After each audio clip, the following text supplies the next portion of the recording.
The scorching sun blazed overhead as waves of heat rose and rolled across the land. The sun hanging above Alabasta seemed like a devil fruit turned up to maximum, a fruit of the Logia class at that, baking every soul until not a shred of spirit remained. And in a two-story shop along the commercial street of Alabasta's harbor, Lu Chen curled up listlessly on the reclining chair behind the counter. Beside him sat a glass of iced juice, with only the dregs remaining at the bottom. His gaze drifted empty and unfocused toward the stone-paved main street outside, its surface twisting and rippling beneath the waves of heat. The merciless sun scorched the earth, stirring up a sticky, restless irritation. 42 degrees. Damn it. He's poured every ounce of his spiritual energy into staying cool. Lu Chen wilted and drained, muttered, "Dear. How's business today?" Lu Chen wasn't hot. He was simply heartsick. "Thanks to you, dear husband." A voice drifted from behind the counter, gentle, elegant, and sweet as honey coating a blade. "This morning we sold 7 cups of the newly blended mint milk tea and 1 cup of iced sake. The milk tea, you dear husband drank 6 cups. 1 was given to the child next door. As for the iced sake, when that pirate paid, he glanced at me a moment too long, so I added just a little something extra for him. He'll surely be returning shortly along with his pirate companions to visit our little drink shop." In an instant the figure sprawled like a dead salted fish on the chair sprang bolt upright. His eyes wide open in disbelief, they fell upon the slender silhouette seated before him. A warm breeze stirred the sheer pale lavender haori embroidered with butterflies, revealing glimpses of skin fair as fresh snow. That eternally smiling little face looked harmless enough, but a closer look revealed her violet eyes hiding a nearly imperceptible flash of warm anger. Especially those slender fair-as jade fingers clutching the ledger. The knuckles had gone pale from the force of her grip. Butterfly Shinobu watched her husband with that faint smile, and the air around them seemed to drop several degrees. That. Wifey, let me explain." Feeling his wife's gaze on him, a chill ran down Lu Chen's spine. His mind raced. I was just helping you, my dear wife, test the new product. And if we look at the long term, you see our drink shop's location. Facing the harbor, merchants passing through, pirates lingering. These are all traffic, all potential customers." Traffic. Customers. Butterfly Shinobu pushed off the counter and strode toward Lu Chen, slamming the crumpled ledger into his chest. She bent close, her smiling eyes curving as she spoke each word clearly. "Husband dear, this traffic of yours, is it the 3 barrels of rum you owe for distillation? Or the debt you owe the shop next door for the fruit you use to make your fruit teas? Their owner now goes out of his way to avoid me when he sees me. Tell me, is this what you call your grand ambition, to become the greatest tycoon of Alabasta? Hoy." Ugh. A few simple sentences left Lu Chen utterly speechless. Bitter beyond measure. What transmigrator had ever failed as spectacularly as he? Before transmigration, he'd been a failed corporate drone. After transmigration, he was still a failed corporate drone. Ahem. Lu Chen cleared his throat twice and hurriedly changed the subject. He extended his palm, fingers slightly curled. A faint thread of pale blue spiritual energy gathered at its center. Then a burst of cold air exploded outward, and in an instant several shards of ice crystallized from the moisture gleaming in his palm. This was Lu Chen's transmigrator's blessing, and the reward that came with summoning Butterfly Shinobu, granted by that scam of a pay-to-win system. It was the Shinigami legacy from the world of Bleach, and the accompanying power of the Zanpakutō Hyrimuru. Wife, look. Lu Chen held out the ice shards in his palm like a treasured offering before Butterfly Shinobu. With this ability, in a city like Alabasta where even drinking water is a problem, our summarized beverage shop would be a dimensional crushing blow. Good lord. Using the power of the Shinigami's Hyrimuru as a mere air conditioner and ice machine. Among all transmigrators, only that Shinibu youth Lu Chen could possibly manage it. Butterfly Shinobu watched Lu Chen, who at that moment looked just like a hopeful child, and not only did her gaze soften, but her mind drifted back to the very first time they had met. That night, that fated enemy. She was supposed to have perished alongside Doma in the Infinity Castle. Using herself as bait, enduring pain no ordinary person could bear, poison seeping in a bone body, shattering, consciousness dissolving. But just when she thought it was all about to end, when she opened her eyes again, she appeared like a newborn babe with nothing to hide and nothing to carry in an utterly unfamiliar place.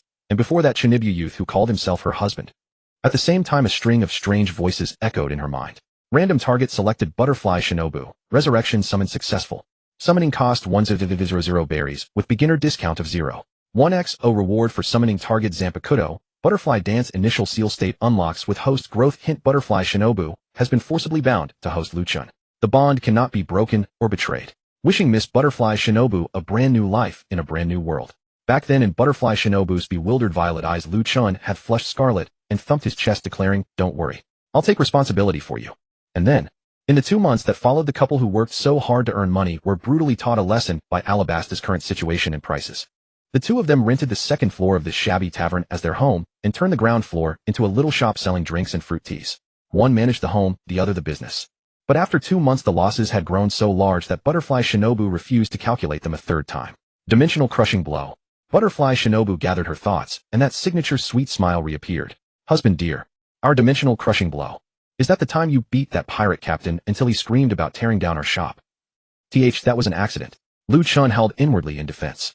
Who told him to reach out his lecherous hand and try to touch your face? If I didn't destroy him on the spot, he should consider himself lucky. Watching her husband stretch his neck in desperate defense, Butterfly Shinobu couldn't help a soft laugh. So my husband is jealous. Butterfly Shinobu tilted her head, the smile in her voice deepening. How touching. But husband dear, if there's a next time, please don't go swinging your Zanpakutō around recklessly at people.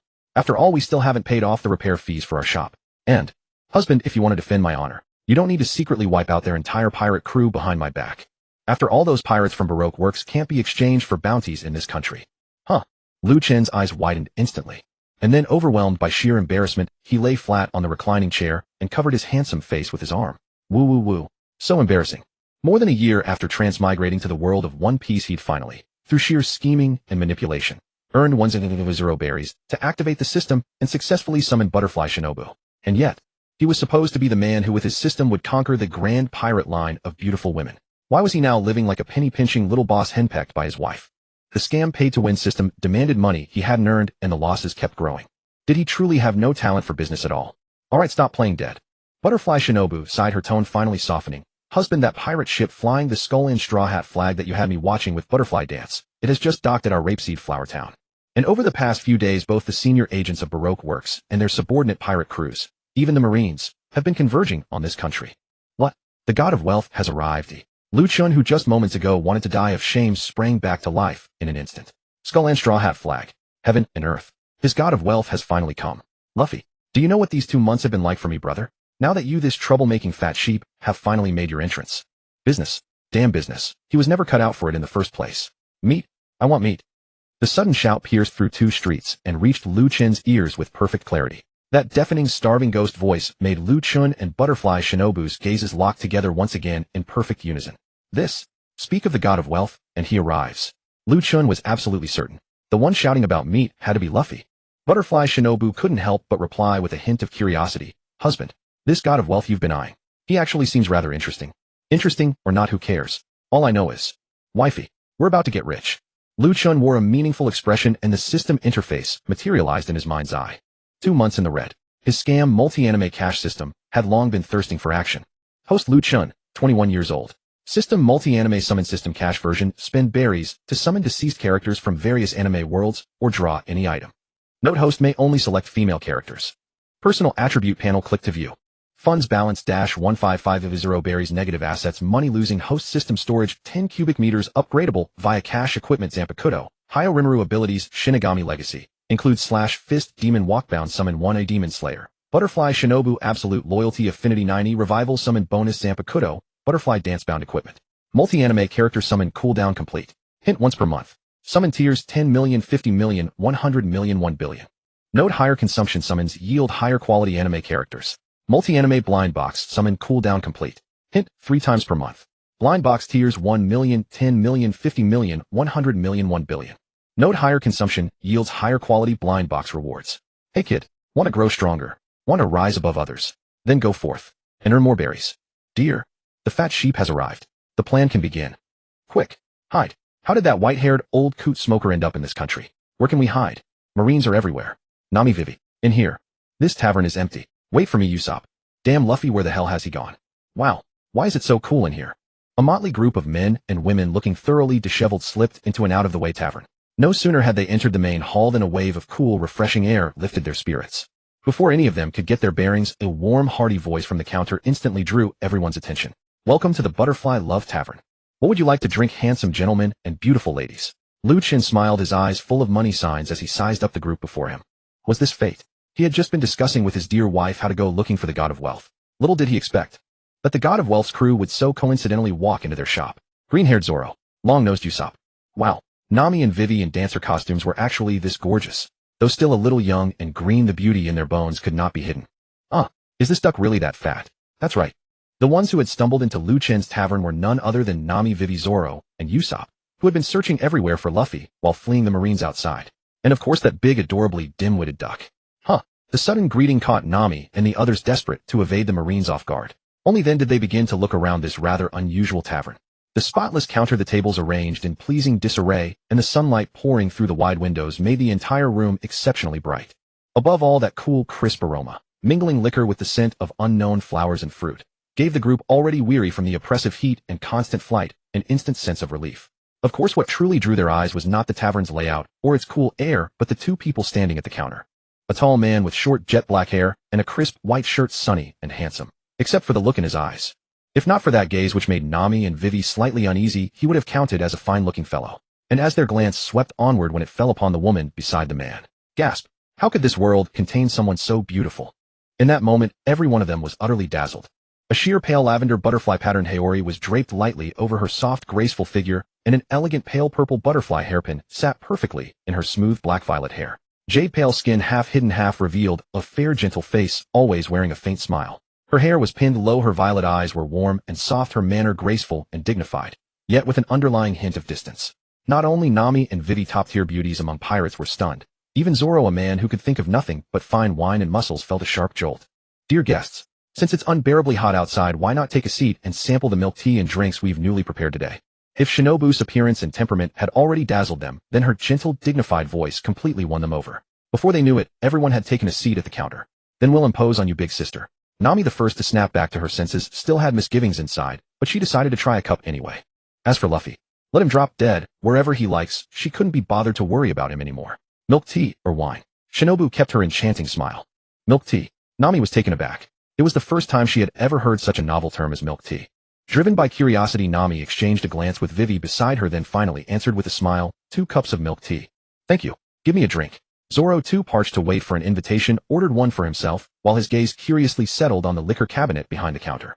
Because beside the liquor cabinet hung 2 long swords in full view, one wrapped in a snow-white scabbard, and the other wrapped in a pitch-black scabbard.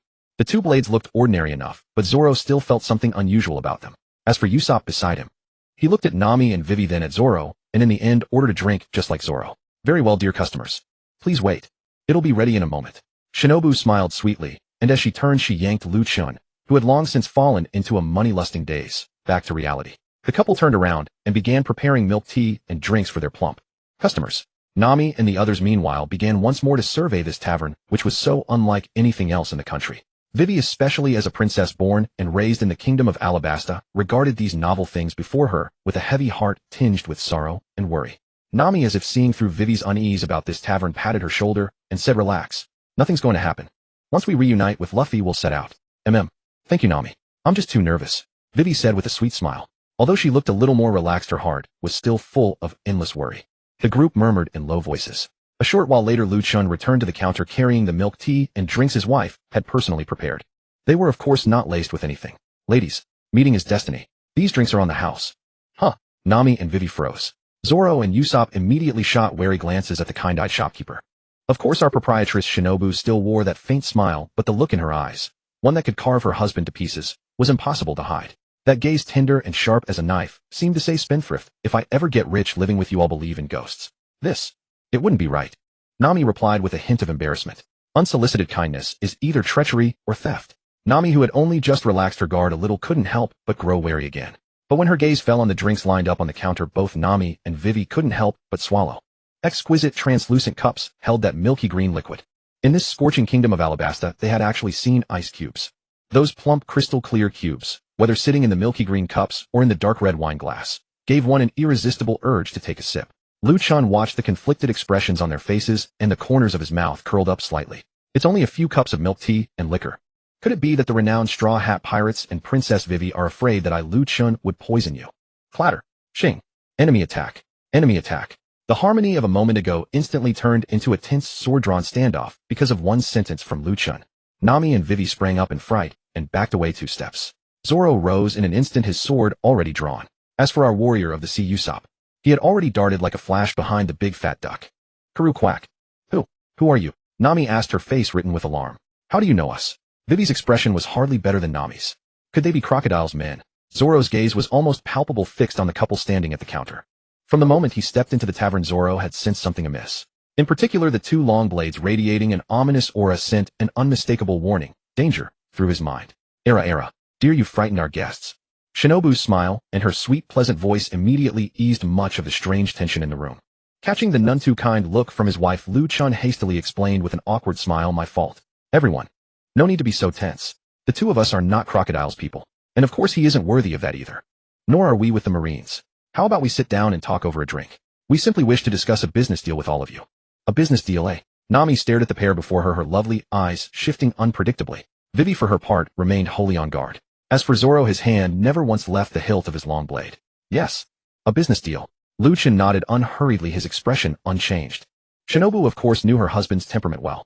After losing money for so long, the fat sheep he had been longing for had finally come through the door. His excitement was only natural. Everyone, we mean you no harm.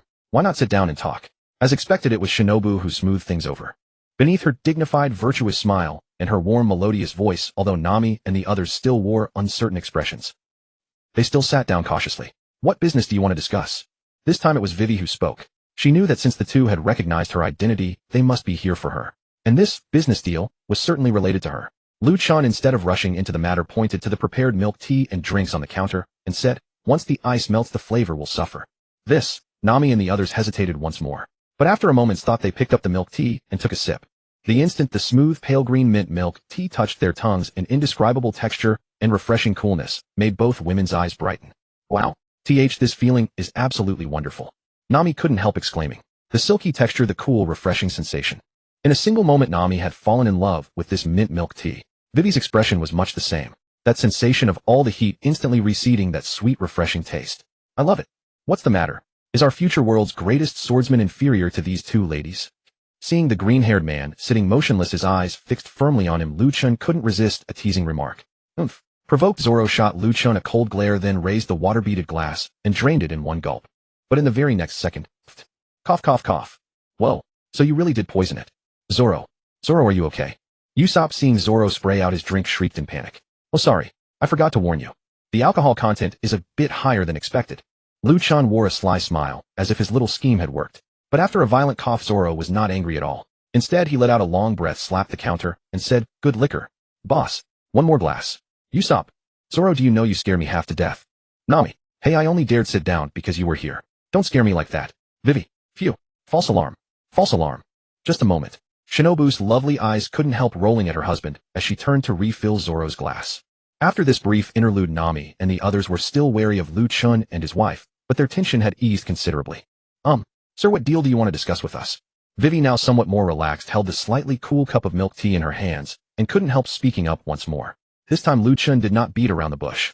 Looking at the exquisitely beautiful princess, who was both worried and highly vigilant, he said, no need to be so formal. Just call me Lu Chen. This is my beloved wife, Shinobu. Lu Chen. As soon as Nami heard his name, for some reason, she immediately thought of her unreliable captain. Of course, Nami wasn't the only one with such a thought.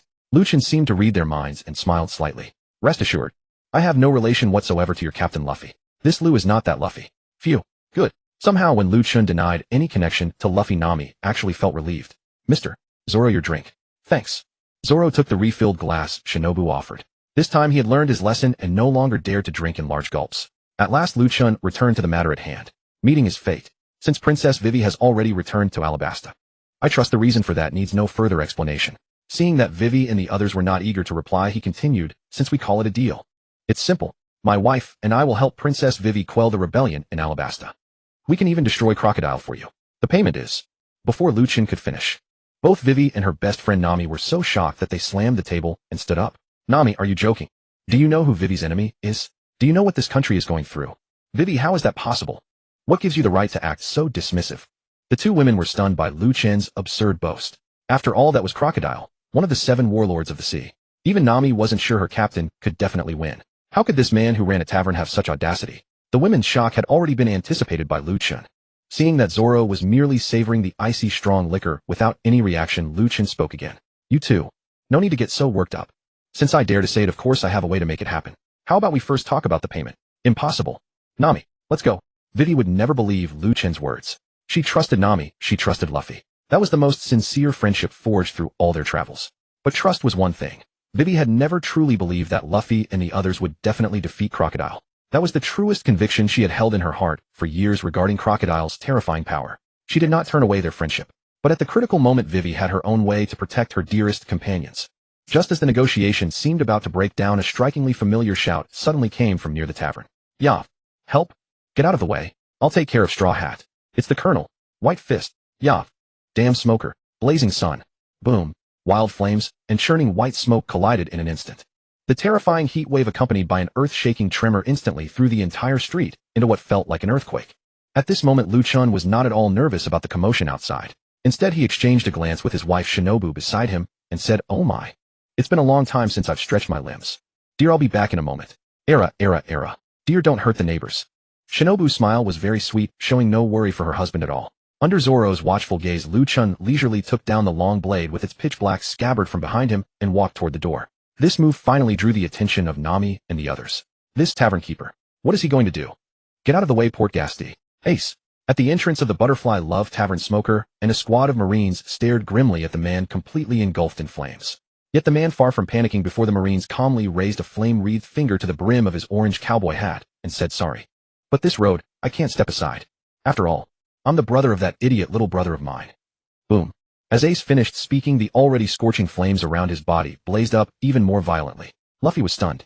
The surrounding residents were stunned too. Only Smoker and the Marines beside him wore cold, grim expressions. And just as the two sides were about to break into a full-scale battle, suddenly, creak, thud, the closed door of the Butterfly Love Tavern was pushed open, followed by a lazy, reproachful voice. "On such a hot day. If it's not fire, it's smoke. Alabasta's public security is getting worse and worse." A tall, slender silhouette with jet-black short hair and a snow-white shirt, Lu Chen appeared on the street without the slightest hesitation. "Hey, Achin, it's dangerous. Xiao Chun, get away. Those are pirates. Xiao Chun, why are you holding a sword?" Under the watchful eyes of Ace, Luffy, Smoker, and the others, the neighboring residents, though terrified, still warned this unreliable, good neighbor. Despite owing money all over the place, Lu Chen had lived here for over a year and had already become part of the community. Otherwise, who do you think would lend him money? "Boy, the Marines are conducting official business. Leave if you know what's good for you." Smoker frowned, wondering where this young man found the courage to wade into this mess. But since they were civilians, Smoker had no intention of harming them. Yet the moment his voice faded, Luffy, who had been standing behind Ace, suddenly shouted, "Nami, Vivi, Zoro, Usopp. So you're all here. I've been looking everywhere for you." Luffy hadn't expected his good friends to be inside that tavern. He was ecstatic. But while Luffy was overjoyed, Nami and the others watching him sprint toward them felt like dying. "Nami, may the world be destroyed. Let me know when we get a new captain. Zoro, is he an idiot? Usopp, we're done for. This time we're really done for. Vivi, we've been exposed. What now? Kuru, Gagaga, heh." Hearing Luffy shout, Smoker cast a sideways glance into the tavern, and seeing who was inside, instantly wore a smile of impending victory. Boom. Thick smoke erupted violently from Smoker's body. Ace, also sensing that things had taken a bad turn once again, gathered fierce flames. Just as the two sides were about to clash, boom. Suddenly, a bone-chilling pressure that astonished everyone exploded outward from the tavern, instantly engulfing the entire street. "I said, right outside my tavern. Can't you all just calm down?" The terrifying pressure, carried by a voice both cold and slightly lazy, reached everyone's ears once more. What a... Feeling his devil fruit ability being suppressed, Smoker was filled with shock. Conqueror's Haki. No, that's not it. This feeling is wrong. His flames instantly suppressed by that pressure. Ace also stared in astonishment at the figure standing at the tavern entrance, long blade in hand, yet wearing a languid expression. What kind of power is this? Could it be Conqueror's Haki? No, it's completely different from Dad's presence. But this oppressive sensation, it's so strange. If you want to fight, go somewhere else. This place doesn't welcome troublemakers. Lu Chen calmly surveyed the terrified Marines and the shocked faces of Smoker and Ace. If it weren't for his fear of getting lost at sea, if it weren't that his strength was still a tiny bit lacking, if it weren't that he was waiting for Luffy, that fat lamb of fortune, his guiding light, Lu Chen would sooner die than stay here otherwise. "Kid, do you have any idea what you're saying?" Though Smoker was shocked by the young man's sudden display of power as a righteous Marine, the dignity of the Marines must not be trampled upon. Whoa, what terrifying energy. My flames were almost blown out. Unlike Smoker's rage, Ace felt intense curiosity toward this young man around his own age. Heh. Feeling Smoker's anger and Ace's interest, Lu Chen merely smiled calmly. "Smoker, Captain of Marine Headquarters, Logia type, smoke fruit user. Hopeless Smoker, stubborn temper, loses every battle." "You bastard, what did you say?" Smoker instantly flew into a rage. "Damn it, loses every battle. I'm incredibly strong." Lu Chen completely ignored the furious Smoker, instead turning his gaze to Ace. "Poor Gasti. Ace, 2nd Division Commander of the Whitebeard Pirates, one of the 4 Emperors. Mara fruit user. As a person, you're not bad. You just have a foolish little brother. Such high praise for me." Ace smiled, clearly pleased with Lu Chen's assessment. Lu Chen shrugged at Ace, then said coldly once more, "I'll say it again. If you want to fight, go far away. Don't disturb my business." "That I can't help with." Ace shrugged as well. He really didn't want to fight, especially against Smoker and his smoke fruit. But after all, that was his little brother. Judging by the situation, there was no way he could avoid a fight today. Brat, you keep provoking the dignity of the Marines time and again. Today, I will definitely take you in. White Vine. With a great roar, the long-suffering smoker attacked Lu Chen without hesitation. His arms transformed into surging smoke and swept toward Lu Chen in an instant. Watching the smoke rush toward him, Lu Chen showed not the slightest intention of dodging. Instead, a faint smile curled at his lips as he calmly raised his hand. I've long wanted to test myself against a Logia-type devil fruit. Today's perfect. 2 of you came. Way of Destruction 33, Blue Firefall, boom. A massive fireball instantly condensed in the palm of Lu Chen's raised hand, and the next moment shot straight toward the 2 plumes of smoke formed from Smoker's arms. The instant the fireball met the smoke, boom, a violent explosion. Sparks flew in all directions, and the devil fruit condensed smoke was blown apart in an instant. Whoa, it really works. Lu Chen smiled. He knew his experiment had succeeded.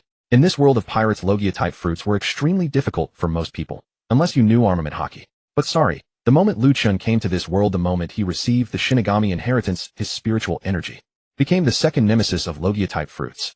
Wow, you're amazing. Luffy sprinted to the entrance of the bar, stars glinting in his eyes as he stared at Lu Chen, but the praise had barely left his lips. The next second, wham, wham, Luffy, where the hell did you disappear to? Nami, who had been hiding behind the door, could no longer hold back. She came out and gave Luffy 2 electric punches. With the armament hockey she naturally possessed, those 2 punches immediately made Luffy clutch his head and wail, I'm sorry, Nami. You know you did wrong. How could Nami possibly let Luffy off so easily? Stop pulling my face. Luffy was mercilessly dragged into the shop by Nami, leaving only a trail of wails. In truth, Nami was protecting Luffy because she had already realized that the owner of this bar was definitely not as simple as he appeared on the surface. Most importantly, he wasn't a Marine, which set Nami and the others much more at ease. As for the farce unfolding behind him, Lu Chen ignored it entirely. He could only look coldly at Smoker, who wore an expression of utter disbelief at life, and say, Marines, either get out of here, or I'll beat you out of here. Lu Chen's attitude was clear. The space in front of his shop was forbidden ground. Of course, Lu Chen was deliberately provoking Smoker. Bastard, are you sure you want to shelter these pirates? Smoker's fury reached its peak. Shelter them. Lu Chen smiled faintly and wagged a finger. No, Captain Smoker. Come in as a customer, and you're always welcome. But stir up trouble in front of my shop, and you'll have to ask my blade whether it agrees. So handsome. For some reason, when Lu Chen's words fell, Nami and Vivi, who had long since hidden inside the shop, were inexplicably struck by how cool he was. All Marines fall back. Evacuate the residence. Leave what comes next to me. Yes, sir. The Marines under Smoker's command were absolutely well trained. Even though everyone knew the situation was bad at Smoker's order, they began to retreat in an orderly fashion and evacuate the crowd. Smoker himself, along with Tashigi, the Marine headquarters sergeant who had been standing beside him, remained silent and motionless. Smoker shook his numbed arms, and his eyes, which had turned icily cold with rage, locked onto Lu Chen as he asked, will you surrender or resist arrest? Ridiculous. Lu Chen remained in his lazy manner. You're looking for death. Smoker was done trading words with Lu Chen. This time he did not intend to use his devil fruit ability. Instead, he drew from his back his jit, a weapon tipped with sea stone. Although he had no idea why the young man before him was so strange, Smoker was convinced he must be a devil fruit user. Whoosh! Without another word, Smoker flashed toward Lu Chen. This young man who dared to keep trampling Marine authority, he would take him down today. Interesting. Giving up your devil fruit power and coming at me with pure physical combat. Hey, Ace, wanna play too? Lu Chen paid no attention to Smoker charging at him. Instead, he crooked his finger at Ace. Seeing Lu Chen's calm attitude, Ace laughed. 2 against 1. Interesting. I'm coming. Ace, who had long been itching for action, let the flames that had died down erupt once more. How could Ace fear a battle like this? Just go for it. Scorching flames, the jit flying in. This time Lu Chen finally drew his blade. A single cold gleam flashed.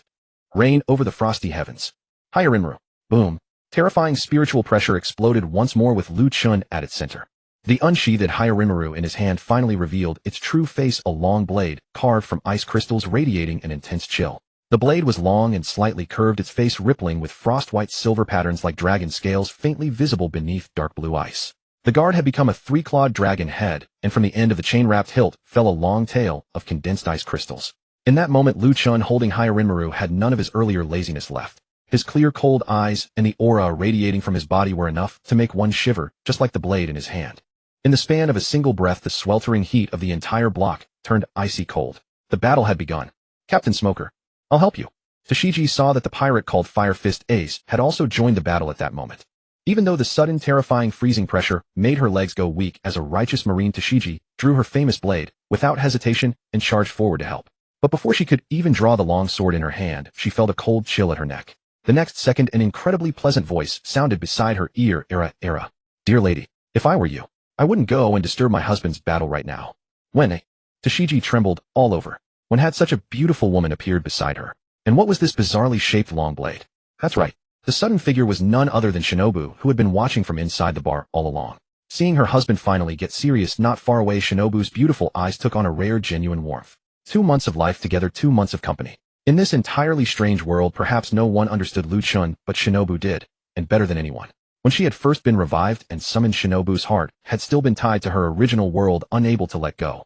But beneath the patient devotion of this man who was sometimes silly, sometimes reckless, and as lazy as a salted fish, Shinobu's heart finally melted. He was her husband, and she would forever be his wife. No one knew how hard her husband worked late into the night to honor the promise he had made to her. A legacy is not a direct infusion of power. Strength has to be cultivated bit by bit. Slacking off during the day was simply in his nature, but when night fell, Lu Chen worked harder than anyone. Suddenly, as if recalling certain nighttime matters, Shinobu's lovely face couldn't help turning red. Oh, what was she thinking? Wow, is that Sister Shinobu? Nami, hidden inside the bar, was completely stunned. She wasn't the only one. Vivi too stared in shock at Shinobu, who had appeared beside the female marine like a fairy. When had she slipped out? How had none of them seen it? No, Luffy and Zoro noticed the instant Shinobu made her move. But that was all they could do notice. Luffy's eyes gleamed as he swept his gaze between Shinobu and Lu Chen. As for Zoro, if anyone had looked, they would have seen that the hand resting on the sword hilt at his waist had begun to tremble from sheer excitement. White Serpent. Divine Flame. Shiranui. Ice Dragon Whirling Tail. Sky Severance. Bang. Smoke Fire Ice. The collision of 3 completely different elemental forces instantly sent violent tremors through the entire block. The battle came quickly and went just as quickly. When the thick water vapor and smoke cleared, Lu Chen appeared in everyone's sight with Hyrinmaru in hand. The outcome had already been decided. Of course, that was on the premise that none of the 3 had been fighting with their lives on the line. It all happened in that one fleeting instant. The immense ice dragon slash instantly tore through the giant white serpent formed of smoke and cut clean through Smoker's extremely hard jit. Likewise, the terrifying enormous slash cut through the fire spear Ace had condensed from flames and sent Ace flying backward. Still want more. Looking at Smoker, who was clutching his chest in utter humiliation, and then at Ace, who was panting for air, Lu Chen faced them without a flushed face or a single heavy breath. Smoker's face was dark. With a cigar in his mouth and blood at the corner of his lips, he finally forced out one word: go. He had been defeated and his deputy had been taken captive. Smoker knew that staying any longer would only bring more humiliation. Unwilling as he was, a loss was a loss. Bye-bye, I won't see you out. If you ever want to drink, this shop is always open to you. Lu Chen truly knew how to twist the knife. Even as his opponent was walking away, he couldn't resist provoking him further. Humph. Smoker let out an angry snort and then turned to leave. No one knew just how miserable he felt inside at that moment. Seeing that the battle was over, Shinobu finally released Tashigi and said, sorry. If you get the chance, come to our shop and let me make you a cup of milk tea as an apology. Shinobu was always so polite. She knew her husband was not really targeting these Marines, he was only trying to understand this world. Want to go inside for a drink? With the battle finally over, Lu Chen turned and invited Ace into the bar. Ha ha ha. Sure. Ace laughed cheerfully and accepted without hesitation. After all, he also had a lot he wanted to talk to his little brother about. Wow. Amazing. This milk tea is so good. Duong. Have some manners. I'm sorry. Thank you for the milk tea, big sister. Luffy miserably rubbed his aching head and apologized to Shinobu. Hee. It's fine, Luffy-kun, as long as you enjoy it. I've made plenty of milk tea for everyone. Shinobu watched the mischievous Luffy, the seething Nami, and the giggling Vivi, and couldn't help covering her mouth as she chuckled, her elegant and gentle face beaming. After refilling Luffy's cup, Shinobu couldn't help glancing at the 3 men drinking off to the side. They were her husband Fire Fist Ace and the rarely speaking Zoro. Brother Lu Chen, you really are a business genius. Who would have thought of purifying ordinary liquor by distilling it again? This drink packs quite a punch. There was no pirate who didn't love alcohol, and Ace was no exception. But the moment his words died down, the corner of Lu Chen's mouth twitched. Lu Chen. Business genius. I'll take that as a compliment. Zoro, one more cup. Oh, thanks. Zoro nodded at him absent-mindedly. But Lu Chen had just poured a cup of wine for Zoro, who looked weighed down by worries and seemed to be holding something back. Suddenly, a blur like a spirit snake shot across the bar. The next second, Luffy, my drink. Zoro was already in a bad mood and Luffy had the nerve to steal his drink. But the moment Zoro roared, Luffy completely lost it. Oh, so spicy, so spicy. What kind of drink is this? Well, Luffy had fallen into the trap too. Clutching his neck with his throat on fire, he instantly drew a burst of laughter from everyone. Amid the laughter, Lu Chen again said to Zoro, want to take a look at my blade? What? Zoro froze. A moment later he asked excitedly, see, can I? That's right. The reason he had been so distracted was Lu Chen's long blade that could change its shape. Of course, he was also far more interested in Lu Chen's true strength. Sure. Lu Chen smiled lightly. Under Zoro and Ace's burning gazes, Lu Chen generously took his Hyrinmaru from behind him and placed it on the bar. Lu Chen still wore that smiling expression as he said, looking fine. Really? Zoro's spirits instantly lifted. After all, as a qualified swordsman, he knew what a blade meant to them. For Lu Chen to so generously let them examine, it was such a 1 million. 1 million. Zoro clearly hadn't come back to his senses. Ace's smile also froze on his face. Only Shinobu off to the side looked at her husband, with eyes full of laughter. Indeed, this was her husband. Ha ha ha. Just kidding. Go on, look. Seeing Zoro look like he had swallowed something unpleasant, Lu Chen burst out laughing, and finally gave up his mischievous habit of teasing Zoro. He couldn't help it. As a Shinobu youth coming to the world of pirates and being able to tease Zoro was simply far too amusing. Thanks. Zoro's expression was absolutely fascinating. He truly hadn't expected the shopkeeper who had just overpowered Ace and Smoker to have such a mischievous side. Let me see too. Luffy, who had just had a cup of iced milk tea, also ran over curiously.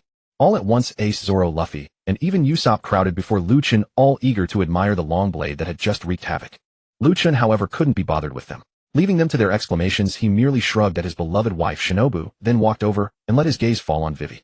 But before Lu Chen could speak, the door of the liquor shop, which had been tightly shut after the earlier intimidation, was violently kicked open with a bang. Bang!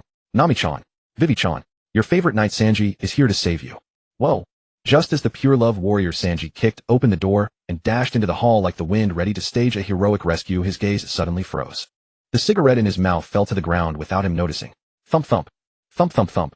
That was the sound of Sanji's heartbeat. Sanji. Chopper, following behind Sanji, looked at him curiously as he stopped abruptly, then noticed Nami and the others sitting at the bar. Nah.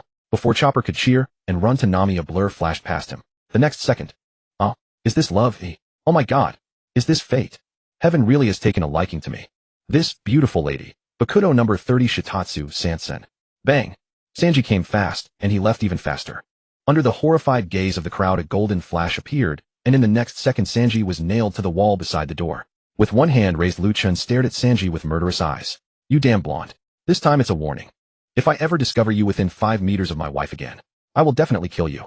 Murderous intent filled the air, and his brows were tightly furrowed. That damned blonde dared to charge at his wife right in front of his face. Did he really think Lu Chen didn't know what kind of man Sanji was? Era. My husband, there's no need to be so angry. Shinobu covered her mouth and giggled. She knew her husband too well. She was the one thing no one was allowed to touch. Not to mention that the young man pinned to the wall had only teased her with words. As for the pirates who had dared to reach out to her, they were probably already at the bottom of the sea, devoured by sea kings until not even their bones remained. This was her man. The man who doted on her to the extreme. Reborn into a new life, there were no demons, no musin, only her man's love for her. If her husband could truly succeed in summoning this time, then Shinobu felt she would have no regrets left. Seeing that his wife had spoken up, Lu Chen let out a thunderous snort. Nami and the others who had witnessed everything could only dryly smile at Sanji's sudden unconsciousness. Turning around, they apologized to Lu Chen and Shinobu. Sorry, Sister Shinobu. Sanji-kun means no harm. He is our companion. It's fine. My husband was just acting on reflex. Don't mind him. Shinobu responded with a sweet smile, as if there was nothing in the world that could truly make her angry. After that little commotion, Sanji had already been carried to the bar by Usopp and Chopper working together. Once Sanji came to and heard Usopp and Zoro quietly tell him about how terrifying that man was, he became docile, only stealing odd and envious glances at Lu Chen. As for Lu Chen, he ignored Zoro and the others whispering in secret and instead fixed his gaze on Vivi again. Princess Vivi, can we continue our business discussion? Vivi knew that what was meant to come had finally come. But could she really trust this mysterious couple before her? Just as Vivi was hesitating, Nami pressed Vivi's slender hand at that moment and gave her a look that said, I've got you. Then on behalf of her good sister she spoke up, Brother Lu Chen. I wonder, can the Straw Hat Pirates join this deal too? Oh, little sister, are you thinking of taking a share as well? Lu Chen smiled. This was the Nami he knew. After all, the two of them shared the same interest. Oh, Brother Lu Chen, your little sister here has no other choice. Nami, ever the drama queen, arched her back, emphasizing the fullness wrapped in her dancer's attire. Though Nami considered herself not as refined as Shinobu Kocho, she firmly believed her charm was not to be underestimated. She waved her slender jade-like hand with a long sigh, then cast a resentful glance toward the reckless captain and crew on the other side, who were admiring Lu Chen's long blade. Brother Lu Chen, you saw that right. Although I trust my crew's strength, this concerns the fate of my dear best friend's kingdom. If you, Brother Lu Chen, are willing to step in, I'm sure Vivi will be much more at ease. I'm just wondering, Brother Lu Chen, how much would this business deal of yours cost? A resentful gaze, a plaintive voice, an enchanting, yet sorrowful look. Keep acting. Nami, the drama queen incarnate, displayed the essence of resentment and pitifulness to perfection. Lu Chen inwardly sighed. This enchanting little wildcat certainly knew how to handle a man. However, with his lawful wife right beside him, he suppressed the restless stirring in his heart, and said with a calm smile, business is business. Regarding this incident with Alabasta's internal affairs, my wife and I will ensure Princess Vivi's safety and quell the rebellion in the kingdom. As for payment, I won't take a single coin from Alabasta. In fact, if things go well and we deal with it cleanly, I can even secure a bit of dowry money for you two sisters. What a... Nami, who had intended to use her charm to haggle down the price for her best friend, froze on the spot. Vivi herself was also stunned, her beautiful eyes wide with shock. Seeing the two beauties utterly shocked by his words, Lu Chen wagged his finger and said, "Easy now. Although I won't take a single coin from Alabasta, but I need a chance to speak on behalf of the Kingdom of Alabasta." What do you mean? Vivi spoke up, a voice representing the Kingdom of Alabasta. As the princess of the nation, she knew exactly what that entailed. Such a voice could be great or small in its implications. If mishandled, it could plunge the entire kingdom into crisis. Brother Lu Chen, this doesn't seem quite appropriate. Nami instantly realized that this demand was far more complicated than it appeared on the surface, perhaps even harder to accept than outright asking for money. The conversation had long since drawn the attention of Ace, Luffy, Zoro, Sanji, and the others. Everyone was watching Lu Chen standing before the counter. Lu Chen, seeing the two women hesitant, flashed his signature smile and said, "What are you two thinking about? I have no interest in the Kingdom of Alabasta. The only reason I want this voice is because after the kingdom's rebellion is completely quelled, the final right to interpret and determine the fate of Crocodile, the mastermind behind this rebellion, and his entire organization belongs to me. In other words, the rights to Crocodile belong to me." Lu Chen didn't elaborate further. The reason he called Luffy a fat sheep was not because of anything Luffy had done before, but because as a transmigrator he knew, only by following Luffy could one strike it rich. Crocodile was just the beginning. Whether it was the various factions they would encounter later, or the Golden Bell of Skypiea, Lu Chen had no intention of missing any of it. "You want Crocodile, eh?" Vivi was astonished. Nami's eyes were equally wide. In both their minds, Crocodile, a warlord of the sea with the power of a devil fruit, was an invincible existence. Yet in Lu Chen's tone it sounded as if Crocodile was nothing more than a lamb waiting to be slaughtered.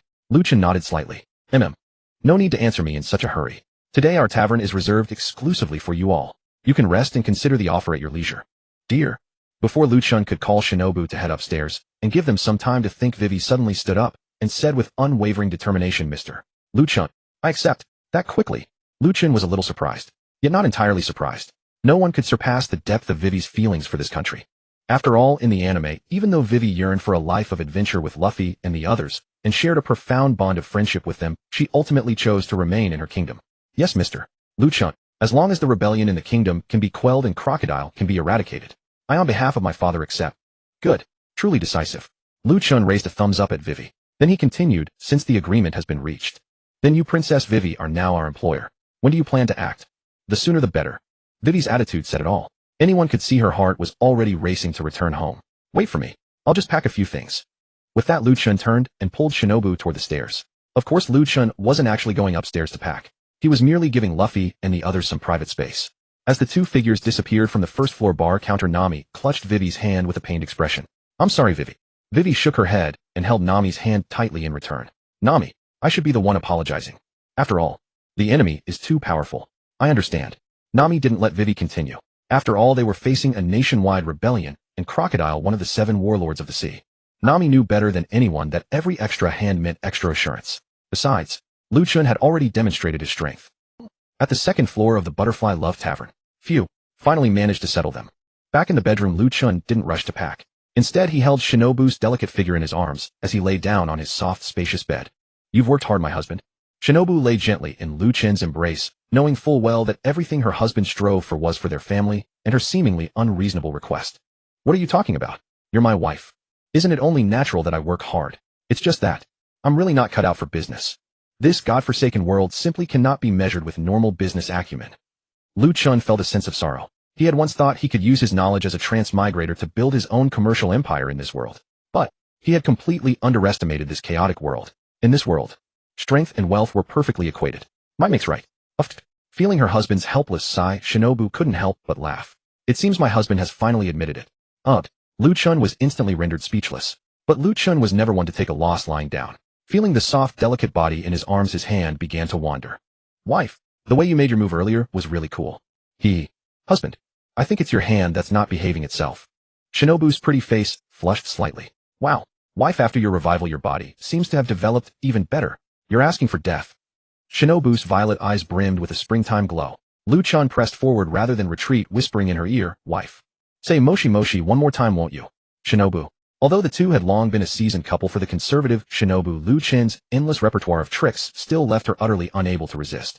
Sigh. When sister is revived, she must help Shinobu for sure. This husband is far too wicked. Upstairs, Lu Chen was packing Yuzuriha's luggage. He wasn't going to leave with Luffy, Nami, and the others. He had his own plan. Meanwhile, downstairs, Nami and the others were also deep in heated debate over their next plan. And at the port of Nanohana, the Marine Captain warship reserved exclusively for Smoker was docked. The tightly shut door sealed the smoke inside the cabin.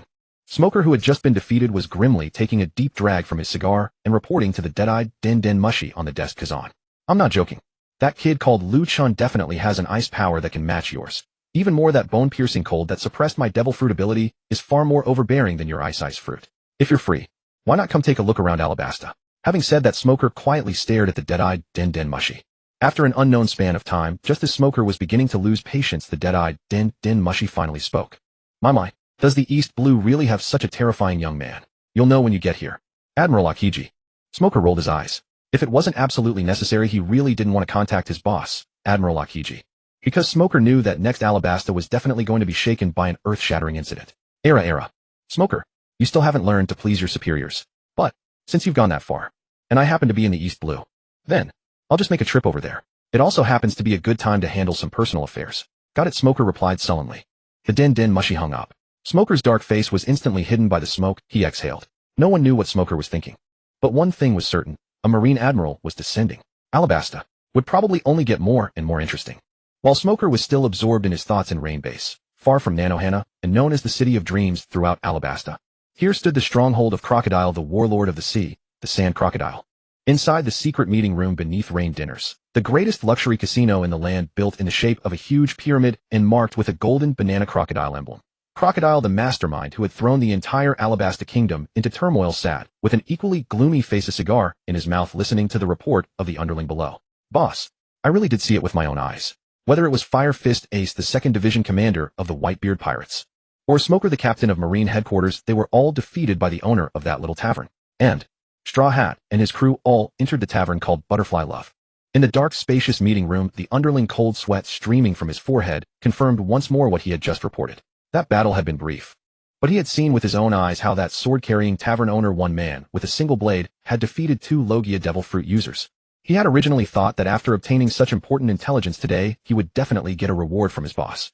But, kneeling with his head slightly raised, watching Crocodile's expression the whole time, he never noticed any hint that his boss intended to reward him. The tavern owner. A long blade that can wield ice.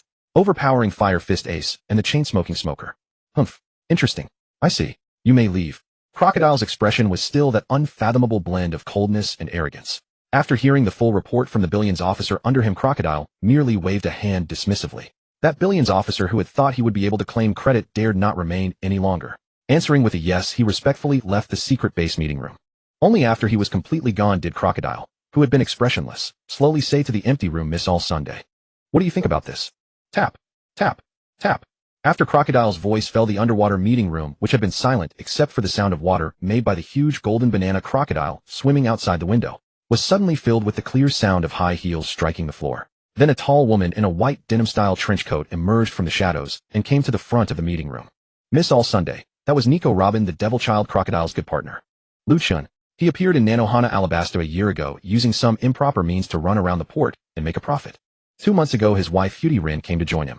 They settled down in Nanohana and opened a distinctive tavern. Heh, I've had the pleasure of trying it a few times. Their milk tea really is quite good. I never imagined they had such strength and influence. For some reason, when Nico Robin mentioned milk tea, she couldn't help but laugh. Of course, as the public face of Baroque Works, Nico Robin naturally had first-hand information on a man like Lu Chen, who had appeared suddenly and even extorted money from their organization. As for how much she actually reported to Crocodile, only Nico Robin herself knew. Clearly, however, Crocodile was not satisfied with her report. Bang. Nico Robin, remember your identity. We're not discussing some lousy milk tea. Sure enough, angered by her lack of a serious report, Crocodile slammed the table and warned Nico Robin. Completely unafraid, Nico Robin merely spread her hands elegantly. Boss, that's all the information our organization has on Lu Chen and Yuzuriha. You. Seeing that Nico Robin was unmoved, Crocodile was on the verge of losing his temper again. But the clever Nico Robin didn't give Crocodile a chance to explode. Stepping forward in her pure white tall leather boots, she cut him off. Boss, don't worry. I certainly know my identity. Rather than worrying about that brat called Lu Chen, I think our utopia plan should be the foremost priority right now. If possible, I think we can move the plan up. Continue. Crocodile's anger finally subsided a little at Nico Robin's answer this time. Summon all the officers. Let them see their real boss too. Whether it's the Marines, or that 2nd Division commander of the Whitebeard Pirates. Or even Straw Hat Luffy. I don't think any of them can stop your plan, boss. Rather than dwelling on them, it's better to carry out the plan ahead of time. As for that Lu Chen, leave him to me. Are you sure? Crocodile's expression darkened again. As the true mastermind behind Baroque Works, he naturally knew his real purpose. But as for Nico Robin, a woman who had bound herself to him through mutual exploitation, Crocodile had 99 of the reasons not to fully trust this woman. Heh. Or what? Nico Robin maintained her confident smile. After fixing his gaze on her for 3 seconds, Crocodile finally just let out a puff of cigar smoke and said, fine. The person is yours to handle. Whoever it is cannot be allowed to affect my plan. Don't worry, boss. As she spoke, Nico Robin turned and headed for the door. Even as she left the room, a faint elusive smile hung at the corners of her mouth. Crocodile watched her leave. A trace of coldness remained in his gaze. What? You two are not journeying with us. After Lu Chen and Kocho Shinobu packed their luggage, the two descended the stairs and stated their plan with unruffled candor. When Nami, Vivi, and the others learned that Lu Chen was not going to the royal capital with them, Nami was the most taken aback. Looking at the startled faces of Nami, Vivi, and the others, Lu Chen shrugged with calm composure. Have you ever thought about just how complicated this kingdom's rebellion is? Do you know how many Baroque Works agents are mixed into the royal army and the rebel army? Do you know when they will rise up? Vivi, you used to be in Baroque Works, so what you say matters most. His gaze moved to Vivi's pale, delicate face before he continued, don't be naive enough to think that all it takes is for you to appear at the royal capital and announce that stinking Crocodile's crimes for the rebellion to stop. In a war that can involve tens of thousands, even hundreds of thousands, or millions of soldiers. A princess who comes fleeing back without a single soldier at her command. Who would listen to you? Who would believe you? Crocodile's strength may not amount to much, but after so many years of lurking in the dark and quietly advancing his schemes, do you really think a few words can settle everything? Lu Chen's words were like a heavy hammer striking Vivi's head with a deafening buzz and leaving her mind blank. Helpless and anxious, she had thought she only needed to appear at the royal capital and tell her father, the king, and the rebel army the reasons for everything. Then it would all be resolved. But, don't worry. Whatever Crocodile is, I'll send him flying. Shut up, Luffy. Don't treat war as a joke. Ace, with rare gravity, shut down Luffy's wild idea in an extremely stern voice. Although Ace had no intention of involving himself in this kingdom's internal affairs, since his little brother had already stepped into it as the elder brother, he had to wake him up. Crocodile, one of the 7 warlords of the sea, was also a Logia-type devil fruit user like Ace. His little brother could never be his opponent. Yes, that was exactly what Ace thought. But he would not stop a man's resolve and promise, just as he himself was following his own at this moment. He too had a difficult mission to accomplish, even if it meant failing, because that was his responsibility. Oh, Luffy pouted, and for once actually quieted down. Luffy was reckless, not stupid. Lu Chen, who had observed everything, laughed as he saw Luffy instantly deflate. Brother Luffy, passion is a good thing, but you also have to think about Vivi and the people of this country. I think after the battle just now, word about all of you, and even me, has already spread through Baroque Works and the Marines. If you really want to help Vivi, and reduce the losses of the coming war to a minimum, fists alone won't cut it. Lu Chen, who knew the plot thoroughly, was aware that the anime had not portrayed the battle as especially cruel. But no one knew just how much damage that war had done to this kingdom, or how many innocent people had died. But this was not the anime. Lu Chen was indeed greedy and lustful. But since he had transmigrated into this world, some things had to change. Brother Lu Chen, do you have a plan? I beg you must help me. At this moment, Vivi, finally realizing how severe the situation was, could no longer hold back. Tears immediately flowed down her face. Lu Chen had been right about one thing. As a former Baroque Works agent, she knew all too well the organization's terror and secrecy. If, as Lu Chen said, its omnipresent agents had long since infiltrated both the royal army and the rebel army, then even if she showed up, stopping the war would be completely impossible. Calm down. Looking at the tearful beauty whose face was the very picture of helpless charm, Lu Chen lightly patted the fair hand that was clutching his wrist. Since I'm here, there will certainly be a way. All you need to do is do as I say. In this war, the losses will definitely be kept to the absolute minimum. I will even publicly execute that stinking Crocodile. Really? Vivi's previously dim eyes suddenly lit up. Of course. Lu Chen nodded once more. Then he swept his gaze over everyone present before speaking again. The plan is actually not complicated at all. Luffy. Here. Luffy, being called, instantly revived to full strength. Protect Vivi. From now on, just proceed toward the royal capital according to your original plan. No matter how much of a commotion you cause, we, the two of us, will be your firmest support. Oh, don't worry. Luffy nodded with rare seriousness and even coolly pressed down on the straw hat with special significance atop his head. Zoro, Sanji, and the others beside him likewise turned solemn. Nami. Nami gave a grave response. Lu Chen smiled slightly. Keep an eye on Luffy and the others. Protecting Vivi is your mission. Whatever you encounter on the way to the royal capital, don't panic. You'll be in the open and we'll be in the dark. Leave those small fry to me. When all is done, just wait for your big brother to hand you your share of the money. Wow. Don't worry, brother Lu Chen. Nami's earlier worries vanished in an instant at the mention of sharing money. Listen carefully. Next, you only need to do this. Lu Chen then went on to tell Nami, Vivi, and the others some of the details of the next stage of the plan. When everything was settled, Luffy and the others finally left the Butterfly Love Tavern. Phew. Turns out fooling people is truly exhausting. Looking at the tavern, which had fallen back into silence, Lu Chen finally let out a relieved breath. Shinobu, who had remained largely silent the whole time, uncharacteristically wrapped her arm around Lu Chen's. Husband. Will Vivi and the others really be safe? Aren't you worried about Nami and Vivi? As long as that brat Luffy doesn't pull one of his stupid stunts, there's no one in this kingdom who can hurt Vivi and her friends. Lu Chen thought of the countless stupid stunts Luffy had pulled in the anime, and the corner of his mouth twitched. To be honest, in the entire One Piece anime, the Alabasta campaign could be said to be the first true life and death battle for Luffy's Straw Hat Pirates after they set sail. Almost every crew member's victory had been a bloody lesson. It could even be said that the villains were all killed by the plot. Luffy versus Crocodile.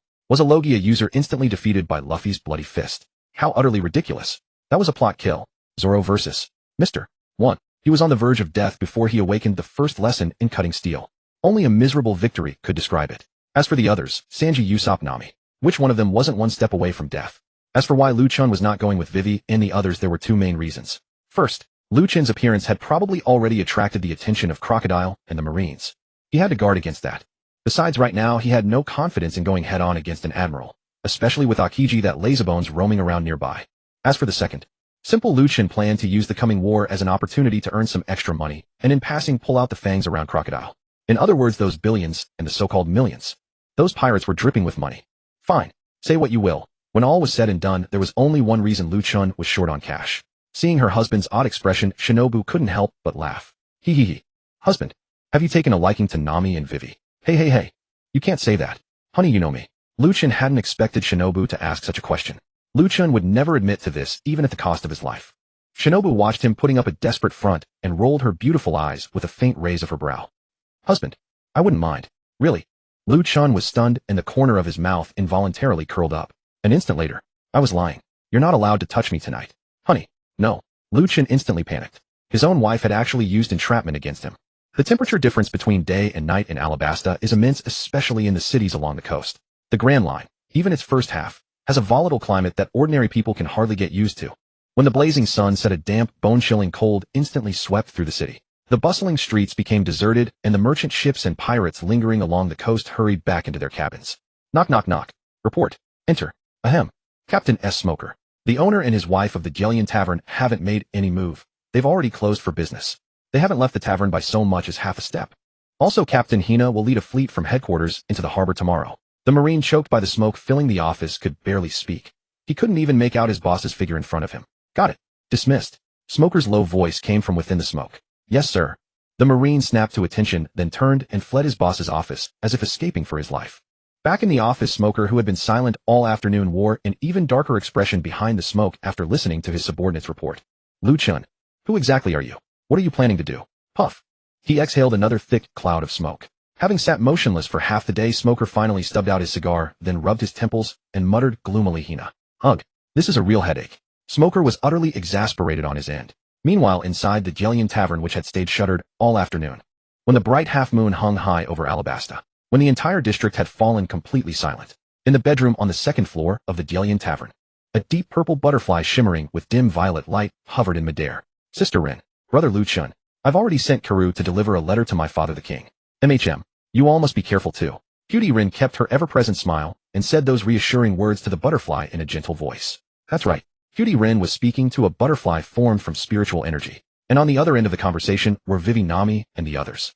This was one of the abilities of Cutie Rin's Zanpakutō butterfly dance.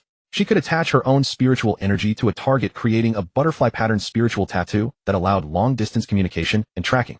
Of course, the communication and tracking range was limited by the strength of Cutie Rin's spiritual energy. Don't worry, Sister Rin. We will. Get some rest soon too. Cutie Rin reminded them a few more times before dispersing the butterfly before her. All done talking. Lu Chen, who had been standing beside Cutie Rin, watched the butterfly dissolve into specks of starlight. He knew it was time for them to act. Cutie Rin nodded. My dear. Are you ready? Of course. My lord husband. The couple exchanged a smile. Just as they turned together toward the window of their bedroom, a sudden ripple of spiritual energy surged around their bodies, though they were still dressed in casual clothes. The next moment when the two reached the window with their Zanpakutō in hand, they were already clad in a truly striking outfit. Shinobu, forged from spiritual energy, it had a certain defensive capability and was even warm in winter and cool in summer. Of course, the most important thing was that it looked cool. Under the pitch-black night and the bright, clear moon, while no one was paying attention, two dark silhouettes vanished into the darkness riding the moonlight. Aha, these Alabasta women really are something else. Ron, how much longer are we staying here? Soon. The officers have already gathered at headquarters. We billions and millions are supposed to move out tomorrow too. Haha, I still can't believe it. Us pirates actually get a day like this. Actually being able to take over a country. Haha, no kidding. To our future, and to Baroque works. Cheers. Cheers. On a stretch of coastline not far from Nanohana Harbor, several crews made up of Baroque works billions and millions were resting there. Though the night was already deep, bursts of coarse laughter from big men and the pained pleas of women drifted out from the cabins from time to time.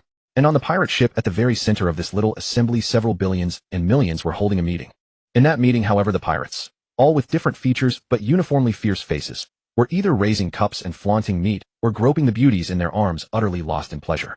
Just as everyone was fantasizing about taking Alabasta and becoming the true rulers of this country. Suddenly, a lazy, mocking voice came drifting over from the smoky, boisterous cabin. Oh ho, quite a lively scene. Do you mind if my wife and I join in? Who? Xing. In an instant, the pirates who had just been drinking, eating meat, and toying with women shifted their demeanor.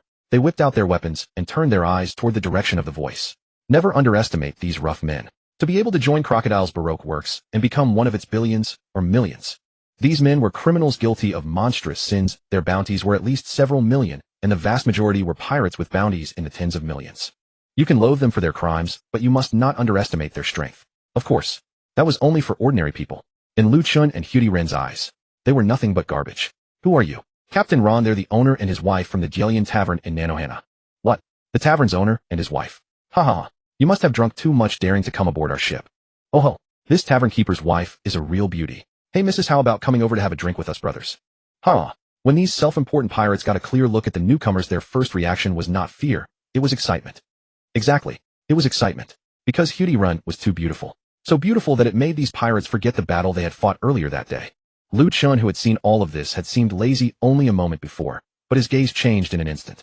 Yet just as he was about to feed all of them to the Sea Kings, Ren spoke up. Husband, your wife hasn't truly displayed butterfly dance in quite a long time. How about leaving these people to me? Ren's peerlessly beautiful face still carried that captivating smile. Only Lu Chen knew. This time, his wife was truly angry. Because he could see that his wife Ren's jade-like hand, the one gripping the Zanpakutō butterfly dance, had already tightened. The long blade was snow-white and slender, and the guard was like a pair of golden butterfly wings. This was butterfly dance, the Zanpakutō that belonged exclusively to Ren. Xing. At last, butterfly dance, its blade shaped like the Nichiren blade from Ren's original world, leapt from its sheath. Tonight was destined to be a sleepless night. Several pirate ships of Baroque works originally anchored at a hidden coastline in Yukawa were the fleet assembled by those myriad millionaires and billionaires. The entire fleet had been brightly lit and bustling with lively voices. But for some unknown reason, a massive swarm of dense purple butterflies suddenly descended from somewhere, completely engulfing the entire fleet. The lights disappeared. The sounds of merriment ceased. When those butterflies finally scattered like stardust. Dead silence. The entire pirate fleet fell deathly quiet. After an indeterminate amount of time. Wife, your control over the initial release has grown significantly stronger. I estimate it won't be long before you can advance to the next stage of training. Bankai, just like me. Thank you, my dear husband. Damn. Are these guys seriously this poor? Lu Chen was furious. He had hoped to plunder the pirates thoroughly. But, after his wife, Batsu Run had eliminated all these scoundrels. Lu Chen bitterly discovered 3 large and 5 small 8 Baroque works pirate ships in total, and they hadn't even accumulated 10 million berries. These wretched poverty-stricken devils were still bragging about their bounty being in the tens of millions right before they died. What the hell? Extreme cold. Sword slash. Bang. After the colossal frost-infused slash swept through, those pirates who had terrorized the common folk all sank beneath the sea alongside their bisected ships. Batsu Ren and Lu Chen also vanished once again into the dark night sky. The next day, bang. What? You're telling me all the pirates hidden in Yukawa have disappeared? No. No sir, they haven't disappeared. Then what happened? Smoker, who hadn't slept all night, stared fiercely at his subordinate with bloodshot eyes. Sir, according to our investigation, their pirate ships were all sliced in half and sunk to the seabed, and those pirates all perished at the bottom of the sea. Ridiculous. An enraged Smoker slammed his fist onto the table and roared, didn't we already assign someone to keep watch on those damn pirates? Were you all just eating idle rations? There was no blaming Smoker for his anger. A pirate gang numbering hundreds had been completely wiped out right under his jurisdiction. Observing the furious captain, the sergeant found it difficult to continue his report. Sir, the brothers we sent out. When they were discovered, they were all unconscious. Unconscious? Smoker paused, then suddenly seemed to realize something and quickly pressed further. What did the men monitoring Lu Chen's liquor shop discover? Reporting. According to our subordinates' report at dawn today, the Jelian liquor shop hung up a sign indicating it was closed for vacation. The shop owners, a married couple, have already left the liquor shop. Bang. Lu Chen. Understood. Everything became clear to Smoker. No one possessed the strength to annihilate such a massive pirate organization overnight, except that bastard Lu Chen. But what exactly was his purpose? Have you determined the cause of death for those pirates? Smoker, finally regaining his composure, asked once more. And this officer reported all the information they had investigated that morning to Smoker. First, regarding those pirate vessels as described by several officers who went down to retrieve them. Those pirate ships of various sizes were all cleanly severed in two by a single slash before sinking. As for those pirates, upon medical examination, the cause of death was determined to be poisoning. And the wounds, every one of them resembled countless insect bites scattered across their bodies, making their final expressions absolutely horrific. After hearing his subordinate's report, Smoker fell into deep thought once more. A single slash that destroyed an entire fleet. Had his strength already reached that of a grand swordsman? At that moment, Smoker actually thought of that man with eagle-like eyes. The warlord of the sea, Dracula Mihawk. But those who died from poisoning. Could it be? Suddenly, Smoker recalled that elegant woman who had coerced his adjutant. Damn it. What kind of people are this couple? At this moment, Smoker had an agonizing headache. However, no matter how much pain Smoker was experiencing, the vacationing couple Lu Chen and his wife were living absolutely carefree. What a relief, debt-free and lighthearted. This is too wonderful. Under the blazing sun, Lu Chen, who had already left Yukawa, was strolling hand in hand with his lady across the vast expanse of yellow sand, shielded by a sun umbrella. Perhaps for ordinary people, both the scorching sun overhead and the desolate desert beneath their feet would be unbearable conditions. But for Lu Chen and Butsu Ren, this was merely a leisurely post-breakfast stroll. The enormous parasol blocked all sunlight from striking down. Refreshing cool air continuously emanated from Lu Chen's body, dispersing all the heat waves surrounding Butsu Ren. Has anyone ever heard of a human-shaped air conditioner? The night before, after Lu Chen and Butsu Ren had eliminated those pirates and made a modest fortune, they repaid all their neighbors' debts in the morning before departing Yukawa with Butsu Ren. Husband is in a good mood today. Feeling her man's meticulous care, Butsu Ren sweetly linked arms with Lu Chen beside her. Of course, thinking about last night's earnings. Although somewhat disappointing, this was still the largest sum he had earned since transmigrating. Observing her husband's self-satisfied expression, Butsu Ren covered her mouth and chuckled. Husband, when you went to repay debts this morning, Miss Robin contacted me. Oh. Lu Chen paused, then quickly asked, she contacted you? Is there any movement on Crocodile's side? Butsu Ren nodded. At the mention of Robin, Lu Chen instantly perked up. Regarding this multiple spy, Lu Chen's lips couldn't help curving upward slightly, and his memories seemed to return to over a month ago, to the amusing scene when he had exposed her identity during their first meeting. This beautiful, mature woman was contacting him now. It seemed she truly believed what he had said last time. What did she say? Lu Chen believed that Robin must have important intelligence to contact him at this moment. And indeed, as Lu Chen had suspected, through Butsu Ren's retelling, he learned. Crocodile had recalled all the Baroque Works executives and was preparing to commence operations ahead of schedule. The rebellion war was about to erupt.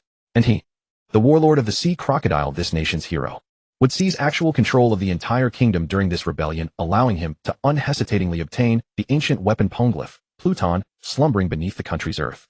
After laying plans for so long, this old shark had finally revealed his fangs. However, wife, tell Robin, if she truly wishes to read that historical text, she must hand over all Baroque Works personnel and their deployment plans, and additionally tell me where that stinking Crocodile has hidden all his assets. I guarantee she will see that broken stone openly and triumphantly. Yes, husband. Butsu Ren nodded with a smile, curving her eyes like crescents. Lu Chen gazed at the distant sky. Old Shah, with so many people targeting you, you deserve to lose. The tense situation in the kingdom of Alabasta seemed to be pushed forward by an invisible hand.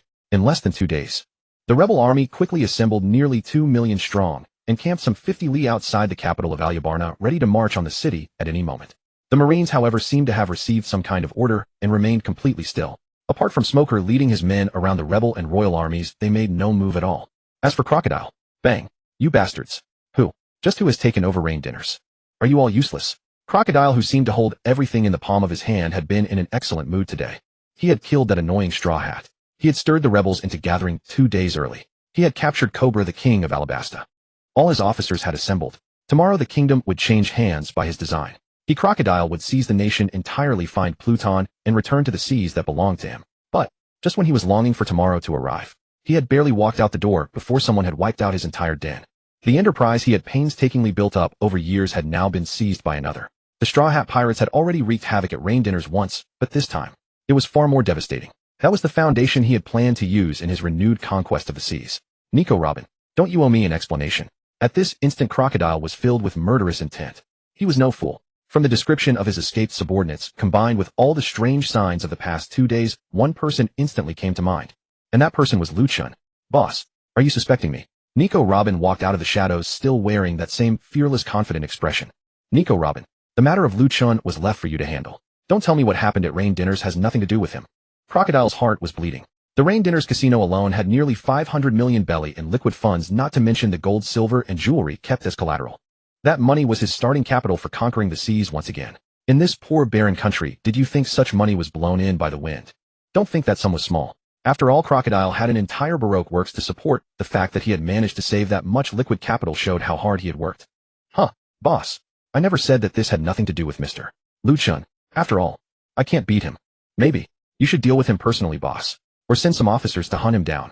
I'm sure that if you go yourself, you'll take Rain Dinners back. Robin's words were like a sharp steel needle stabbing straight into Crocodile's heart. Crocodile had more than once considered killing Robin the demon child. But to acquire Pluton, he needed the help of the extremely rare kind of person who could read poneglyphs, someone like Robin. What's more, the great battle was about to begin. Tomorrow he would become the true power behind this kingdom. Rain Dinners. Even if it ached, now was not the time to go back. And so, Nico Robin, from now on until the war ends, you will not leave my sight for even half a step. Did you hear me? Crocodile's gaze was icy. He had the heart to kill Robin and also the will to capture Lu Chen.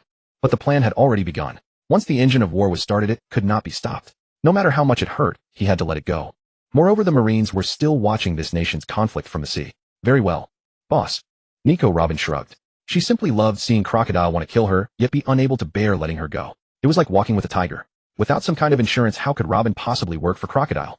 If Robin were to tell Crocodile now that his billions and millions, apart from those who had infiltrated the rebel and royal armies, had already been annihilated and stripped clean by Lu Chen, would he really kill her in a fit of rage? Robin, I can hardly wait. I truly cannot wait for tomorrow. Exactly. Crocodile was not the only one looking forward to tomorrow. Many people were also waiting for tomorrow to come. Gazing at the unruffled Robin, Crocodile rose with bitter hatred and headed into the cave. Losing Rain Dinners hurt.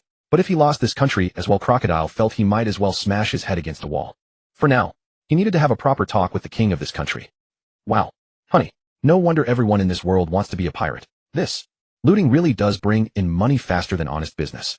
In the luxurious Rain Dinners casino that had already been fully occupied and emptied of its former people, Lu Chen was showing Shinobu Kocho their brilliant gains from the past few days. Belly. There was belly everywhere. Gold and jewelry were stacked in heaps before them. Husband. Shinobu Kocho, holding Lu Chen's hand, rolled her eyes at him in exasperation. Only her own husband could talk about robbery with such a self-righteous, high-minded air. Even so, to be fair, Shinobu Kocho's heart had also been moved by the mountain of money before her. She was not greedy. It was just that this money could save lives. Dear, I'm going to begin.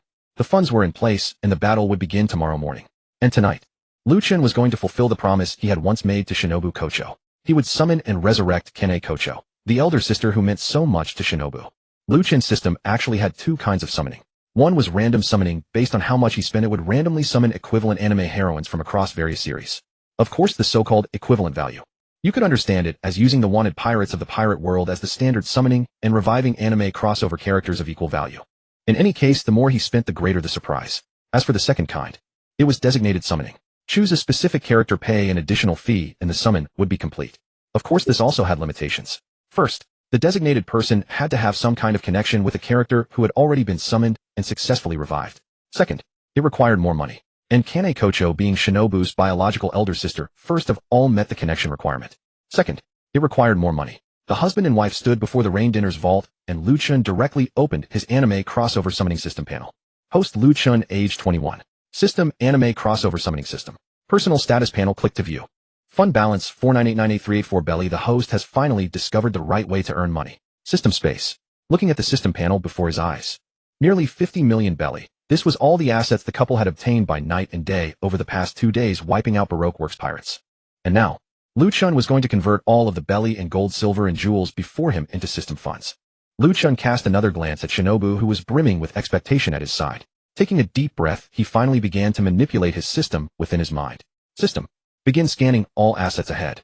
At Lu Chen's mental command, a golden light wave, visible only to him, instantly swept across the mountain of assets before him. A few seconds later, a system notification echoed in Lu Chen's mind. Scan complete.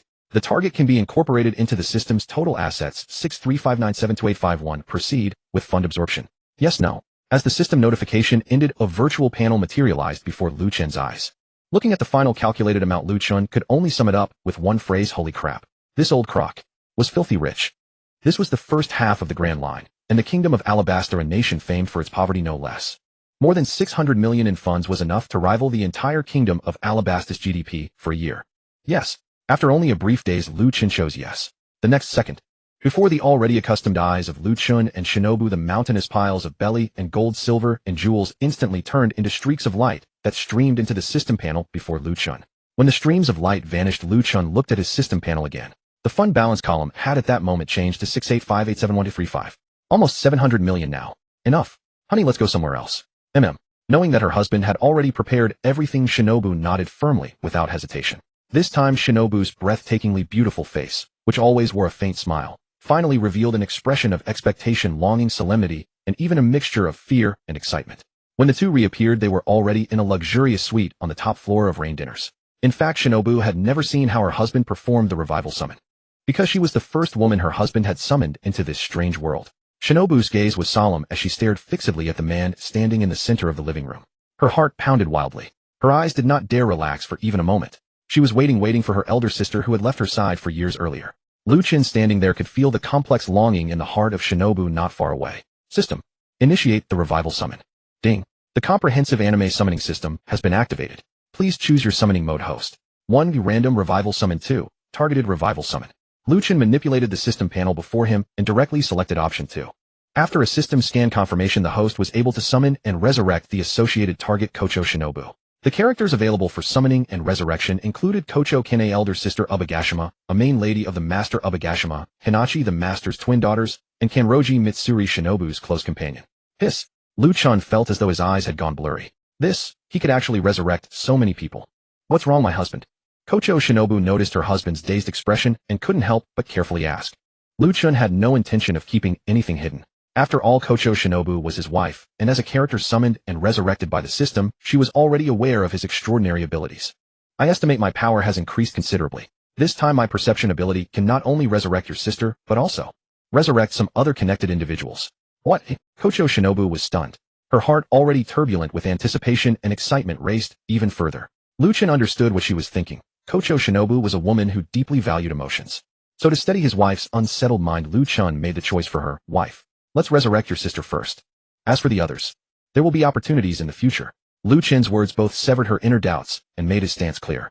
In truth, for certain individuals, resurrecting them might not have been the best choice. For instance, the Ubagashima family. If only the lady and their 2 children were resurrected, it would not constitute a perfect ending. Kocho Shinobu gazed into the man's resolute eyes, and the tenderness in his expression and her heart swelled with overwhelming emotion. Yes, husband. Thank you. It is what I should do. Lu Chen offered a gentle smile, then returned his gaze to his system panel. This time, without hesitation, Lu Chen directly selected Kocho Kanae. The system prompt appeared. Ding. The host has selected the associated summoning and resurrection target, Kocho Kanae. Please choose a summoning mode. Option 1, 100 million base funds plus 100 million additional funds. No additional rewards granted to the summoning target or the host. Option 2, 100 million base funds plus 500 million additional funds. The summoning target and host may receive additional rewards. Lu Chen. What the hell? You really are a pay-to-win version of a system, aren't you? Lu Chen couldn't help but mutter an inner complaint. Yet his hand did not stop. He knew all too well how crucial the additional rewards were.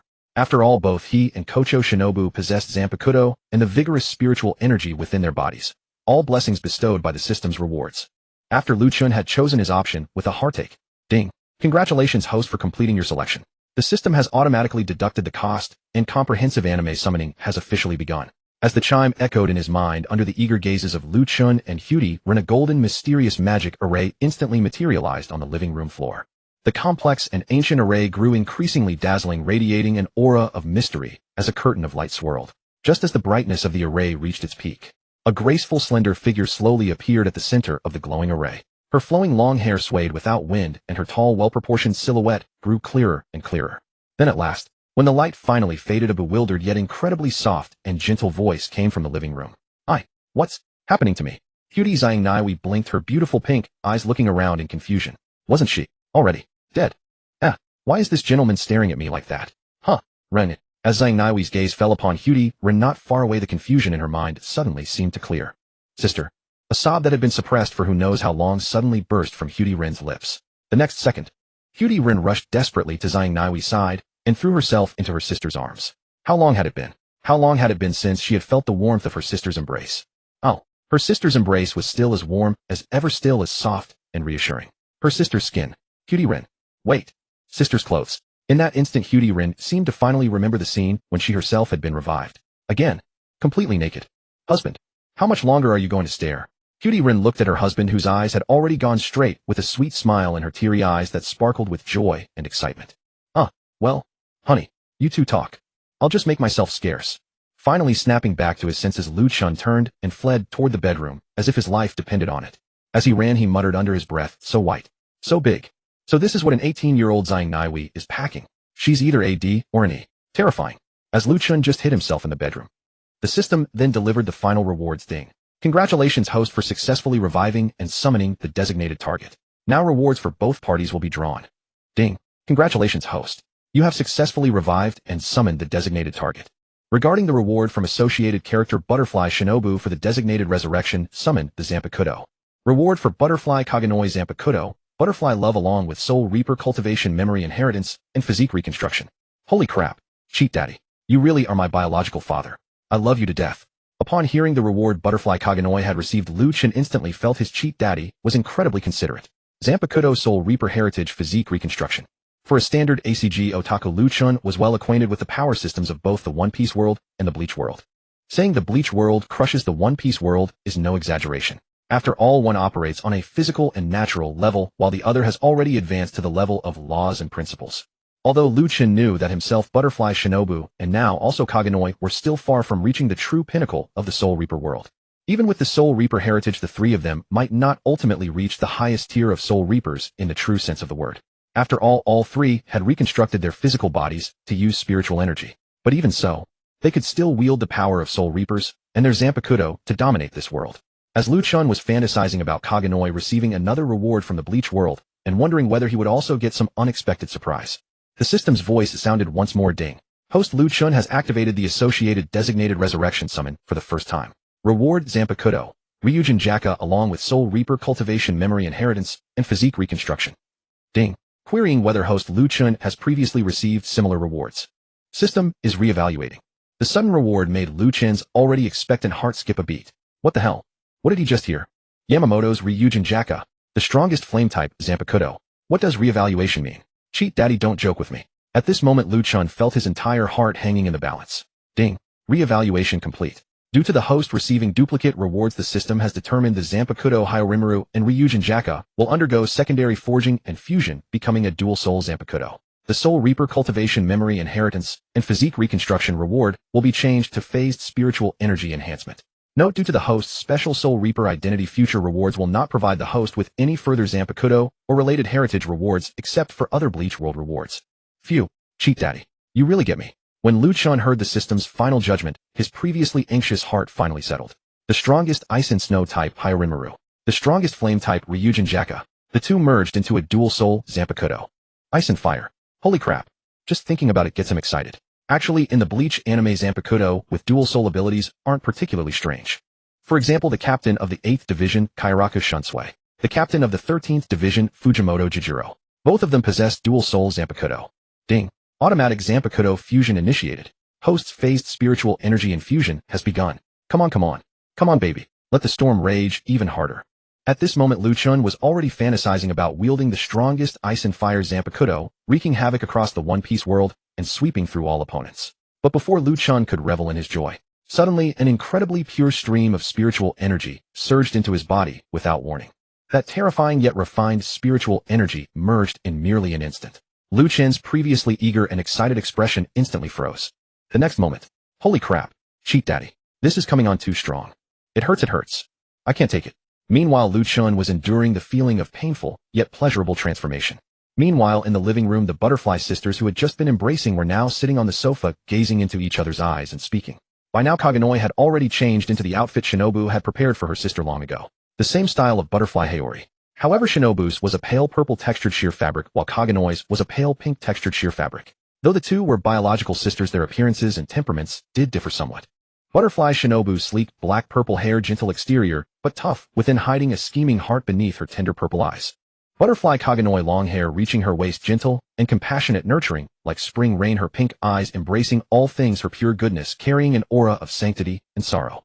Oh, so that's how it is. Shinobu, you've worked so hard all these years. I never expected you would also perish tragically at Tamaru's hands. After hearing her younger sister recount the events that transpired after her death, Kagenoi finally sighed. So, she had already been dead for 4 years. And her younger sister had grown from a naive young girl into the graceful, incredibly strong, and mature woman before her now. It's all in the past, One-sama. Nothing makes me happier than seeing you again. In truth, Shinobu's smile had been maintained out of a promise to her sister. But now, Shinobu hoped the smile on her face would never fade. She now had a husband who loved her most dearly. And now she also had her older sister who loved her the most. There was nothing in the world that could make her happier than this. Kagenoi looked at her younger sister's deeply blissful face and gave a gentle nod. Still somewhat puzzled, she asked her younger sister Shinobu. That Mr. Lu Chen. Why does my memory and my heart always fill me with a sense of dependency toward him, and some indescribable feeling? Kagenoi did not finish her sentence. In truth, ever since fully accepting the fact of her resurrection, her heart had already been branded with Lu Chen's mark. Though emotions are free, the heart never betrays. Butterfly Shinobu watched her sister's suspicious expression, and recalling the moment she herself had been resurrected and summoned by Lu Chen, couldn't help but burst out laughing. Of course she knew why her sister felt this way. Because it was her husband's ability. Fortunately, her husband was not the type to use such a special ability to force them into doing things they disliked. That was precisely why Butterfly Shinobu cherished her husband so deeply. It was a love that came from the bottom of her heart, not love bound by some sort of contract. Sister, let me explain. Here's what happened. At this moment, Shinobu knew she needed to let her sister understand this world and likewise understand herself. Oh no. Understand their shared husband. Hiss. Damn. Cheat daddy. Is this enlightenment or an enema? You nearly took half my life. The sudden influx of spiritual energy gave Lu Chen a rare taste of the true meaning of hurt. So good. He felt the pure surging spiritual energy flowing within him. Measured against the power scale of the bleach world, Lu Chen felt his current strength had now solidified firmly at the subcaptain level. If compared with the world of One Piece, Lu Chen felt he could unquestionably match an admiral. And with his Zanpakutō and those supremely uncanny Kido arts counted in. The sea. I'm coming. At this moment, Lu Chen finally possessed the strength to look down upon this vast ocean. Alright. My sword. After feeling the newly elevated power within his body, Lu Chen only then remembered his Zanpakutō. The instant Lu Chen's Zanpakutō was drawn from the system's storage space, an aura like a dragon's resonant roar came surging straight toward his face. It was still the plain, unadorned, pitch-black scabbard, but the tsuba at the front of the red and blue braided hilt had now transformed into an entirely new appearance. A black as lucent as ice crystal, yet burning as if veiled in flame. Slick, shing. The long blade left its sheath, cold light, flashing. An icy aura like the netherworld's abyss, along with a presence like a scorching inferno, rushed over him in an instant. The jet-black blade reflected not the faintest glimmer, but Lu Chen knew. The Zanpakutō in his hand, bound to him like blood and bone, had now become completely his. It was a piece of his own soul. It was still Hyrinmaru, yet also Ryujin Jaka. It bore no new name. It was simply itself, Lu Chen's Zanpakutō, a fragment of his soul. With the long blade held crosswise before his chest, Lu Chen wore an entranced smile as he said, "Don't rush. Next, I will let this world behold your true forms." At that moment, the Zanpakutō in his hand let out a hum as if it had perceived Lu Chen's intent. But in the next second, knock knock knock. Just as Lu Chen was still reveling in his power breakthrough and his epiphany regarding the new Zanpakutō, the door he had only just shut was suddenly met with crisp knocking, immediately followed by Kocho Shinobu's spirited voice, "Husband, can you come out?" "Oh, coming." Shing. The long blade slid home, and Lu Chen strode to the door and opened it. The first thing that met his eyes was Kocho Shinobu's irrepressibly cheerful face. "Kanae, has she adjusted?" Lu Chen asked, at once voicing what had been weighing on his mind. Kocho Shinobu smiled sweetly and nodded. "She's already adjusted. Come, husband. Let me properly introduce her to you."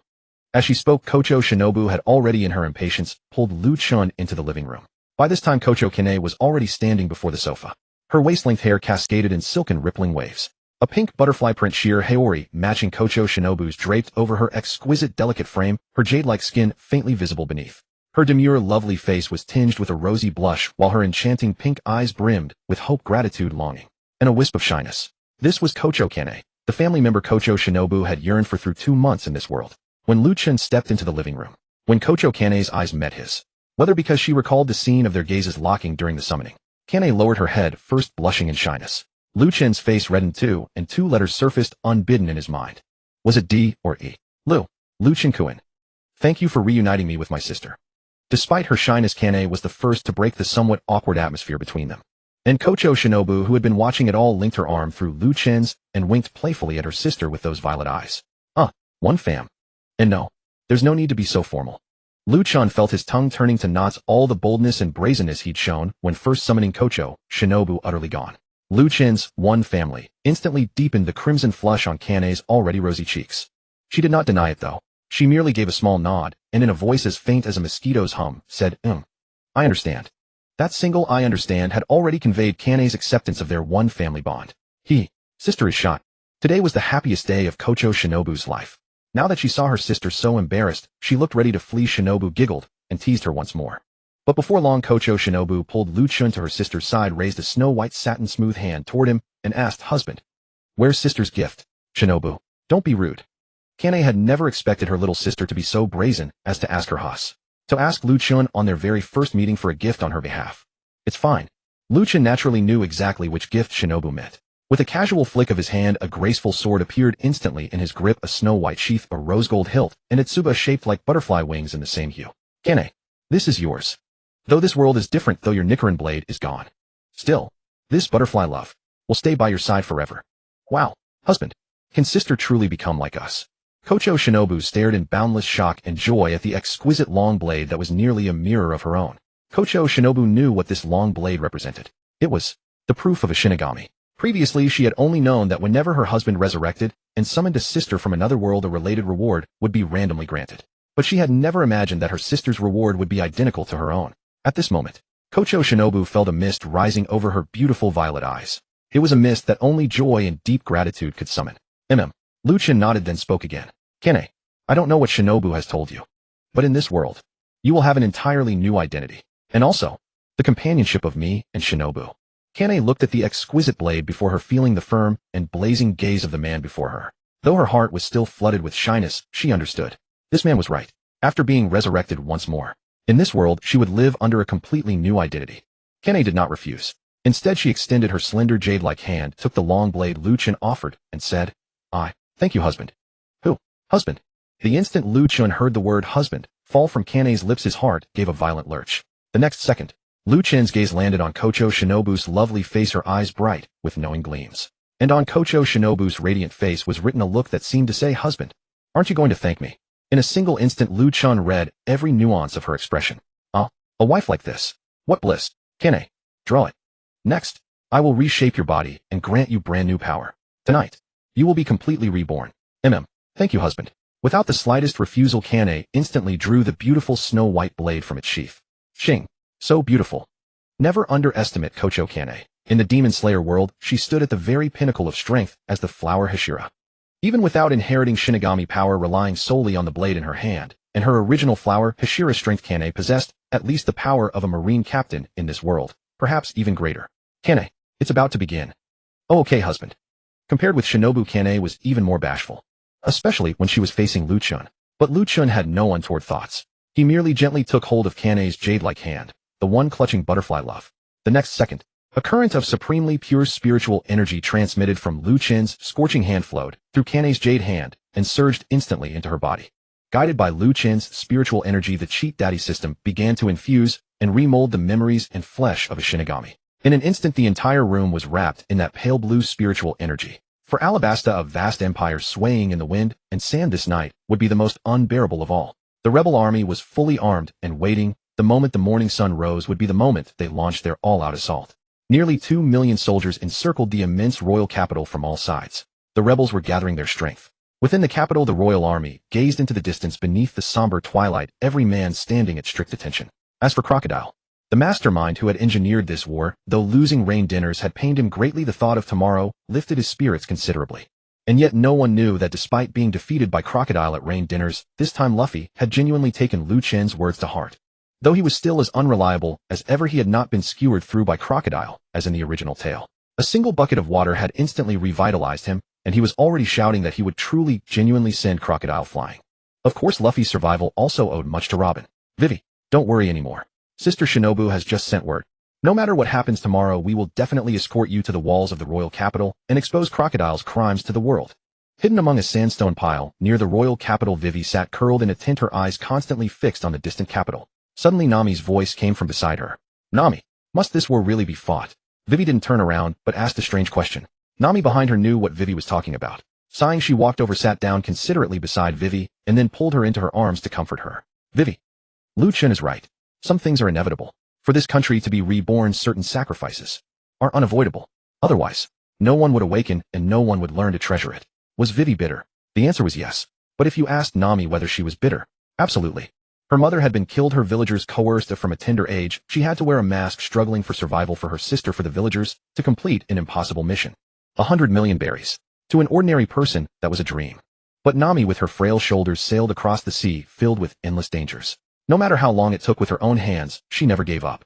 Nami had seen far too much of the darkness of human nature. She had been impulsive too. For the sake of her closest friend, the entire Straw Hat Pirates had been ready to stand up for Vivi. But after receiving Lu Chen's guidance, Nami understood that to truly save this country, defeating Crocodile alone was not enough. The most important thing was to awaken the will that had vanished from this country long ago, and to dissolve the hatred they harbored in their hearts toward the nation. Let everyone remember this war, and remember who was truly sacrificing for this country. That was the real victory. Thank you, Nami. But my heart aches. Vivi understood those principles too. However, those people were still her country's citizens. As the only princess of Alabasta, Vivi couldn't bear it. Don't worry. Nami laughed brightly and patted Vivi on the shoulder. Didn't Lu Chen say it? As long as he is here, they will surely minimize the losses to this country. Perhaps it was Nami's smile, perhaps it was the friendship of the Straw Hat Pirates, or perhaps it was that man's promise. This time Vivi no longer wavered. She nodded firmly. I understand. Eventually the sun rose after all. When the early morning sun crossed the mountains and illuminated this country full of sand and silence, nearly 2 million rebels had already assembled. Every gaze was filled with unwavering determination. They clutched their weapons tightly and pulled tight on their warhorses' reins. Everyone was waiting for one command. A command that was about to change the fate of this country. And the royal army defending the city, though they too felt the unprecedented pressure, not one of them would flinch. They understood their king, they understood the predicament of this country. But war was war. There was no right or wrong, only victory and defeat. A bleak, killing aura continued to rise across the land. However, no one took notice. Right beneath the early morning sun, in the sky above this land of yellow sand and ruin, 3 figures barely discernible to the naked eye had already arrived above the royal capital. Phew, 2 million. I didn't expect it to be so spectacular. Standing in the void hundreds of meters above the ground, Lu Chen looked down at the rebel army that densely surrounded the entire royal capital like an unbreakable square, leaving not a single gap. He could not help but marvel inwardly. Husband, when do we make our move? Standing in the void to Lu Chen's left, Kanae couldn't help asking. Even though this was no longer her original world, Kanae's merciful and compassionate heart still made it impossible for her to witness the bloodshed before her. But she also knew that some wars were unavoidable. Though she no longer needed to fight demons, Kanae still hoped to use the long blade in her hand to uphold the compassion in her heart. Sister, don't worry, my husband has long since planned everything. Shinobu understood her sister well.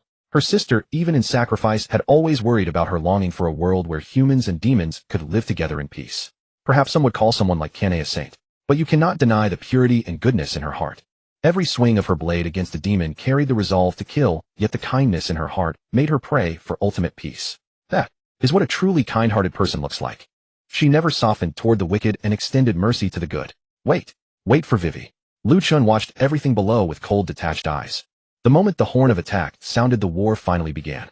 Battle cries like mountain collapses and tidal waves carrying dust-laden gales instantly thundered across the entire land. The booming cannon fire also erupted as the rebels charged into the capital's range. In an instant, shells rained and dust billowed. Countless rebels perished caught in the bombardment during their charge. But Lu Chen remained unmoved. His gaze swept over the dense swarms of rebels like ants, passed over the capital walls that roared with cannon fire, and finally settled on a small, unremarkable group of people. It was Vivi, Nami, Luffy, and the others. The plan had finally begun at this very moment. Yet as Lu Chen was coldly surveying everything below, he suddenly seemed to sense something. He snapped his gaze toward the west side of the capital behind the rebel forces. Yo, looks like we've attracted someone extraordinary. As a living god of death, Lu Chen's perception of souls had long surpassed ordinary limits. Especially after the increase in power from yesterday, Lu Chen's perception was now even sharper. Even with 1 million rebels below, he instantly sensed that unique presence in the distance. Shinobu, Kanae, go down and secretly assist Luffy and the others. Make certain that Crocodile confesses his crimes with his own mouth. Kanae, yes, my husband. Shinobu understood, my husband. The two sisters looked in the direction their husband was gazing, though they had no idea what his words just now meant. But the husband's command ruled above all else. The two sisters vanished in a flash. As for Lu Chen gazing into the distance, this spiritual energy fluctuation, it's Kazan, isn't it? Heh, my arrival really has changed something after all. Very well. Let me see who is stronger, me or this world's most supreme combat power. Oh, is this what war between nations looks like? It's horrifying. Usopp, cut the chatter. Rush forward. We must get Vivi to the royal capital as fast as possible. Oh, I know. Careful. There's someone. What? Everyone. Dodge. Boom. With a tremendous roar beneath the towering cloud-piercing royal capital, 6 speeding ducks and 1 bizarre-faced camel were instantly sent scattering by the sudden attack. And these people were none other than Nami and the others. Just as they were on their way to the royal capital beneath that sheer 90-degree wall of the royal city, they were ambushed by several strangely dressed figures. Don't mind them. Stick to the plan. Nami, completely wrapped in a cloak, gritted her teeth and urged her companions not to stop. Zoro, Sanji, Usopp, and the others felt the determination in Nami's voice and exchanged glances. Without a word, they slapped the ducks beneath them and dashed off in different directions at once. Everyone, for Vivi. Ooh. At the call, everyone dashed desperately toward the royal capital. For Vivi, for this country. No one had any intention of lingering in battle. But those lying in wait for Vivi were not about to let them leave so easily. Futile struggle. After them. Take them down. TCH. We don't need you ordering us around. Who are you talking about? Hey, stop arguing. Do you want to die by ruining the boss's plan? The elite agents of Baroque Works who had been hiding beneath the city walls in ambush for Vivi each gave a cold snort, and then highly annoyed chose their targets and went after the flock of ducks. And while everyone was chasing the cloaked ducks beneath the royal capital, and in front of the rebel army, 2 figures who had been hiding behind a massive boulder finally stepped out. Luffy, it's up to you now. Don't worry. I'll take you to the royal capital and personally send that bastard crocodile flying. Luffy's nose shot out a puff of angry white steam like an exhaust pipe. Clearly he still held a grudge over being ruthlessly beaten by Crocodile at rain dinners.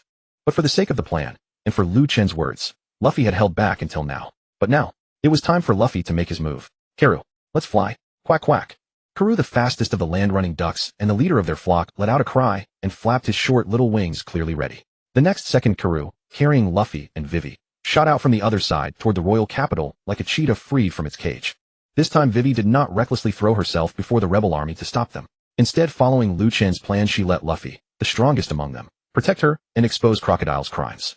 Sister, let's split up. Husband said that among Luffy's pirate crew, Nami and Usopp are the weaker fighters. All right, Shinobu. You be careful too. Kanae fully agreed with Shinobu's decision. At the same time, Kanae also wanted to see just what kind of strength she herself now possessed. The world was different, but Kanae was still the proud flower pillar. The two women exchanged one glance, and the next instant they shot off in different directions. Chopper. I can't hold on anymore. I feel like I'm about to die. Hey, Usopp. Don't scare me. There has to be a way. Usopp had been tormented by a fat man, an old mole woman, and a dog that fired baseball bombs. Tormented by this bizarre trio until he doubted his own existence, Usopp was using the last shred of his strength to make one final desperate struggle. In the original story, Usopp and Chopper had used their wits to defeat this bizarre trio. But today, perhaps because old Croc had been too upset yesterday, he had given his elite agents a kill order. Whether they met any member of the Straw Hat Pirates, they were to kill them. Although these agents were usually lax and undisciplined. But after seeing how furious Crocodile was yesterday, no one dared to be careless this time. So, that spelled misery for Usopp and Chopper. What do we do? What do we do? Chopper, can we dodge the next attack? Covered in wounds, his face struck several times, Usopp stared fixedly at the fat man holding the huge baseball bat. But just as Usopp was focusing all his attention on that fat man, suddenly, under Chopper's stunned gaze, a pair of sharp claws thrust up from beneath Usopp's feet. And the next second, little brat, let's see how you dodge this time. Mr. 4, kill them. As Mr. 4's partner, Miss Merry Christmas, Drophy, the user of the mole fruit, had lost all desire to keep playing. This time she was going to kill that infuriating duo that kept jumping and scurrying around. Usopp, you two are the real bizarre pair, you know that. Bang. As Usopp's eyes widened and Chopper came running with all his might, Mr. 4 swung his bat again toward Usopp. Only this time, he wasn't hitting a bomb baseball. He was swinging slowly at empty air. And Usopp, controlled by Drophy, the mole fruit user, was being sent flying at great speed in the direction of the bat's swing. Chopper, Usopp, it's over. This time Usopp didn't think he could escape. And Chopper was already chasing after Usopp with everything he had. Unless something intervened, this time Usopp's skull would definitely be shattered by that heavy baseball bat. He had even closed his eyes, his life replaying before him like a lantern reel as he recalled every beautiful moment from the past. Luffy, Nami, Vivi, Kaya, this time, I really may never see you again. But just as Usopp's life was flashing before his eyes, the crushing blow he had imagined never came. And why did he seem to have stopped? And why could he smell that familiar faint scent of flowers? Huh, Usopp little brother, what are you standing there for? That familiar gentle voice, that familiar faint flower fragrance. Only after Usopp heard that lovely voice did he finally bring himself to open his eyes, the eyes that had been resigned to death. And when he saw clearly what was before him, Sister Shinobu. Sister Shinobu. Usopp could not even dare to dream that the gentle, virtuous sister standing before him had really appeared. A pale violet butterfly Heroine face, so lovely it was hard to look directly at amethyst eyes that always seemed to hold a smile, and the strange long sword already drawn from its sheath. Usopp. Sister Shinobu. By then Chopper had finally reached Usopp's side, staring in equal shock at Shinobu, who stood before the two of them. As for Mr. For who had been swinging a baseball bat resembling a spiked club, he stayed frozen in his swing, unmoving, as if placed under a binding spell. Even the claws that had been gripping Usopp's ankles now stopped dead. No one knew what had happened. But the next moment, schlick, schlick, 2 columns of blood erupted from the scorching earth. Exactly. This was Shinobu's current strength. With a single swing and a thrust, she had succeeded in saving Usopp. Damn it. Who the hell are you? Mr. 4. Are you alright? Kill that woman. The mole woman, who had finally recovered her wits and leapt out from below, while clutching her chest, glared furiously at Shinobu. As for the thick-skinned Mr. 4, although blood gushed from him like a fountain, he was still alive. Slow-witted, as ever, he was still wondering why his arm was bleeding so profusely. Wah. Sister Shinobu. They're still alive. Help, sister. Usopp pointed wildly at the pair and screamed. Chopper, already reverted to his chibi form, was cowering at Shinobu's feet, hugging her leg. Era. Kill me. Butterfly dance. Scattering petals. The snow-white long blade instantly became a sky full of violet butterflies. Before Usopp's and Chopper's stunned gazes, the 2 agents who had just threatened to kill Sister Shinobu were engulfed in an instant by the swarm of purple butterflies. Their end went without saying. Damn it. Why won't she stop chasing me? Zoro. If you don't show up now, I'm really going to die here. Nami regretted it. She had lost track of the Straw Hat's second strongest leg, and a twisted woman was still chasing after her. What should she do? Could it be? Little girl, stop hiding. I found you. Paula, the partner of Baroque Works' senior agent Mr. 1, was a woman with the power of the thorn fruit. She was savoring the pleasure of hunting her prey. Eek, I'm done for. Hearing that woman's voice, Nami felt a chill race through her whole body. But Nami did not give up. She thought of everything they had done for Vivi over these past days, and of the brand new climatak Usopp had built for her. Enduring the wounds all over her body, Nami's mind raced as she clutched the assembled climatak tightly in her hand. Got you. You little girl who loves cheap tricks. This time, I'll kill you for good. Bored of playing, Paula transformed her deep blue hair into countless steel needles in an instant. This strike was meant to kill. Climatak. This time I'm counting on you. Nami would not give up. Badly wounded, she was making her last desperate stand. But, just as Nami was about to make her final stand, suddenly from that alley where only the 2 of them should have been, a sweet, curious voice came ringing out. Such a wondrous world. Is this the devil fruit power my husband spoke of? How interesting. Who's there? Paula, who had been about to deliver the final blow to Nami, instinctively tensed at the voice and turned her eyes toward the direction it came from. Nami, also hearing the voice, looked over with a face full of curiosity and surprise. Her waist-length hair drifted in the wind through the war-ravaged royal capital. A thin pink haori printed with butterfly patterns veiled her perfect, delicate figure. A stunningly beautiful face, soft pink eyes, and in her hand a strangely familiar snow-white longsword decorated with gilded butterflies. She was gazing at the graceful beauty standing on the eaves not far away. Nami instinctively associated her with Sister Shinobu. Your little sister, Nami, aren't you? Leave the battlefield to me. You don't mind, do you? No. As long as you're happy, sister. Nami shook her head frantically. Are you kidding me? After fighting this long, she'd nearly left half her life here. If she hadn't been unable to find Zoro, she would have fled long ago. If there was any regret, it was this. Usopp is your climatak, just toying with me. A swordsman. Interesting. Little girl, you're the one asking for death. Paula stared at the woman on the eaves. Though she was stunned by her beauty, she would never forgive the interruption of her hunt. Please enlighten me. A soft laugh, and the long blade left its sheath. Butterfly love. Kanae's personal Zanpakutō. The long sword, its entire body shimmering with a pink gilded halo, shone brightly under the piercing sunlight. Kanae didn't intend to immediately use the spiritual energy techniques her husband had repeatedly taught her last night. Instead, she adjusted her breathing. Kanae was looking for her form, for the state that had disappeared for 4 years. Holding her breath. Focusing her mind. The next second, flower breathing 6th form whirling peach. Blade unsheathed, her figure sprang into the air in a flash. Under the sunlight, countless pink petals seemed to flutter across the sky. Paula, for her part, had launched her attack the very instant the woman's blade came out. But, so fast, so beautiful. Just what are you? These were the last words uttered by Paula, the thorn fruit user.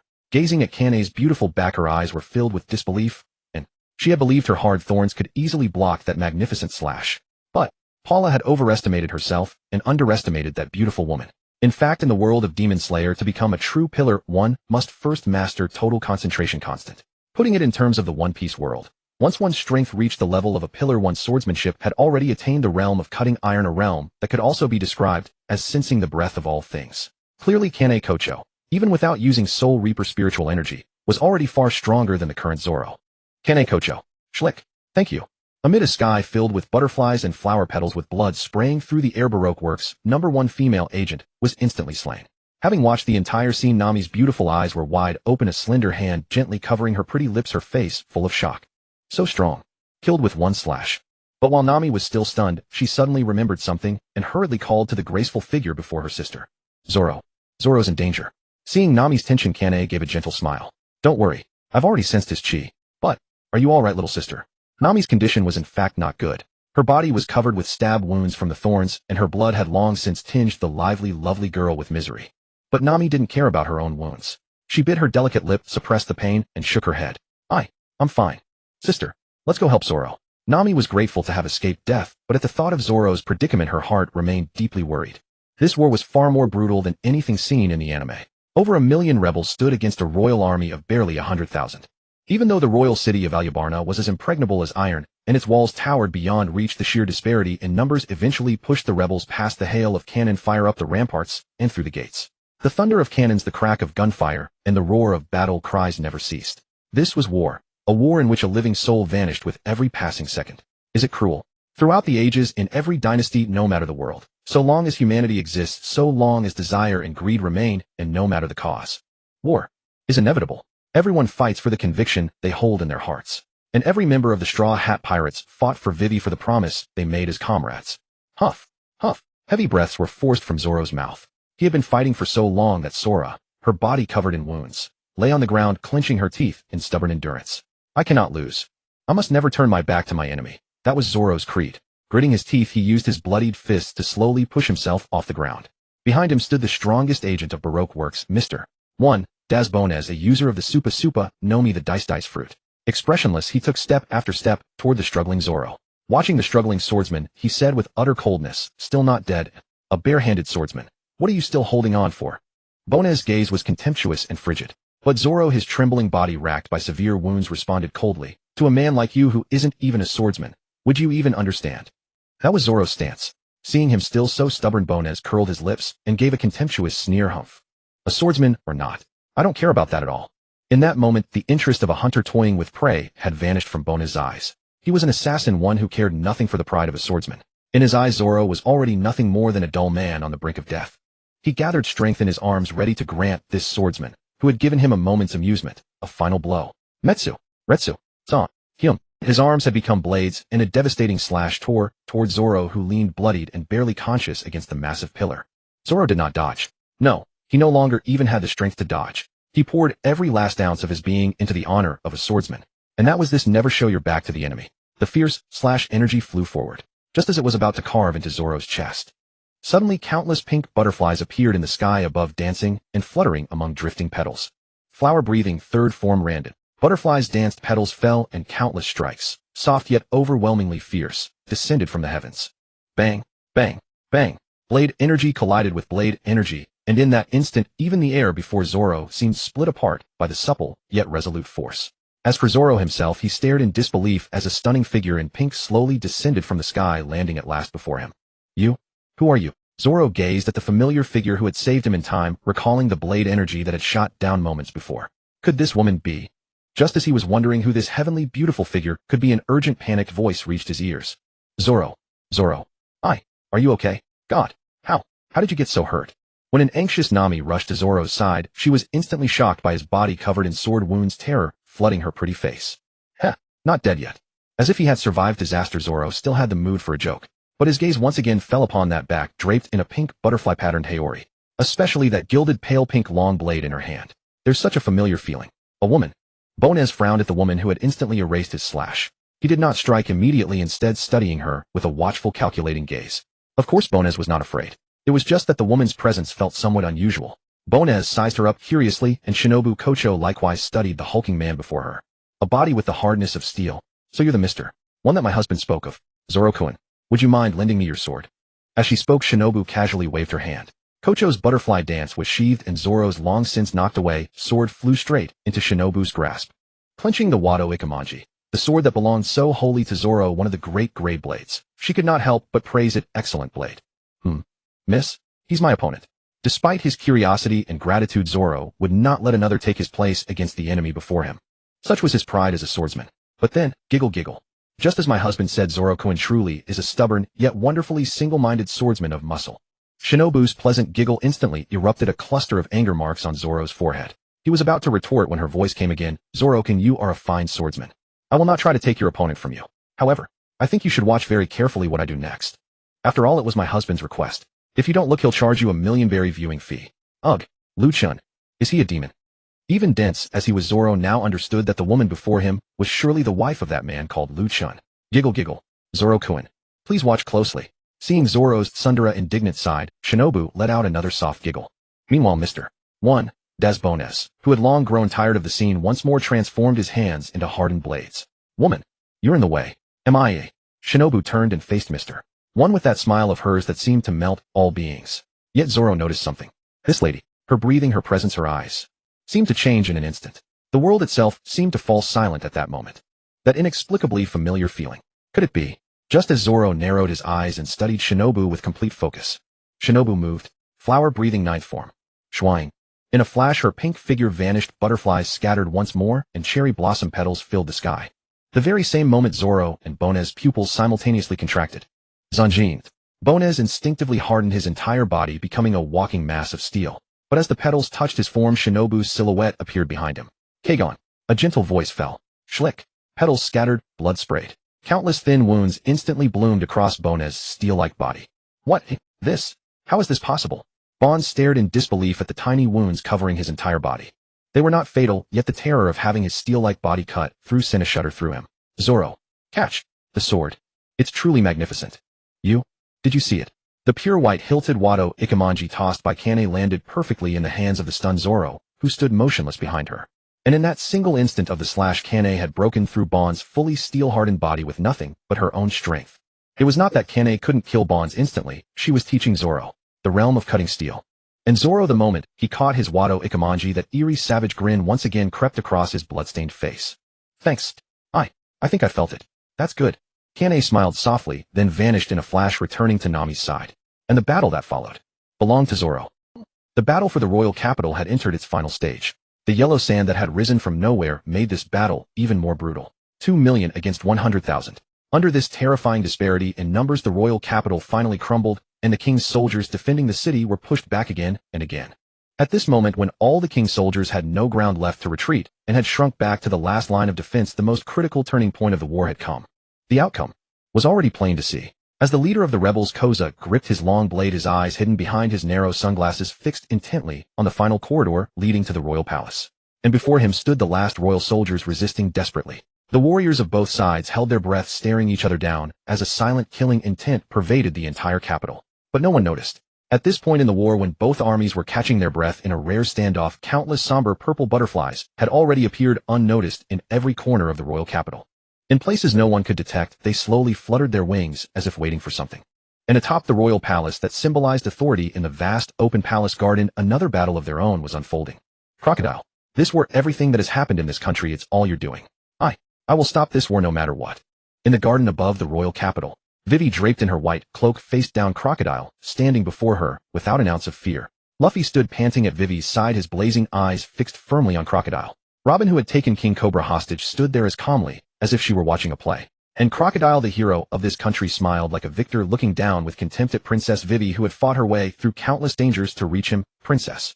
First, I admire your perseverance. To think you could fight your way through my agents to reach the palace. Impressive. Already assured of his victory, the old Crocodile couldn't help but clap in admiration for Vivi's unyielding will. However, the victory was already decided. Whether it was this country, its king, or its princess. From this moment onward, they would cease to exist. But just as Crocodile finished speaking, far below at the last line of defense of the royal capital, the two armies that had been locked in a standoff suddenly looked around in confusion, as if they had all heard something. Hey, did you just hear something? I heard it. I think I heard Princess Vivi's voice and Crocodile's voice too. What? You heard it too? I thought it was just me. What on earth is happening? Why is Princess Vivi being blocked and attacked by Crocodile? Why does she say this war was caused by Crocodile? Don't talk nonsense. Where is that voice coming from? Are you deaf? Everyone heard it. Hey, Koza, something's not right. I heard it too. Pass the order down. No one is to make a move. As the leader of the entire rebel force, Koza's originally resolute gaze suddenly became clouded with confusion. The king, whose temperament had changed so drastically, the inexplicable drought, the increasingly frequent conflicts, the mysterious benefactor. And that, just where had that conversation just now come from? Before Koza could make sense of it all, that faint yet unmistakably clear voice once again reached the ears of both armies in the royal capital. Vivi, Crocodile, give it up. Your plan, all of your schemes, they've already been seen through. I know all of your crimes. Crocodile, haha. Princess Vivi, even if you know, so what? Who would believe you? Do you really think the likes of you can stop my plan? Vivi, Crocodile, was it you who used the dance powder to plunge this country into drought for 3 years? Crocodile, so what if it was? Vivi, was it you who had one of your ability users impersonate my father, framing him for all your crimes? Crocodile, heh. You seem to know quite a lot, don't you? Vivi, Crocodile, your crimes are unforgivable. You framed the king, stirred up conflict, funded the rebel army, and sent your Baroque works agents to infiltrate both sides and sabotage their harmony. Nefertari Vivi, first princess of Alabasta, now sentenced. You, Crocodile, to immediate execution. Crocodile, ha ha. You wretched girl. Are you done yet? Vivi, let me go. Luffy, Crocodile, your opponent is me. I'm going to send you flying. Crocodile, all of you. I've lost my patience. All of you, die. Far below the royal palace. The conversation from the palace garden reached everyone's ears with perfect clarity. From initial confusion to growing bewilderment, and finally to burning fury. They had been deceived. No one had ever imagined that this war, which had cost so many lives, was nothing but an enormous lie. Don't believe that voice just now. It's all some sorcery from the king. Brothers, charge. Victory is right in front of us. Just break through this last line of defense, and we've won. Perhaps because their scheme had been exposed, the Baroque works agents hidden among the rebels were still making their final desperate struggle. But just as those agents had finished shouting and the rebels were about to be swayed, boom. A blade aura that seemed to descend from the heavens instantly split apart the sandstorm, shrouding the entire capital above. That blade, light laced with freezing ice crystals, descended with the two armies as its dividing line, as if it were about to cleave the entire land of the royal capital in two. The moment the blade aura collided with the ground, in that instant, under the horrified gaze of everyone, after that blade aura stretched over 100 meters of forest of extreme ice, several meters high, rose up from the earth. Whooshed. This farce is over. Shushishu. 3 figures holding long blades under the disbelieving gaze of all instantly stood atop the ice peaks at the center between the two armies. And these people were none other than Lu Chen and his 2 wives, who had witnessed the entire battle. As the sky-filling sandstorm was split apart, scorching sunlight once again bathed the earth. No one felt the heat, because the ice forest before them, radiating deep, biting chill, made every heart tremble with an involuntary trace of cold. My 2 wives, drag out every spy hidden among the rebels and the royal army. If anyone resists, cut them all down. Visible streams of cold breath curled from Lu Chen's lips as his icy ice swept over the 2 separated ranks of soldiers. No one dared to speak. The true royal soldiers and rebels had clear consciences. They merely stared at that man with confusion and a touch of unease. But the real spies immediately lost their composure. Run. They would likely be captured on the spot by the rebels and royal troops around them. But if they stayed, all they could do now was pray that those 2 impossibly beautiful women would not find them. But, very well, my husband Shinobu said with a gentle smile. We have seen it for ourselves. Kanae also smiled and nodded. As the 2 women's words fell, a violet figure and a pink figure vanished from their spots like butterflies in a forest. When they reappeared, the smiles on their peerless faces had already locked onto every spy concealed among the rebels and the royal army. Their smiles were like death-cursing incantations. The spies wanted to resist, but before the butterfly sisters they seemed utterly insignificant. Before those spies could react, the 2 women flashed through their midst and cast several low-level Soul Reaper Bakuto spells. In an instant, every spy lost all ability to resist and was dragged out one by one, thrown before the 2 armies. Koza, your battle is over.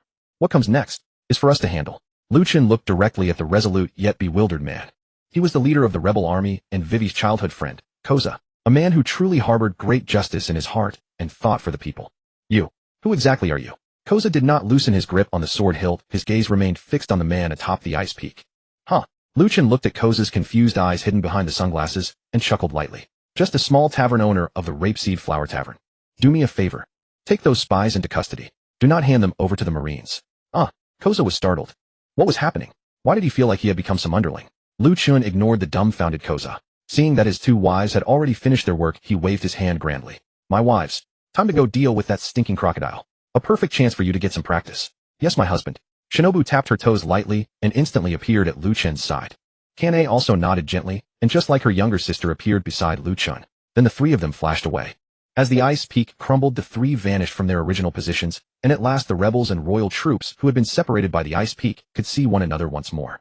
This time, however, neither side still carried the murderous intent from before. Instead, they exchanged glances and stared at those so-called spies who had been thrown into the middle like maggots. The war is over. Everyone stop fighting. The whole army withdraws 5 li. The vanguard will take these spies into custody. They must not have any contact with the Marines nor come into conflict with any royal troops. Though Koza was still confused, there were some things he now seemed to see with absolute clarity. On the royal army side, seeing Koza already arranging the rebels' retreat, they breathed sighs of relief, and as orders cascaded down, began to clear the battlefield. At this moment their battle had ended. Although it had cost them dearly, everyone seemed to gain a quiet understanding in their hearts, and from time to time their eyes would turn toward the summit of the royal capital high above. Straw Hat, Vivi, and you, Nico Robin. This time all of you die here. Crocodile, who still did not know what had happened at the foot of the royal capital, had finally lost all patience. That monkey-like Straw Hat who was so hard to kill. That Vivi who had the audacity to declare she would judge him. And Nico Robin. That traitor. She must die. Ground death. Enraged at being attacked by surprise, Crocodile was truly determined to kill this time. He drove his savage devil fruit power wildly. The moment his left hand touched the earth, the entire ground turned to sand and rapidly spread outward in every direction. Whoa, whoa, whoa. So scary. Luffy, the closest to Crocodile, watched the ground disintegrating into sand and hastily jumped back. This Luffy was not the simple-minded Luffy of the past. He had taken Lu Chen's advice: no more reckless actions, with Vivi's safety as the one thing that mattered above all. Vivi, big sis. Mister, hold on tight. What a guy. As he fell back, Luffy abruptly lashed out his rubber arm and swept Vivi, Cobra, and Nico Robin into his grasp. Then with one mighty leap he escaped the heart of the sandstorm. But Crocodile seemed to have predicted it, or perhaps this time he had truly grown tired of playing games. Watching Luffy leaping backward, Crocodile curled the corner of his mouth, then swung his sand-formed arm in a fierce, desert diamond blade. Four enormous blades formed from sand shot toward Luffy and the other three with devastating force. Well, we're finished. Luffy was dumbstruck this time. His arms were wrapped around the people he wanted to protect. Suspended in midair, he watched the 4 death-dealing sand blades about to cut into Vivi and the others. Luffy's gaze hardened. The rubber arms coiled around Vivi and the others suddenly tightened. Crocodile, your opponent is me. Luffy was risking everything. He had promised Lu Chen that no matter what he would protect Vivi and the others. At this moment Luffy ignored the fact that his arms and body were about to be severed. He would use his own body as the price to protect Vivi, her father, and the older sister who had just meant them harm. Vivi was frozen with fear. Watching Luffy desperately protecting her, she suddenly screamed Luffy. At this moment the air seemed to congeal. Just as the 4 lethal desert blades were about to strike Luffy's spread-eagled body in midair, suddenly 2 crisp feminine shouts came from the sky. Butterfly dance. Scattering flight. Butterfly love. Drifting down. The 2 surges of spiritual energy erupting in that instant scattered the sandstorm that had just gathered above the royal palace. On the left, swarms of butterflies glowing with bewitching violet light danced through the air. On the right, pale pink cherry blossoms endlessly drifted downward along with pink butterflies. The butterflies formed from spiritual energy did not merely scatter the sandstorm from the sky in an instant. The 2 figures like fairy maidens among butterflies appeared instantly before Luffy. With a single casual wave of their hands, the 4 giant blades formed from sand were shattered on the spot. One violet, one pink. The danger was resolved in an instant. And as the 2 graceful silhouettes drifted downward, a man in a white robe with a black blade appeared in front of Luffy at the same moment. Luffy, well done. Extra chicken leg for you tonight. Hee hee. Thanks, brother Lu Chen. I almost got cut to death. Luffy laughed without a care because the man he had made his promise to had come. Brother Lu Chen. You finally came. When the crisis was resolved, when that figure stood there. At that moment Wei Wei could no longer hold back the surging emotions within her heart, and she threw herself into Lu Chen's embrace. Lu Chen. Hiss. Young lady, my wife is right here. Cobra. What's going on? My own little cabbage is. Shinobu Kocho. Does he not get to share the bed tonight? Or is he forbidden from the bed tonight? Kanae Kocho. What a beautiful girl. She must be this country's princess, right? Nico Robin. Haha, this man. His luck with women is as strong as ever. You are Lu Chen. Crocodile stared grimly at the man holding Vivi in his arms. Yo, Crocodile. A pleasure to meet you for the first time. Thanks for the funds you gave me back in rain dinners. TSK. Over 600 million. Quite generous of you. That mouth of Lu Chen's. The moment he spoke, he nearly enraged old Crocodile to the point of coughing blood. And as Lu Chen's wives, who had witnessed the entire scene and knew the full story behind it, the 2 Kocho sisters watched with delight gleaming in their eyes. You're asking for death. If he hadn't mentioned rain dinners, it might have been fine. But the moment he brought it up, old Crocodile could no longer contain himself. His violent devil fruit ability surged forth once more. Lu Chen merely shrugged casually and said, such a fiery temper. My dears, treat this as practice. As long as he doesn't die, do as you please. Shinobu Kocho, leave him to us, dear husband. Kanae Kocho Shinobu. Don't be careless. You bastard. Sandstorm. Despised and humiliated crocodile truly lost all reason at this moment. Raising his hand, he once again condensed a raging sandstorm and sent it roaring toward the two Kocho sisters. But the two women showed not the slightest fear. They even exchanged smiles. This feeling of fighting side by side. It had been so long since they had last experienced it. Sister, since you've just awakened, let me take the lead. All right. Be careful. Torrential spiritual power burst forth from their bodies, and countless pink and purple butterflies, as if summoned, surged toward the sandstorm in a dazzling swarm. The battle began in an instant. Lu Chen, however, showed no worry at all. Lowering his head, he said softly to the Vivi in his arms, Vivi, the two armies beneath the royal capital have already ceased fighting. All of that stinking crocodile's elite agents have been executed. His crimes have been revealed to the world. The plan has succeeded. Oh, really? At that moment, Vivi lifted her tearful eyes to look at Lu Chen, and Lu Chen without the slightest hesitation nodded firmly and said, Wah. Sniff. Thank you, brother Lu Chen. Thank you. Thank you, everyone. Months of grievance, months of hardship all turned into tears at this moment. The exceptionally strong-willed girl could no longer hold back her sobs, and her arms embracing Lu Chen tightened with even greater force. Luffy watched Vivi, who had dissolved into tears. Even though his body was covered in wounds at this moment, he felt that everything was worth it. He had heeded Lu Chen's advice and refrained from recklessness, even though he hadn't personally sent crocodile flying. But the moment he saw Vivi crying tears of joy, Luffy felt it was all worth it. It seemed that in that instant Luffy's heart had grown. Protecting one's comrades didn't always have to rely on brute force. But when it came to strength, he absolutely had to catch up to brother Lu Chen's pace.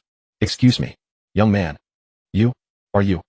As the king of Alabasta Cobra watched his daughter sobbing desperately in the embrace of that handsome young man, and in the end he could no longer hold back and stepped forward to ask, after all, his own little cabbage was at this very moment throwing herself into some man's arms. King Cobra, I must offer you a piece of criticism. The way you've governed this country is truly not that impressive. A benevolent ruler is certainly what the people need, but excessive benevolence will only leave your kingdom defenseless. Cobra had originally been sizing Lu Chen up with the gaze of a prospective son-in-law, but at this moment that gaze instantly froze. This brat. He really didn't give him even a shred of face. Giggle giggle. Nico Robin, who had been watching from the side, couldn't help but laugh out loud. Brother Lu Chen. Vivi with her aquamarine eyes glanced at her father's instantly frozen face and couldn't help but let out a coquettish complaint. Hearing Nico Robin's laughter and feeling Vivi's discontent in his arms, Lu Chen merely shrugged. I'm just speaking the truth. However, your majesty, I must also praise you for fathering an excellent daughter. Thank you. What else could Cobra say? He could only awkwardly offer his thanks. Luffy. Yeah. Luffy grinned. Crocodile left one last trick on top of that bell tower over there. There's a giant bomb inside. Take Vivi, Nami, and the others are also down below the royal capital. Deal with it. Got it. Luffy pressed down on his hat. Although he also wanted to defeat Crocodile with his own hands at this moment, he only wanted to truly help Vivi. Vivi was also startled the moment she heard Lu Chen's words. But remembering how powerful Lu Chen and his companions were, she managed not to cry out in shock. Yet in those aquamarine eyes fixed upon Lu Chen, an emotion seemed almost ready to overflow. Watching from the side, Cobra saw it all. It's over, it's over. His own little cabbage was thoroughly gone now. King Cobra. What? Cobra, whose attention had been entirely on his daughter, snapped back to his senses at the sudden sound of Lu Chen's voice. What is it? There's one more thing I must trouble you with. As he said this, Lu Chen glanced at Robin. The great battle had just ceased. This was the perfect opportunity for Cobra to take Robin to see the poneglyph. Speak. Seeing that Lu Chen had rarely turned so serious, Cobra also regained a hint of his royal bearing. Please take Miss Robin to see the poneglyph that lies within your country. As for why, I believe Miss Nico Robin will explain it to you on the way. Cobra hadn't expected Lu Chen to know even this. He looked at Lu Chen, then at the lady who had once kidnapped him, but had turned against Crocodile at the critical moment. After a moment's thought, he finally nodded. Understood. I suppose Crocodile stirred up my kingdom just for this very reason. Sharp. Lu Chen grinned, then turned his gaze to Nico Robin and said, Miss Robin, the promise between us. I've kept my end. Giggle. Then thank you kindly, Mr. Lu Chen. At this moment, Nico Robin seemed to finally cast off the guardedness she had carried in her heart. No need for thanks. Lu Chen shrugged once more. He glanced at Vivi in his arms, then at Cobra, Luffy, Robin, and the others around him. Suddenly his gaze shifted, his clear eyes fixed on a certain corner above the royal palace as he said, since you've already come all this way, after watching for so long, isn't it time for our marine gentleman to show himself? What a... Lu Chen's sudden words instantly made Luffy and the others' expressions change. Marines. The Marines are here. Amidst everyone's bewildered gazes, a languid voice suddenly drifted from a shadowy corner high upon the palace. Era. Quite the keen senses you've got, young man. As the voice faded, a tall, lazy man dressed in a crisp, well-tailored suit finally stepped into full view before everyone. However, Luffy, Vivi, and even King Cobra only looked on in puzzlement. but Nico Robin alone.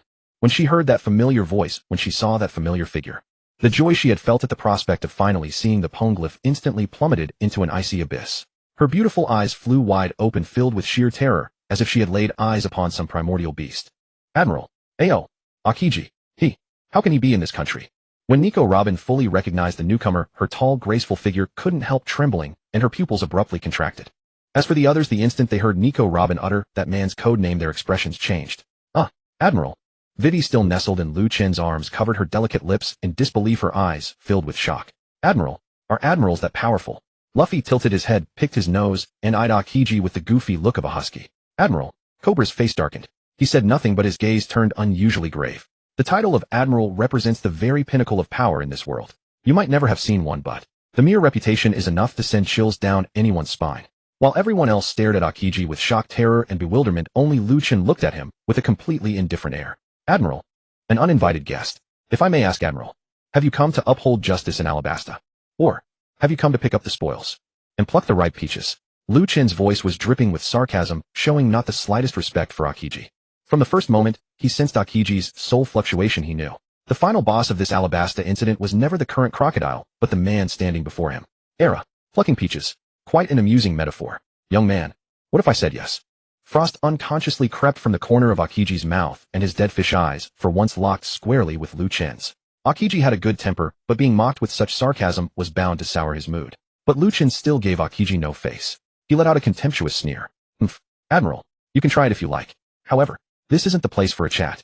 If you don't mind, let's find somewhere else to talk properly. Akiji lazily studied the young man before him, whom he found impossible to read. After a brief moment of thought, he spread his hands. Sure, for some reason. When Akiji said this, he cast a sidelong glance at Nico Robin, who was trembling all over because of his presence, then his gaze returned to Lu Chen.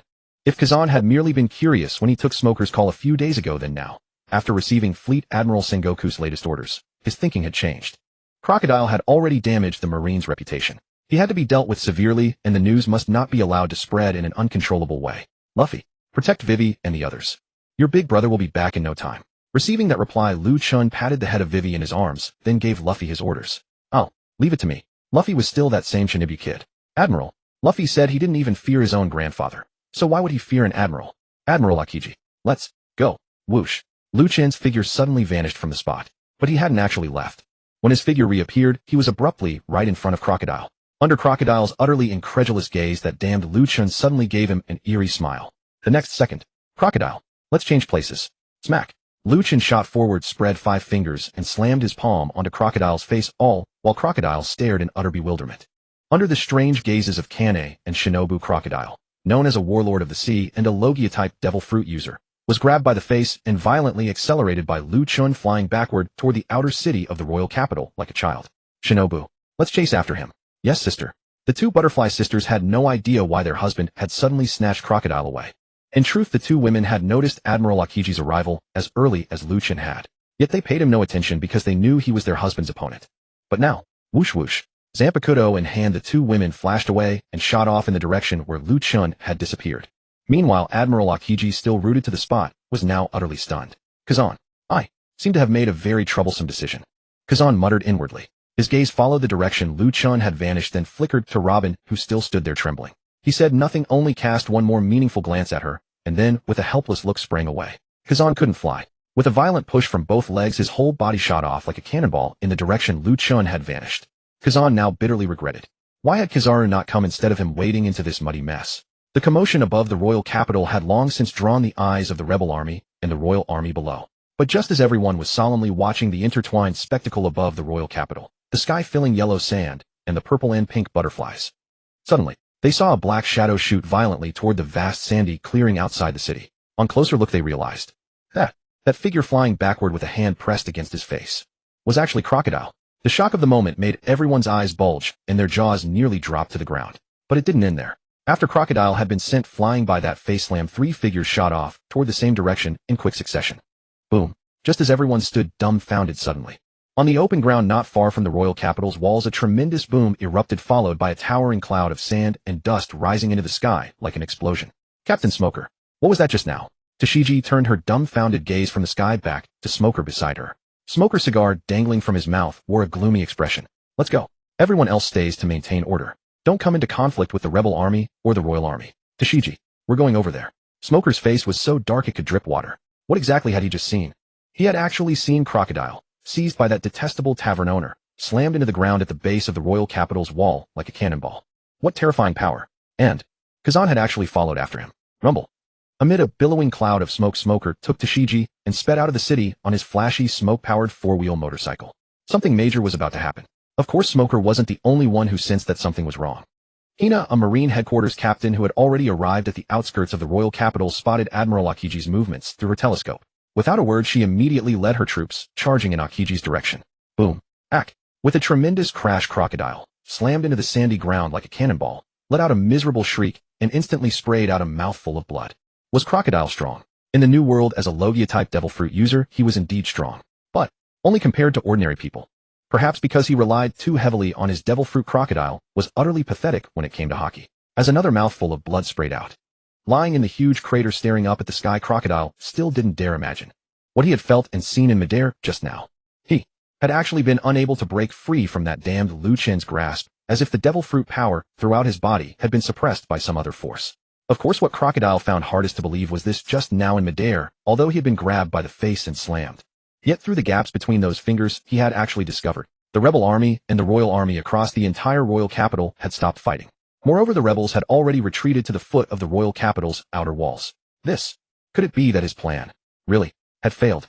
Husband, someone has followed us. It seems to be that Marine captain with the smoke Logia ability. Husband, the Marines outside the city are also heading our way. As the sand gradually dispersed, Shinobu and Kanae, who had hastened over, landed one after another beside Lu Chen. This alone made it perfectly clear that Lu Chen, after last night's spiritual power upgrade, had already opened up a considerable gap between himself and Shinobu and Kanae. It's fine. Lu Chen shook his head, then glanced at Crocodile, who was playing dead in the sand pit while questioning his life, and said casually, "My wives, are we still going to use that stinking Crocodile for practice?" I think he seems a bit unwilling to admit defeat. Crocodile, what the hell do you mean unwilling to admit defeat? Are you even speaking human language? Just who were those two women? They weren't Logia users, yet they could suppress a Logia user like him. That's right. Don't be fooled by how unremarkable the battle just now looked. But Crocodile had been fighting with extraordinary discomfort. The sand fruit held not even the slightest advantage against those two swordswomen. Their swordplay was sharp, their footwork elusive, and those two blades of theirs seemed almost like cheats. Butterflies. Butterflies filled the sky, seemingly able to devour his sand fruit itself. No matter how he activated its power, he could not break through the butterfly's encirclement. That feeling was even worse than the year he had fought those armament hockey enemies in the latter half of the new world. But what Crocodile didn't know. In truth, both Shinobu and Kanae had been holding back, although the Zanpakutō in their hands were ones that had never appeared in the anime. Based on Lu Chen's understanding of Soul Reaper Zanpakutō, the Zanpakutō in the two women's hands were actually Keto-type Zanpakutō. Shinobu's butterfly dance was a support-type Zanpakutō. The sky-filling butterflies could be used not only for reconnaissance, tracking, and eavesdropping. Those dark purple butterflies also carried a powerful spiritual toxin. This was only Shinobu's power after Shirkai. Who knew what kind of overwhelming power she would have after Bankai? As for Kanae, although she had only become a Soul Reaper last night, she possessed vice-captain level strength from the very beginning. After her body was reshaped by spiritual power, she could easily activate her Shirkai state. The butterfly love in her hand was actually a Keto-type Zanpakutō that leaned more toward attack. To give an example, Kanae's Zanpakutō had a similar effect to Byakuya's Senbenzakura from the Soul Reaper anime. Both could turn into a sky full of cherry blossoms and attack indiscriminately. Of course, Byakuya's focused more on wide-range attacks and defense, and his Bankai ultimate move Hakatiken also had absolute single-target killing power. As for Kanae, after today's test, her butterfly dance was not only balanced in offense and defense, but also carried a hallucinatory effect. Countless butterflies and beautiful cherry blossom petals made enemies die with lingering regret beneath that breathtaking scene. The two women fighting a Logia devil fruit user like Crocodile, who had only half-baked observation hockey and no armament hockey whatsoever, could be said to be an innate counter to him. Then leave him to me, husband. After all, this wife of yours still needs to better understand butterfly love. Kanae covered her mouth and chuckled softly. Having just been revived, she was now full of fighting spirit. Bastard, you've gone too far. I'll kill you all. If this could be endured. Old Croc couldn't. Being singled out by a woman like this, did Old Croc have no pride left? Desert. Devour. In the huge sand pit, Crocodile propped himself up with both hands, and the power of the sand fruit ran at full strength. In an instant, the entire desert land seemed to tremble. And yet, scatter and fall butterfly love. Kanae's gaze instantly sharpened into something tangible. The butterfly love held before her chest instantly dissolved into countless pink butterflies as she activated her Shirkai. The battle began once more. However, Lu Chen and Shinobu's eyes fell on Akiji, the Marine Admiral, who had just landed not far away. Phew. He exhaled a breath of cold air and said to Lu Chen lazily, "Young man, I'm old now. I don't have your energy for making waves. Let's keep it brief, shall we?" Neither Lu Chen nor Akiji paid Crocodile the slightest attention. 20 years ago, he had been defeated by Whitebeard. His will had sunk and his strength had regressed. For those 20 years, he had not honed his power. Instead, he had racked his brains looking for shortcuts. For a bottom-rung warlord of the sea like him, Lu Chen and Akiji truly had no respect. Otherwise, Lu Chen wouldn't have let his two wives use Crocodile as a whetstone.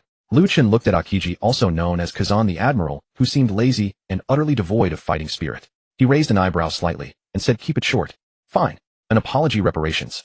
I won't get involved in the Alabasta matter, and I'll hand Crocodile over to you completely unharmed." "Bastard. Lu Chen, you brat. I'll kill you." From not far away, old Croc, who had been beaten until he was spitting blood, heard Lu Chen's words and immediately flew into a rage. Turning into a sandstorm, he instantly charged toward Lu Chen. His rain dinners had been seized, his plan had been foiled, and now he had even been bullied by a little girl. Could old Croc tolerate that? But how could Kanae possibly grant Crocodile's wish? She was simply familiarizing herself with her new identity. It wasn't that she couldn't defeat Crocodile right now. "Sir, your opponent is me, isn't it? Disturb my husband. My husband will be displeased. Seal him off. Butterfly love flower." Pale pink cherry blossom petals flowing like water led by a group of pink butterflies instantly stopped Crocodile, who had transformed into a sandstorm in his tracks. Of course, it did not merely stop him, he was cut up by petal-like blades until not a piece remained. "Oh, damn it. What exactly is this ability of yours?" Old Croc felt like vomiting blood. He could never have dreamed that his proud Logia devil fruit ability would be suppressed by a little girl today. "Sorry, sir. This is over." Kanae suddenly smiled politely. Under Crocodile's furious and dumbfounded gaze, she suddenly held Butterfly Love, now reduced to only a hilt horizontally before her chest. The next second, the butterflies that had been fluttering around Crocodile in chaotic, erratic patterns suddenly flew toward Kanae. The fluttering butterflies and the petals suddenly converged together. Under Crocodile's astonished gaze, when the petals shed by those butterflies gathered together, a giant blade of pink petals abruptly appeared before Kanae. "Butterfly Love. Scattered blossoms." A proud cry rang out. Kanae swung the hilt in her hand through empty air, and the great flower blade formed by the condensed petals followed, slashing toward Crocodile. "Bastard." Sand Golem. Crocodile was still struggling. A giant sand golem several meters tall instantly appeared in front of him. But that seemingly beautiful, yet murderous giant flower blade sliced through the sand golem as easily as cutting tofu running straight across Crocodile's chest. How is that possible? Squelch. Scattered petals and Crocodile spurting blood. Kanae Kocho instantly defeated Crocodile with a single move. This sudden turn of events was enough to shock even Lu Chen and Shinobu, the married couple. Even Akiji, who had just been stunned by Lu Chen's overbearing words, couldn't help but put away his lazy expression because of that slash through empty air. "Akiji, just what kind of ability is that woman using?" "Admiral Akiji, what do you think of my proposal?" When Crocodile fell to Kanae's blade, Lu Chen turned to the somewhat stunned Akiji and couldn't resist offering another teasing remark. "O'Hara, young people these days are truly something else." However, at this point, Akiji's tone abruptly shifted, his voice carrying a subtle threat. "Young man, do you even know what you're saying?" "Of course." Lu Chen shrugged, unfazed by Akiji's sudden severity. Instead, he regarded him with open contempt. "What's wrong? One of the 7 warlords appointed by your navy committed crimes, and your navy just wants to sweep it under the rug. Do you have any idea what this nation has endured because of Crocodile? Do you understand the extent to which this country has been exploited? Do you know how many lives were lost in the war ignited by Crocodile? Admiral Akiji, is this the Navy's justice?" Lu Chen's voice rang out firmly, his eyes cold and resolute. He was not one to meddle in others' affairs, but now that he was involved, he would see it through completely. Akiji fixed his gaze on the young man nearby, whose presence radiated something distinct. Did Akiji wish to refute him? No. He had no desire to argue or explain.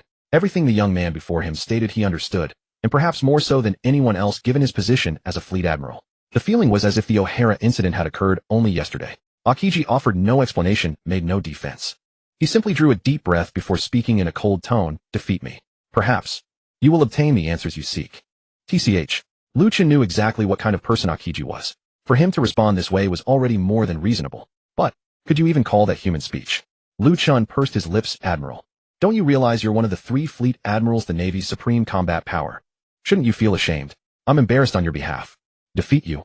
Defeating you changes the stakes entirely." Whoosh.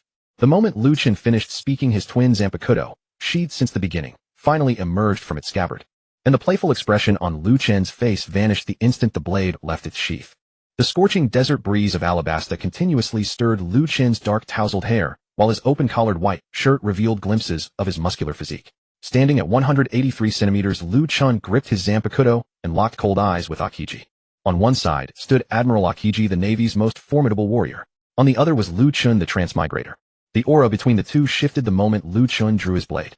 The sweltering weather suddenly turned cool, and the sun scorching the earth was obscured by dark clouds before either could notice. "Young man, is this your ability?" Aokiji watched the young man whose presence had transformed so abruptly, his eyes behind those petite sunglasses finally growing serious. As a Logia-type user of the frost fruit, he was more sensitive to changes in the surrounding air and weather than anyone else. For some reason, the devil fruit power long fused within his body seemed to stir with restlessness and unease the moment that young man drew his blade. "Heh, defeat me. You'll receive the answers you seek." Lu Chen echoed Aokiji's exact words back to him. Do you ask whether Lu Chen feels nervous facing the strongest combatant in the One Piece world? He is indeed nervous. After all, this is Fleet Admiral Aokiji. But what truly drives Lu Chen's blood to boil is his burning battle fervor. Seems there's nothing left to discuss. The moment the words left his mouth, Aokiji sharply tossed aside his coat, and in the next instant, ice lance, pierce, whoosh whoosh whoosh. In the scorching kingdom of Alabasta, Aokiji defied natural law, compressing moisture from the air with his fruit power and instantly summoning countless ice lances that shot toward Lu Chen. Watching the incoming lances, Lu Chen merely smirked. "Admiral, if you're going to play like this, it's hardly interesting." Lu Chen didn't even bother releasing his shuriken. His feet remained planted as he casually swung his Zanpakutō. The sound of shattering ice followed. The seemingly unstoppable ice lances instantly crumbled into fragments scattered around Lu Chen. "Young man, don't let your guard down." Did you truly believe Aokiji was merely testing Lu Chen? You're mistaken. Aokiji might hold back, but never in combat regardless of the opponent. Ice blade. Crack. Amidst the swirling shattered ice crystals, Lu Chen swiftly blocked Aokiji's sudden strike with his Zanpakutō. The pitch-black blade collided with the ice-blue longsword forged from the devil fruit power, sending a spray of ice fragments flying. "Brat, you let your guard down." Watching the deflected black blade, Aokiji rarely allowed himself a smile across his dead fish expression. But in the very next instant, freeze. Time capsule. Buzz.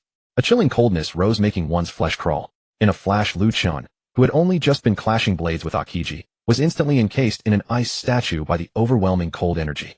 As the ice expanded, Lu Chen was completely sealed within the enormous ice sphere. However, Aokiji felt something uneasy when looking at the young man frozen inside. Calm. Too calm. Even the two women nearby, who had effortlessly battled Crocodile despite being fellow devil fruit users, showed not a trace of panic. The two women even gazed at the frozen young man before them with slight smiles. But before Aokiji could ponder further, behind him amid billowing smoke, a deep male voice reached Aokiji's ears. Aokiji. Approaching on a motorcycle was none other than Smoker, the Navy colonel, accompanied by his lieutenant, Tashiji. Smoker. Aokiji paused momentarily at the unexpected arrival, then relaxed his defensive stance, slipping his hand into his pocket as he glanced toward the motorcycle. "What is it?" "Nothing. Just came to check." Smoker shook his head, though his gaze fell upon the ice sculpture nearby. In stark contrast to Smoker's casual demeanor, Lieutenant Tashiji descended from the motorcycle with visible alarm and bowed deeply to Aokiji. "Admiral Aokiji. Your subordinate Tashiji greets you, sir." "Oomph." Aokiji gave a slight nod. Crack. Bang. Well. If it isn't Cigarette Smoker, what brings you here to join the fun?" Lu Chen shattered free from the ice encasement, brushed the frost from his shoulders, and casually greeted Smoker. "Checking whether you're dead or alive." Smoker retorted sharply, exhaling a plume of smoke. "Heh, I see you do care about me," Lu Chen replied with a faint smile. But the next moment, his expression turned grave. "The commotion ahead will be quite intense. If I were you, I'd take your lovely lieutenant and warn your soon-arriving mistress to keep their distance. The coming battle is no joke, right, Admiral-san?" Lu Chen's final gaze settled on Aokiji. "Colonel Smoker, do you think Mr. Lu Chen will lose?" On the vast yellow sand clearing below the royal capital of Alabasta, Crocodile had already been bound by the Butterfly Two-World Gate's demonic arts, reduced to a stinking crocodile, gravely wounded and long unconscious. The two women stood gracefully atop a massive boulder, gazing down at their husband facing off against the Marine Admiral. Not far away, Smoker, puffing a cigar, watched Lu Chen's figure alongside his subordinate Tashiji. Of course, this confrontation between Lu Chen and Aokiji was witnessed by more than just these few.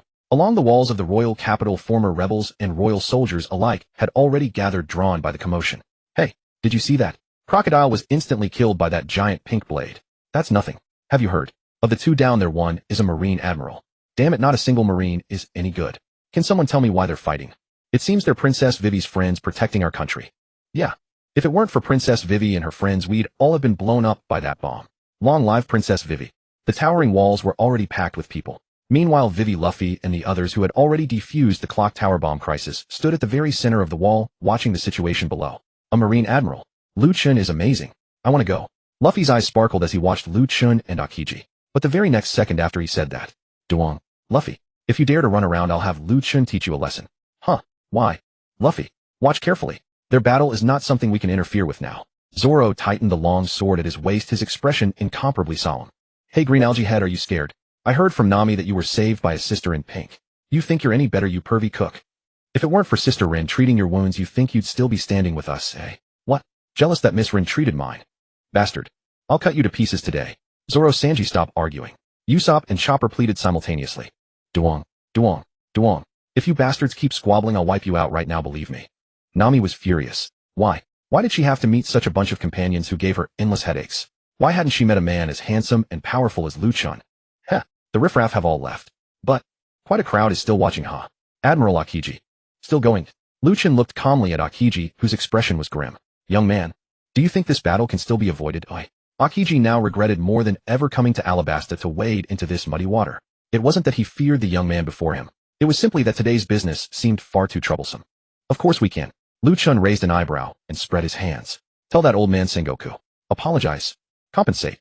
I'll give the Marines a dignified outcome. Then it's a no-go. Akiji knew Lu Chen would say that. Of course he couldn't be bothered to argue further. Ice Saber. Crack crack. As Akiji activated his ice fruit ability, once more a massive ice blade encasing his entire arm appeared in his hand with the familiar creaking of frost.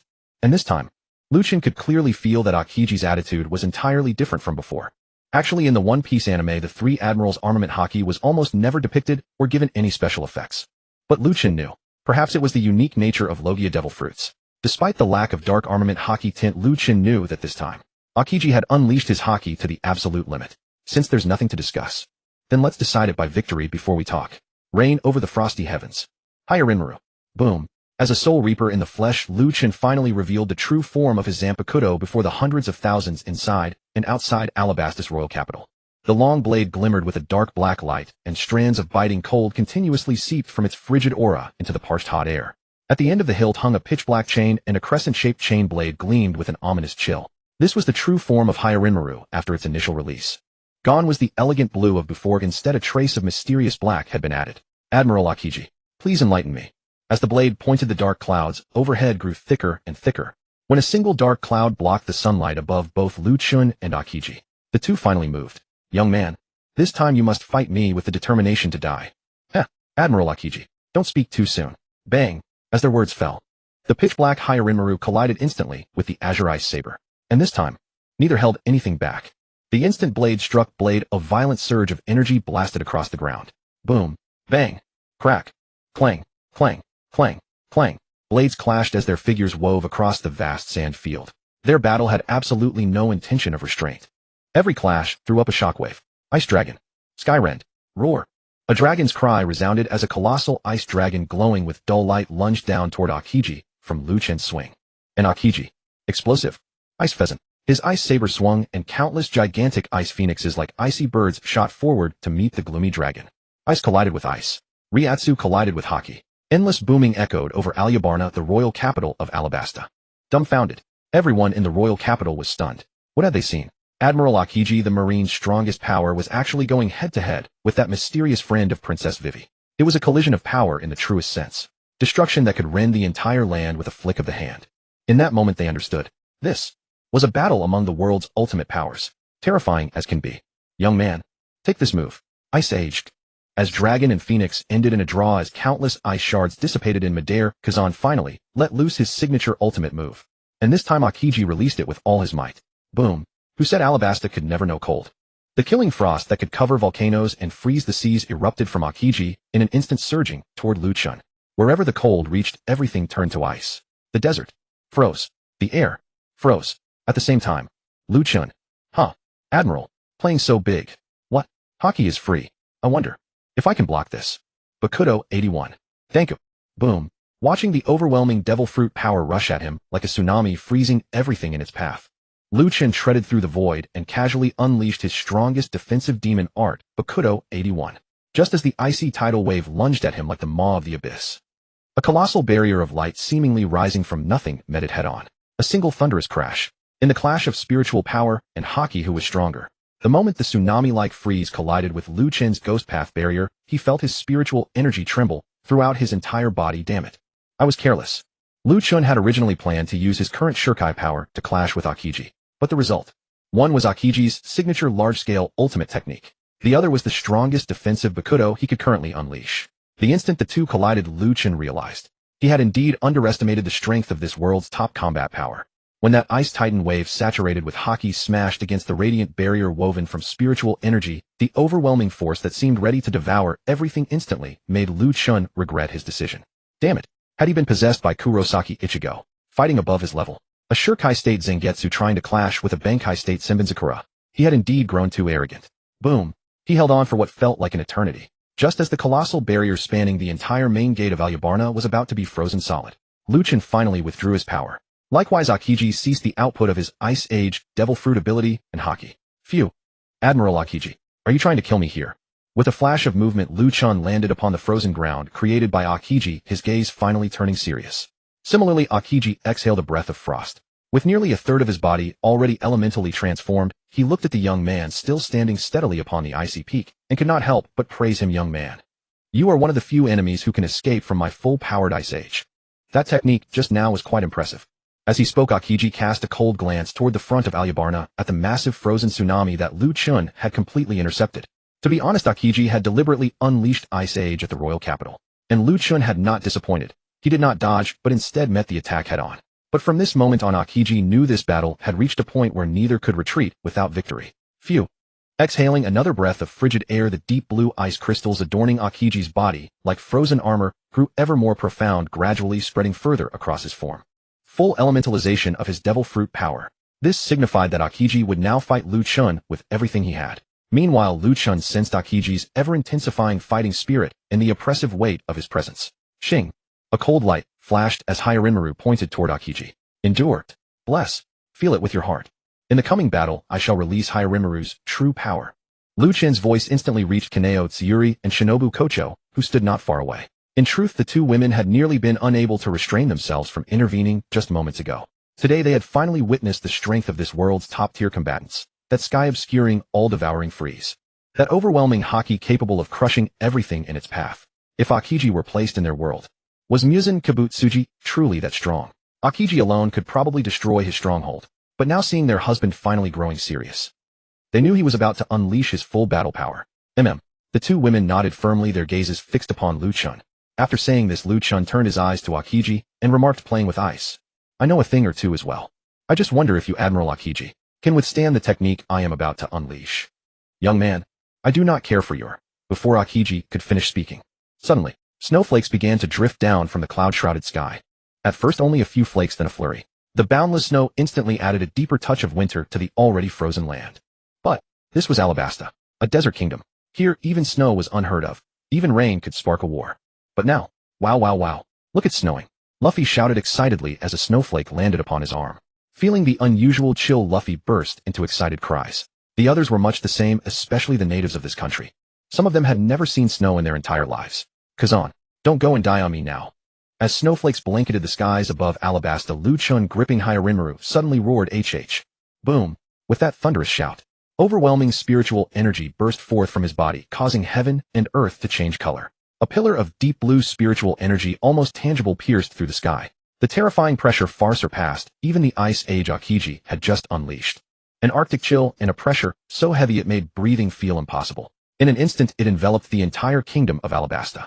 At that moment, Aokiji's expression finally changed. As a fellow ice-based ability user standing at the very epicenter of the spiritual pressure, he finally understood why this young man had dared to speak so arrogantly. He should never have come to this kingdom on a whim. Look, wah, what is that? Heavens above. I can actually see an ice dragon. A miracle. Could Princess Vivi's friend be a divine dragon? Bless our kingdom of Alabasta. A divine dragon. The divine dragon has descended. A clamor arose. Whether it was the rebels from before or the royal army of the capital, when everyone clearly saw the figure hovering in midair in the distance in that instant, whether on the city walls or within the capital, a vast sea of people dropped to their knees. And Luffy, as Lu Chen's friend, stared with stars in his eyes, gazing at Lu Chen with an expression of pure excitement and utter disbelief. Of course, only Luffy wore that expression. Vivi and Nami were completely stunned, while Zoro and Sanji stared grimly at the creature they had never seen before.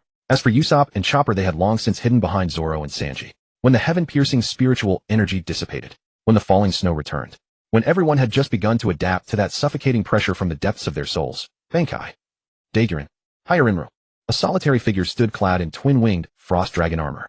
3 diamond-shaped ice lotus blossoms floated in the air, his right hand wielding the blade, and clad in dragon claws pointed forward, overlooking all with supreme pride. Snowflakes continued to drift down endlessly. The biting cold swept across this desert land. Snow fell from the sky. The ground lay utterly frozen. This ultimate clash of ice between kindred powers had finally reached its final battle. Having released his Bankai, Lu Chen looked down upon Aokiji below. And Aokiji, nearly half elementally transformed, raised his head and stared intently at the young man in the sky. Huff. Aokiji, come. Sensing his spiritual pressure surging several-fold, Lu Chen instantly pointed his long blade at Aokiji. This was the first time he had unleashed Bankai in this world. That feeling of spiritual pressure swelling several-fold, that feeling of towering over heaven and earth. One word. Exhilarating. But Lu Chen knew that with his current strength as a quasi-soul reaper captain, it was impossible to maintain this incomplete Bankai state for long. So Lu Chen decided to end things quickly. Oh, young man. I take back what I said before. I'm Marine Admiral Aokiji. Acknowledge your strength. At this moment, Aokiji finally completely shed his languid demeanor, for he could sense that the young man before him, whether in power or aura, was no longer the same as just moments ago. Conqueror's haki. No. Armament haki. No, not that either. But that pressure that seemed to make his very soul tremble. What was it? This young man is too mysterious. Damn it. This job should have been handled by that old geezer Kizuru. That was what Aokiji was thinking. But now it was no longer up to him. Crackle. Crackle. Torrential haki continued to leap within Aokiji's body. The power seemed ready to burst through his flesh as his body gradually elementalized, once more signifying that Aokiji's strength was climbing again. Just as Lu Chen and Aokiji's auras reached their peak, boom. A thunderclap-like roar shook the earth.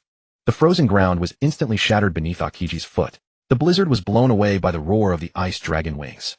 The two shot toward each other like cannonballs. Clang. The long blade met the ice blade. A colossal shockwave swept across the land like a violent typhoon. Not bad. Lu Chen grinned. Young man. You're quite impressive. Aokiji couldn't help praising him. Same to you. Lu Chen pushed harder, and the ice dragon wings behind him beat fiercely. Bang. Bang. Bang. Above the ice dragon and the semi-elementalized Aokiji fought with breathtaking ferocity. The deafening booms and the relentless waves of chilling dread left the soldiers and rebels on the royal city walls who had been watching the excitement utterly dumbfounded. Quick, no one stays on the city wall. Heavens, this is terrifying. What kind of power is this? I can't. I feel like I can't breathe anymore. Get down. Everyone get down. Princess, please come down. It's too dangerous up here. The hundreds of thousands of royalist soldiers and rebels watching from the royal city walls all panicked. The royal guards who had been protecting Vivi hurried to her side and urged her to come down before it became too dangerous. But Vivi did not move. Her gaze remained fixed on Lu Chen, hundreds of meters away, locked in fierce combat with Marine Admiral Aokiji in midair. In that moment, Vivi finally understood why Lu Chen had made such a condition with her back then. A voice. If Lu Chen could truly defeat the Marine's highest combat power, then this civil war in the kingdom of Alabasta would have the capital to demand an explanation from the Marines. Wow. So brother Lu Chen is really this powerful. Luffy pressed down on his straw hat, feeling as if a single gust of that piercing wind would blow him away. But he was not leaving. At this moment, his eyes. No, it wasn't just Luffy. Zoro, Sanji, the Straw Hat Pirates monster trio all stared at the two fighters without the slightest flicker. At this moment, they finally perceived the terror of this world's top-level power. Even that battle between Zoro and Hawkeye Mihawk. They knew there was a gap, but they had thought it would not be so far. Stand down. Restore order in the royal city. You are not needed here. Vivi waved off the royal guards beside her. She did not divert her gaze, as she was determined to see this battle to its end. Vivi. Nami stepped forward and gripped Vivi's cool, delicate hand. Only she, Vivi's closest friend, could sense the turmoil in Vivi's heart at that moment. On an icy peak not far away, Shinobu Kocho and Kanae Kocho were also watching the battle with complete concentration. They felt no fear at all because they trusted their husband. They were absorbing the insight of Bankai, the true threshold of the Zanpakutō. Smoker, you didn't lose that day without reason. In the marine ranks behind a large rock, Captain Hina, who had arrived with a group of subordinates, couldn't resist teasing Smoker, who had just stopped her there. Humph. Smoker snorted coldly, his eyes locked on the young man fighting Aokiji. Bang. Crack. Oh, young man. It seems you can't sustain this high-intensity battle forever. The two separated from another exchange. When Kazan noticed that a petal of the ice lotus floating above Lu Chen's head had shattered, he immediately sensed something. Heh. Enough to beat you. Lu Chen, of course, knew his own situation. But what choice did he have? Damn it. He had thought that according to his simulations comparing Soul Reaper and pirate strength, he had been sure that after Bankai he could easily go head-to-head with a Marine Admiral. But now, damn it all. Was Aokiji on drugs today?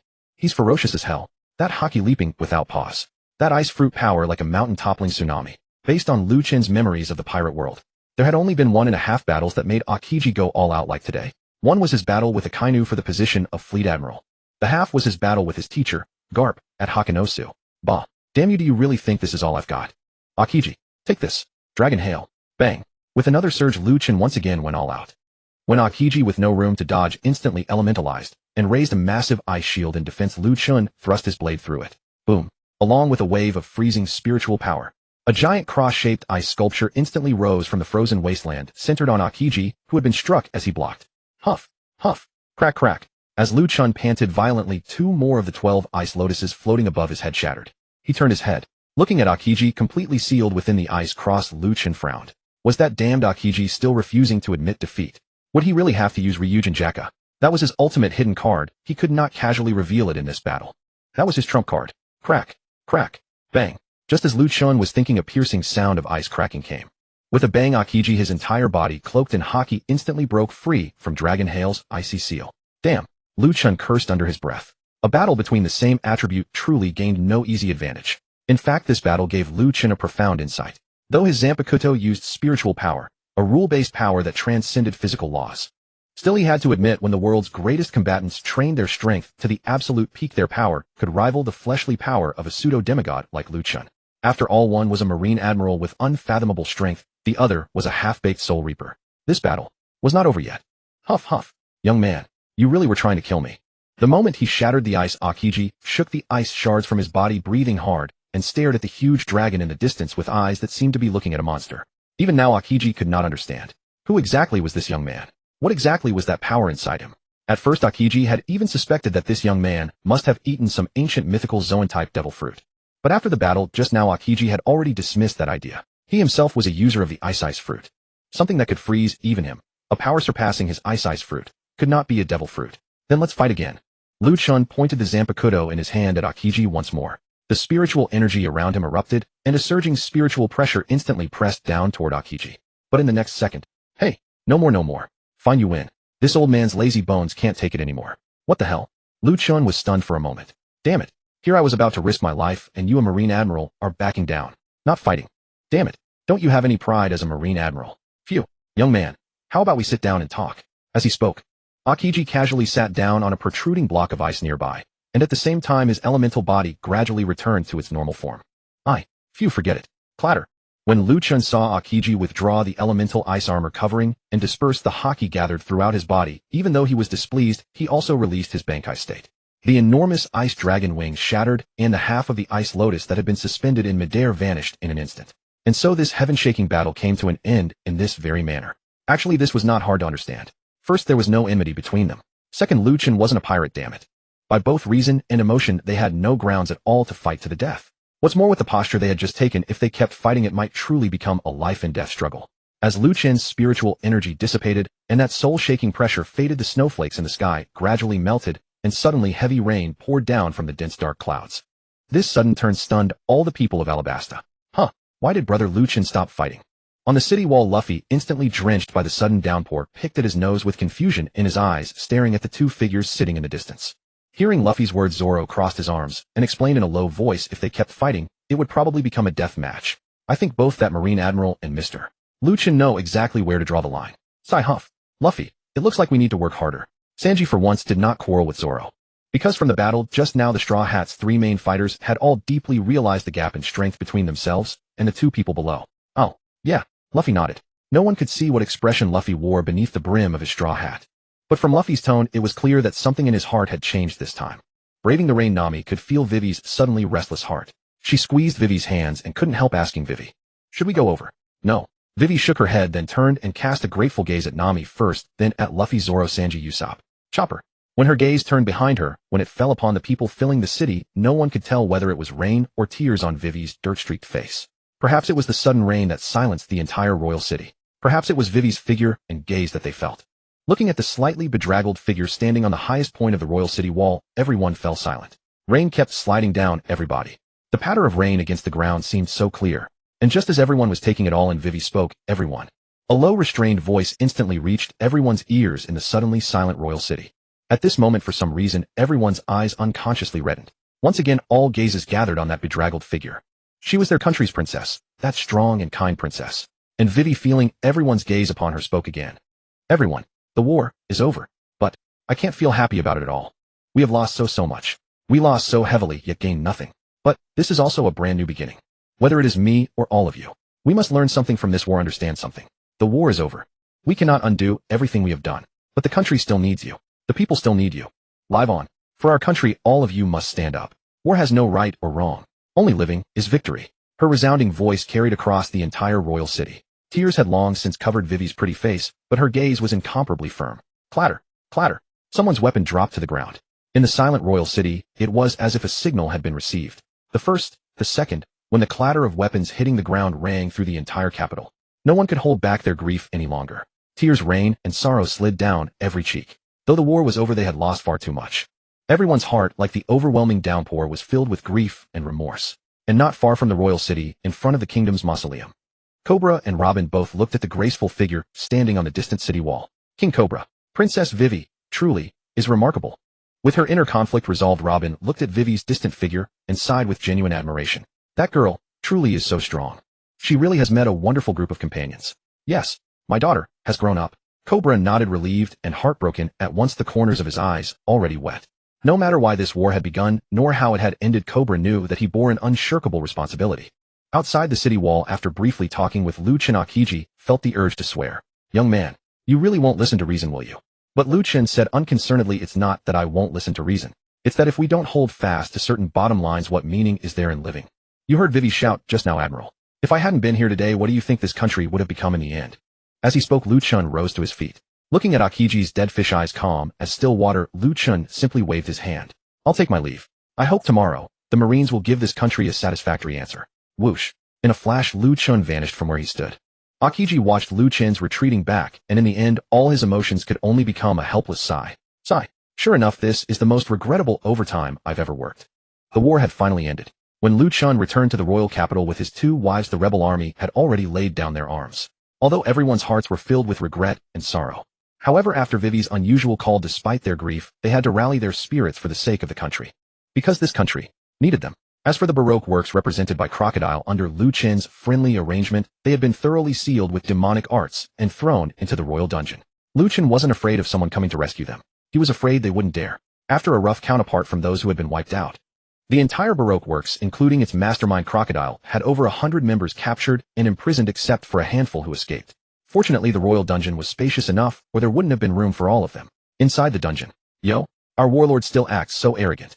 What's the matter? You're not convinced? Standing behind the iron bars, Lu Chen lounged lazily as he looked at Crocodile, who had been sealed by his own Kido. Crocodile, bearing a terrifying sword wound on his chest, merely stared grimly at Lu Chen and snorted, "The victor is king, the vanquished a bandit. I lost this war without injustice. TCH. Lu Chen rolled his eyes at Crocodile, then spread his hands. If you weren't still worth some money, I'd have killed you long ago. Ladies, let's go." With that, Lu Chen turned and swaggered out of the dungeon.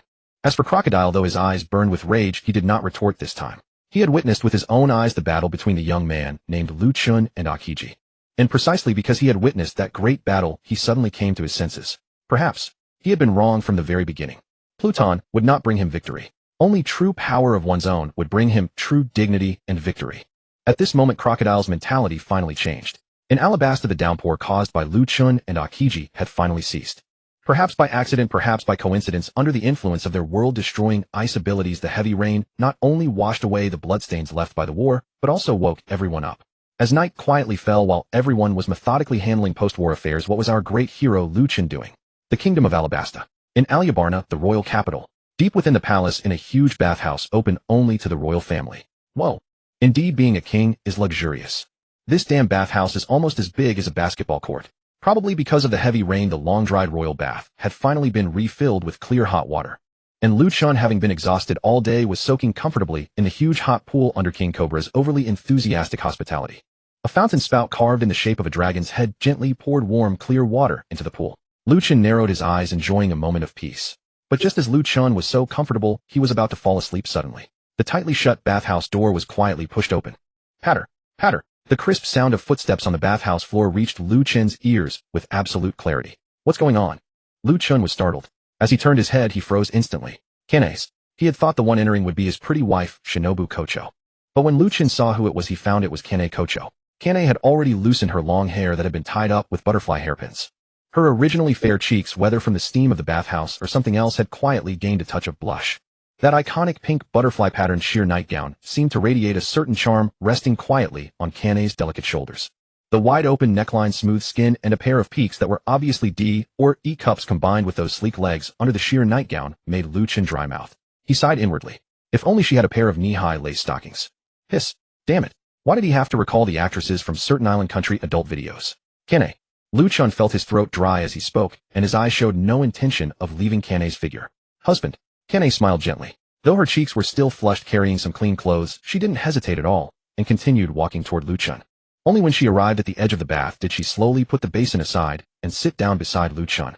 Shinobu. Where's Shinobu? Lu Chen felt his heartbeat had already soared to 180 miles per hour. Family who understands. If a soft girl wearing this kind of outfit, just a chest wrap, sat next to you, what would your reaction be? Anyway, Lu Chen admitted that he had already grown. Hard. Giggle.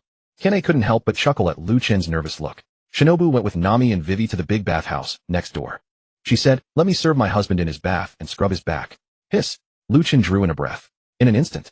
Good wife, your husband will definitely compensate you generously later. Wait. Shinobu, Nami, Vivi. The big bathhouse. Damn it. Kanae. Isn't that big bathhouse right next to King Cobra and Luffy and the others? Huh. Husband. How did you know? Kanae tilted her head, surprised that her husband guessed it. Damn. Those perverted old men will never do anything good. Lu Chen had read the original story. He knew exactly what that bathhouse scene was like. That old scoundrel Cobra was the one leading the charge. Seeing how nervous Lu Chen was, Kanae remembered what her younger sister had just done and couldn't help but secretly smile. Don't worry, husband. Shinobu has already taken care of them. They wouldn't dare. Good. Thinking of his wife's black-hearted personality. Well, it could only be said that Cobra and Sanji were really unlucky. But just as Lu Chen was sighing in relief, Kanae's voice sounded in his ear again. Husband. Let me serve you in your bath. As her words fell, Kanae, who had been sitting on the edge of the pool, rose to her feet. The moment a fair, delicate, and petite jade foot stepped into the bath, Lu Chen reacted even more strongly.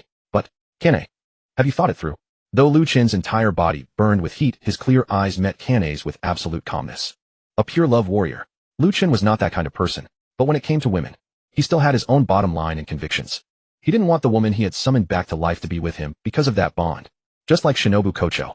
The feeling of mutual blending of body and soul was what Lu Chen truly wanted, even if he was always scolded by his wife on ordinary days. But Lu Chen liked that kind of life because that was true love. Perhaps sensing Lu Chen's sincere gaze, Kanae slowly crouched down when her delicate body was fully immersed in the bath.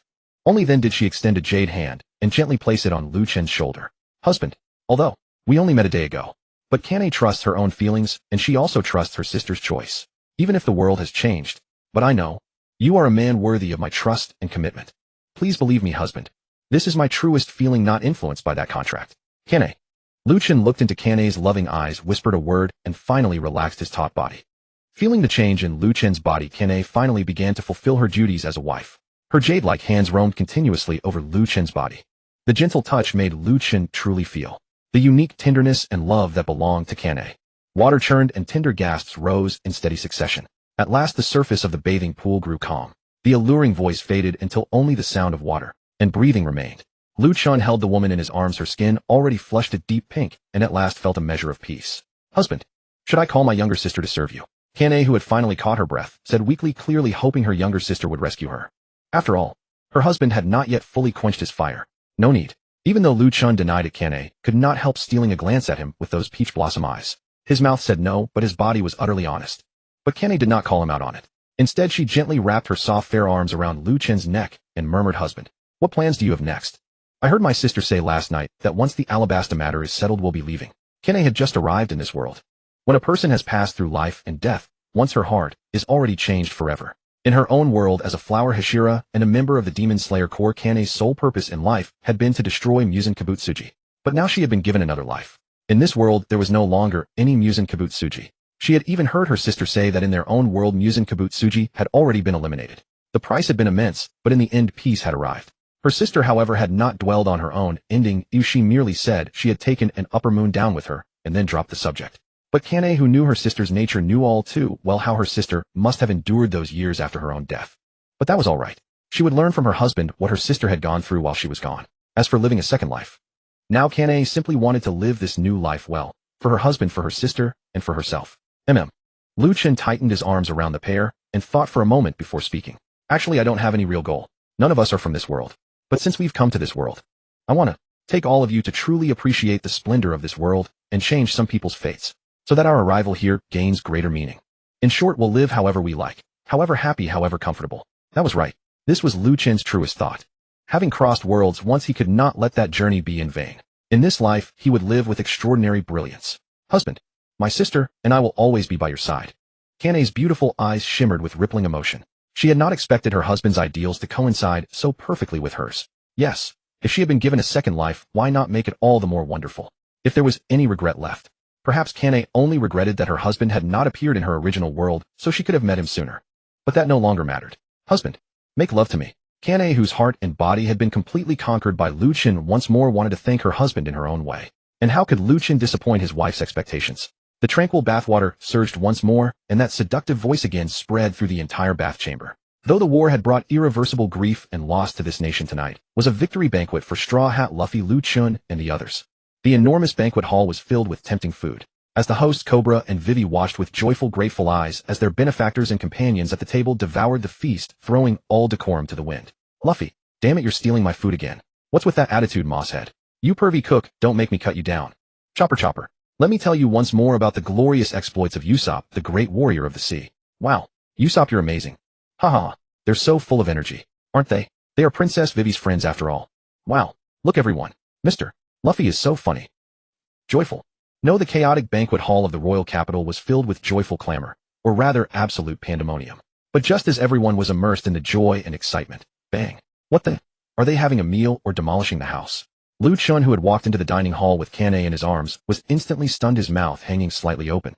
Although he had long known many plot points of the anime, knowing was one thing, seeing it with his own eyes was another. Luffy and the others really were an incredibly rambunctious bunch. Haha, Mr. Lu Chen is here. Please sit. Everyone's been waiting for you too. When King Cobra saw the guest of honor finally arrive with his wife, he was so enthusiastic that he rose in person to welcome them. Of course, that included his daughter Vivi and Shinobu, who had long been waiting there. Your Majesty, are you sure? Everyone's been waiting for me. With a strange expression, Lu Chen pointed at the table that had long since turned into a battlefield. Cobra was startled. Husband, I let everyone start eating first. This side was prepared especially for you and my sister. Luffy and the others haven't touched it. Fortunately, Shinobu saved Cobra from the awkward situation. Still, what she said was true. After all, Shinobu knew all too well just how capable her husband was of stirring up trouble. She even found herself wondering whether her sister would be able to attend the banquet later that night. After all, it was her sister's first time. But when she saw her sister's warm, pretty face and the delicate body being supported by Lu Chen, Shinobu understood. Her sister was still too bashful.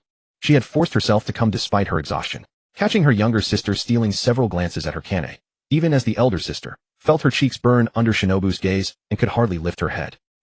Just kidding. No need to look at me, everyone. Continue. It could only be said that Lu Chen's Chinibyu had flared up again, and he was always trying to stir up some mischief. Mr.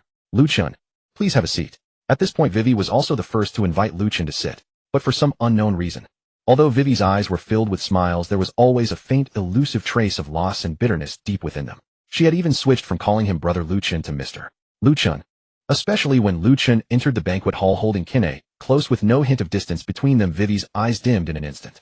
But old King Cobra caught that momentary change. Cobra, it was over. His precious little cabbage had completely fallen for him. When everyone finally sat down, the scene immediately descended into chaos once more. The two Kocho sisters whispered intimately to each other. Vivi and Nami, that pair of close friends, were also murmuring about something, and occasionally one could see both girls' gazes unconsciously drift toward Lu Chen.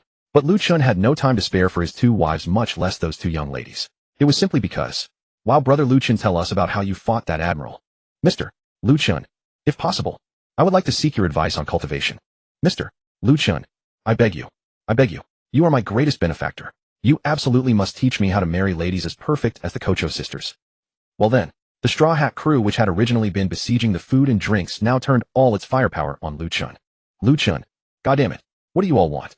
Phew, finally some peace and quiet. After finally seeing off Luffy, Zoro, Sanji, and the others, Lu Chen breathed a sigh of relief and collapsed into a chair. Cobra, who had been watching everything, waited until Lu Chen was truly free before raising his wine glass toward him. Mr. Lu Chen, this toast is for you. Thank you for everything you have done for our kingdom. I have heard all about it from my daughter. We are profoundly grateful to you and to young Luffy and the others for your help.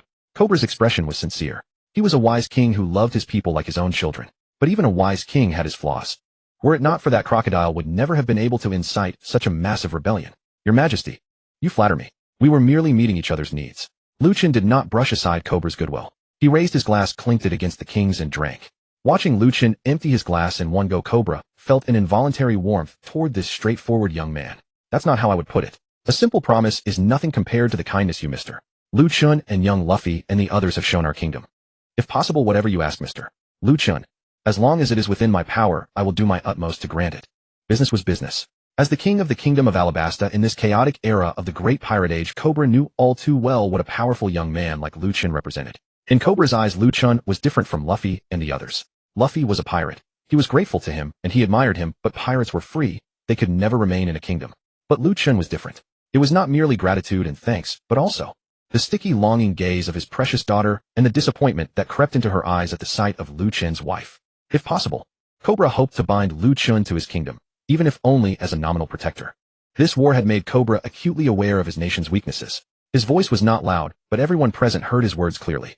In an instant, the entire banquet hall fell silent. Luffy and the others blinked, curiously looking back and forth between Cobra at the head of the table and Lu Chen. The Butterfly Sisters also set down their utensils and quietly waited for their husband's response. As for Vivi and Nami, who sat together, Nami, however, recalled the agreement she had once made with Lu Chen, and her eyes instantly turned into belly symbols. But Nami did not notice that the moment Cobra finished speaking, Vivi's delicate hand beneath the dining table suddenly tensed, and she slowly lowered her head. Everyone was waiting to see how Lu Chen would respond to Cobra's offer of gratitude. Lu Chen, however, gave a slight shake of his head. A faint, unreadable smile tugged at the corners of his mouth as he picked up a bite of food and ate it. King Cobra, I don't think there's any need for such formality. I've already received the reward I was owed from Crocodile, and I'm quite satisfied with it. As for the Marines, give me a title with enough weight. Whatever I get from them tomorrow, we'll treat it as compensation. We'll split it 90-10. You take 90, I take 10. And don't be polite with me. I've lived in Alabasta for 2 years. I know how desperately this country needs money to rebuild. As for what's on your mind, I think you're a smart man, and you know what to do. Don't you think I'm right? After saying this, Lu Chen finally raised his eyes and met Cobra's gaze. At that moment, Cobra felt a jolt in his heart, as if he suddenly understood Lu Chen's meaning. It seemed he had been too narrow-minded after all. Understood. I was overcomplicating things. Rest assured, Mr. Lu Chen, I know exactly what to do now. Frankness. Cobra knew what kind of man Lu Chen was. One who valued dealing with others honestly and openly. Hearing Cobra's hearty laughter and seeing the sudden clarity in his eyes, Lu Chen finally smiled sincerely. Your Majesty, if I'm not mistaken, the Marines will definitely come knocking on our door tomorrow. After all the fallout from Crocodile, this time is hardly trivial. They wouldn't dare ignore it. What do you think we should demand from the Marines? No, wait. What sort of reparations should we demand from the world government? After all, Alabasta is not merely a member state of the world government. It is one of its founding members. A mere warlord dared to extend his claws this far. Who gave him the authority? And who gave him the nerve? Our king of Alabasta. If I may be bold, this time I'll collect this debt on your behalf. At this moment, Lu Chen finally bared his fangs. What did it matter if one could punch a warlord and kick a Yonko after being thrown into the pirate world? If you're going to make a move, make it against the world government, and force them to swallow a bitter pill in silence. Today's battle may not have had a clear winner, but it had forged Lu Chen's confidence. As for why he chose a 90-10 split, perhaps that was the faintest trace of kindness buried deep in the heart of a modern man like Lu Chen. Be bold. Cobra was instantly dumbfounded by the sly smile on Lu Chen's face. In truth, when he had privately spoken with his daughter Vivi earlier about her agreement with Lu Chen, Cobra had already vaguely guessed as much. But he had not expected Lu Chen to be this bold. Yet his shock quickly faded because he suddenly remembered that battle between this young man and the Marine Admiral earlier that day. He had the confidence to make such a claim. And, good. Cobra slammed the table, suddenly gripped by excitement. But the very next second, Lu Chen-kun, what do you think we should ask for? At this point, Cobra's address for Lu Chen had escalated from Mr. Lu Chen to Lu Chen-kun. It was clear from this that he had been completely won over by Lu Chen. Seeing how naive Cobra looked, like a man who had never tried to shake anyone down, Lu Chen slapped his forehead and said speechlessly, ask for what? Do I really have to teach you? Gold jewelry, belly weapons, equipment, warships, grain seeds, technology. Ask for it all without holding back. Look at you. You're a king of such a great nation. This is the largest country in the entire East Blue and across the first half of the sea before the New World. Such a magnificent harbor. Such a vast coastline. And you've let it become like this. Honestly, you've made a miserable excuse for a king. It serves you right that your people have suffered poverty alongside you. Remember, as long as no troops are stationed here, you're the boss around these parts. Lu Chen was speechless. He wasn't a strategic genius, but he had seen enough of the world to know how things worked. Robbery. No, wait, it was reparations. So why not demand everything? As long as no Marines were stationed in Alabasta, the heavens were high and the Emperor was far away. Here Cobra was the undisputed king. Lu Chen was scolding with relish, but the more Cobra listened, the brighter his eyes became. That's right. For so many years as a member state of the world government, and one of its original founding members, he had lived too timidly, too conservatively. Lu Chen Kuan. Let's talk in detail. At that moment, the way Cobra looked at Lu Chen was exactly like a father-in-law eyeing his son-in-law. The more he looked, the more he approved. The banquet lasted a long time. Lu Chen witnessed with his own eyes what it truly meant to encounter a real-life Luffy, a true gourmet king. He also engaged in a detailed discussion with Cobra for quite some time regarding tomorrow and the future. When the banquet concluded, Lu Chen, who had consumed quite a lot of alcohol, was supported by both Ren and Xiangna as they escorted him back to the bedroom that Cobra had meticulously prepared for him. However, the moment the bedroom door closed, Lu Chen, who had been feeling drowsy and dizzy, suddenly came fully awake. Holy crap. These guys can really drink. Is Zoro some kind of barrel? Does Luffy have some kind of misunderstanding about the difference between alcohol and juice? That was correct. Lu Chen was not drunk. In fact, as long as he wanted to, he would never get drunk. After all, with his reconstructed physical body, he could simply use a bit of spiritual energy to expel the alcohol fumes, and he wouldn't get drunk. But not getting drunk didn't mean his stomach wouldn't feel full. This time Lu Chen had drunk so much that he could only pretend to be drunk to escape from Zoro and the others' persistent offers of more drinks. Hubby, you really act like you're drunk. Ren had actually known all along that her husband wouldn't get drunk. After all, her family was in the business of making alcoholic beverages. Besides, they themselves were already a special existence in this world. Hubby, let's go wash up. You're covered in the smell of alcohol. As she spoke, Xiangna reached out, wanting to help Lu Chen remove his shirt that was already soaked with the scent of alcohol. However, before that snow-white jade-like hand could even touch Lu Chen's clothes, it was grasped by his large hand, and with his breath reeking of alcohol, he leaned close to Xiangna's ear and said, How about we wash together? His hot breath, carrying a hint of alcohol, instantly washed over Xiangna's neck. In just a fleeting moment, Xiangna, who was newly married, felt her ears turn crimson. With a charming and delicate face, she couldn't help but give Lu Chen a playful glance, and softly said, Rin is still here. It was only after Xiangna said this that Lu Chen tightened his arm around her even more. A pleasant laugh came from beside the two of them. Rin looked at her charming older sister, then at her eager husband, and couldn't help but tease playfully, Hubby. Now that sister has arrived, does this humble younger one no longer receive favor? I wonder, in the future, will there be a Vivi younger sister or a Nami younger sister? Am I supposed to? MMPH. Before Rin could finish her sentence, a domineering figure instantly pulled her into his embrace, and the very next moment Rin felt her delicate lips grow warm. As a wave of alcohol scent drifted over the words that followed, could no longer be spoken. That reckless conquest, breaking through delicate lips, parting pearl-like teeth, and tangling with fragrant tongues, not only failed to make Rin resist. On the contrary, it made her unconsciously wrap her arms around the man's neck. Xiangna was gentle, a gentleness that stemmed from the depths of her heart, while Ren's gentleness belonged to that playful and rebellious kind. Knowing that he had received the love of both women, Lu Chen understood that this was not the binding constraint of his system. That was truly love that originated from the depths of both women's hearts. The system merely compelled those it summoned and resurrected to be 100% unyielding in their loyalty. But emotions were something the system could not force. No one knew how much time had passed. When the three of them had finally finished washing and returned to this luxurious, yet comfortable bedroom, Lu Chen did not immediately rest. Instead, he lay on the bed, his eyes filled with warmth as he watched the two women nearby, who were grooming each other's hair, preparing for sleep. Run. I estimate we'll be leaving in a few days. Do you have any plans? Although Lu Chen knew that neither woman would oppose whatever decision he made, he still brought it up. Not for any other reason. Because they were the people dearest to him. They were the ones he would spend his entire life loving and protecting. Upon hearing Lu Chen's words, both women immediately turned their beautiful eyes toward him. At first there was some confusion. Then came contemplation. Finally Rin spoke. She was Lu Chen's first woman and should have been his principal wife, but since her older sister had arrived, Rin willingly yielded the position of principal wife to her sister. However, she was also the person who had spent the most time with Lu Chen. She understood everything about him, whether it was her world or this world, and even many of Lu Chen's secrets. She understood her husband's personality. He was quite lazy, and also, using the term from his own world, he was a bit of a chinibu. But having said that, although her husband was indeed very lazy and very chinibu, it was his heart for them that pleased Rin the most. The war in Alabasta had come to an end. Her sister had finally reunited with her. With matters settled, and her hearts not untied, Rin knew. Her unreliable, chinibu husband had his own ideals. Hubby, just do whatever you want to do. Even if it means breaking through the heavens of this world. My sister and I will always stay by your side. Rin's words were soft, the corners of her eyes always carrying that smile she shared with her sister. But Lu Chen knew. Behind Rin's smile was the firmness and support of a wife. And similarly Xiangna also nodded in agreement, saying, Hubby, you've said it before. As a family, happiness is what matters most. Seeing the smiles of both women and hearing their words, what more could Lu Chen possibly desire? Very well. Lu Chen smiled and waved his hand vigorously saying, then let's start by extorting the navy tomorrow. With his Shinobu tendencies taking over once again, Lu Chen instantly drew a round of delicate laughter from both women. Feeling her husbands full of enthusiasm, these two women whose hearts were filled with justice had been completely led astray by Lu Chen. However, just as the three were about to rest, ding, this month's blind box draw is about to end, and it will refresh tomorrow. Reminding the host, there are still 3 consumption draw qualifications in used. Ding, this month's character summon has been used up, and it will refresh tomorrow. Countless beautiful women across various anime worlds await. The host summons make up for regrets. Young man, work hard to earn money. Holy crap, it was about to expire.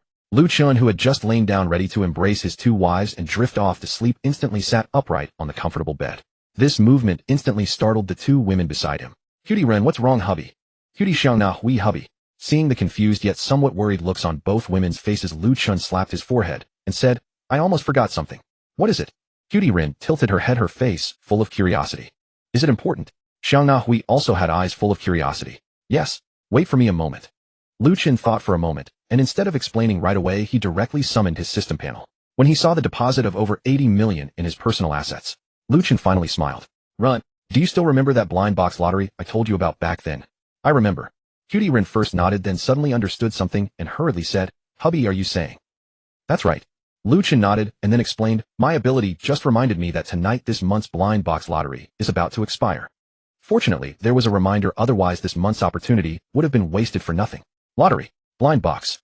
Xiao Na Hui tilted her head, still somewhat confused. More than 80 million berries. That was definitely enough for drawing blind boxes. But after midnight they would reset. And it wasn't only the blind boxes that would reset, the anime character summoning would reset as well. What should he do? Lu Chen sat on the bed lost in thought. Shinobu thought of her husband's pay-to-win system, and seeing Lu Chen so deep in thought, she could not help asking husband, are you worried about money? Lu Chen nodded. He was torn. In this world, 80 million berries might be a huge fortune to some people. But for Lu Chen, it was far from impressive. Blind boxes started at 1 million berries. Character revival summons started at 10 million. What should he do? Should he keep the funds to continue summoning characters, or draw a few blind boxes to test his luck? After deliberating, Lu Chen could not help glancing at the 2 women. What do you 2 think? Should I keep reviving characters, or draw a few blind boxes to test the waters? This was exactly what Lu Chen dreaded. He had always suffered from a mild case of choice paralysis. Shinobu looked at her husband's indecisive expression and could not help laughing. Husband, don't overthink it. Whether you revive those suffering sisters from other worlds or draw blind boxes, it's all fine. There's no need to worry about my sister and me. Yes, husband. Just choose for yourself. Kanae echoed. Clearly the 2 women had misunderstood Lu Chen. They thought he was afraid that reviving other women might make them jealous. As women of that era, they had long since prepared themselves for their husband to have a few more sisters. After all, their husband was handsome, warm-hearted, and powerful. But Lu Chen was simply weighing the pros and cons. Ugh, forget it. Let's just spend 30 million to test the waters. Anyway, I can extort the Marines tomorrow. Lu Chen did not explain further, and in the end chose not to waste this month's only chance to draw blind boxes. He opened the system. He opened the blind box lottery interface. On the virtual screen that only he could see, virtual blind boxes marked with different price levels appeared. From 1 million, 10 million, 50 million. There were blind boxes of every price and style. Lu Chen gritted his teeth and mentally selected the cheapest one, the 1 million berry blind box that he had once toiled more than a year to earn. Ding. Host has successfully spent 1 million berries to purchase 1 bronze blind box. Would you like to open it now? Yes, no, yes. Since he had already paid, why not open it? Besides, Lu Chen was not short of that 1 million now. Alright. Lu Chen could not help recalling how in his first year after transmigrating he had struggled, swindled, coaxed, and conned to earn that 1 million. As Lu Chen opened the 1 million berry blind box, he watched the system panel show the ancient bronze-colored blind box trembling violently. Amid Lu Chen's curious and expectant gaze, the blind box erupted in dazzling golden light the moment it opened. Ding. Congratulations, host. You have opened the bronze blind box and received an original world item, reward 1 container of random women's clothing. Hint: the reward has been automatically stored in the system reward space and can be claimed at any time. What the heck? He stared at the system interface where the bright red container icon had appeared after opening the blind box. He read the annotation beneath it, and Lu Chen felt as if all the blood had drained from his body. What's wrong, husband? Though Shinobu could not see Lu Chen's system interface, she could not help asking when she saw the shock and bewilderment in her husband's eyes. Kanae looked at Lu Chen with a similarly questioning gaze. As for Lu Chen, damn it. 1 million berries. Is there any outfit I can't buy? Do I need this reward of yours? Lu Chen was speechless. But what use was speechlessness? Still bearing the pain, he got out of bed under Shinobu and Kanae's curious gazes and retrieved the container stored in the system reward space. Thankfully, the bedchamber prepared by Cobra was large enough. The next moment, Lu Chen claimed the reward. A medium-sized container entirely red, about 6 meters long and roughly 2.5 to 3 meters wide and tall, landed in the middle of the bedchamber. Husband. What's in here? Shinobu, wearing only a sheer nightgown, had already wandered over to the container and was examining it with curiosity. Kanae also came to Lu Chen's side, and equally curious, took his arm as she looked at the container. 1 million. And he bought this whole box of clothes with it. What a total loss. Lu Chen's face fell. He led Kanae to the front of the container and casually pulled it open. Well, this much. Looking at the cardboard boxes piled to the brim, Lu Chen felt his face twist green. But since it was already open, Lu Chen forced down the disappointment and lifted the outermost boxes. My wives. Open them all and take a look. They're all women's clothing. See if you like any. Women's clothing. Let me see. Shinobu, for her part, was not as upset as Lu Chen. On hearing it was women's clothing, she pulled her older sister over and eagerly opened the packing boxes. Lu Chen was not idle either. He bent down and casually opened a packing box in front of him. Damn. This. He picked up a lightweight bag printed with the Balenciaga logo. His brain seemed to crash for a moment. Balenciaga. And this entire box was filled with stockings. While Lu Chen stared dumbfounded at the Balenciaga in his hand, feeling his blood run a little hot, Shinobu and Kanae took up exquisitely wrapped packages and could not resist opening them to examine them together. Shinobu's sister. These bustiers are so pretty. Kanae, they are. But aren't they a bit too daring? Shinobu, husband will definitely love them. Didn't you see how his eyes went wide? Kanae giggle. Husband. This blind box lottery of yours is actually pretty fun, isn't it? Lu Chen, just let me die. This is too damn embarrassing. Is this blind box system of yours even a proper blind box? Despite his embarrassment. Yet as Lu Chen and the Kocho sisters kept opening boxes, he finally came to understand just how remarkable the contents of the container were. Nearly the entire container held women's clothing, shoes, hats, lingerie, swimwear, and stockings from all kinds of brands. Well then, the system truly understood Lu Chen. These clothes were not just luxury brands. There were also pieces of high-end erotic lingerie. When every packing box in the container had been opened, Lu Chen collapsed onto the soft animal skin, his old face flushed with shame. Meanwhile, the Kocho sisters looked at him with teasing grins. Wives, listen to me. I'm really not that kind of man. If you don't like them, we can just throw them away. Don't. Husband. I've never seen such high-end clothing before. My sister and I both love them. Shinobu herself did not know how she managed to keep a straight face. Still, one thing was true. Neither Shinobu nor Kanae, whose original selves were from the Republican era, had ever seen so many high-end clothes. If asked whether they liked them, yes, they truly did. But some of the clothes, especially the lingerie and stockings, made both of them blush just by looking. The two women glanced at Lu Chen with faint smiles, while Lu Chen could only scratch his head awkwardly. Damn it. Too embarrassing. But this reward was indeed something else. Lu Chen ultimately sheepishly chose to follow his heart. In other words, he chickened out, even fantasizing about what his two wives would look like in Balenciaga. Looking at the two women who were no longer paying attention to him, Lu Chen shook his head and opened his system interface again. He still had more than 83 million belly in funds, and before 12 o'clock today, he still had 2 chances to draw blind boxes. But should he continue opening another 100 belly bronze blind box? Or, damn it, one more 1000001. If it still didn't give him something good, he would raise the stakes. Lu Chen gritted his teeth and ultimately selected another 100 belly bronze blind box. Ding. Host successfully spent 100 belly to purchase bronze blind box X1. Would you like to open it now? Yes, no, yes. The same choice, the same screen. After a burst of golden light flickered past. Ding. Congratulations, host. You have opened the bronze blind box and obtained an item reward from the host's original world condoms, X1 covering all major first-line brands and styles. Note the reward has been automatically stored in the system reward space and may be claimed at any time. Screw your grandpa. This time Lu Chen really couldn't take it anymore. 10,000. Which year would he ever finish using them all? He stared at the system interface where every crate was marked with various brands and various effects. Like Okamoto Durex, Jispin, Seaway 7 cents. And then there were 0.1mm ultra-thin ribbed, studded lubricated fong-toothed. My Zanpakutō is already 181 even without release, once released. Dragon's Roar, are you scared? Kanae, husband. What's wrong? Shinobu giggle. Husband. Did you get something interesting again? The two women who had been picking out clothes couldn't help asking after hearing Lu Chen's sudden furious cursing. Especially Shinobu, as if she understood Lu Chen very well, she stressed the word interesting heavily. No, it's nothing. Just some daily necessities. Lu Chen hastily waved his hands. He didn't dare tell the two women that he had opened 10,000 condoms. In fact, this world of pirates also had such things as condoms. Lu Chen was a consumer of them himself too. But there was indeed a gap compared to those in his own world. Not only were they a bit thick, but the lubrication wasn't very good either. However, in order to keep the two women from becoming mothers at such a young age, Lu Chen had no choice but to bear it. After all, he was only a soul reaper in mortal flesh, not a true soul reaper. In truth, the world of pirates was a very wondrous world. If you said its technology was backward, many fantastic inventions were even more advanced than those in Lu Chen's original world. Take Germa, famous for its technology, for example. All sorts of high-tech gadgets were clearly superior to those in his own world. But if you said it wasn't backward, whether Marines or pirates, ordinary soldiers were still using flintlock muskets with round shot. Alright, fine. After all, it was a dimensional world of anime, so Lu Chen stopped agonizing over it. Since he had drawn them, he might as well count it as saving money. After all, the condoms in this world were not only uncomfortable, but also outrageously expensive. Sigh. He could only trouble his wives to help him use them all up. Oh, is that so? Shinobu gave Lu Chen and I know exactly what you mean look. Lu Chen looked at Shinobu's smiling sly gaze and cursed inwardly. Just wait. Little minx. I'll use these on you in a little while. Balenciaga 7 cents. Just thinking about it made him a little thrilled. He shot a fierce glare at the smirking little minx, then irritably turned his gaze back to his system interface and thought to himself. Big bro. Bro system. Stop messing with me. Even a landlord's family doesn't have money to burn. 1 million belly for a container of clothes, underwear, stockings, and high heels.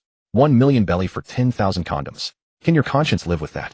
This time Lu Chen truly didn't dare open another 1 million belly blind box. This was purely like throwing money away. Although it pleased him, it still felt like a devastating loss. Damn it. I'm going all in. Ding. Host successfully spent 5,000 belly to purchase gold blind box X1. Would you like to open it now? Yes, no, yes. When Lu Chen mentally selected yes, he felt his heart trembling. That was a manifestation of heartache. Clearly the first 2 million tier bronze treasure chests had truly provoked Lu Chen. This time he directly chose to go all in with his funds. Skipping the 10 million belly silver treasure chest, he prepared to try his luck with the highest tier gold treasure chest he could buy. As for tomorrow, he would deal with it tomorrow. This bill had to be charged to the Marines. The same screen but a different dark gold treasure chest. With a dazzling curtain of light flashing past, and under Lu Chen's unceasing inner prayers. Ding. Congratulations, host. You have opened the gold blind box and obtained a high-tech reward from the Marvel world, the artificial intelligence Jarvis automatically stored in a nanomicrocomputer. Note the reward has been automatically stored in the system reward space and may be claimed at any time. Holy crap. Lu Chen was stunned. Husband, please don't be so jumpy. I'm choosing clothes with my sister. Shinobu, rather displeased, tossed aside a luxury brand body-hugging office lady dress in her hand, stood up, came over to Lu Chen, and asked crossly, husband, what exactly did you get? This. Wait a moment. Lu Chen had clearly not yet recovered from his shock. He looked at the blind box reward that had appeared on the system interface. He looked at that round sphere, bright silver and fully metallic in texture. Subconsciously, Lu Chen extracted it from the system reward space.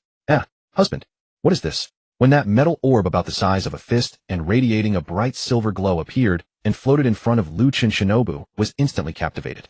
But before Lu Chen could respond, the metal sphere seemed to come alive. First, it casually shifted through a variety of transformations. Round teardrop strip. As the metal orb irregularly changed its form in the next second. Hello, Mr. Lu Chen. The artificial intelligence, Butler Jarvis reporting to you. Oh, who? Husband. It spoke.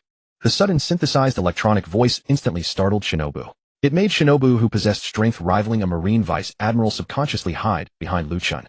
Kanae, who had long been drawn over from the side, was also startled. Although she didn't hide, she subconsciously stirred up the spiritual energy around her. Didon, don't be afraid. This is a high-tech product from another world. Fortunately, Lu Chen spoke up in time. Otherwise, their Butler Jarvis, having just opened his mouth, would probably have been sliced to pieces by the two ladies Zanpakutō. High-tech. Shinobu was taken aback. Husband, what is that? Kanae also wore a puzzled expression. Clearly the word high-tech was somewhat hard for the two ancient people to accept. Shinobu was fine since Lu Chen had told her about his hometown.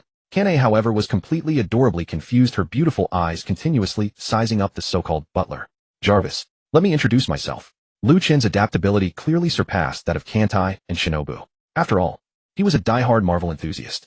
It was unexpected yet entirely reasonable. Yet, it was his first experience observing artificial intelligence in a physical manifestation. Certainly, Mr. Lu Chen. The amorphous sphere emitted that refined metallic voice with impeccable courtesy, then proceeded with Jarvis's introduction.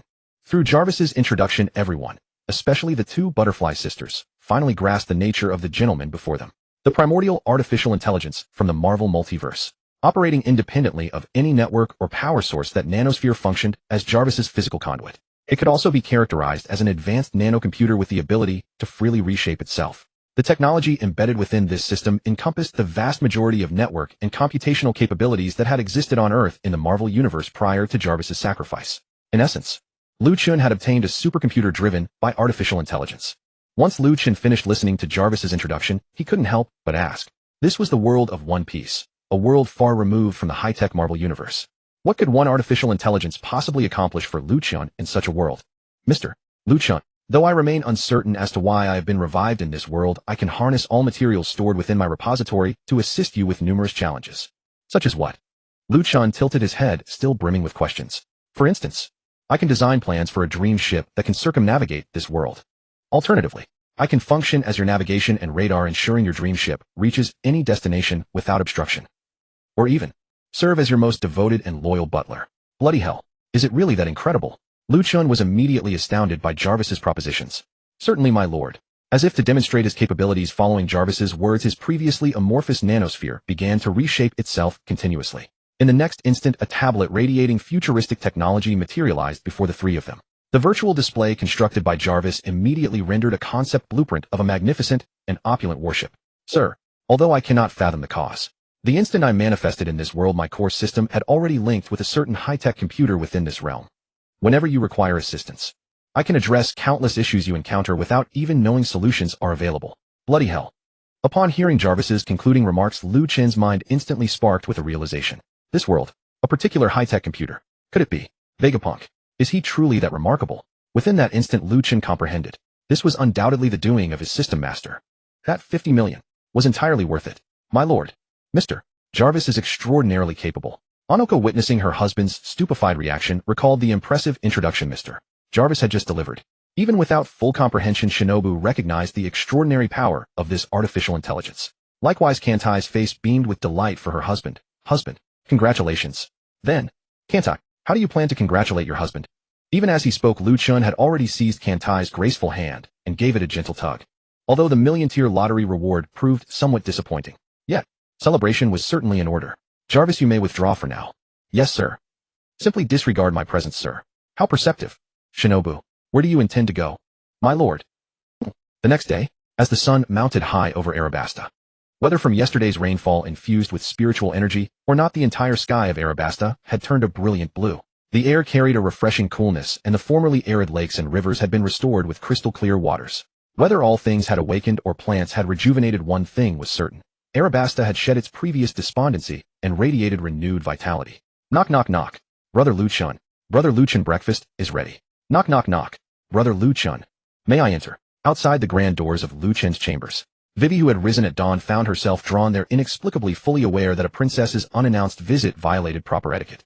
Yet, she had come anyway. Perhaps this was the resolution she reached after her candid conversation with her father the night before. However, having knocked for an extended period without any response, Vivi was seized by sudden alarm. Had Lu Chen and the others already departed? It is said that anxiety breeds confusion. Unable to bear the silence any longer, Vivi abandoned all decorum and thrust open the unsecured chamber door, bolting inside. However, a startled exclamation. In the next instant, Vivi, moments before rushing inward with purpose, immediately clutched her crimson face and fled back out. What in the world had she just witnessed? That was Lord Lu Chen's. The mortification was unbearable. Vivi sprinted desperately, though the overwhelming dragonic presence still pulsing through her consciousness would not dissipate. Inside the chamber. Hiss! Kantai, who just came in. Lu Chen rubbed his sore lower back and reluctantly pushed himself up from the thoroughly rumpled bed.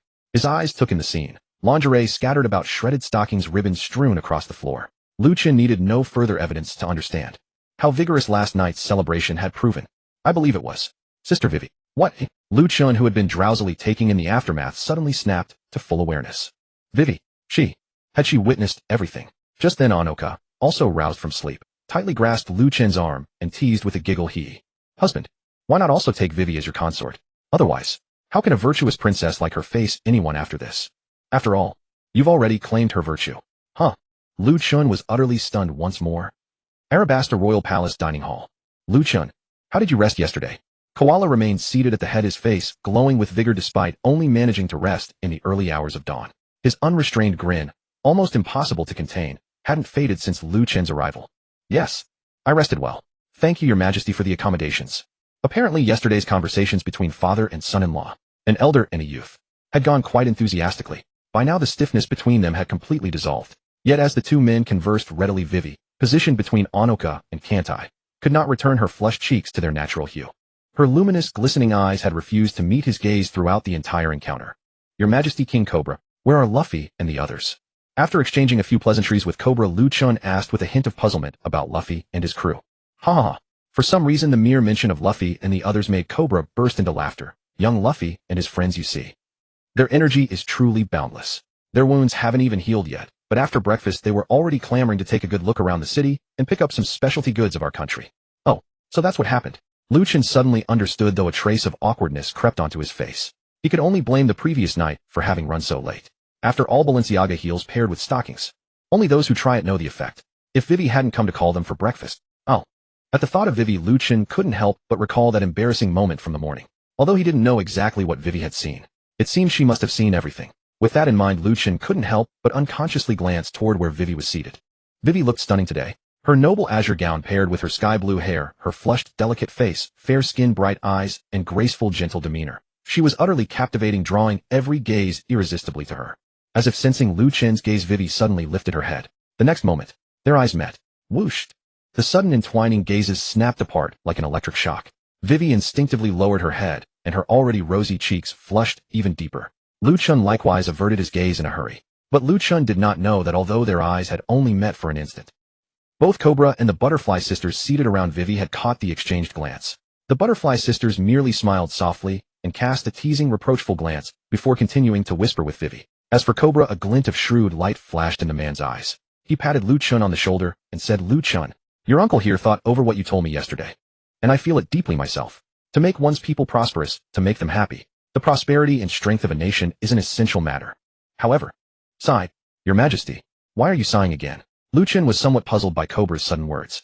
Hadn't they talked quite well yesterday? Drawing upon his knowledge from his original world, Lu Chen had spoken at length with Cobra about national development and strength. Cobra cast a deep glance at Lu Chen. Then from the corner of his eye he swept a look toward his precious daughter. After pondering for a long while, the silent Cobra suddenly spoke. "The Navy still knows not when they will arrive. Lu Chen, have you eaten your fill?" I finished long ago." Lu Chen nodded. He was no glutton like Luffy. As a god of death incarnate of the flesh, he cultivated spiritual energy, and his body was nourished by it. Therefore his need for food was no different from any ordinary person. "Would you take a stroll with your uncle, eh?" Cobra proposed. "All right." Lu Chen did not refuse. He nodded and rose to his feet, then said to the Butterfly Sisters who were happily conversing with Vivi, "My lady, I'll accompany His Majesty Cobra for a walk." Go on, dear husband." Kanae remained as gentle as ever. "Bye-bye, dear husband."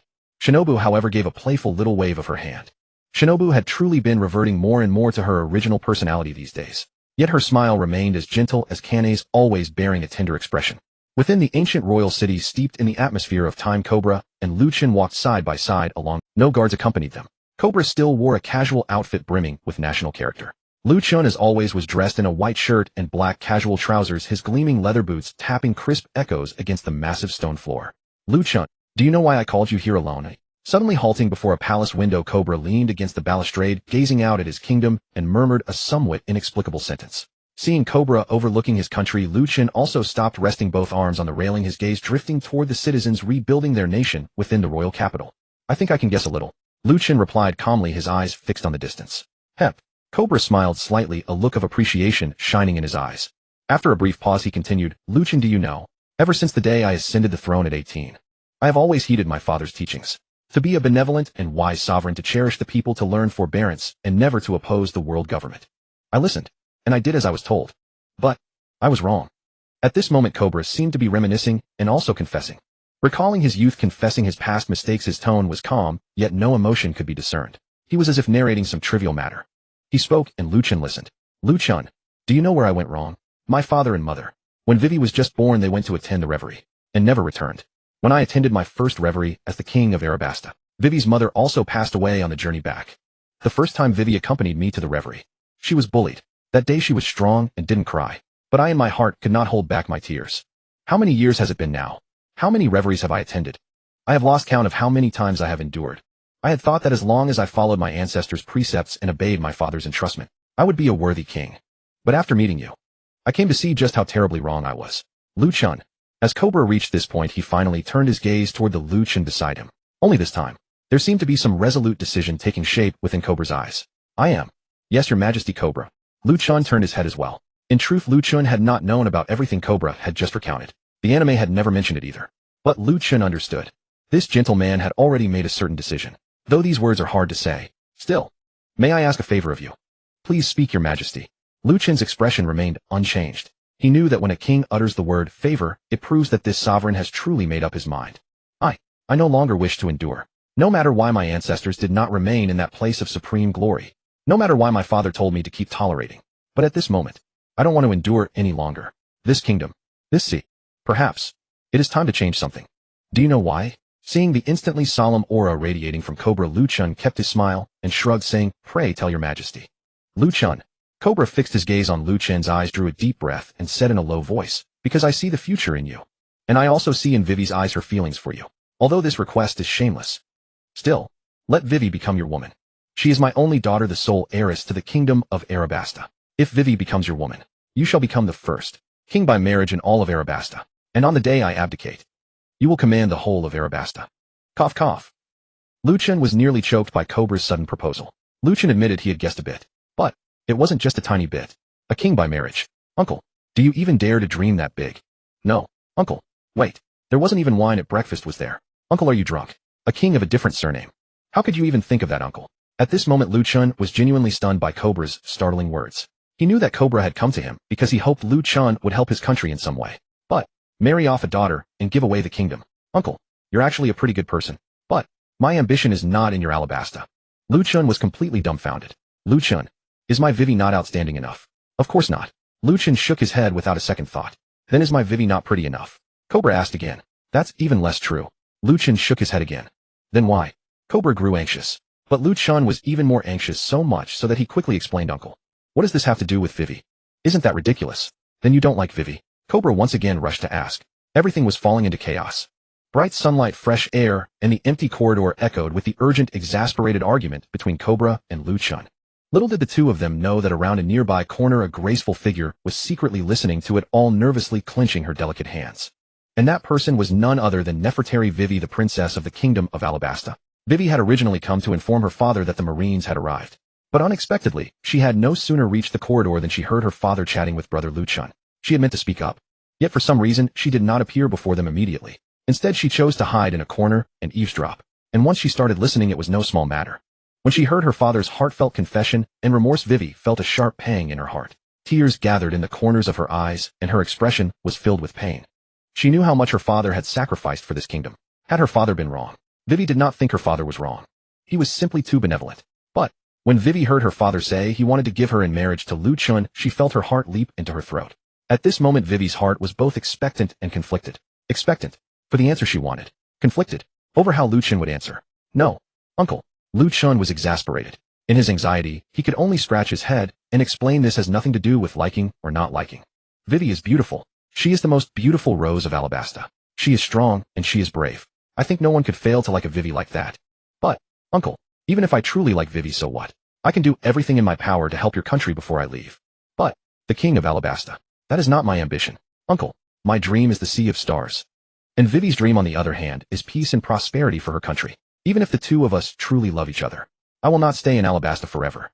Likewise, Vivi cannot give up the country she loves so dearly. Our ideals are different. Uncle, I'm sorry. After saying all this, Lu Chen seemed to breathe a sigh of relief. Did he not like Vivi? Of course not. Lu Chen liked a lot of people. When he learned that he had transmigrated into the pirate world as a true anime otaku, he had even sworn that very day to sweep every beauty of the pirate world into his net.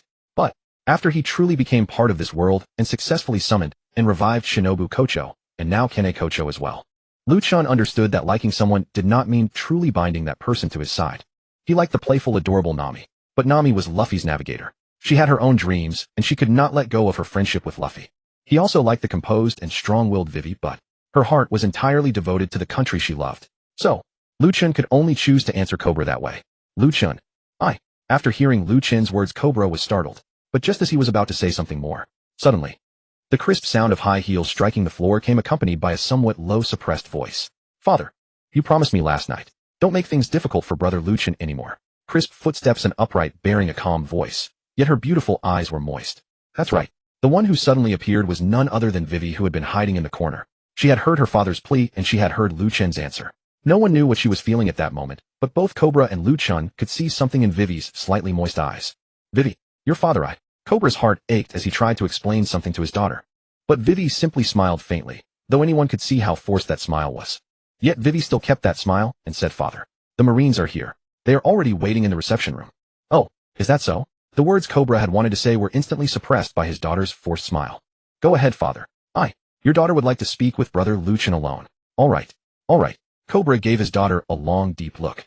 That look left Cobra both pained and helpless. He patted Lu Chen's shoulder, and at last the king left the corridor. When the corridor was left with only Lu Chen and Vivi, the atmosphere instantly became awkward again. Vivi still wore that awkward forced smile, gazing at Lu Chen with tear-laden eyes. Lu Chen looked at the beautiful, still resilient girl before him, and finally let out a helpless sigh. Vivi, you heard everything just now, didn't you? Vivi nodded. For some reason, the beautiful eyes that had been holding back tears could no longer bear it once Lu Chen spoke, and the tears finally formed into droplets and fell. At this moment, as if summoning all her courage, Vivi took a deep breath and let the tears roll down her cheeks. Brother Lu Chen, do you like me? That one sentence seemed to use up all of Vivi's strength. Her tear-filled eyes stared fixedly at Lu Chen, waiting only for a true answer. Lu Chen looked at the girl before him, her eyes full of tears, yet her spirit stubbornly strong. He could not help sighing once more. He walked up to Vivi and said, Vivi, no man could ever ignore your beauty, your strength, your everything. I do like you. But I can feel what you truly love deep in your heart. I won't stay in Alabasta, but you have to stay in Alabasta. Vivi, do you understand what I mean? I don't think we can have a future. Lu Chen's voice was very soft, and his eyes were full of sincerity. In the original story, Vivi did not leave with Luffy and the others. Did that mean her friendship with Luffy and Nami was not deep? Vivi had watched Luffy and the others leave in tears. And now, Lu Chen believed Vivi would still make the same choice. However, thump. To Lu Chen's astonishment, the strong, brave girl suddenly threw herself into his arms. The faintly fragrant scent unique to a young woman. The soft, trembling figure clinging to him with all her strength. Vivi. Lu Chen was taken aback. But Vivi said, Brother Lu Chen, I don't want you to think that way. Woo. I'm willing to go with you. As long as you like me. As long as you love me. I'm willing to go with you. To the sea of stars. What? Lu Chen was completely dumbfounded. Vivi, do you know what you're saying? After coming back to his senses from the shock, Lu Chen looked down at the girl in his arms, her face streaked with tears. What had he heard? Vivi was actually willing to leave with him. Could it be? This was the power of love. I know, Brother Lu Chen. Vivi felt a bit embarrassed under Lu Chen's utterly astonished gaze. But Vivi did not shrink away. Instead, with unwavering determination in her eyes, she replied to Lu Chen, Brother Lu Chen, actually, I had a long conversation with Father last night. You're right. If it were before last night, perhaps I would have buried these feelings deep within my heart. But, Brother Lu Chen, I deeply love my country and my father, but I also have feelings for you. When I just heard what my father said, I realized. So, Father has been bearing so much all these years. I don't want to let my father bear it all alone anymore. Lu Chen was somewhat perplexed, feeling Vivi's smooth back against his chest, and asked with an odd expression, Vivi, if that's the case, then why do you still want to leave with me, Brother Lu Chen? Vivi's jade-like hands encircling Lu Chen's neck tightened instinctively, and her already resolute gaze grew even firmer as she said, Do you know, Brother Lu Chen? As children of Alabasta, we all revere heroes. And you? Just yesterday, when I truly witnessed your battle against that Marine officer, my heart can no longer hold anyone else. These past days, your comfort, your help, your promises to me have made me fall hopelessly in love with you. Brother Lu Chen, I want to become your woman. I want to leave this country. I want to follow in your footsteps. I want to become a strong woman like Sister Hui and Sister Ren. Alabasta does not need a princess who only knows how to cry, nor one who can only stand by and watch her people suffer. Alabasta needs a truly powerful princess. Brother Lu Chen, will you help me? When Vivi finally poured out the deepest wish in her heart in one breath, her water-blue eyes held not just tears, but above all, determination born of facing death itself. Vivi. Lu Chen, feeling the girl's steadfastness in his arms, a faint smile touching his lips, said, You see things more clearly than Uncle. You are far better suited to become a powerful queen. For Alabasta to have a princess like you is a blessing they've earned over many lifetimes. At this moment, Lu Chen finally understood why Vivi wanted to leave with him. She had truly fallen for him. At the same time, she had truly come to understand that in this world, to keep a nation from being bullied, what is needed is not a benevolent king, but a powerful queen who can all four seas. The saying that weak nations have no diplomacy was proven once again at this moment. Brother Lu Chen, do you like me? When Vivi asked this question for the second time, those beautiful eyes, originally brimming with firm conviction, instantly grew shy once more. Lu Chen laughed, reaching out to ruffle Vivi's hair and saying, Silly girl, I said it before. No man can resist your charm. Vivi, I like you too. After speaking those words, Lu Chen felt like an absolute player. But I've already transmigrated. What does it matter if I'm a player? I am destined to become the only sea king in this world. Brother Lu Chen, I'm so happy. When Vivi received the answer she had longed for most, this rose of Alabasta could no longer contain her excitement. Rising upon her crystal-heeled feet, she instantly pressed her lips to Lu Chen's. A passionate kiss representing a young girl's true love. But when Vivi shyly attempted to pull away, she discovered that the warm, large hand resting on her waist suddenly gripped with force. Little girl, tell me, what did you see this morning? Lu Chen asked with a wicked grin. And upon hearing Lu Chen suddenly bring up that morning's events, and seeing his expression full of mischief, her already slightly flushed face from joy and excitement suddenly turned as red as fire. Her water-blue eyes overflowed with shyness, and unconsciously her mind replayed that morning's image of the towering flag. Heh, it seems you saw everything. Vivi, you'll have to take responsibility for me, okay? The large hand tightened again, and as Lu Chen's words fell, that morning that corridor atop the royal city of Alabasta, their most revered rose princess had fallen. This kiss swept away all of Vivi's resistance and lifted the heavy stone that had weighed upon her heart for so long. As Vivi's breathing grew increasingly rapid, as her long straight legs grew weaker and more unsteady, as her full delicate body unconsciously went limp against that firm chest. Brother Lu Chen. No. Stop. Father. Father is still welcoming the Navy. Vivi used the last thread of consciousness in her mind to firmly press her jade-like hand against Lu Chen's wandering one, her dazed eyes reminding him that there were more important matters at hand. But Lu Chen, gazing at the flower-like beauty in his arms, a slight smile playing on his lips, said, Elbow. Today your man will collect some interest for you on behalf of Alabasta. Brother Lu Chen. It's so good to have you. Vivi shyly nodded, yet those beautiful eyes shone with extraordinary brightness. Your Majesty Cobra, I deeply regret everything your country has suffered. But rules are rules. I trust your Majesty will understand and hand over Crocodile and his subordinates to our Navy for transport back to Marine headquarters for trial. He is not someone your country can handle. Inside the vast conference room, Captain Tina of the Marine headquarters, clad in a dark red suit with a lady's cigarette between her lips, was imposing pressure on Cobra across the conference table with a stern expression. That was correct. The Marines had finally arrived, and their purpose was clear: Crocodile. Of course, Captain Tashiji was not the only Marine present today. Smoker also a captain, and Smoker's vice officer Tashiji. Of course, it would be incomplete without our Marine Admiral Akiji Kazan. The Marine lineup today could be described as quite magnificent. However, aside from the stern-faced Tashiji, Smoker lounged with his legs crossed, smoking a cigar with an air of utter indifference. Akiji took it even further, pulling down his eye patch and pretending to sleep.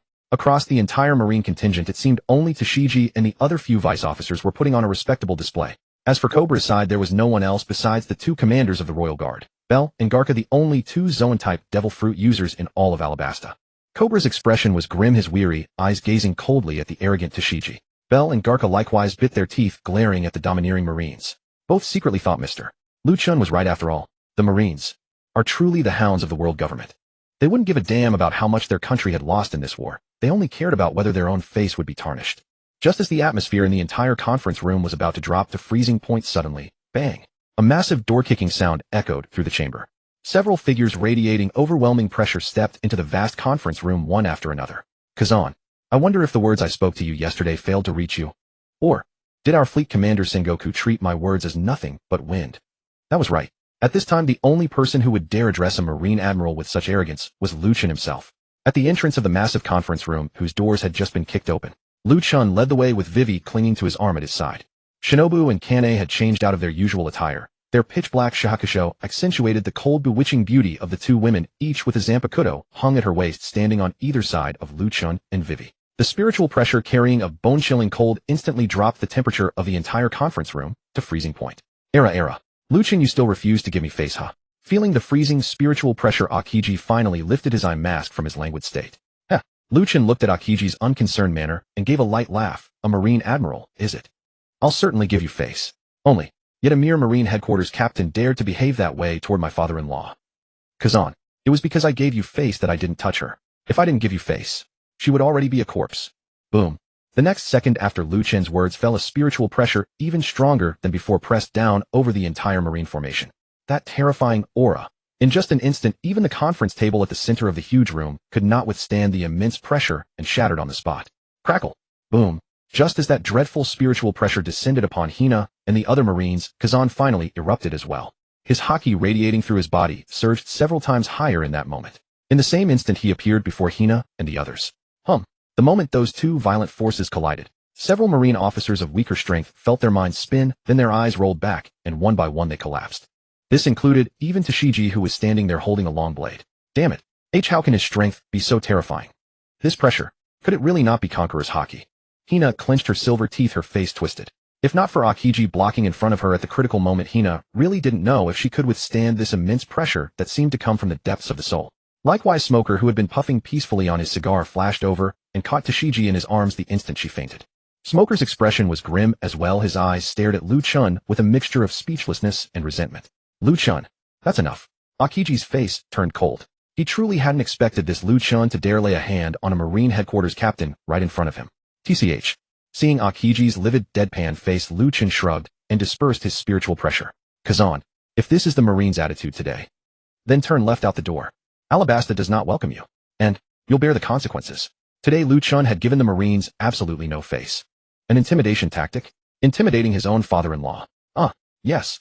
His father-in-law. After his relationship with Vivi was confirmed, Lu Chen's mindset had changed in an instant. Damn it. Bullying the father of my woman. Isn't that just slapping my face? At this moment, Lu Chen once again demonstrated what a weak nation has no diplomacy meant. You could say it was deliberate, but that was Lu Chen's attitude. You little. Akiji shook his head helplessly. Originally, he had not planned to continue wading into this muddy water. But he had no choice. If there was blame, he could only blame Hina's arrogance and Sengoku's tacit approval. Akiji's gaze unconsciously swept over the two women at Lu Chen's side, and his brow furrowed once more. Those two women. Their strength was absolutely no weaker than that of a Marine headquarters vice admiral. Kazan had personally seen their battle with Crocodile. That power, sharing the same origin as Lu Chen's, had the strength to cut down a warlord of the sea with ease. The combat power of those three was already no weaker than a Marine buster call. Turn hostile. What could the Marines use to turn hostile now? Unless all three Marine admirals were sent out together. Unlike Akiji's gloomy deadpan face, Cobra's side was truly ecstatic. What did I just hear? This Lu Chen boy called me father-in-law. Heavens, you really can count on your own daughter. Cobra gazed at his dear daughter Vivi, who was holding Lu Chen's arm tightly. Seeing how intimate the two were, Cobra instantly felt he could stand tall again. Likewise, Pell and Shaka, the guardian gods of Alabasta, also breathed a sigh of relief in that moment. Likewise, as the two of them looked at Lu Chen and Vivi, a faint, barely visible smile couldn't help tugging at the corners of their mouths. They were the guardian gods of Alabasta. Their feelings for Vivi were just like an uncle's affection for his own niece. Seeing Vivi happy was all they had ever wanted. Sorry, father-in-law. I ended up wrecking the conference table. Lu Chen shot a glance at Kazan, whose expression was shifting uncertainly, then turned and led the women over to Cobra's side, sitting down beside him with an easy, unruffled air. It's nothing. It's just a table. Shaka, have someone clean this up. Yes, Your Majesty. Shaka nodded, then puffed out his chest and strode from the conference room. As a guardian god of Alabasta, Shaka had seen too much of his country's endurance and disdain in diplomatic matters. But today, it was so damn satisfying. Phew. Lu Chen, since you're here, then let the meeting begin anew. Saying this, Kazan strolled back to the seat he had been in and sat down. Start over. With whom then? This Captain Hina. Is she worthy? You? Hina's silver teeth nearly ground to dust, and her ferocious glare locked dead onto Lu Chen.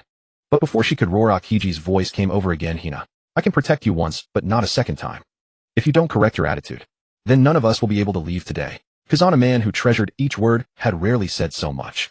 Moreover, what he said was not baseless. If it truly came down to a fight to the death, even with two elite Marine captains at his side, Kazan might really not be a match for the three across from him. Hina looked at the arrogant, domineering Lu Chen, then at the grim-faced Kazan. She was unwilling to accept it. When had her pride ever endured such humiliation? Hina, sit down. What happens next is no longer something you can preside over. Smoker finally spoke. As a close friend from their same class in the Marines, Smoker did not want to see Hina meet her end today. Because Smoker understood Lu Chen's strength all too well. That brat didn't care whether you were a Marine or a pirate. Letting out an unwilling cold snort, Hina finally sat down. Yet her beautiful eyes burned with anger and defiance. But Lu Chen's gaze was even more infuriating. The way he looked at Hina seemed to say, what? Not convinced? Bite me, Lu Chen. I know what you want. Rather than venting here, why not speak directly with the fleet admiral? They're already waiting to talk with you at headquarters. As he spoke, Akiji had already produced something from inside his suit. A very special den mushi. This was the kind of den mushi reserved for high-ranking officials in the Marines. It had a stable connection, long range, and absolute confidentiality. That's more like it. Lu Chen curled his lips. This was exactly the outcome he had wanted today. Moshi, is that Fleet Admiral Sengoku? As the special den mushi in the room was connected, Akiji's somewhat muffled and languid voice traveled through it to Marine headquarters. As Akiji's words faded, the den mushi, with remarkable human-like expression, opened its mouth and sent back the resonant voice of an elderly man. Kazan, did everything go smoothly in Alabasta? Sorry, Fleet Admiral. I think it's better if you handle this personally. Akiji simply dumped the troublesome affair on Sengoku at the other end of the line.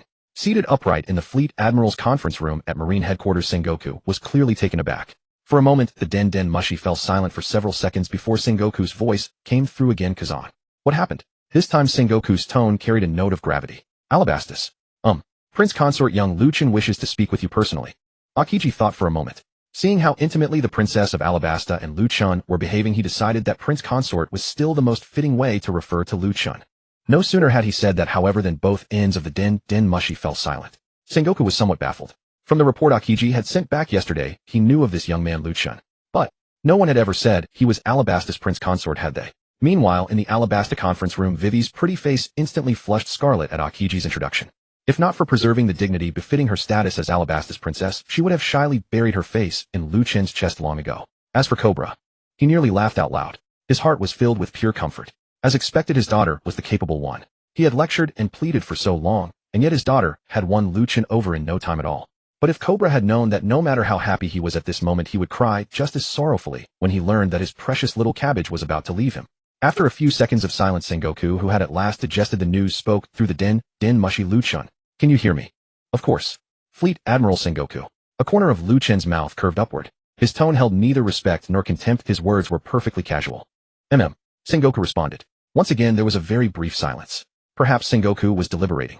As Sengoku the Buddha, the master strategist, he could hardly fail to guess that something must have happened on this end for Aokiji to call him. One Marine Admiral and two of Marine Headquarters' most elite captains. Even they could not keep the situation under control, it seemed. Aokiji's report this time was no empty exaggeration. This Lu Chen is no simple man. Lu Chen, if there is something you want, you may say it directly to me. At last Sengoku's voice came through once more. Lu Chen, however, merely shrugged. He first cast a contemptuous glance at the fuming Hina. She had watched yesterday's battle with Aokiji from start to finish, and even after that she still dared to come to the negotiation table with such an attitude today. Part of it was her own arrogance, the other part was Marine Headquarters' tacit connivance. Just because he wasn't here they thought they could bully his father-in-law. Who gave her such courage? Lu Chen let out a cold snort, before finally speaking. Finally, someone who's in charge has arrived. Fleet Admiral Sengoku. Since you've opened your mouth, there's no need for us to beat around the bush.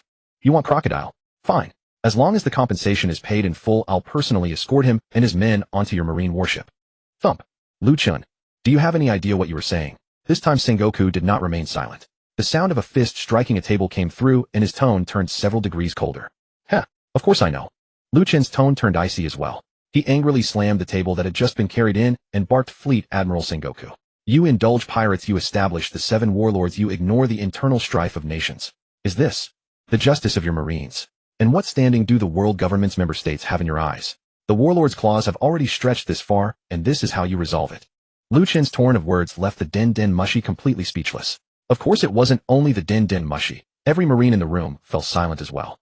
They had truly never seen anyone point at the nose of Fleet Admiral Sengoku, the highest authority of the Marines, and tear into him like that. Unlike the Marines who were stunned into silence, Cobra, Shaka, and Pell, seated beside Lu Chen at that very moment, were thrilled. If the circumstances had permitted it, these 3 middle-aged men, fists clenched, hearts hammering with excitement, would have cried out loud long ago. After the den mushi had been silent for what seemed like an eternity, Sengoku finally spoke again. Go ahead. What compensation do you want? Sengoku did not say a word about the 7 warlords, nor did he touch upon admitting guilt. He simply offered compensation. Clearly, making the Marines admit guilt was impossible. 10 billion berries. Once the money is in place, I'll release him. As for how it is reported to the outside world, Alabasta will turn a blind eye. Your Marines want to save face, our Alabasta wants compensation. Lu Chen's words had barely fallen, when instead of Sengoku's reply, an even more furious voice came through. Bang. What little brat is this? How dare he be so insolent? Contempt for the Marines. This crime must be stamped out. There came the heavy pounding of a table, followed by a roar of unbridled fury. Even if Lu Chen had never heard that voice or seen that man, he could tell from sheer guesswork exactly who had answered him. Bang. With an equally muffled thud, Lu Chen shot to his feet and roared back into the den mushi with an even more audacious and furious voice. What the hell? You're that Marine Admiral Red Dog, aren't you? Contempt for the Marines. Trying to cover up your crimes. I think you've lived your life as an admiral no better than a dog. Who established the 7 warlords? Who holds the authority to supervise them? Is Alabasta not a member state of the world government? Their claws have reached into this country. Are your Marines blind? Do you have any idea how much damage Crocodile has caused to the entire nation of Alabasta over these years? Do you know how many people of Alabasta gave their lives in yesterday's war? 10 billion. Today either pay up, or come at us with all your might. Lu Chen will be waiting for you here in Alabasta. Red Dog, I will definitely beat you into a dead dog. Boom. When Lu Chen finished his barrage of curses, the entire conference room fell silent. Hina stared at Lu Chen with shock and dread in her eyes. Rebuking Sengoku was already unbelievable, but now he was even insulting Admiral Akainu. Smoker was utterly dumbfounded. He nearly gave Lu Chen a thumbs up. As for Aokiji, what the hell? After Lu Chen's rant, why was there a strange sensation of satisfaction welling up in his heart? Cobra, good son-in-law. Good son-in-law. Even if the negotiation fails today, your father-in-law will stand with you to the bitter end against the Marines. Vivi, brother Lu Chen. I am going to love you to death. Bastard. Garp. Tsuru. You had better not hold me back. Sengoku. I will send troops to Alabasta. I must kill this brat who dares to spew such nonsense. Sakazuki. Shut your mouth. Do you still have me as your fleet admiral in your eyes? Now. Young people these days are truly terrifying. Haha. Hey. Sakazuki, calm down. Sakazuki. Are you trying to mutiny? The fleet admiral's office at Marine headquarters had plunged into complete turmoil. Sakazuki was about to lose his mind. As one of the Marine Corps' 3 admirals, how long had it been since anyone had cursed at him this way? Blinded by rage, he had clearly lost his reason. Fortunately, though, the other people in the conference room were still able to hold him back. Amid the noisy clamor, the conference room finally quieted down. And at that moment, Sengoku's voice finally came through again. Lu Chen. 10 billion. Are you trying to rob us? Clearly, Sengoku was extremely displeased, even angry. After all, that was 10 billion berries. But today Lu Chen had no intention of humoring the Marines. He merely replied into the Den Mushi in a sinister tone, Fleet Admiral Sengoku. Are you sure you want me to rob you? The words, are you sure you want me to stage a robbery, silenced Sengoku and the others on the Den Mushi once again. A young man whose strength was unfathomable, able to fight evenly with an admiral. A young man daring to glare at a Marine admiral. A young man audaciously robbing the Marines. And they wanted him to actually go rob people. The 5th Emperor of the New World. Sengoku, staring at the Den Mushi from behind his desk, wore an expression as sour as could be. At this moment, he had no doubt that the young man named Lu Chen possessed the strength of a Marine admiral. Moreover, by his side were 2 women capable of taking down warlord-level fighters in an instant. With people like that, they wanted him to become a pirate and go out robbing. Was Sengoku not worried enough about the New World already being chaotic? Vice Admiral Tsuru took a sip of tea and remained silent. Vice Admiral Garp munched on rice crackers, his eyes brimming with curiosity about that young man, a grin stretching from ear to ear. Akainu, his fury having reached its peak, crossed his arms with murderous intent blazing in his eyes. As for Kazu, his small eyes hid behind those yellow sunglasses, darting furtively as he pondered something unknown. After who knew how long, Sengoku finally spoke again. 100 billion. That's too much. The world government and the Marines can't scrape together that much liquid cash at once. This time Sengoku was clearly prepared to compromise. But Lu Chen had no intention of letting him off so easily and directly retorted, bullshit. The world government has 170 member nations. How much heavenly tribute is sent up every year? I don't need to spell it out. You know better than I do, Marshal Sengoku. That's different. This time Sengoku was clearly anxious too. Heavenly tribute. No matter how much he despised the celestial dragons, that word, he could not say it. Fine. Not that much cash, huh? I'll give you a bottom line. 50 billion berries, not a single berry less. As for the rest, weapons, equipment, warships, food, seeds, technology. Devil fruits would be best. Anything that adds up to 50 billion in value is fine. Of course, if I inspect the goods and find the Marines passing off shoddy goods as quality, jacking up prices with junk, I think I'll pay a personal visit to the Holy Land, Mary Geos, to demand an explanation from your masters in the Marines. Don't think I'm joking. My strength. You should know the consequences. Lu Chen. You wouldn't dare.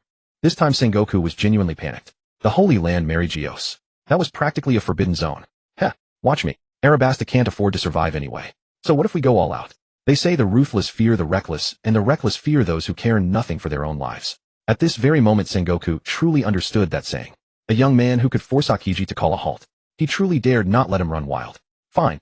I agree. After a long silence, when Sengoku spoke those words, heaven only knew how immense a resolve it had taken. A marshal of Marine headquarters was actually damn it being blackmailed and robbed by a young man. 1 week. Deliver the goods, and I'll release the prisoners. Don't worry. I'll make sure Crocodile and his crew are fed nice and plump. Lu Chen perfectly embodied the art of pushing one's luck and being brazen to the face. It was fortunate that Sengoku had strong mental fortitude. Faced with someone as unreasonable as Lu Chen, Sengoku, knowing he was in the wrong, could only swallow the bitter pill. Fine. 1 week it is. However, I have a condition too. If you agree, I guarantee all the money and materials will arrive in Arabasta right on time. Oh, let's hear it. Lu Chen hadn't expected Sengoku to have conditions of his own. It seemed. He truly couldn't underestimate this strategic mastermind. What happened in Arabasta was the Marines' mistake. I won't deny it. Lu Chen. Today the Marines are in the wrong and I accept that. But I don't want this to happen a second time. Heh, that depends on whether the dogs the Marines keep are well-behaved or not. Lu Chen was hardly intimidated by Sengoku's words. The voice on the other end of the Den Mushi was utterly impervious to reason, and Sengoku with a throbbing headache rubbed his temples and said, don't worry. The dogs. We'll keep them in line ourselves. Lu Chen chuckled and said, heh. Then who was the one barking at me just now? Bastard. You little punk. Are you fucking asking for death? With his fury already maxed out, Sakazuki couldn't fail to catch that the damned brat was mocking him. Sakazuki. Calm down, Sakazuki. What are you doing? Shut up, Sakazuki. Garp Tsuru and Sengoku joined forces to drag Sakazuki out of the room. They were genuinely afraid that if Lu Chen said another word, the most hot-tempered Marine Admiral would tear down the Marshal's office. Lu Chen, you are not a pirate. Mind your language. The dignity of the Marines is not something for you to joke about. Oh, fine. Lu Chen shrugged, looking utterly indifferent. Of the three admirals, the one he looked down on most was Sakazuki. Mocking him was perfectly justified. Phew. Sengoku's blood pressure clearly had not dropped all day. After letting out a long breath, he finally spoke. Back to business. Lu Chen, I acknowledge your strength. I also agree to the 100 billion compensation to Arabasta. However, under necessary circumstances, you must obey the Marines' deployment. What? Treating me like a warlord? Lu Chen was filled with disdain. No. If you want the nation of Arabasta to be stable, then this condition you must accept. Don't worry. You're neither a pirate nor a Marine. Unless absolutely necessary, I won't call upon you. Moreover, I'll apply for an official title for you. You'll answer only to my orders. Heh, what? Threatening me? Lu Chen understood. He had threatened the Marines with the Celestial Dragon's sacred ground, and Sengoku had immediately learned from it, and turned it around, threatening him with Arabasta instead. Sigh. He really hadn't wanted to wade into this muddy water. But, who asked him to be such a scoundrel? I'm not threatening you. It's just that your very existence has already threatened the interests of certain people. This time Sengoku's words were quite sincere. With the strength Lu Chen had displayed so far, he was absolutely above the warlords, comparable to the four emperors at sea, evenly matched with a Marine Admiral. A man like this, if left completely unconstrained, in a world under the control of the world government, then he was nothing less than an unstable time bomb. Sengoku had to deal with this matter. Fine. I accept. But what? Sengoku felt his head throbbing. Why did he have to run into such an impossible road today? You'll have to pay more. Lu Chen, are you insane? This time Sengoku truly lost his composure. He'd seen shameless people before, but never someone this shameless. Ha ha ha. Sengoku, calm down, don't ruin your health over this. Garp, get the hell out of here. I'm just worried about your health. Go eat your rice crackers somewhere else. Alright, I'll go eat. Huff, huff. Sengoku was truly furious. After a few deep breaths, he said, more money. Impossible. Drop that idea right now. Oh, I see. No extra money, huh? Then give me something else instead. Lu Chen clearly hadn't been banking on getting more money anyway. But he did have other demands. Say it. Sengoku ground out those words through clenched teeth. All he wanted now was to get rid of this impossible rogue. Materials for building a top-tier large warship. It must be at the level of the treasure tree atom. You're full of shit. Impossible. Sengoku completely broke down. Did that brat have any idea how many materials it took to build a top-tier large warship? Did he know how much those materials were worth? And treasure tree atom on top of that. By that standard, those materials would definitely be worth over 1 billion berries. Lu Chen curled his lips. Half of it then, I'll build a smaller one. Can't go lower than that. Otherwise negotiations end. Fine. Fine. You bastard, you're darker than any pirate. Sengoku now felt he didn't want to say another word to Lu Chen. Thanks. Lu Chen finally smiled. But he still kindly reminded him, deliver it to Water 7. I'll sign for it there. Got it. Now get lost, you brat. Blurble. As the exhausted den mushy blue bubbles. This compensation meeting was finally over, and Lu Chen once again wore that sinister smile of a victor at the corner of his lips. Want to command me? Huh. Just wait until I drain the Marines dry. Then we'll see if you regret it. In his heart, Lu Chen silently mourned 3 seconds for Sengoku. Bang. Damn crocodile. I knew those 7 warlords would cause trouble sooner or later. After hanging up the den mushy, Sengoku could no longer suppress his anger and blamed all the problems on the warlord crocodile. Sengoku, have you figured out how to pay that 10 billion? In stark contrast to Sengoku's fury, Vice Admiral Tsuru, sitting calmly, merely sipped her tea and asked lightly. Let those fools in the Holy Land pay for it, right, Sengoku? Karp grumbled indifferently. But just as Karp was about to take a bite of his donut, Sengoku's roar erupted. You old bastard, are you crazy? If this kind of thing gets reported there, how do you think they'll handle this matter? Do you really want that damn brat to storm Mary Geos? Let him kill, then it's none of my business. Karp curled his lip. If Lu Chen was a young rascal, then Karp was an old one. Sengoku was about to spit blood from anger. Fortunately, Tsuru spoke up in time. Enough. 10 billion in funds and supplies is no small amount. Since we can't report it, and can't use military funds on a large scale, then we should go after those people. You mean? Sengoku seemed to have thought of something. Tsuru merely pursed her lips and said, the one who caused this mess should be the one to resolve it at its root. Didn't that young man say? Weapons, equipment, food, even devil fruits. These shouldn't be hard to solve. Tell them. If they don't hand it over, just let Karp go pay them a visit. Karp, who was enjoying the drama, only to find himself in the crosshairs, instantly spat out all the donut in his mouth. But after seeing Tsuru's not-so-friendly gaze, he could only awkwardly scratch his head and think to himself, too bad for them. Giving Karp a sideways glance, Tsuru turned her gaze back to Sengoku and said, as for the materials that young man needs to build ships, these can be resolved from the Naval Department. Don't be stingy. This young man I think he's quite good. Sengoku. Carp. We're all getting old. Some things shouldn't be taken too seriously. This. Sengoku was taken aback. He never expected the usually upright Tsuru to say such things. Meanwhile, Carp shot Tsuru a meaningful look. As for Hwanyue, seems to be getting more interesting. After giving Tsuru a deep look, Sengoku finally turned all his thoughts into a long sigh. Forget it. Let it be. He knew there was no other choice now. Do the Marines have money? They certainly do. But rather than saying the Marines were wealthy, it would be more accurate to say the world government had the funds. Regarding the Arabasta incident, Sengoku could not report it upward. So, this loss he would have to swallow in silence. But, where did this kid come from? Was his strength really that formidable? For some reason, Sengoku's thoughts led him to turn and look at Carp, saying, Carp. What? Carp felt a chill run down his spine, a bad premonition rising instantly. Regarding the Arabasta matter, you will personally escort it. Wait. Didn't Tsuru just say? Carp was speechless. So in both their eyes, I'm just an errand boy. Sengoku narrowed his eyes and waved his hand. Not a problem. Might as well pick it up and deliver it all together. Carp wanted to refuse, and quickly turned his gaze to Hwanyue, who was still eating melon seeds. But before Carp could speak, Hwanyue unusually rose to his feet. Oh, I have some business. Marshal, I'm leaving first. Hwanyue. Carp? Compared to the chaos at Marine headquarters, the atmosphere at Lu Chen's place was quite different. Everyone, take care, I won't see you out. Tina, her face cold yet tinged with fear, snorted and turned to leave. Smoker, on the other hand, gave Lu Chen a deep look before departing with his naval soldiers. When only Qingji remained in the conference room, he rose lazily, glanced at Lu Chen, and said, Lu Chen, this sea area is vast. Some matters before you're strong enough. Know when to stop.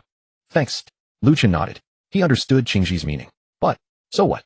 Qingji also gave Lu Chen a profound look, but just as he turned to leave, a casually spoken remark made Lu Chen pause. Red Dog, huh? I like that nickname. Damn it. You really are Kazan. You actually have a scheming side. Lu Chen stared dumbfounded at Qingji's departing figure. The three admirals of the Marines. The iron-blooded hawk. Akainu. The slacker.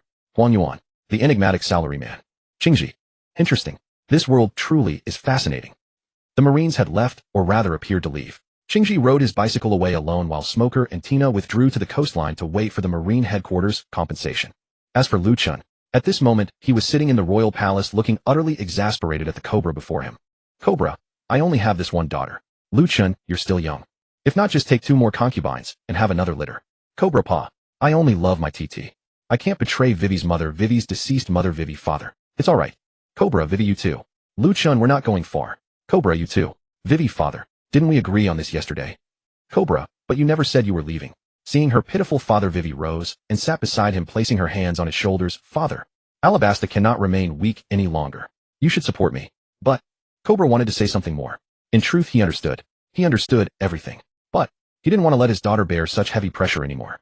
Yet, looking at his daughter's resolute gaze, then at Lu Chen's gentle eyes, finally Cobra could only sigh and say, forget it.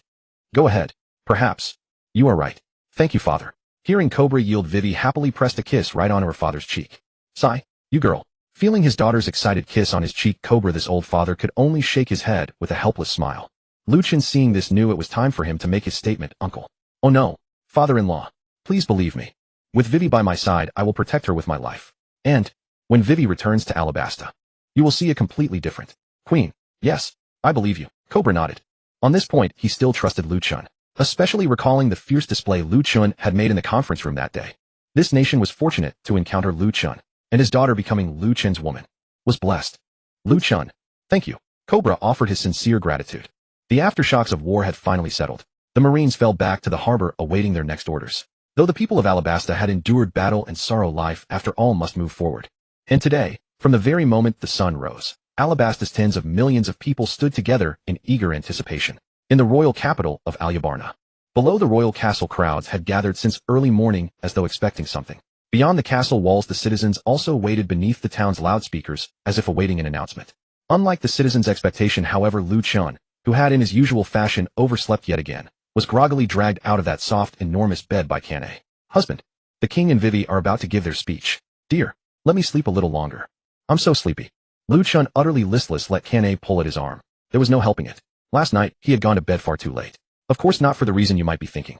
He had stayed up late because Cobra, that incorrigible old rascal, had kept him company through the night. After dinner, the two had talked from the bathhouse to the sitting room, and from the sitting room to the kitchen. Were it not for Vivi and the Kocho sisters occasionally bringing tea and water, anyone unaware might really have suspected the father-in-law and son-in-law of some secret affair. As for why the two chatted so late, at the heart of it was a discussion about Alabasta's future development. Lu Chen might look like a two-dimensional otaku, but shaped by 9 years of compulsory education, steeped in 8 years of resistance war dramas, and seasoned with 10 years of web fiction, he could still offer many an original insight into how a nation should be governed. Sister, let our husband sleep a little longer. You spoil him. Kanae shot her younger sister a look. But Shinobu merely smiled and turned her gaze toward the window. Our husband has already done more than enough for this country. Now, it is their time. Oh, you. Kanae looked at Shinobu. It had only been a few days since the sisters were reunited. But Kanae knew her little sister had grown up. She was no longer the little girl who needed Kanae's protection. Kanae felt comforted, but she also ached. Kanae had secretly asked Lu Chen how Shinobu had endured those years in his world, the years after Kanae's sacrifice. At first Lu Chen had not wanted to say, but unable to withstand Kanae's persistent coaxing, Lu Chen eventually told her. When Kanae learned everything, she wept. Yet she never said a word to Shinobu. Since her sister chose silence, Kanae, too, chose to act as if she knew nothing.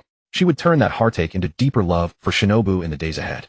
Without quite realizing it, Kanae moved to Shinobu's side, and just as she had in the old days, began to comb her younger sister's hair.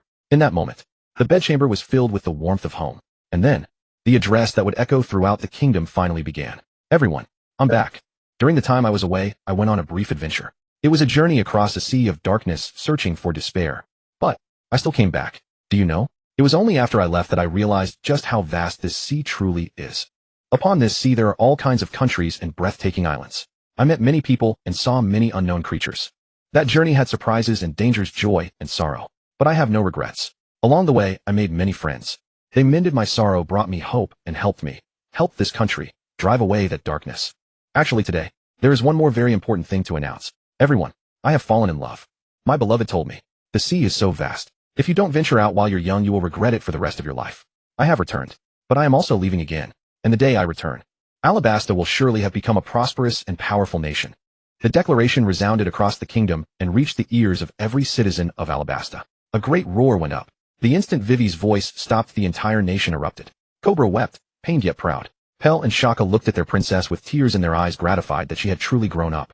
At the foot of the city walls, Koza raised his head and offered a sincere blessing to Vivi's courage. All across the country people wept, but their wild, frantic cheers were all for their princess. Everyone knew. The princess had already given far too much. Now at last it was their turn to strive. The sea was so vast. Their princess was meant to see an even wider world. When their princess returned, this nation would become the happiest in the world. Inside Lu Chen's bedchamber, Kanae said, Vivi, she really is brave. Shinobu replied, yes. She is a strong and courageous girl. Lu Chen said, let me sleep a little more. Luffy, did you hear that? In the palace. Perhaps because Lu Chen's arrival had altered so many events, Luffy and the others had not left this time. After a day of rest, the Straw Hat Pirates were practically back in full form. Only unlike the banter and laughter of the banquet. Today, every face in the Straw Hat crew was unusually grave. Nami especially. Those normally bright, lively eyes of hers were clouded with complex emotion. Her gaze held comfort, reluctance, uncertainty, and the faintest trace of a loss known only to her. But Nami said nothing. She simply stood there gazing toward where Vivi was. HSS. Huh, Captain. Give the order. Sanji took the last of his cigarette deep into his lungs, then exhaled it in a sharp gust. His grave eyes had settled on a resolve. Zoro, standing beside Sanji, tightened the long blade at his waist. Captain, we can't afford to fall behind any longer. Yeah. Luffy, seated on the stone platform, pressed down the straw hat atop his head, his gaze equally resolute. In that moment, the entire Straw Hat Pirates had made up their minds. And the result was, bang bang bang. Brother Lu Chen, get up. You promised to teach us. I want to get stronger. Come out. Bang bang bang. The thunderous knocking together with Luffy's booming voice instantly echoed through the palace. After who knows how long. Just as Luffy's throat had gone hoarse from shouting, the tightly shut door of the bedchamber crashed open with an enormous bang. Luffy, unless you give me a reasonable explanation today, I'm going to destroy you. Lu Chen came out, wearing nothing but a pair of shorts, his hair sticking out in every direction like a bird's nest. He glared furiously at the row of straw hats standing outside his bedchamber. Brother Lu Chen, please train us. Lu Chen, you're all dead. Perhaps due to that sudden snow rain. For the following days, the sky above Arabasta was no longer scorching hot. Instead, every day felt as gentle as a spring breeze. The refreshing breeze no longer carried that dry, parched sensation. Instead, it bore the faint, earthy fragrance of new sprouts breaking through the soil. The entire nation's people seemed to have awakened after experiencing this war. The adults busied themselves reconstructing their homes and tending to the wounded. The children no longer hid in shadows, instead laughing and chatting daily among the rebuilding homes. Cobra was busy handling the nation's affairs each day, so much so that he had lost a considerable amount of hair. And Vivi, perhaps knowing that in just a few days she would have to leave this country she loved so dearly, During these days, she hadn't let love cloud her judgment. Instead, before dawn each day, she would patrol every city alongside the royal guards. As for what Lu Chen and the Butterfly Sisters had been up to these past few days, at the Arabasta capital arena. Luffy, are you an idiot? What I taught you are combat techniques, how to wield power, the fundamentals of physical enhancement. But you, using your devil fruit abilities to cheat. Don't make me flay you alive. You? Sanji, why are you laughing? With legs as weak as yours claiming to be black like Sanji. You won't learn flash step even in 100 years. Lu Chen held a wooden sword munching on melon, wearing a sun hat and sunglasses, scolding the two at the arena relentlessly. Damn it. You disturbed my rest. Let me beat some sense into you. Of course. While Lu Chen subjected Luffy and Sanji to hellish devil training on one side, Zoro wasn't faring any better. Moshi Moshi, Lord Zoro, your breathing has become erratic. To fully master the breathing technique, your heart must be calm. Shut up. It's all because Luffy and that pervert cook are too noisy. Zoro's face turned red, dumping all the blame onto Luffy and Sanji. You green-bristled nuisance, are you looking for death? Bearing hundreds of pounds of weight, while maintaining his breathing and horse stance, Sanji viciously unleashed his full fury toward Zoro. The Straw Hat Trio was already regretting this. This wasn't training. This was trying to kill them. Yo, looks like you three still have plenty of energy. How wonderful. Kaneo, train them. Understood, my lord husband. Kaneo, who had been watching the training from the sidelines, lightly stepped forward. In an instant, using flash step, she appeared at the center of the arena. Luffy's sister Kaneo. I was wrong. I'm training seriously. Sanji, Kaneo Deshi. Please let the punishment come even more fiercely. Zoro, pervert cook, don't drag us into your suicide mission. Era. It seems my lord husband was right. All three of you are quite full of energy, aren't you? Then, I'll begin. Those who are qualified will get dinner today. At this moment, the smile on Kaneo's face filled the three, well, all except Sanji. In everyone's eyes, pure terror could be seen. This sister Kaneo, who seemed like an immortal fairy. When disciplining them, she was no different from a demon. In an instant, the entire arena erupted with wails and screams. Oh my god, is Sanji a pervert? Yeah. Usopp Sanji is beyond redemption. On the other side of the arena, Usopp and Chopper, who were also assigned training, were faring much better. After these few days of training, the two had deeply realized how terrifying Lu Chen and the two elder sisters truly were. Even if both little ones were unwilling in their hearts, they could only silently endure and accept this hellish training. Usopp, I can't go on. I'm going to find Nami-san to look at sea charts. Chopper, you can't abandon me. The entire arena was filled with joyous wailing laughter running wild. Actually, despite Lu Chen not knowing the three colors of Haki or the Navy's 6 powers. But one must not forget, Lu Chen was the bearer of the complete Soul Reaper inheritance. The Soul Reaper's 4 great combat techniques, /fist ghost walk, were no joke. Although the three couldn't learn the Kido ghost path portion of /fist ghost walk, teaching them combat skills, swordsmanship, and flash step was still well within his capability. Furthermore, with the Butterfly Sisters' breathing technique, it would have an extraordinary effect on the current group. Haki was not yet within reach for Luffy and the others at this stage. Before possessing absolutely powerful physical conditioning and comprehension, Haki wasn't even worth considering. What Lu Chen and the others needed to do now was lay a solid foundation for the Straw Hat Pirates.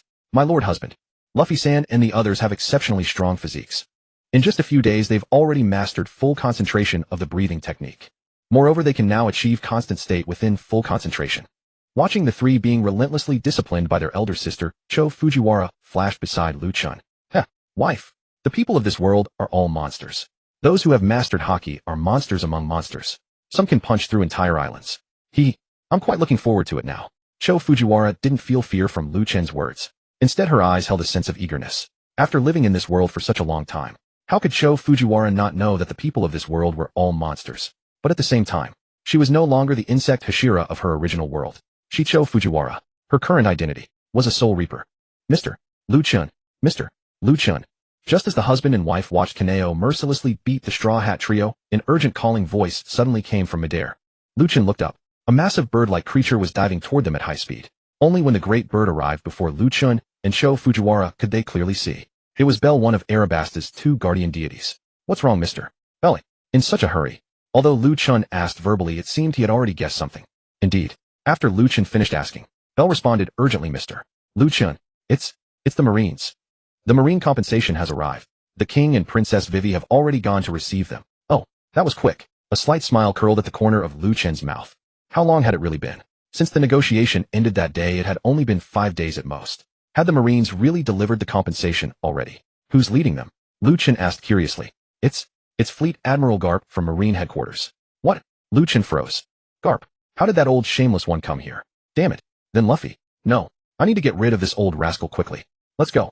Not daring to linger, Lu Chen said something to Cho Fujiwara beside him, then stepped on empty air following Bell toward Arabasta's harbor.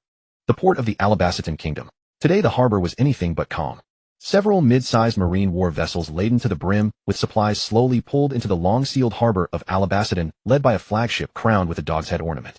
Kubula and Wei Wei, who had been informed long ago, were already standing at the dock with the royal guard waiting for the marines to come ashore. Vice Admiral Kapu, wake up. We've arrived at the port of the Alabastian kingdom. Pop. As a huge snot bubble burst, Kapu, who had been sleeping on his feet, finally woke up. Huh, we're here. So soon. Kapu scratched his head and glanced around. Only when he saw the royal troops filling the dock did it sink in that he had truly arrived in Alabastian. Yes, Vice Admiral Kapu. The king and princess of Alabastian are already waiting for us at the harbor. My apologies. Hearing the report from his subordinate officer, Kapu gave an apologetic smile. It's all because I've been so busy these past few days. And Zhanghua is just. He never stops bossing me around. All Marines hear my order. Do not harass the locals, and do not start any conflict with Alabastian's royal army. The whole force will wait for my command. Sir. A crisp, unified shout answered Kapu. Say what you will. As soldiers of Marine headquarters, they truly were not to be compared with ordinary troops. They were strict and disciplined and formidable in strength, though, in the eyes of true powerhouses they remained mere small fry. But the several thousand Marines aboard those 6 warships today, if it came to war, going up against a royal army of tens of thousands would still be no problem. After all, these were the elite of Marine headquarters. Bojayat, come ashore with me. Yes, Vice Admiral Kapu. As Kapu's adjutant Bojayat always dressed in a gray suit and wore a hat that obscured most of his face. Though he rarely appeared, he was an exceedingly powerful swordsman. At Kapu's command, he crouched slightly, then leaped with sudden force. Wow! Finally made it to Alabastian. Where's that little brat Lu Chen? Your uncle Kapu has come to see you. Like a cannonball, Kapu flew across the air in one leap toward the position of Kubula and the others. As for his adjutant Bojayat, he could only shake his head helplessly. That was no way to disembark. Anyone would think you were coming to start a brawl. But as his adjutant, he had no choice but to leap and chase after him. Compared to Kapu's roughness, Bojayat was far more graceful. Fath. Father. He. Wei Wei watched the old man rise from the marine warship like a cannonball and fly toward them, covering her mouth in frightened astonishment. What if he came crashing down and hurt them? Wei Wei's eyes were filled with terror. Kubula was startled as well. The soldiers had just informed them. The Navy had sent the legendary marine hero Kapu this time. Not knowing whether the Marines came with hostile intentions, to be honest, Kubula felt uncertain at heart. All troops on guard. Jaka gripped his weapon tightly, cold sweat beading on his forehead as his gaze locked onto the white figures soaring through the air. Protect the king and princess. Shaku, the newly appointed commander of Alabastian's royal army, immediately stepped before Kubula and Wei Wei, clutching his long saber just as tightly. The hundreds of royal soldiers spread out in formation without delay. That alone made it perfectly clear. Today's Alabastian army was in the end still that same army. But the cohesion within its ranks had changed completely. And just as everyone was guarding against the cannonball-like old man, a voice, one that everyone had been longing to hear, suddenly came from the azure sky. Vice Admiral Kapu, isn't what you're doing a bit impolite? Bakudo 81 Denku. Ha. So this is the special barrier that young Qingji mentioned. Kapu, who had only intended to come ashore, never imagined he would run into such an unexpected surprise. Zzzt. Brat. Watch this old man shatter it with one punch. Fistbone. Break. His black iron fist, radiating savage power, and as large as a sandbag, crashed down upon the barrier of light that blocked the entire coastline, crackling hockey, erupting with every ounce of force. Bang! A thunderous noise. A terrifying wave of air swept across the entire shore. The marine warships quietly moored in the harbor were shaken relentlessly by the sudden storm of energy. SSS. So solid. Ha. That young Qingji didn't lie to me after all. Kapu, who had just thrown a ferocious punch, let his strength disperse as he gazed at the light barrier that remained completely intact. Laughing heartily, he descended from the sky. It was then that Lu Chen, dashing over at full speed, finally appeared in everyone's sight. You shameless old man. Pay up. Lu Chen glared at Kapu, who had already landed on the dock with undisguised irritation. He knew it. The moment this old geezer showed up, there would be no peace. Now. Lu Chen, my boy, this old man isn't as foolish as Zhanghua. Robbing this old man. Fight me first. If you win, then we'll talk. Kapu shook his slightly numb fist. Although it was only a playful punch, Kapu knew full well that the blow just now had used 70% of his power. His armament hockey had actually failed to break through that barrier. It seemed. Zhanghua and he had made the right decision. If they had let this brat charge all the way to Shingmalikiea. The thought was rather thrilling. You old bastard. Lu Chen pointed at the utterly shameless Kapu, at a loss for what to do with him. Damn it. When a young rogue runs into an old rogue, reason is impossible. Ha. Lu Chen, my boy, you're quite interesting. Kapu studied the black-haired young man before him, liking him more with every glance. This kid fits my fancy. Vice Admiral Kapu, stop messing around. Marshal Zhang was specifically ordered you not to do anything reckless. I know. Kapu waved a hand dismissively at his adjutant's reminder, then turned his gaze to Kubula, and said, Your Majesty Kubula. Though there were reasons behind it, I still stand for Marine headquarters to offer our heartfelt apologies for what your country has suffered. This, Kubula never expected that Kapu, who had been fooling around just a second ago, would suddenly change his expression and apologize to him. For an instant Kubula was completely at a loss for words. You damned old man. If apologies could fix everything, why would we need the Marines? Hey. So hurry up. Unload, count, and get lost. Lu Chen cut in, stepping squarely in front of Kubula, his face full of contempt for Kapu. Lu Chen, my boy, you say that? Why does it feel like you're insulting me? Kapu tilted his head, mulling over Lu Chen's words. What do you mean? If apologies were useful, why would we need the Marines? No, he was definitely insulting me. Lu Chen and Garp faced off against each other. Everyone along the coastline, both the people on the Alabasta side and the men on the Marine warships, had their eyes fixed on Lu Chen and Garp. Hey Kobe, that young man is so imposing. He even dared to yell at Vice Admiral Garp. Chill. Keep your voice down, Helmeppo. I heard Luffy and the others are in this country too. Meanwhile, on Garp's warship, two young men in Marine officer uniforms stood by the gunnels secretly observing the scene below. Of course they were not the only ones. Just now Garp's punch, a blow fully charged with haki, had failed to break through that crystal-clear barrier of light. At that moment the Marines finally understood why the Kingdom of Alabasta had grown so defiant this time. That young man in the white shirt was indeed extraordinary. Garp scratched his short graying hair and flashed a grin. Lu Chen, you brat. Care to have a private chat? Heh, fine. Lu Chen nodded, not refusing Garp. If Garp had personally escorted the compensation payment to Alabasta, Lu Chen did not believe it was simply because Garp wanted to see his grandson. Brother Lu Chen, hearing that Vivi, with her heart tied to her beloved, hurried forward and grabbed Lu Chen's wrist. Because of the kingdom's affairs over the past few days, Vivi had had no time to share tender moments with Lu Chen. And now that Lu Chen was going to have a private talk with the legendary Marine hero Vice Admiral Garp, Vivi instinctively showed a look of worry. Nor was Vivi the only one. Cobra also stepped forward, his eyes full of gravity. The Cobra of now was no longer the Cobra of before. Through his exchanges with his son-in-law, he knew extremely well that for a kingdom to enjoy true happiness and peace, a strong army and a strong nation were the only sure path. Therefore, even if the man before him was Vice Admiral Garp, Cobra would stand unwaveringly behind his son-in-law. It's all right. Lu Chen waved his hand, then turned his gaze to Garp. I don't think Vice Admiral Garp would lay a hand on a junior. Right, old man? Garp laughed heartily. Ha, you little brat. A moment ago you were cursing me, and now you're calling me old man. What can I do? Old man Garp, your reputation is just too loud. Lu Chen shrugged. Heh, you little devil, you really are someone who dares to anger Sengoku and curse Akainu. Garp rolled his eyes at Lu Chen, then turned to his aide and said, Bogard. Leave the rest to you. Understood. Do not disturb the citizens, and do not clash with anyone in the Kingdom of Alabasta. Got it? Yes. Vice Admiral Garp. Bogard saluted. From beneath the brim of his cap, his curious gaze swept once over Lu Chen. Let's go. Garp nodded slightly, then with a leap he shot through the air toward a lonely cluster of rocky crags elsewhere at the harbor. Seeing Garp leap away, Lu Chen gave Vivi and Cobra a reassuring look, then soared after him in a single bound. Crash. Swoosh, crash. The sound of waves battering the rocks filled the air. Garp, dressed in his Vice Admiral uniform, stood there like a mountain, unmoving. Lu Chen flickered a few times and landed lightly beside Garp. Old man, there's no one else now. Say what you have to say. You little. Garp turned and shot Lu Chen a sharp, piercing look, then turned back to face the sea and muttered, Is that brat Luffy still in Alabasta? That grandson of yours is no easy one to keep out of trouble. Lu Chen had no intention of hiding the truth about Luffy. After all, given Akiji's personality, he would not choose to conceal Luffy's situation from Garp. Sigh, those two little brats, neither of them gives me any peace. Having confirmed the answer he wanted, Garp could not help letting out a sigh. But Lu Chen shook his head helplessly. Old man Garp, even though I don't want to say this, but do you think the paths Ace and Luffy chose were wrong? Pirate. In my eyes, that's just a title. If I had to give Luffy a definition, I think adventurer suits him better. Adventurer? Garp was taken aback. He had originally had something to discuss with Lu Chen, yet in less than 2 sentences they had drifted into family matters. Still, adventurer. It really did seem to suit Luffy. After all, he had never really done the things a true pirate does. Let's drop that subject. Garp waved his hand, clearly unwilling to continue talking about Ace and Luffy. Lu Chen, you brat. Do you know why I called you over alone? I'm all ears. Lu Chen's expression remained as calm and indifferent as ever. No matter why Garp had come to him, his goals in life would not change. Garp stared at the apparently calm sea and said slowly, Lu Chen, my boy, this sea is becoming more and more unsettled. And Sengoku, Tsuru, and I, we're all old now. Old man Garp, just say it outright. There's no need to beat around the bush with me. Lu Chen replied in an equally low, profound tone. He was afraid that old-timers like Garp would try to beat around the bush with him. That tone, that lament, it was definitely not a good sign. Heh, you little brat.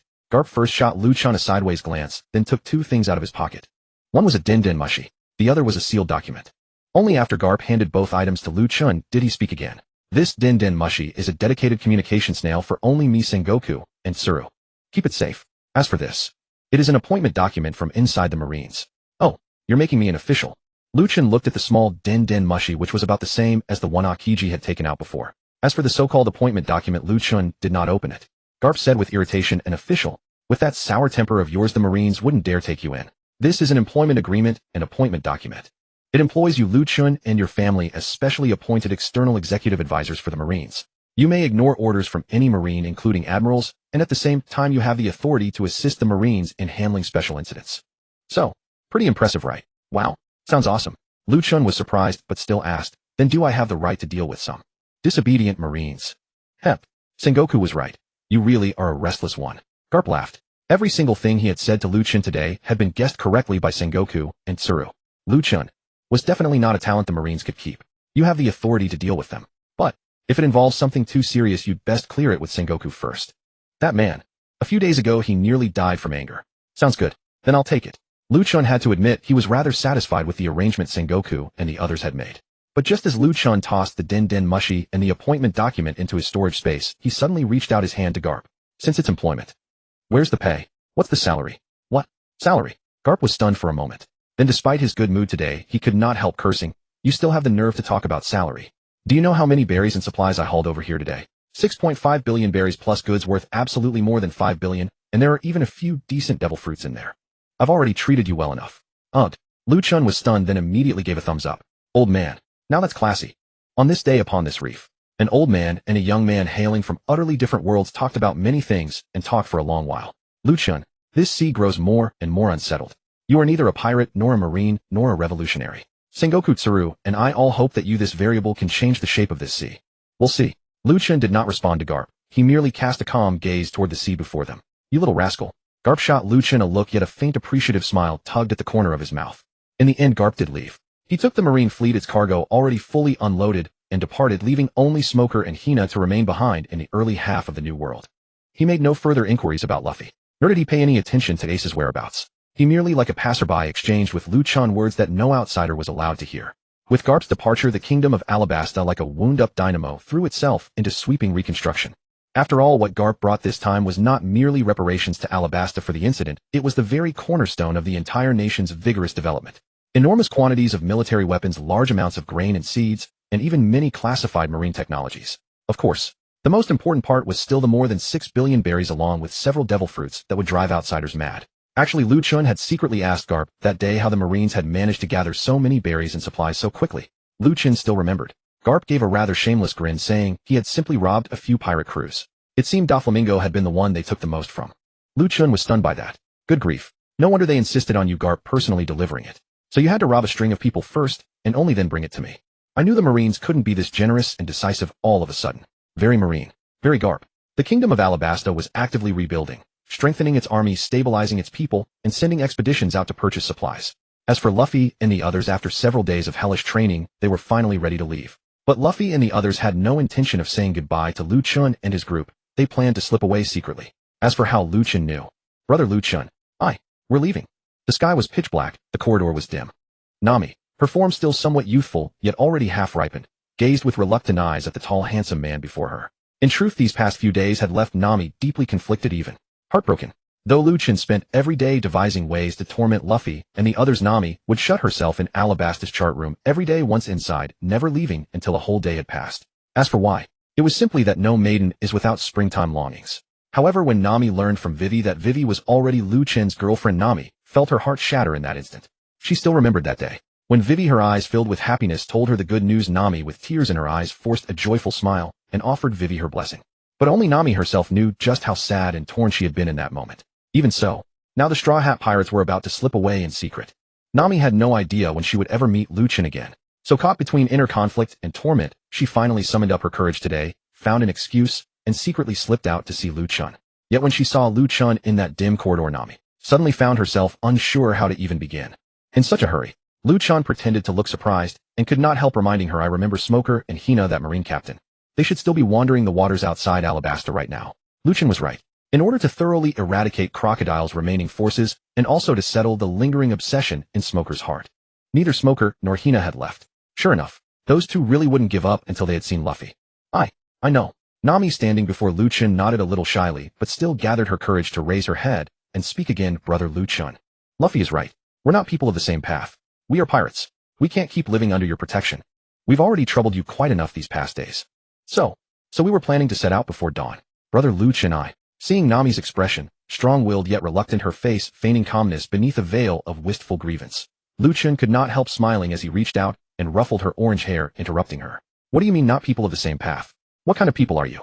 What kind of person am I? So what if you are pirates? So what if you are marines? Nami, do you think I, Lu Chen, have ever feared anyone?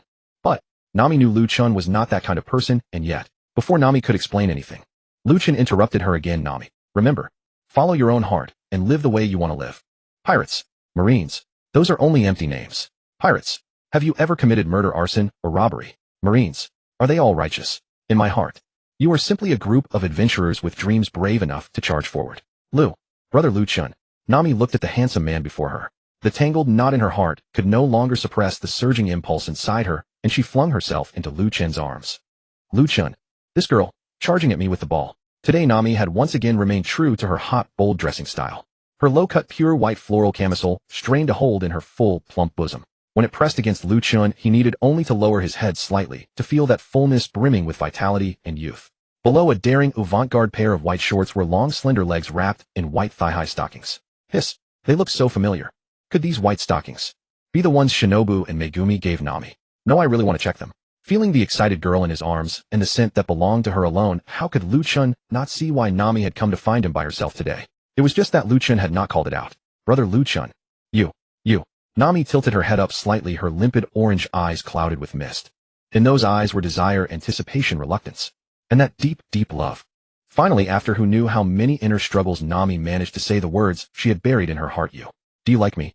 Feeling the soft girl's anxiety and unease, Lu Chen smiled wickedly. Yes, Brother Lu Chen, you're such a jerk, Nami said with an upset, coquettish pout. Lu Chen placed both hands on Nami's shoulders and made the two of them look straight into each other's eyes once more. Only then did he curl his lips into the smile he thought was roguishly handsome. Nami, you'd better think carefully. Your brother Lu Chen is not a good man. And I'm also very broad in my love. Hearing Lu Chen's flirtatious words, Nami was not frightened in the least.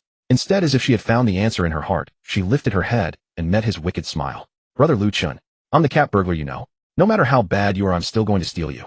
MPH. As her words faded, a moist, fragrant softness that belonged to a maiden alone pressed against Lu Chen's lips. Orange flavor. Then I'll have to savor it properly. That night in that corridor, Lu Chen once again won the heart of a maiden in the world of pirates.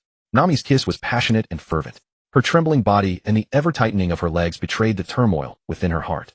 Just as Lu Chen was responding to Nami's fiery passion with equal intensity, just as his large hands began to scale the peaks.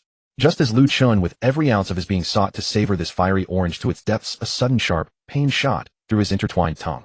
Hiss! In an instant, a salty, coppery taste filled Lu Chen's mouth. Baffled, he lowered his gaze to Nami, whose eyes were already brimming with spring.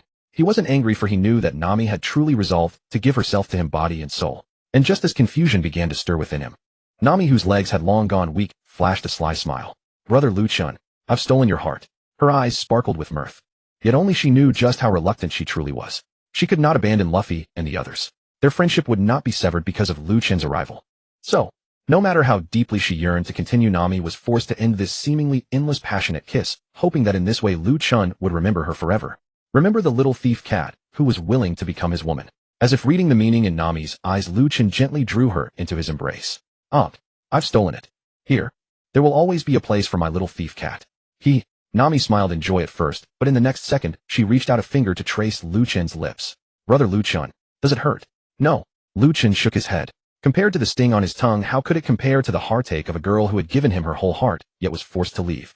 Parting, after all, is sorrowful. The two held each other, neither knowing how much time had passed. Perhaps sensing that the moment of farewell had arrived, Nami raised her head slightly, gazing at the man who made her want to throw herself into the flames like a moth. A trace of tears clung to the corners of her eyes. Brother Lu Chen, wait for me. Wait until I fulfill my dream, and then I will return to your side. I'll wait for you. Lu Chen knew he could not keep Nami. She had her dreams, and she had her bonds. The deep friendship between the Straw Hat crew and her was something that could not be explained in mere words. So Lu Chen did not try to stop her. Brother Lu Chen, another embrace, another deep kiss. In the end, Nami left anyway, leaving only a solitary silhouette behind for Lu Chen. Just as Nami completely disappeared into the night, Lu Chen suddenly spoke, toward a dark corner, not far away. You've been watching for quite a while. Could it be that our dear Robin is longing for a man as well? Heh. A soft chuckle drifted through the air. The sound of tap-tap, high heels striking the ground echoed, and a tall graceful figure appeared before Lu Chen. Nico Robin, the woman burdened by a heavy fate. When she stepped fully out of the darkness and into the light, Lu Chen couldn't help but have his eyes brighten. This mature beauty was truly something else. Her pristine white half-sleeve shirt couldn't possibly conceal her stunning figure, and the long legs wrapped in black stockings paired with those dainty heels. Absolutely breathtaking. Perhaps due to her time in Alabasta, Nico Robin's skin had taken on a healthy wheat tone, forming a striking contrast to the fair complexion she would have 2 years later. Yet this did nothing to diminish the mature charm of this stunning woman. Nico Robin looked at the man appraising her from head to toe, recalling their amusing first encounter in the tavern, and couldn't resist teasing him in return. Our little brother Lu Chen certainly is blessed when it comes to romantic fortune. Can't help it. Lu Chen shrugged. I'm just too charming. Giggle. Robin covered her mouth and chuckled. I came this time to say goodbye. Oh, Sister Robin is leaving too. Lu Chen played dumb, though he knew full well. But now he wasn't sure. After his interference with the Alabasta incident, would this mature beauty still board Luffy's ship? Perhaps. Lu Chen didn't pay it too much mind.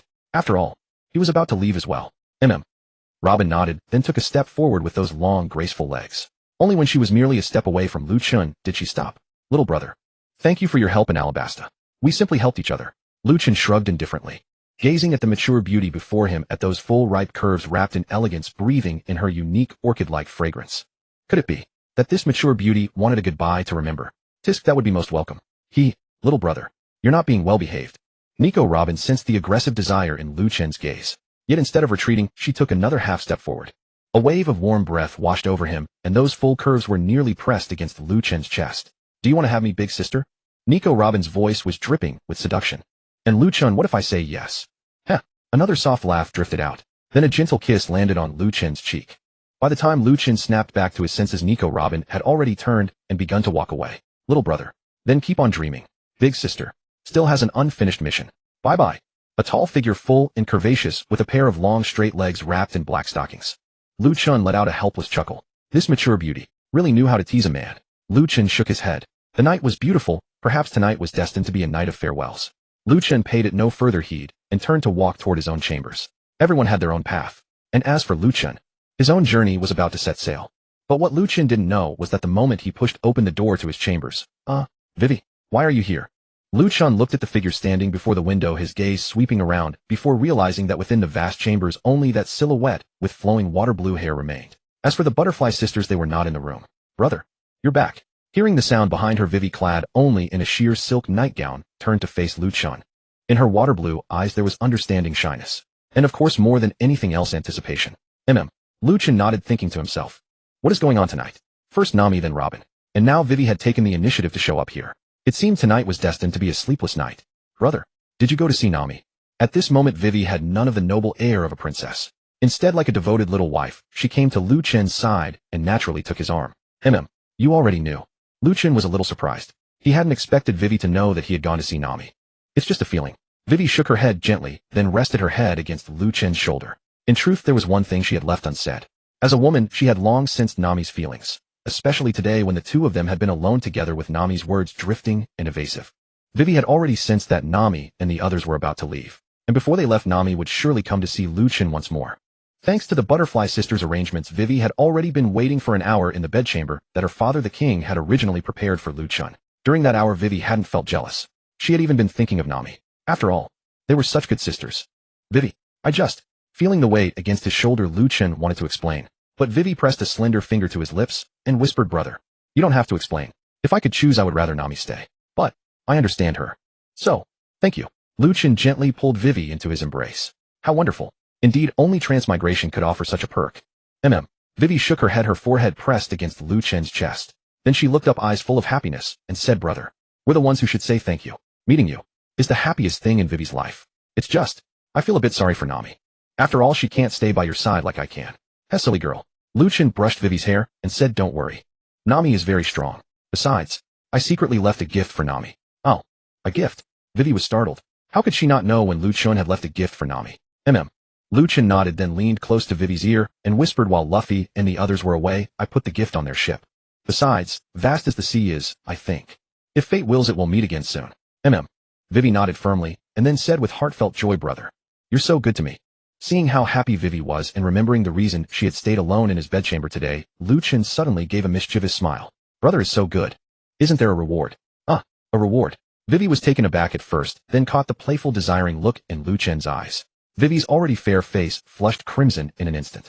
Lu Chen gazed at the alluring Vivi before him, her cheeks slightly reddened, and sensed the burning body hidden beneath the silk nightgown. Lu Chen swallowed hard, his breath quickening. Vivi, As if sensing what was about to happen, Vivi slowly lowered her blushing face. Lu Chen could no longer hold back. With a possessive princess carry, he swept Vivi's delicate body into his arms. As she let out a startled gasp, he strode toward the soft plush bed. Vivi said nothing, only clutching the lapels of Lu Chen's robe with her jade-like hands. When he gently laid her completely down upon the bed. When Lu Chen's burning hand touched her fiery body. Vivi, this. When Lu Chen, unable to wait any longer, wanted to peel away layer after layer like shucking corn to reveal the truest Vivi.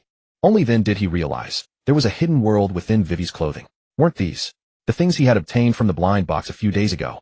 Balenciaga. Perhaps sensing Lu Chen's momentary freeze, Vivi, already burning with shyness, said with a trembling laugh. It was Sister Shinobu who said brother likes them the most. Huh. A searing breath escaped Lu Chen's lips. Vivi, I love you. A player's line. Love, just one word. But his actions, however, were repeated again and again. That night was destined to be sleepless. The next day, just as the morning sun was rising, when the warm sunlight poured through the palace window and fell directly on the two who lay tightly wrapped in each other's arms on the bed. The bright sunlight fell across Vivi's pretty face, slowly waking the beautiful princess who had finally been transformed from her sleep. Feeling the powerful arm beside her, feeling the steady breathing, recalling everything that had happened last night, Vivi's slightly seductive eyes unconsciously revealed a faint glow of happiness. But then, oh, brother, quick, get up, we're going to miss them. Suddenly remembering something, Vivi bolted out of bed, forgetting all about the tender warmth of the morning. Caring nothing for her exposed figure, she shoved Lu Chen hard. What's wrong? Shoved awake, Lu Chen was still groggy, his eyes filled with confusion. Yet his gaze kept falling on the endlessly swaying. Brother, Nami, didn't we agree yesterday to see Luffy and the others off today? Alright. The drowsy Lu Chen finally remembered. Last night, in the midst of their repeated pleasures, he had suddenly suggested that today they should see Luffy and the others off. Even if it meant only watching them leave from afar. And so, bang bang bang, boom, boom, boom.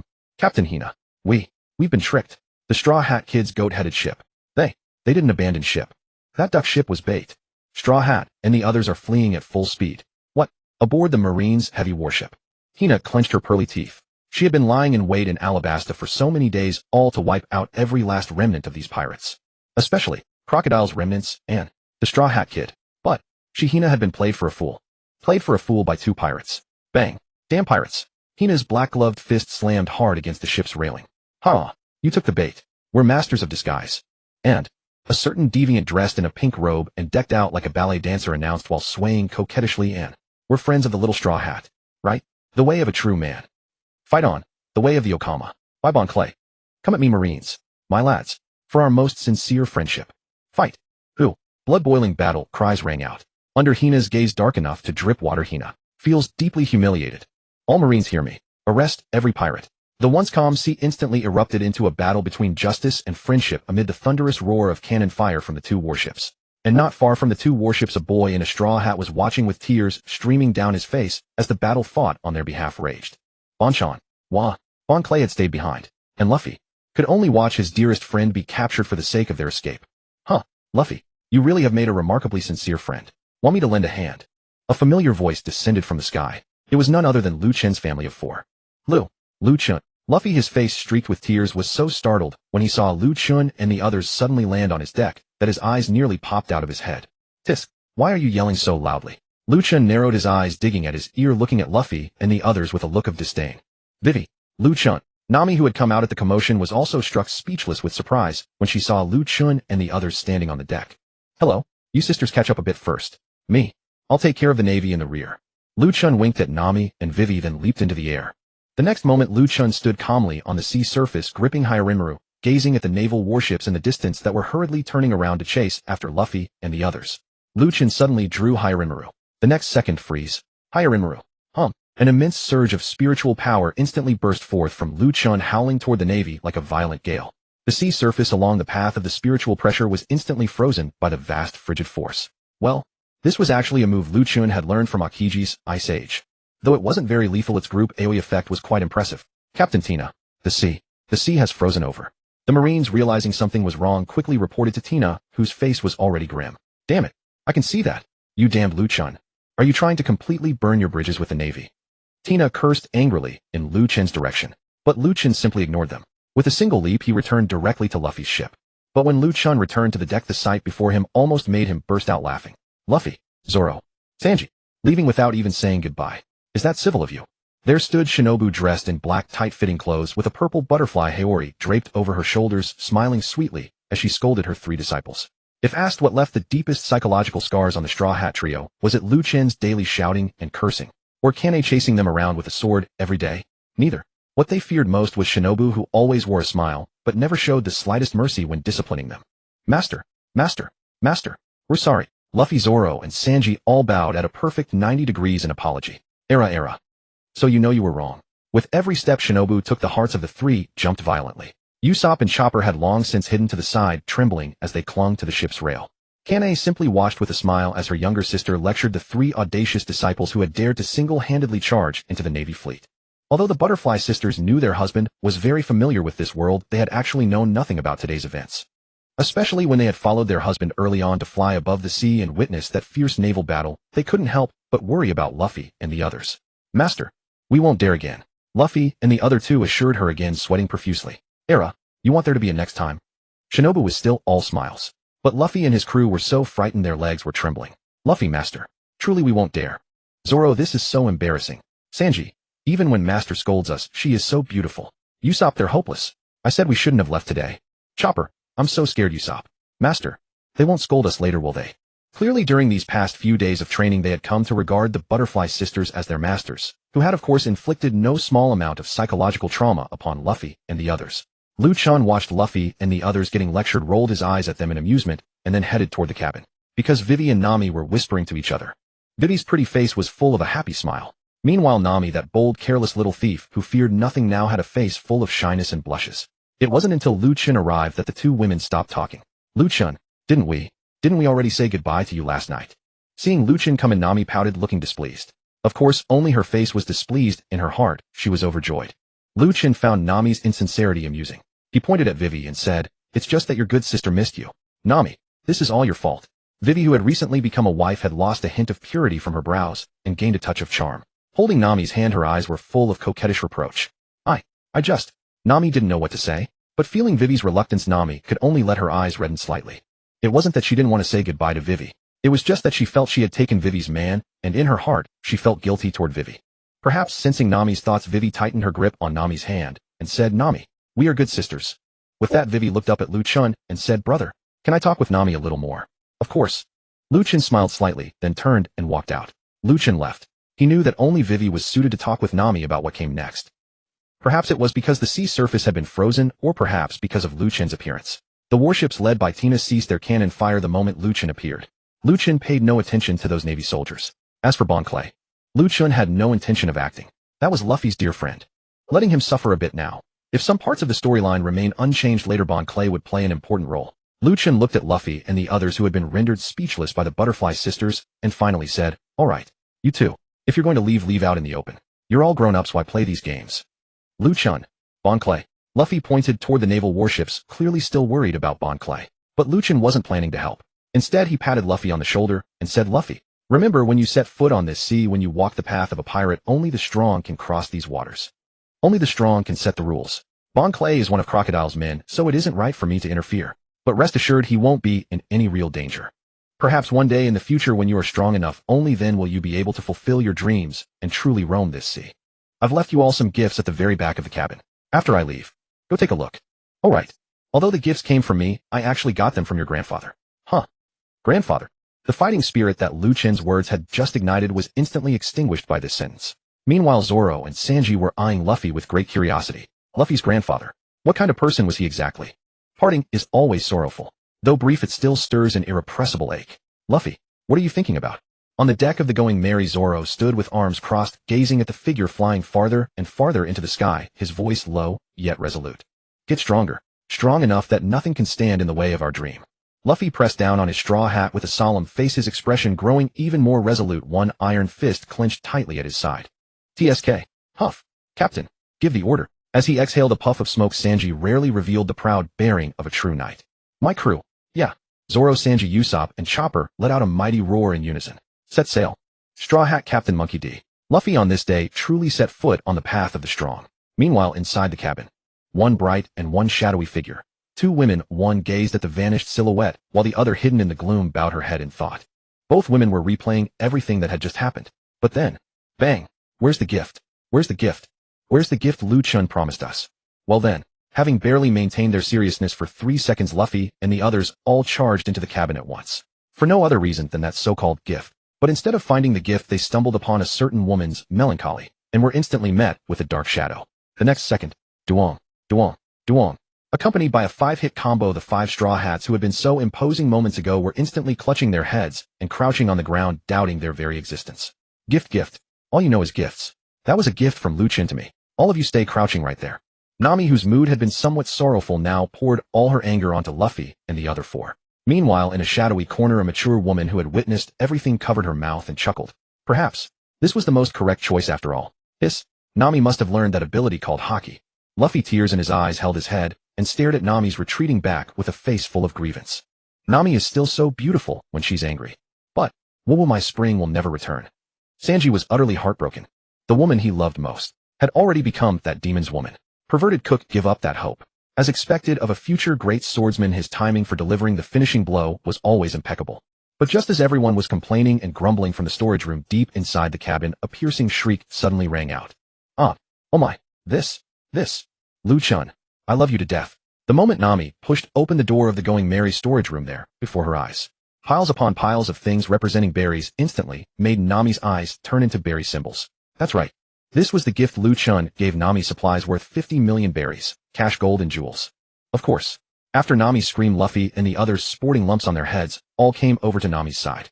However, compared to Nami's excitement, Luffy and his group of oddballs who regarded money as dirt were not so surprised. Nami, what's in that box?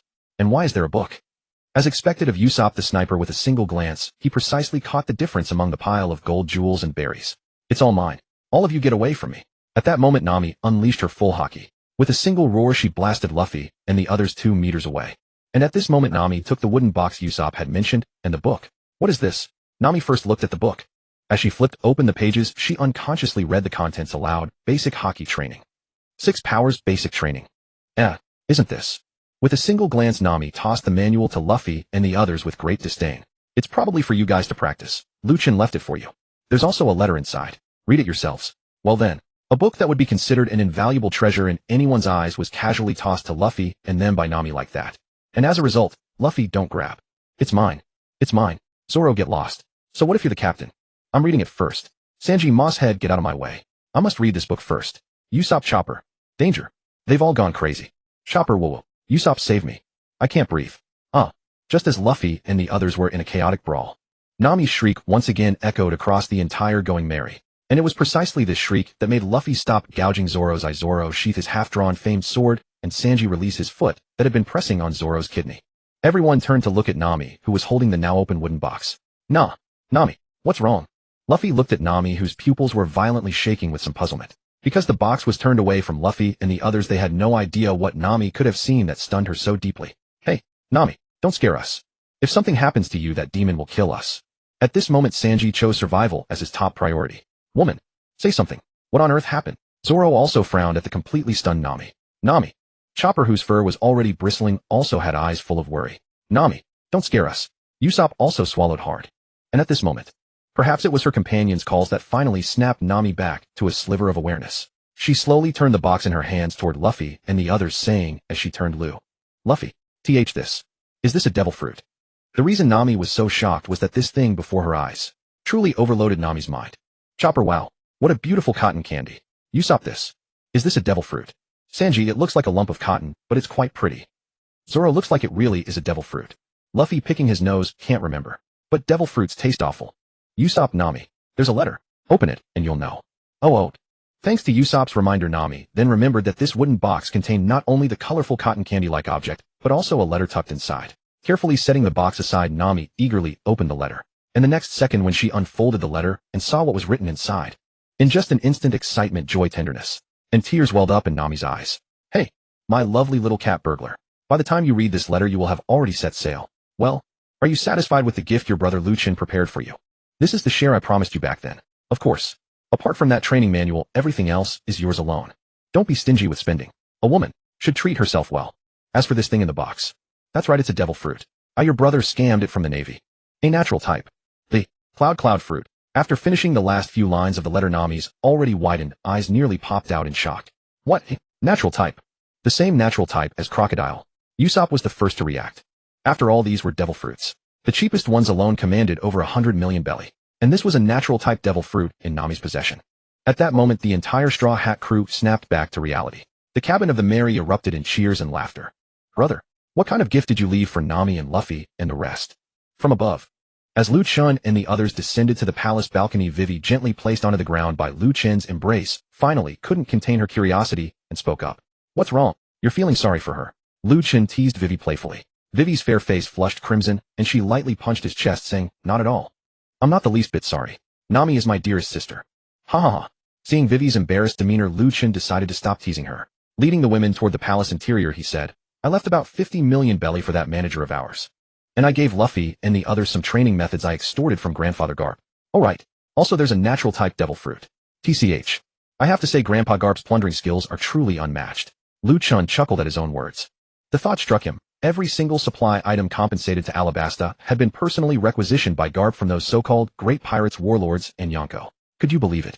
But upon reflection, it wasn't unreasonable. The reality of this world differed from what he had known. Even pirates like the 7 warlords operating with so-called legal status existed here.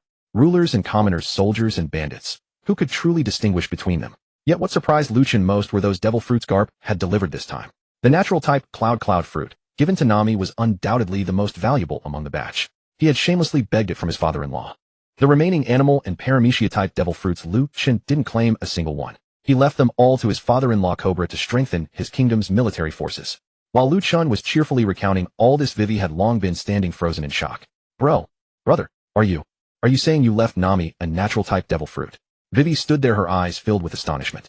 In the first half of the New World, devil fruit users were already extraordinary beings. And a natural-type user. That was on another level entirely. Crocodile had wreaked havoc on Alabasta for years. Later, Marine Admiral Akiji had frozen the royal capital for dozens of li with his ice powers.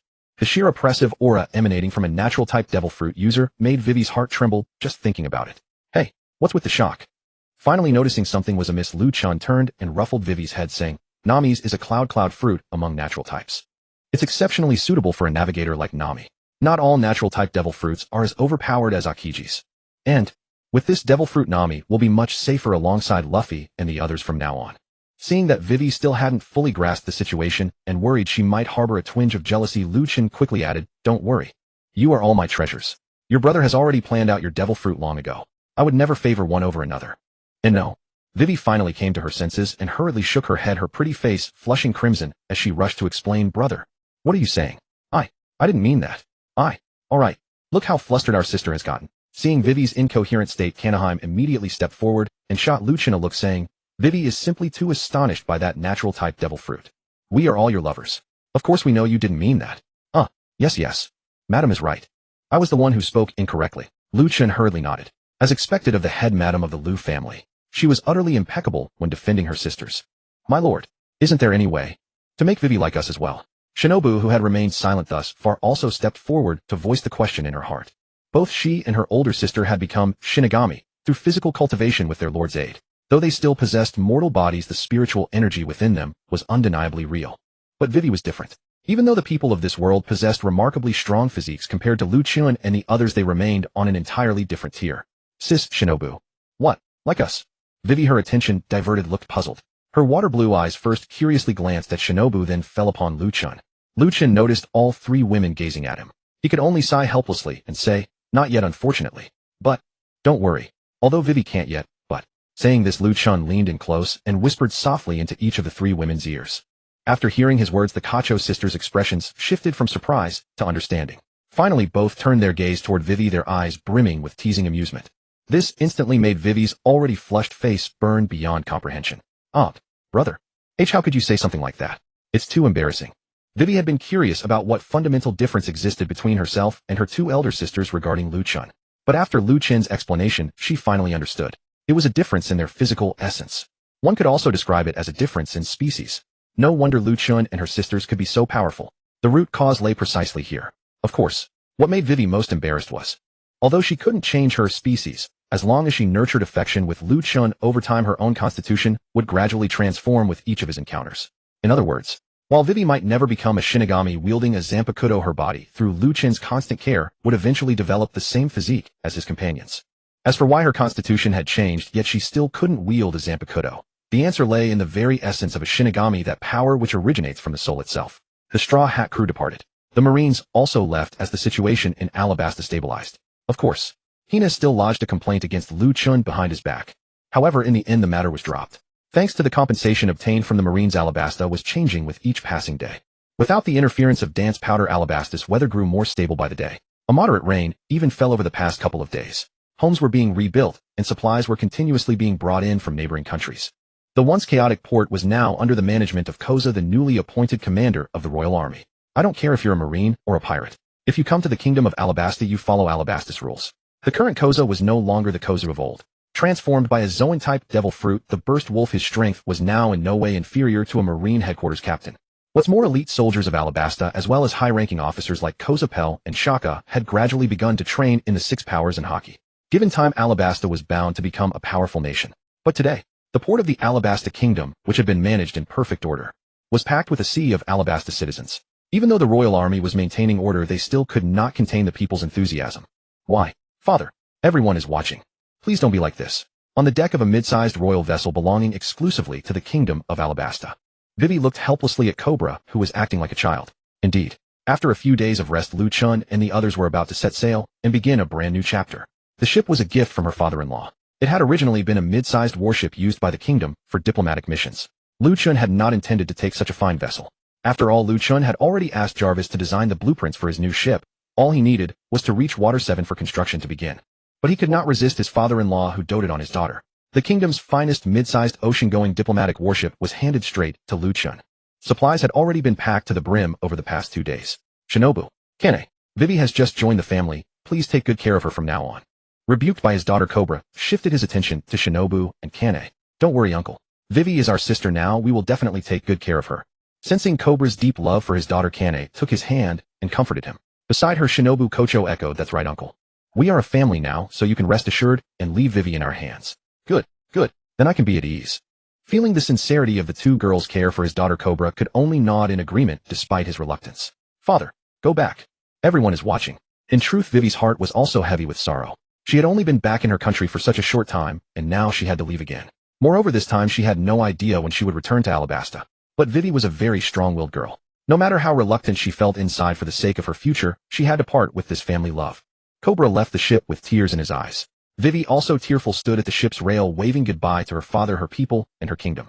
At the moment the ship hoisted sail beneath the golden dragon banner designed exclusively for Lu Chen, all the people of Alabasta cheered and bade them farewell. Lu Chen and the others had gone. It was not an eternal parting, but a departure for a better future. As sunlight spread across the sea, and Alabasta's silhouette grew smaller and smaller behind them. At that moment the new journey had truly begun its new chapter. Time flowed on. Nearly a month had passed since Lu Chen and the others left Alabasta. Flash step. Thunder-breathing third-form sky splitter. Crackle. Boom. A blade aura roaring like thunder descended from the sky above the once calm sea. The next second, amid a piercing roar, a pirate ship flying a skull and crossbones flag was pierced straight through its hull by that thunderous strike. Screams, cries for help, and curses rang out endlessly. But no matter how those pirates shouted, they could not change their impending doom of sinking. Whoosh, whoosh, whoosh. Under the gaze of the pirates, who were like headless flies, 4 figures instantly appeared on the ship's rail. Vivi, your thunder breathing has grown much stronger. That's right. At this rate, Vivi's strength has already surpassed Zoro's. Don't flatter me. Brother said that only once I'm master armament hockey will I truly earn a ticket into the ranks of the strong. For figures, purple, pink, blue, and white. The women were gorgeous beyond compare, each with a graceful long blade in hand, completely ignoring the pirates below as they chatted among themselves. The male lead, wearing a white suit and black trousers, stared at the brats below with displeasure and shouted arrogantly, "Men to the left, women to the right, hands on your heads." Who was the captain of this pirate ship? Who gave the order to fire? Lu Chen was livid. He had been happily applying sunscreen to his 3 wives on the ship when Jarvis suddenly warned him that a vessel was approaching. Before Lu Chen could even react, they had already fired a shot at his great ship.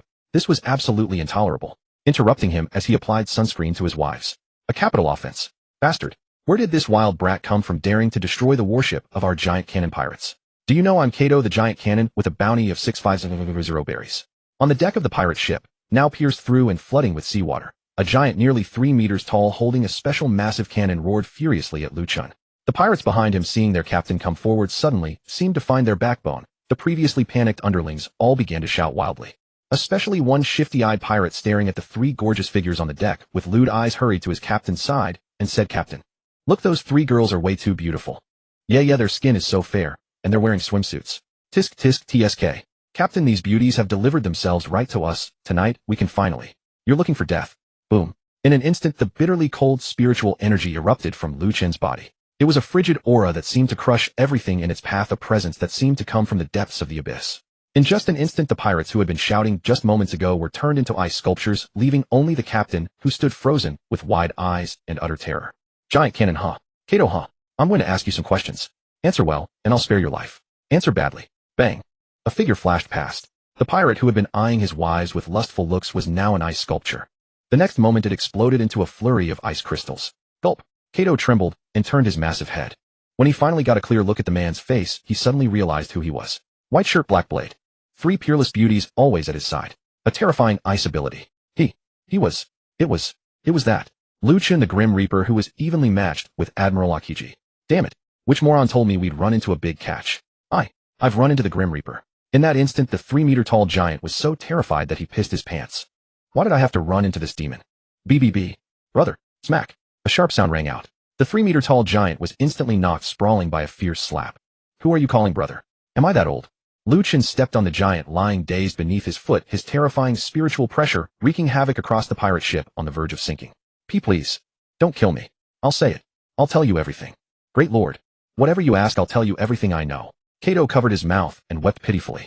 The 3-meter-tall giant, a devil fruit user with a bounty of over 65 million berry. His current aggrieved appearance resembled nothing more than a child. How could he have been so cursed as to cross paths with this fiend? Lu Chen had no idea. Throughout the month-long voyage covering the eastern half of the Grand Line, his reputation had long since spread across all seas. As for why, it was simply because of Lu Chen's eye-catching vessel, which these pirates had taken for an easy target. A gorgeous-looking merchant ship with no escort whatsoever. On these seas, which pirate wouldn't want to fire a shot at that? And the result? The cannons had been fired, but the entire pirate fleet was annihilated. As more and more pirate crews were wiped out, coupled with the Alabasta incident spreading rapidly. White robes, black blade, matching a marine admiral in combat. Hence all pirates in the region had dubbed him the White Reaper. Kato trembled all over, his wide, teary eyes gazing pitifully at the Lu Chen before him. Oomph. Lu Chen looked down at the pathetic giant beneath his foot and sneered coldly. You're a devil fruit user, aren't you? Why, yes. Kato nodded vigorously. What's your ability? Lu Chen asked again. Superhuman type devil fruit. Precise strike. What? Lu Chen was taken aback. What kind of lousy ability is that? Aren't your crew called the Giant Cannon Pirates? Lu Chen tilted his head, utterly confused. WL. Yes, my lord. My ability allows me to easily strike targets I've marked, and it enhances the power of my attacks. As for the giant cannon, I just happen to enjoy shooting cannons. So, Kato answered cautiously, his heart still unsure of exactly what this Reaper was thinking. What a useless ability. Lu Chen scoffed, then pressed his foot harder against Kato's chest, and asked, let me ask you something. Is there anyone around here who looks like a giant ape commanding a fleet of salvage ships with monkey emblems? Huh. Kato froze. What was that? Someone looking like an ape commanding salvage ships with monkey emblems. And no, I've never seen anyone like that, my lord. I really haven't. Damn it. Upon hearing that he hadn't seen anything, Lu Chen's anger flared, and he kicked Kato's chest again. This made Kato want to scream, but dare not make a sound. He bit his teeth together, tears in his eyes, enduring the pain in silence. Who would have thought that a 3-meter-tall giant would end up trampled beneath the foot of a handsome 17-year-old youth? A contrast so absurd. Let me ask you another thing. Is there a town nearby that's swarming with pirates? A town full of pirates. Kato paused, then quickly understood, and answered cautiously, my lord. Do you mean Mocktown on Jaya Island? Yes. Mocktown. You know it. Seeing that Kato seemed to know, Lu Chen's mood instantly lifted. Damn it. They had been sailing for nearly a month now, destroying several pirate crews big and small, yet still no sign of the Sky Island. Although he had Jarvis as his navigator, the Sky Island's location simply could not be pinpointed. And although Lu Chen was a transmigrator, he had long forgotten many plots and names from the One Piece world. Otherwise he wouldn't be in such a desperate situation. Lu Chen was anxious. He wondered if Luffy and the others had already reached the Sky Island. Meanwhile, his system lottery had only 2 days left before refreshing. Lu Chen desperately needed the gold from the Sky Island to replenish his funds. It was all because he had shown off back then asking his father-in-law for only the cloud fruit and 50 million berry and giving it all to Nami. Now aside from the tens of millions sealed within his system, he only had the pocket money looted from pirates over the past month plus the pirate captains frozen below deck, waiting to be turned into bounty rewards. Big shot. I just resupplied at Mocktown. I have an eternal pose for Mocktown. Really? Lu Chen was thrilled. Today's beating hadn't been in vain after all. Yes. Kato nodded vigorously, terrified that he might become an ice statue next. How long from here to Mocktown? Lu Chen asked again. 2 days at the fastest. 3 days at the slowest. Kato dared not delay in his response. But after hearing this, Lu Chen cursed inwardly. This timing. He felt as though fate was deliberately targeting him. Go, bring me the eternal pose for Mocktown. Lu Chen kicked Kato, urging him to fetch it quickly. My lord. Won't you kill me, eh? Despite his 3-meter frame and brutish appearance, Kato was actually quite sharp inside. He genuinely feared that once he handed over the eternal pose, this demon would eliminate him. After all, his quartermaster had been instantly turned to ice dust by this very monster. Heh, don't worry. I never kill. Lu Chen smiled, thinking this big fool was actually clever. I'll go get it now.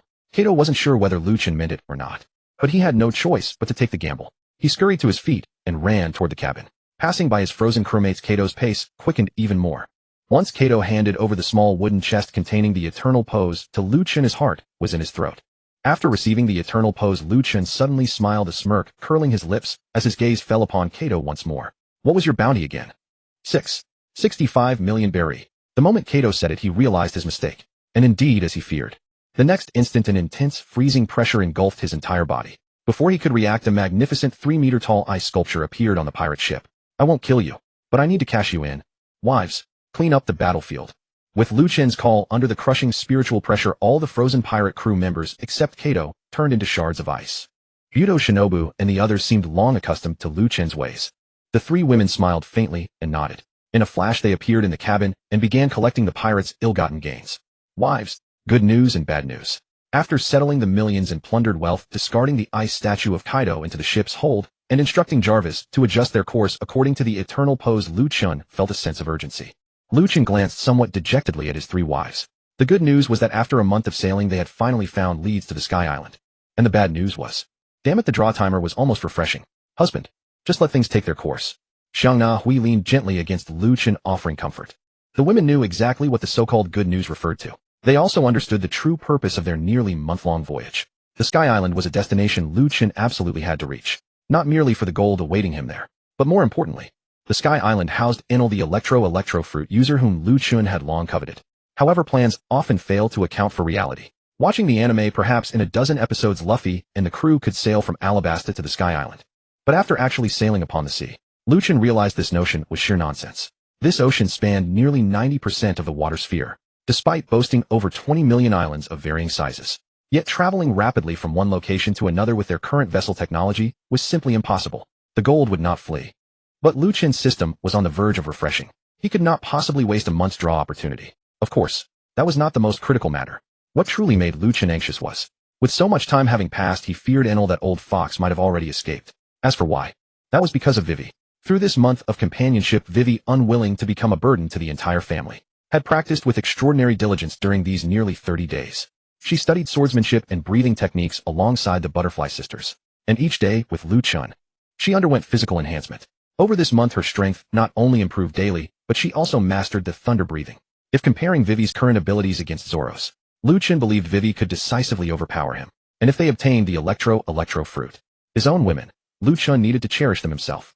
As for how to extract the electro fruit from Enel's body, through experimentation by several pirate comrades, Lu Chen had already developed a 100% reliable method for obtaining devil fruits. Spiritual energy manipulation plus fruit extraction. This was precisely why Lu Chen had asked Kaido what devil fruit ability he possessed. Take the head to claim the bounty, then sell the devil fruit for additional profit. Killing 2 birds with 1 stone, double the joy. But right now, feeling the concerned gazes of his 3 wives, Lu Chen slapped his thigh and declared, never mind. Opportunities must not be wasted. Jarvis, the navigation is in your hands. Report any developments immediately. Don't worry, young master. Jarvis, transformed into a nano-sized miniature butler, respectfully responded to Lu Chen. Lu Chen nodded, but gazing at Jarvis's doll-like tiny frame, alongside the luxurious vessel he had designed, Lu Chen suddenly wondered, should he recruit some subordinates? Otherwise, handling everything personally would simply revert him to his former drudge existence. Serving his wives was only natural. But never mind. It did not matter. The priority was drawing from the system. Under the watchful eyes of the three women, Lu Chen opened his system panel. They could not see it directly. They merely knew he possessed a unique special ability. Host Lu Chen, age 21. System omnidimensional summon system. Personal attribute panel, click to view. Fund balance 66586528 belly. System storage space 50 cubic meters, expandable via payment. Items Zanpakutō, Hyarinmaru Ryujin Jaka. Abilities. 1. Ushinigami inheritance. Encompasses /fist Oni movement. 2. Rokushiki advanced. 3. Armament Haki advanced. 4. Observation Haki advanced. 5. Conqueror's Haki, fused with spiritual pressure. Bound summon characters. 1. O Demon Slayer, Shinobu Kocho absolute loyalty, favorability, 99. Revival summon bonus Zanpakutō, Choju binding item. 2. Demon Slayer, Kanae Kocho absolute loyalty, favorability, 99. Revival summon bonus Zanpakutō, Chorin binding item. Omnidimensional character summon cooldown complete. Countdown 49 hours 15 minutes 35 seconds. Omnidimensional blind box summon cooldown complete. Countdown 49 hours 15 minutes 35 seconds. Darn it. Gazing at the system panel before him, Lu Chen felt satisfied with every aspect. This month had not been solely about Vivi's growth. Lu Chen and the Butterfly Sisters had also improved themselves daily. Rokushiki came effortlessly. Armament Haki and Observation Haki were quickly mastered under Lu Chen's current strength. As for Conqueror's Haki, on a certain night within a certain bedroom, following an intense 1 versus 3 battle, Lu Chen, clutching his injured kidneys, in a moment on the verge of total exhaustion, he awakened Conqueror's Haki. However, after the system's assessment, Conqueror's Haki ultimately fused into his spiritual pressure. Of course, these were the aspects Lu Chen found satisfactory. The unsatisfactory aspect was 60 million belly, far too pitifully poor, even counting the several pirate ships Lu Chen had plundered over this month. Lu Chen desperately wanted to slap himself. Why pretend to be extraordinary? Look at the result now. Money is scarce when you most need it. Lu Chen was not destitute. After all, the ship's hold still contained several pirates worth tens of millions. He had also collected 4 devil fruits. But the system prohibited recycling them. What to do? Touching his chin, Lu Chen again fell into decision paralysis. Not drawing meant wasting the opportunity. But drawing with this pitiful amount of money was useless. What's wrong, husband? Still worrying about money.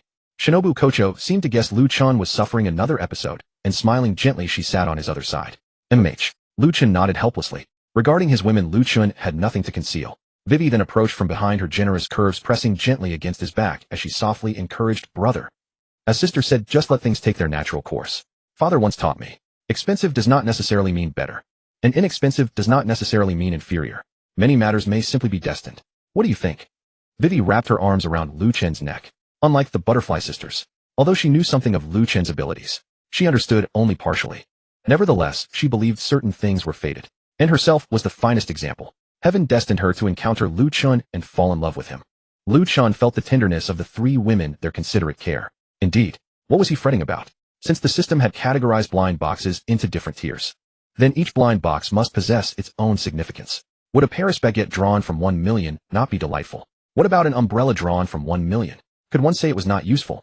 Very well. This time he would spend 10 million. He wanted to see who would be summoned this time. Here we go. A new maiden is approaching. The Sky Island arc will not be lengthy. Next stop, Water 7 and Eni's lobby. The true war awaits at Marineford. The plot shall accelerate. Seeking positive reviews and tips. I actually saw comments accusing me of plagiarism. I am utterly speechless. If I were plagiarizing, I would choose better material. This genre has grown thoroughly cliched.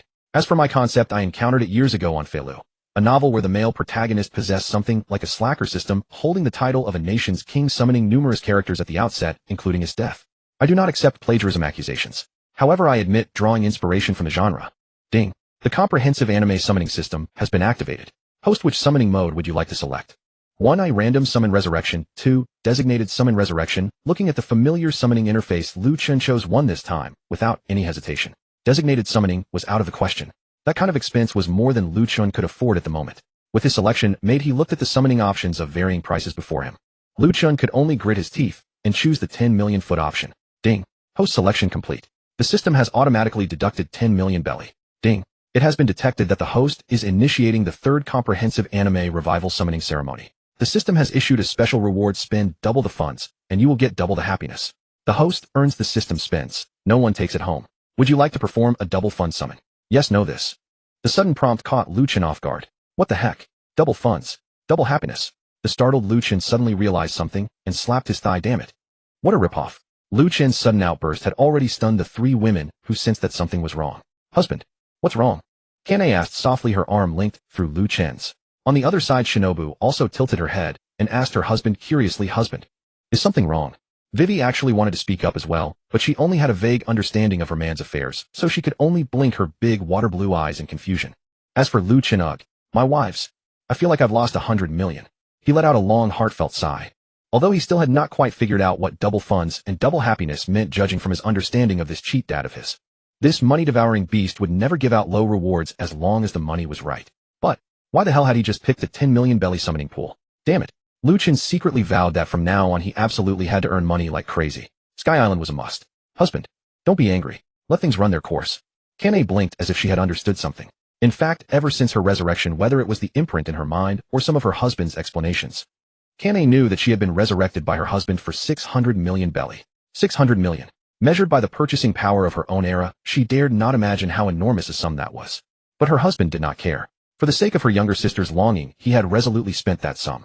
And now, clearly it was another money problem that had made him slap his thigh. Sigh. Hearing Kanae's comfort, and feeling the soft warmth of Shinobu, and Vivi, no matter how regretful Lu Chen was, he could only shake his head helplessly and force a smile. Don't worry.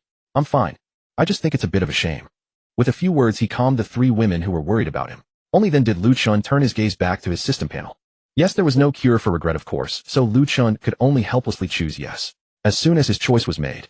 As the system interface changed, the notification tones sounded in Lu Chen's mind once again. Ding. The host has chosen to add funds. 20 million belly has been automatically deducted. The comprehensive anime summoning has officially begun. As the system's voice faded, two pure white glows rose from the center of the cabin beneath the amazed gazes of the three women. Familiar yet somehow different. The ancient magic circle gradually took shape, and the pure white glow grew stronger. As the light rose, two faint, graceful figures became increasingly clear. Finally, in the instant the magic circle's glow reached its peak and vanished, Lu Chen thought, what the hell? Cheat dad? So this is what you meant by double happiness. Lu Chen was stunned. He had thought double happiness meant his rewards would be doubled. So it turned out to be this kind of double happiness. Before Lu Chen's eyes, two flawless-skinned, well-proportioned petite girls, each with a completely different style and charm, stood in the center where the magic circle had been slowly opening their dazed eyes. The girl on the far left was petite and charming with a soft, full figure and skin like creamy white jade. Her delicate sky-blue short hair half covering her eyes made her look playful and adorable. The girl on the far right was equally petite and charming with snow-white skin and a slender figure. Her beautiful legs were perfectly proportioned, taut, and full. Unlike the girl on the left, she had long, soft pink hair reaching her waist, casually draped over both shoulders and shielding her most intimate areas. Her delicate oval face with those exquisite pink eyes now open showed confusion, but also a hint of wariness. Rem. Mine. What the hell? With a single glance, without any need for the system to send a message to his brain, Lu Chen recognized the pair of superb lolas standing before him. But what surprised Lu Chen most was not mine but Rem. Although he had not watched much of the anime featuring Rem, she hadn't truly died, had she? Then why had she been summoned here? Could it be because the gluttony ability had devoured her name memories and what might be called her spiritual existence? Does that even count? Lu Chen stared wide-eyed at the two girls. The two Kocho sisters and Vivi were also studying the two girls with great curiosity. What is this? What happened? The first to speak was Rem. As she slowly opened her eyes, she first looked around the completely unfamiliar surroundings in a daze. Then through the gaps in her hair, her sky-blue eyes met the four people before her, who were all staring at her with shock and curiosity. This made her inwardly envious and insecure, instinctively bow and apologize as sorry. Although I don't know why. I really am intruding. Oh. A scream rang out. She had been about to humbly apologize, but looking down was a mistake. The moment she felt her bare, smooth body, she instantly panicked. She instinctively crossed her arms over her full chest, then hurriedly crouched down with her snow-white, firm legs pressed tightly together. At Rem's scream, mine, standing not far away and also scanning her surroundings with a wary gaze, finally noticed that something was wrong and let out a startled cry. Ah. Pervert. Bastard. Who are you? Where is this? Why am I here? Where are my clothes? Wasn't I already? Clearly the two superb lolas who had yet to sort out their memories from the resurrection summoning were now squatting in place, like quails, arms tightly shielding their chests and legs pressed together. Rem, however, was frightened and shy, tears welling in her beautiful eyes, her head lowered in bewilderment. Mine, on the other hand, was glaring fixedly at the only man present with her pink eyes as if they were shooting flames. Lu Chen. Oh ho, now this is interesting. Lu Chen, who had witnessed it all, smiled faintly. Turning to his principal wife, he said, Kanae, you, Shinobu, and Vivi, calm the two of them down first, then find them some suitable clothes. Understood, husband. Kanae's beautiful eyes seemed to glisten. Perhaps she was recalling the scene when she herself had been revived and summoned.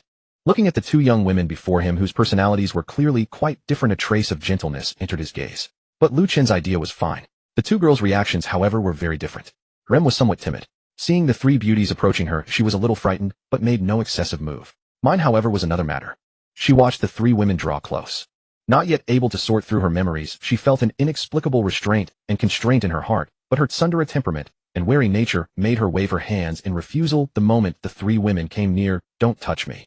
Who are you? Why am I here? What are you going to do? So noisy. Lu Chen had watched Akame kill. After all, he did sympathize with Mine, that willful, spoiled, pitiful girl with a young lady's temper. But now, this was his territory. Bakuto number 1. Sigh. Lu Chen waved his hand casually. Mine, who had been crouching on the ground and protesting noisily, instantly found her mouth, hands, and feet sealed. MMPH. Kanae, teach her the rules of our household. Yes, husband. Kanae merely smiled gently. Then she exchanged a glance with her two sisters, Shinobu and Vivi. It seemed their husbands still preferred women who were more docile and obedient. Under Rem's uneasy gaze and Mine's angry, terrified gaze, the two girls were finally led into the master bedroom by Kanae and the others. As for Lu Chen, he sat there listening to the system's reward notification. Ding. Congratulations, host, on successfully reviving and summoning anime crossover characters. Note, because this revival summoning by the host was a double cost summoning. Each summon target can trigger double rewards. Now drawing both sides rewards. Here they come, here they come. He had not expected that those 20 million belly would not only summon two lovely girls, but also settle the rewards at double the rate. This round did not seem like a loss after all. His wife had been absolutely right. Take things as they come. The expensive has its reasons, and the cheap has its benefits. Crossover summon target Rem receives exclusive rewards 1. Oni King Pill X1 raises the Oni realm and removes the side effects of Oni transformation. 2. Maid series outfits X100 sets, including main outfit, accessories, stockings, and shoes. Damn it. System. Are you messing with me? Just hearing Rem's rewards, Lu Chen nearly choked on his own saliva. The first reward, the Oni King Pill, was normal enough. After all, Rem was of the Oni clan, so it effectively strengthened her power. But what the hell was a complete maid outfit collection supposed to be? He had just spent tens of millions of belly upgrading his storage space, and it was almost entirely filled with Balenciaga and little umbrellas. More of this. The system cared nothing for what Lu Chen thought. After handing out Rem's exclusive rewards, it immediately began issuing Mines. Crossover summon target, Mine, receives exclusive rewards 1. Imperial Arm Romantic Cannon Pumpkin from the Akame kill. World repaired. 2. JK and Lolita series outfits X100 sets, including main outfit, accessories, stockings, and shoes. Lu Chen, are you kidding me? Bro, system. Are you sure this double bliss is the proper kind of bliss? First maids, then JK and Lolita. Are you playing dress up with me? Lu Chen now recalled that night, that 1 versus 3 moment, when he had unleashed Conqueror's Haki. Lu Chen unconsciously reached for his kidneys. Bro, system. How about we talk this over? Just reward me with a pair of golden kidneys. Otherwise, I'm going to die in bed. So this was the trouble of conjugal bliss. No matter what Lu Chen was thinking now. Once the two girls' rewards had all been drawn, the system's voice rang out again. Ding. Host has completed the double crossover summon and received personal rewards 1. System mystery box, 50 discount coupon X1. 2. System storage space, upgrade card X1. That's it. A moment ago, Lu Chen had been worrying about his kidneys. The next moment, he was dumbfounded. Wait, what? Rem and Mine's main rewards were normal enough. Why did his turn out to be nothing but discount coupons and upgrade cards? Are you playing games? I spent 10 million and this is what I get. How does that saying go again? Life is like a forced encounter. If you cannot resist it, all you can do is quietly enjoy it. The women were still in the bedroom, doing who knows what. Having finished the anime character draws, Lu Chen could only turn his attention to the mystery box lottery interface on the system. He still had more than 40 million belly in funds. The 1 million one was definitely out of the question. This time Lu Chen planned to go all in. Besides, they would reach the Sky Island in a few days anyway, or it would be a waste not to use it. Ding. Host has spent 10 million belly to purchase a silver bronze mystery box X1. Open it now. Yes. No. Yes. Lu Chen could not be bothered to read it. He only had 40 million anyway, going all in, could only buy 3 silver mystery boxes priced at 10 million belly each. Ding. Congratulations, host, for opening the silver mystery box and obtaining an item reward from the Link Cage World Jumping Spider All-Terrain Exploration Vehicle, Little AO Audi AI Trail Quattro. Note, the reward has been automatically stored in the system reward space and can be retrieved at any time. Wow. This is something. As a man, what man doesn't love a car? Even more so when it was a cool, all-terrain, highly intelligent off-road vehicle equipped with artificial intelligence. He would later see whether J.R.V.I.S. could cooperate closely with this vehicle. To be fair, Lu Chen was quite satisfied with this reward. After all, it was better than Balenciaga and little umbrellas, right? Ding. Host has spent 10 million belly to purchase a silver bronze mystery box X1. Open it now. Yes. No. Yes. Ding. Congratulations, host, for opening the silver mystery box and obtaining an item reward from the One Piece World, one of the 21 great grade blades, Thunderclap. Note, the reward has been automatically stored in the system reward space and can be retrieved at any time. Oh my. This is looking up.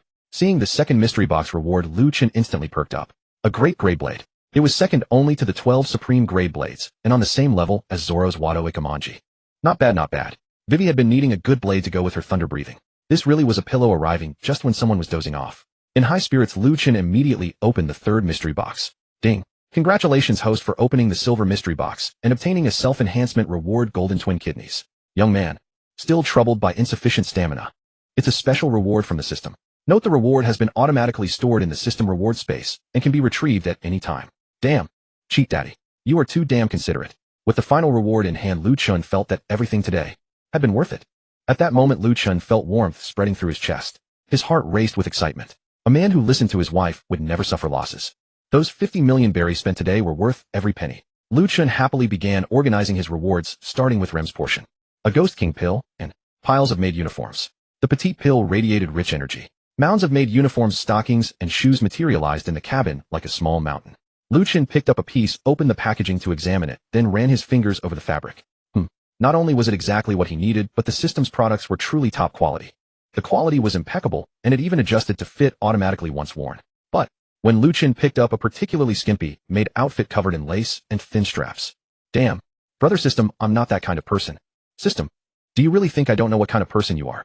After checking Rem's reward, Lu Chen took out mine's portion. As for the JK uniform and Lolita dress, let's skip those. They shared a similar appeal to the maid outfit. So this is a Taigu. Interesting. Lu Chen curiously examined the massive sniper rifle in his hands, the Taigu known as Romantic Destroyer Pumpkin from the Akame Ga Kill world. In the original anime, Mine had died from her injuries after being drained of strength. Her Taigu, the Romantic Destroyer Pumpkin in his hands, had also been destroyed during that battle. But now through the system's reward, Mine not only came back to life, but her Taigu was perfectly restored as her exclusive reward. Feeling the Taigu in his hands as if it possessed life itself, and as a god of death, Lu Chen could sense the difference in this weapon. Perhaps it was because it was forged from the body materials of dangerous beasts from that world.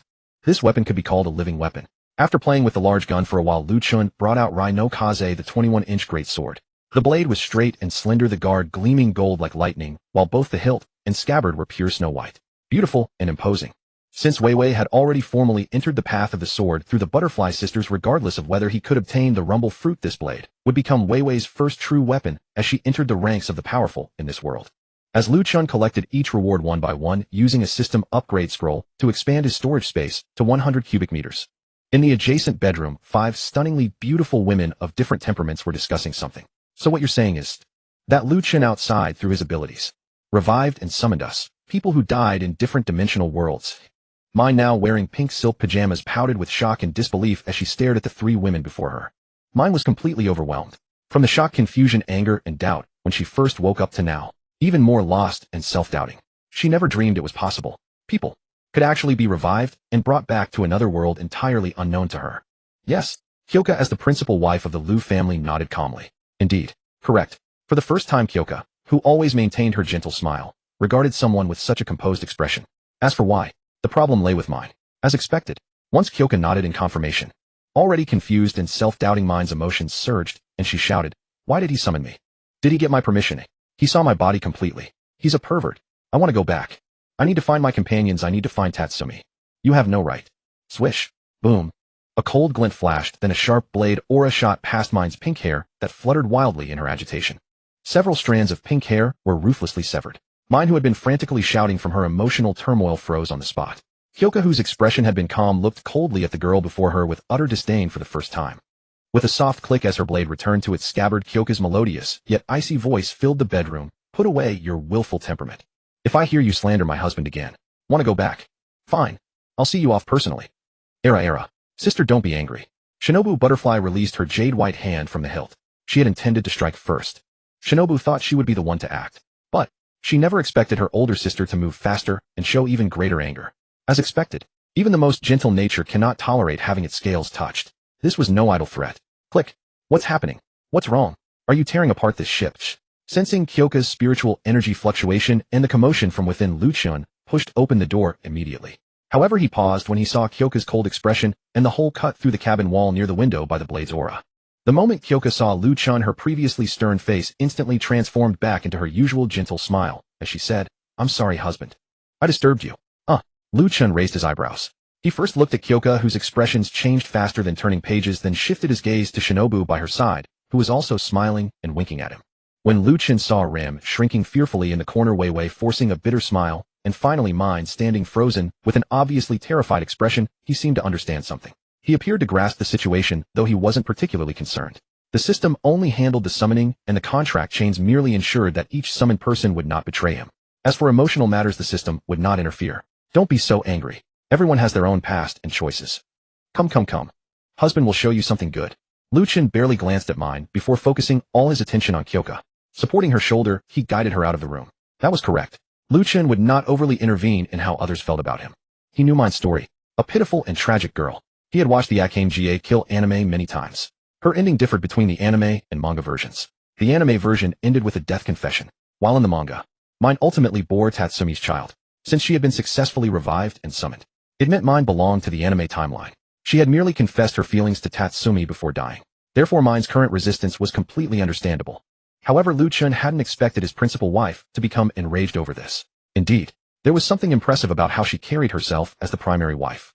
Actually, if he had a choice, Lu Chen wouldn't prefer girls entangled in emotional complications.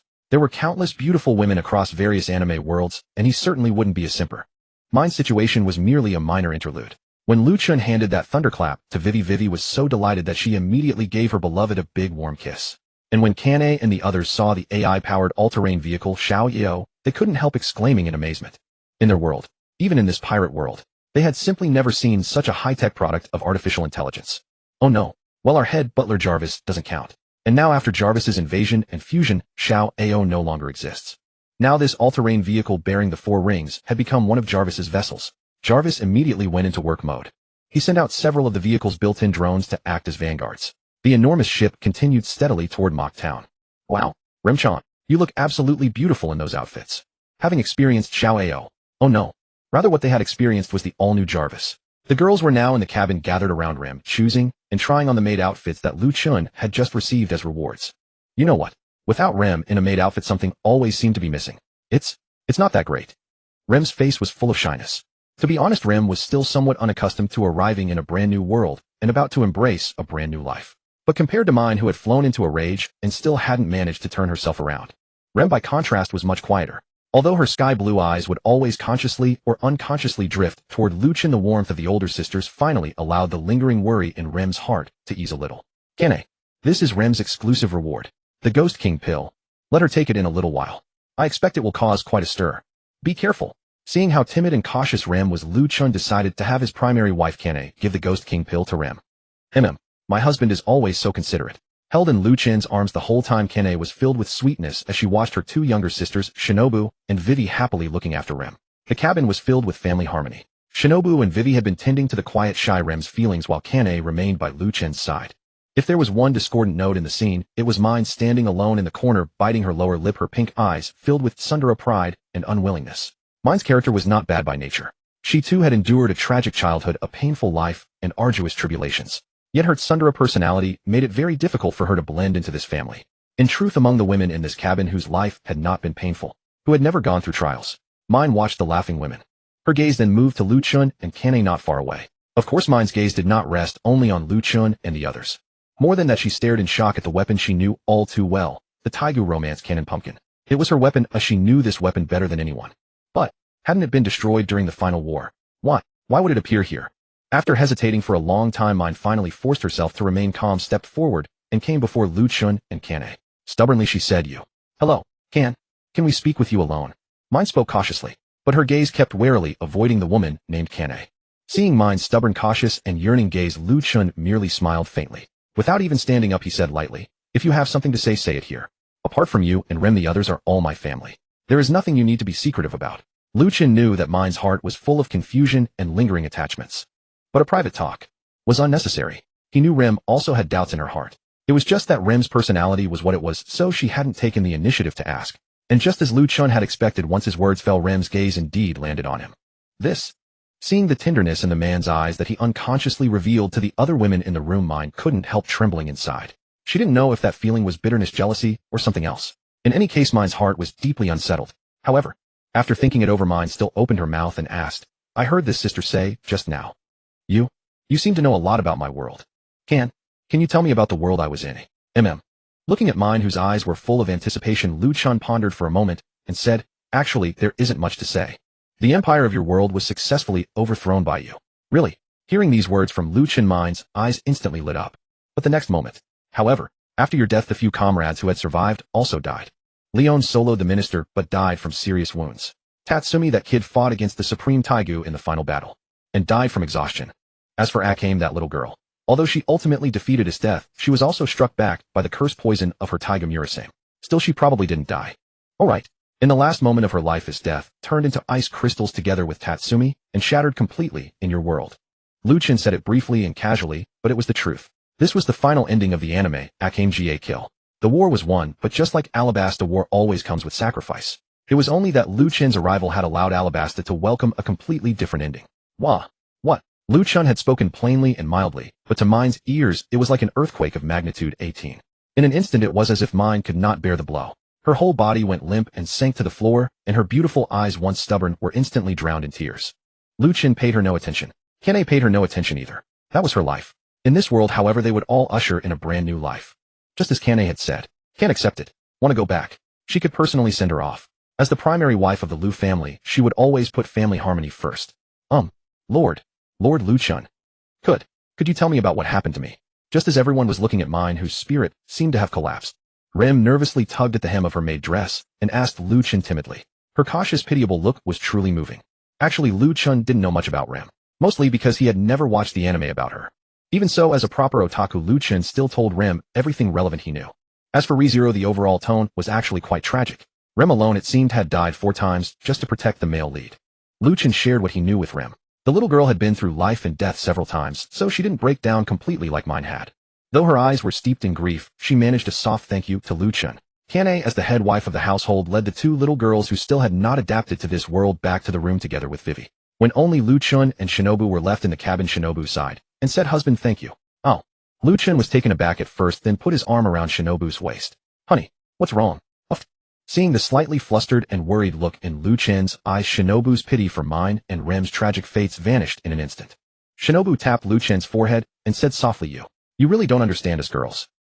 Lu Chen froze again, but quickly recovered. "I don't need to understand. I only need to know that you love me, and I love you all the same. That's enough. Wouldn't you say? Silly." Shinobu's eyes brimmed with happiness and sweetness. But the next second, "What are your hands doing? Oh dear. Stop it.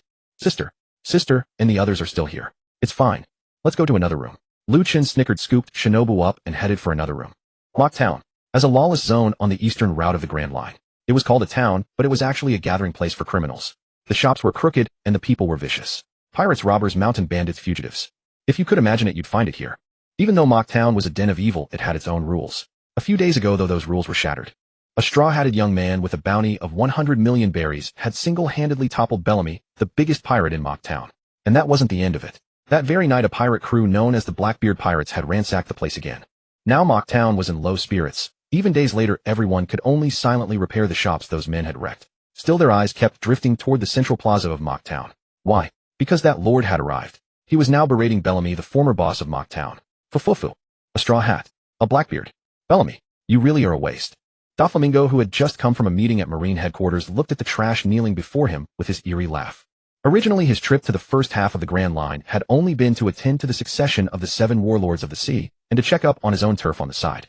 But who could have expected that once he arrived at Mock Town things would turn out differently? Exactly. Mock Town was one of Doflamingo's territories as a warlord of the sea. It wasn't primarily about profit, but it was one of the intelligence outposts Doflamingo had planted in the first half of the Grand Line. The Straw Hat. The Blackbeard Pirates. He had just gotten word about these 2 groups at Marine headquarters, and already his own territory had been trampled by them. Doflamingo was furious, and the consequences would be severe. Young master. Yes. It was my incompetence. Please give me another chance. As a die-hard loyalist of Doflamingo, Bellamy felt his burning loyalty instantly buried under humiliation and rage at his young master's sudden arrival. If not for that straw hat, if not for that Blackbeard, how could Mock Town have become what it was today? Bellamy now bore a thorough grudge against the Straw Hat and the Blackbeard Pirates. No other reason. Only the humiliation carved into the deepest recesses of his dignity. A chance. Doflamingo looked at the subordinate who was as good as trash, and the faint, eerie smile still hung at the corner of his mouth. But behind those stylish sunglasses, his small eyes had already revealed a hint of murderous intent. Hey, look. What is that? Whoa, that car is so cool. Hey, look, there's something flying on the roof of that car. Are more people coming? Could they be Doflamingo's men? Why does Mock Town keep getting all these strange visitors lately? Shoo, keep your voice down. Don't let Doflamingo hear you. 2 blinding beams of light, 5 high-speed drones, and an off-road vehicle barreling through Mach Town like a wild beast. It charged straight toward the central plaza of Mach Town. After a sharp turn, the 2 blinding beams landed squarely on Doflamingo's back, making his flamingo-like coat look even more dazzling. Screech, grind, click. With a jolt of braking and a cloud of dust, the off-road vehicle that had stunned countless people came to a stop just over 10 meters behind Doflamingo, and its door opened. Phew. Awesome. Jarvis. Turn off the lights. Yes, young master. The blinding lights died out, and the 5 hovering drones retracted into the vehicle. The other 3 doors opened at the same moment. Bleg. Bleg. Mine. Are you okay? Bleg. I'm barely alive. Bleg. Brother. If you let Jarvis drive like that again, we won't come with you next time. Vivi shot Lu Chen a reproachful look, then turned her gaze to mine, who had thrown up violently. Rem, looking anxious, tended to mine, who seemed about to throw up until she lost her breath. Ha ha. Sorry. After drifting at sea for so long, I got a little carried away. Lu Chen burst out laughing. Anyone who had drifted at sea for a month would understand exactly how Lu Chen felt upon reaching land. Especially after obtaining this all-terrain vehicle. The instant his feet hit the ground, he had thrown caution to the wind. But right after Lu Chen's laughter faded, his gaze abruptly landed on the figure directly ahead of him, who had just turned around. Fufufu. Young man. You look very familiar, don't you? Doflamingo hadn't expected to run into this young man. The one who gave the entire Marine headquarters a headache. Here of all places. Yo, well, isn't this Flamingo? Sorry. Isn't this our own warlord Doflamingo? The word flamingo made Doflamingo, who had been wearing his habitual wicked grin, twitch at the corner of his mouth. And Lu Chen was genuinely surprised that Doflamingo was here. Lu Chen TSK. Should I take him out, cash him in, and then head to Sky Island? Lu Chen stroked his chin, but after a brief moment of thought he abandoned that idea. Dealing with Doflamingo here didn't seem worth it, nor was it the right time. He had just dealt with Crocodile, and making a move on Doflamingo right now would be unjustifiable. There wasn't a good excuse. He'd better wait until they reached the man's country. Then he could wipe them all out in one stroke. Lu Chen schemed over Doflamingo, thinking about how to maximize his gains. Doflamingo likewise was sizing up Lu Chen before him. Who could have imagined it? At a Marine headquarters meeting on warlord succession, he had not only learned about Luffy and Blackbeard, but was also told not to offend the young man in front of him. Near Admiral strength. Fufufufu. Should he test the waters? Or recruit him? Doflamingo wasn't angered by Lu Chen's flamingo remark. Instead, he started thinking about recruiting him. He could go toe-to-toe with that expressionless Akiji. Doflamingo wasn't idle enough to make an enemy of someone like that. Doflamingo didn't want to. But certain people eager to prove their loyalty were a different story. Bastard. Where did this wild brat come from, daring to insult our young master? Bellamy, who had been kneeling, instantly unleashed his devil fruit ability, his legs turning into springs as he coiled up and launched a punch at Lu Chen. Although everything happened in a flash, neither Lu Chen nor Doflamingo made a move. Doflamingo remained still because he wanted to use Bellamy's hand to test what Lu Chen was truly made of. Lu Chen, however, clearly did not regard this trash as worth his attention. A bolt of thunder crackled. The next second, a dazzling golden light, accompanied by the crackling hiss of lightning, appeared abruptly before Lu Chen. Thunder-breathing, second-form thunderlight returned. Uffed. Blood sprayed as the famed blade was sheathed. With a heavy thud, Bellamy, who had been flying forward like a cannonball just a moment before, was cut down in a single slash the next second. The one who acted was none other than our Vivi, wielding the famed blade Raime. Fufufufu. What overbearing swordsmanship. What a decisive slash. One of the 21 great grade blades. The only princess of Alabasta and Nefertari D. Vivi. Interesting. Truly interesting. From Bellamy's sudden attack to his being struck down in one slash, Doflamingo had not moved his body even an inch. Instead, he watched it all with hearty laughter. Lu Chen, who had also seen all of this, suddenly shot a sharp gleam from his eyes. Boom. A surging spiritual pressure instantly erupted outward from Lu Chen as though it had become solid. In just an instant, the entire town of Mach Town seemed to be crushed under an arctic pressure. The shops that had just been repaired collapsed on the spot. Countless villains who had gathered to watch fell one after another. This was Lu Chen's new spiritual pressure fused with Conqueror's Haki. More overbearing and even more ferocious. Hey, Doflamingo, keep your dog on a leash. Otherwise, next time don't blame me for taking action myself. Lu Chen's voice was cold and brimming with dominating pressure. And that overwhelmingly overbearing spiritual pressure vanished the moment his voice fell. If not for the countless people slumped on the ground and the ruined wooden houses, it would truly have seemed as if nothing had happened. And at this moment, our heavenly Yuksha Doflamingo, the sinister smile that forever hung at the corner of his mouth, finally disappeared. No one could tell what his eyes looked like behind those comical sunglasses. But in this moment his aura changed. The two locked eyes. The atmosphere froze once more. After who knew how long. Just as the few remaining conscious pirates were watching them warily, Doflamingo suddenly smiled. The smile was dark and eerie. Fufufufu. Lu Chen, is it?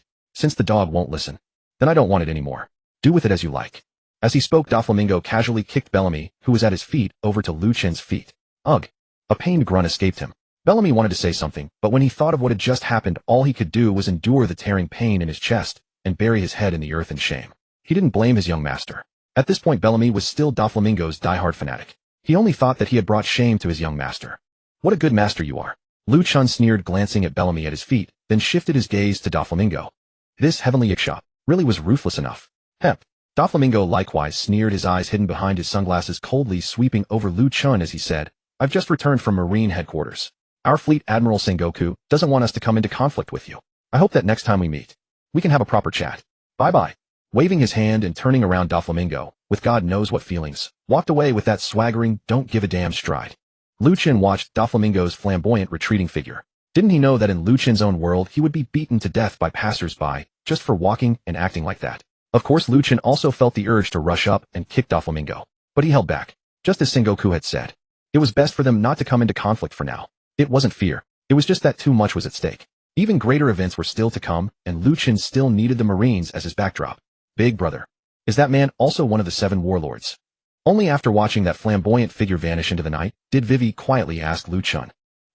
He's a very troublesome guy. Far stronger than Crocodile. In every aspect. Lu Chen's words were right. Even among the 7 warlords there were different grades of strength. As for Doflamingo, his personal strength was absolutely top 2 among the warlords, on par with that Hawkeye. But in terms of overall backing and strength, Hawkeye couldn't compare. Yet, Lu Chen's eyes narrowed slightly as he watched Doflamingo's fading figure.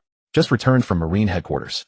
It seems Blackbeard has already begun to reveal his ambitions. It wouldn't be long before. Hey, you're Bellamy the hyena, aren't you? If you're not dead, get up. I've got something to ask you. Lu Chen nudged Bellamy, who was hunched over and weeping at his feet. This dog, no matter how you put it, he really was a brainless fanboy of Doflamingo. His master had already abandoned him, and still he could cry from self-blame. Bastard. Just kill me. I will never betray my master. Bellamy gritted his teeth, enduring the pain and grief with unyielding toughness. Lu Chen shot back, are you sick? You're the one who attacked. You're also the one who got slashed and abandoned. What the hell did I ever do to you? Bam! With a powerful kick, Lu Chen sent Bellamy, who was already bent over, flying. As for whether he'd be kicked to death, Lu Chen figured that these devil fruit users had the vitality of cockroaches. This level of injury was nothing. Yes. I'm talking to you, curly-haired weirdo wearing a fur coat in summer. Come here. I want to ask you something. Huh? Be big shot. Are you asking me? Sarquist the big dagger pointed at his own nose.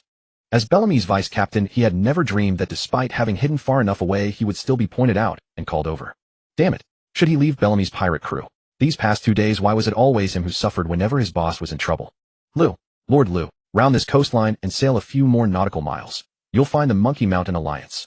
Sachi stood on the coastline, his face contorted in dread, pointing the way for Lu Chen. Even in his dullness, he had come to understand Lu Chen's true identity.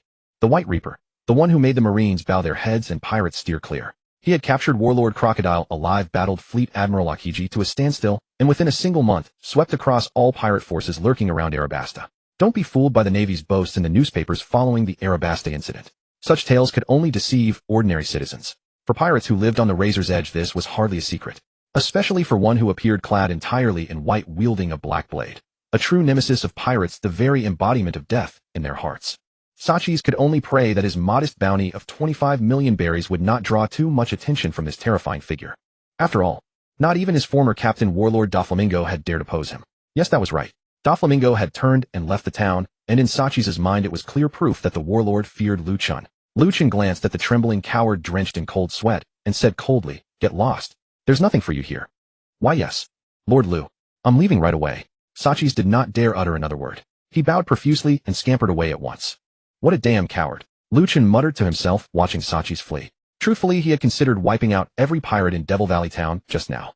However, after Jarvis conducted a full scan, the combined bounties of all the pirates there added up to less than 200 million berries. This was largely due to Bellamy and his vice captain alone accounting for 90 million. It was likely caused by Luffy and Blackbeard causing disturbances over the past 2 days. Otherwise, Devil Valley Town would not have been so desolate. Not worth the trouble, so Lu Chen decided against it. Jarvis. Yes, young master. The drone hovering beside Lu Chen promptly adjusted its camera toward him. Ever since acquiring Little Ao, Jarvis had become far more maneuverable and noticeable than before. Send a message to Hui and Rin for me. Tell them we will rendezvous with the Monkey Mountain Alliance. You will lead the way. Understood, young master. With Lu Chen's order given, Jarvis immediately piloted a drone flying toward the ship, where Lu Chen and the others were stationed on the opposite side of the coast. As for Lu Chen, he looked at the off-road vehicle nearby, then at Vivi and the 2 other women, Rim and Main. I'll carry one and hold the other. As for the remaining one, my armpit still has room. I refuse.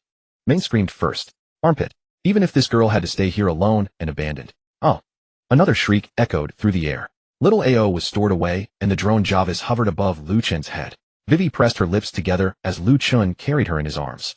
Rem blushed, deeply clinging to Lu Chen's back. As for Main, her armpit had become her current resting place. Lu Chen, I will never like you. No. I was wrong. High above in the sky, the Reaper known as Lu Chen sped onward through the night. Though darkness was thick, his pace never slowed. Within moments, the few nautical miles distance was covered all, while Lu Chen carefully accommodated the three women. In midair, when Lu Chen spotted the salvage vessel adorned with a monkey figurehead and the impossibly tiny island below, he knew his destination had finally been found.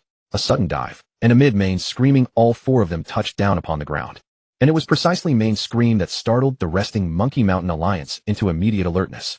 Their leader, the burly Wimbulan Kalike, was the first to dash onto the island. Who are you? Bare-chested and vigilant Wimbulan Kalike stared sharply at the sudden intruders. You must be Uncle Wimbulan Kalike, right? Lu Chen gazed at the wary man and offered a warm smile.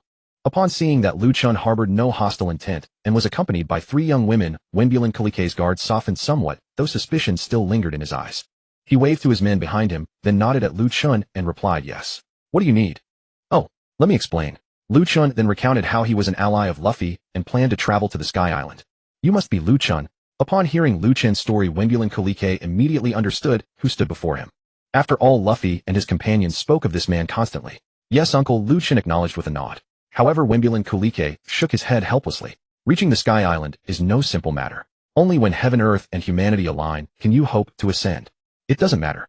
Lu Chen knew Kalike spoke truth, yet he merely smiled faintly. Uncle Kalike, you only need to guide us in the general direction. The rest we will handle ourselves. That said, I do have one favor to ask of you. What is it? Kalike raised an eyebrow. From Luffy's tales he had learned this man was extraordinarily powerful. If it were merely pointing out the location, Kalike would not hesitate. After all, it was but a trivial matter. Yet he could not fathom what assistance he could possibly offer them. Seeing Kalike's furrowed brow, Lu Chen smiled and said, Uncle, soon my wife will pilot my vessel here. If it's not too much trouble, I'd ask that you keep an eye on my ship for me. Of course, we won't leave you to guard it for free. When I return from the Sky Island, I will bring you a small gift as thanks. Oh, Kalike paused, then asked skeptically, you're so certain you can reach the Sky Island? Kalike was deeply puzzled. If the boat was left in his care, then how would this young man travel upward himself? I have my own means, Lu Chen replied. I simply ask that you watch over my ship. Very well, Kalike thought for a moment and finally nodded. Why did he agree so readily? Simply because Lu Chen was a friend of Luffy, and Luffy was the first person who had believed in him and in the existence of the Sky Island.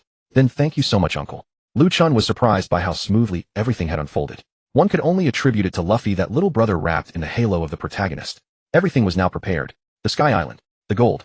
I am coming. The next day, the weather was fine, the sea was calm, and the clouds were thick. A medium-sized royal warship flying the Golden Dragon banner sailed slowly across the surface of the sea. Aboard the warship's deck, Kulik wore an extremely strange expression as he looked at the people beside him. A white shirt, black trousers, and a conspicuous jet-black long blade casually hung at his waist. That person was none other than our Lu Chen. And beside Lu Chen, the women had clearly long since prepared themselves. The Butterfly Sisters were clad in the iconic black Shinigami battle attire, the Death Overlord garment, except their Haori had been replaced with purple and pink butterfly-patterned Haori that the two sisters favored. To be honest, with their respective Zanpakutō blades hanging at their waist, they truly had a hint of Shinigami captains about them. As for Rem and Marine, one wore her signature maid outfit, while the other wore a soft pink JK uniform. The two clearly looked less like they were heading into battle and more like they were going on vacation. As for Marine's weapon, the romance cannon, due to its size, Lu Chen naturally stored it away in his dimensional space. And the only native wife here, Vivi, seemed to know exactly what they were about to face. Dressed in a women's shirt and black tailored slacks of the same style as Lu Chen's with a pair of jet black high heels, Vivi's already tall and graceful figure was made even taller and more radiant. Gripping the great rapid blade 21 works Reimai, Vivi tilted her head back slightly, her gaze fixed straight at the sky thick with heavy clouds. Young friend Lu Chen, this is the place, but I wonder, how exactly are you planning to get up there? Kulik's expression remained odd, yet he still voiced the question weighing on his mind.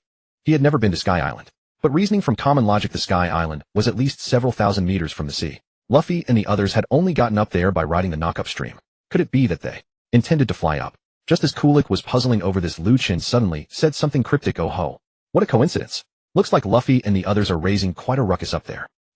Kulik was taken aback, but in the very next moment, the previously calm sky suddenly darkened as a black shadow blocked out the sunlight above Kulik and the others. Kulik couldn't help but look up toward the sky. Then, A massive shattered ruin, as if destroyed by some kind of force, came crashing down from the heavens. And this was merely the beginning. As the colossal ruin plummeted from the sky, the entire sky seemed to rain debris. Broken walls snapped, trees, fragments of ships continuously tumbled down from above, scattered and chaotic. Old man, we'll leave our ship to you. It's time for us to go. After saying this, Lu Chen exchanged a glance with the butterfly sisters. Then, under Kulik's stunned gaze, Lu Chen scooped up the bold, pink-clad young girl, while the other two similarly embraced the other two young women. And then, the three of them pushed off with their legs. Boom. An immense spiritual pressure erupted instantly. 6 figures shot straight upward, charging through the ceaselessly falling wreckage. And those meteor-like pieces of debris, the moment they were about to touch the figures soaring upward, were instantly shattered, as if crushed by some invisible force, dissolving into specks of dust that continued drifting down toward the sea below. As for Kulik, are they all monsters? Cursing under his breath, Kulik hurriedly grabbed the helm and turned Lu Chen's ship back toward his own home. He certainly didn't possess the monstrous strength those people had. If he wasn't careful, the falling debris might just smash his ship to pieces. Meanwhile, on Sky Island, 10,000 thunder. Crackle, crackle, boom, boom, boom. The gloomy clouds and the sky rained thunderbolts without cease. Upon a colossal vine, the self-proclaimed god of this world, Enel, coldly surveyed everything beneath his feet. What a magnificent sight. This imperfect world. I will sink it all. The game was over. Enel was going to utterly destroy this Sky Island. And as for himself, he would pilot his golden ark to what he called the divine kingdom, the moon. But just as Enel was relishing the scene before him, beneath his feet, the gravely wounded Zoro, Sanji, Usopp, and the others once again turned their gazes toward Nami. Nami, try it one more time. We can't leave everything to Luffy. I know. Nami forced her weakened body to move once more, activating the power of her cloud fruit. Float, go. A vast stretch of cloud, soft as cotton candy, instantly lifted Zoro, Sanji, Usopp, and the others up into the air.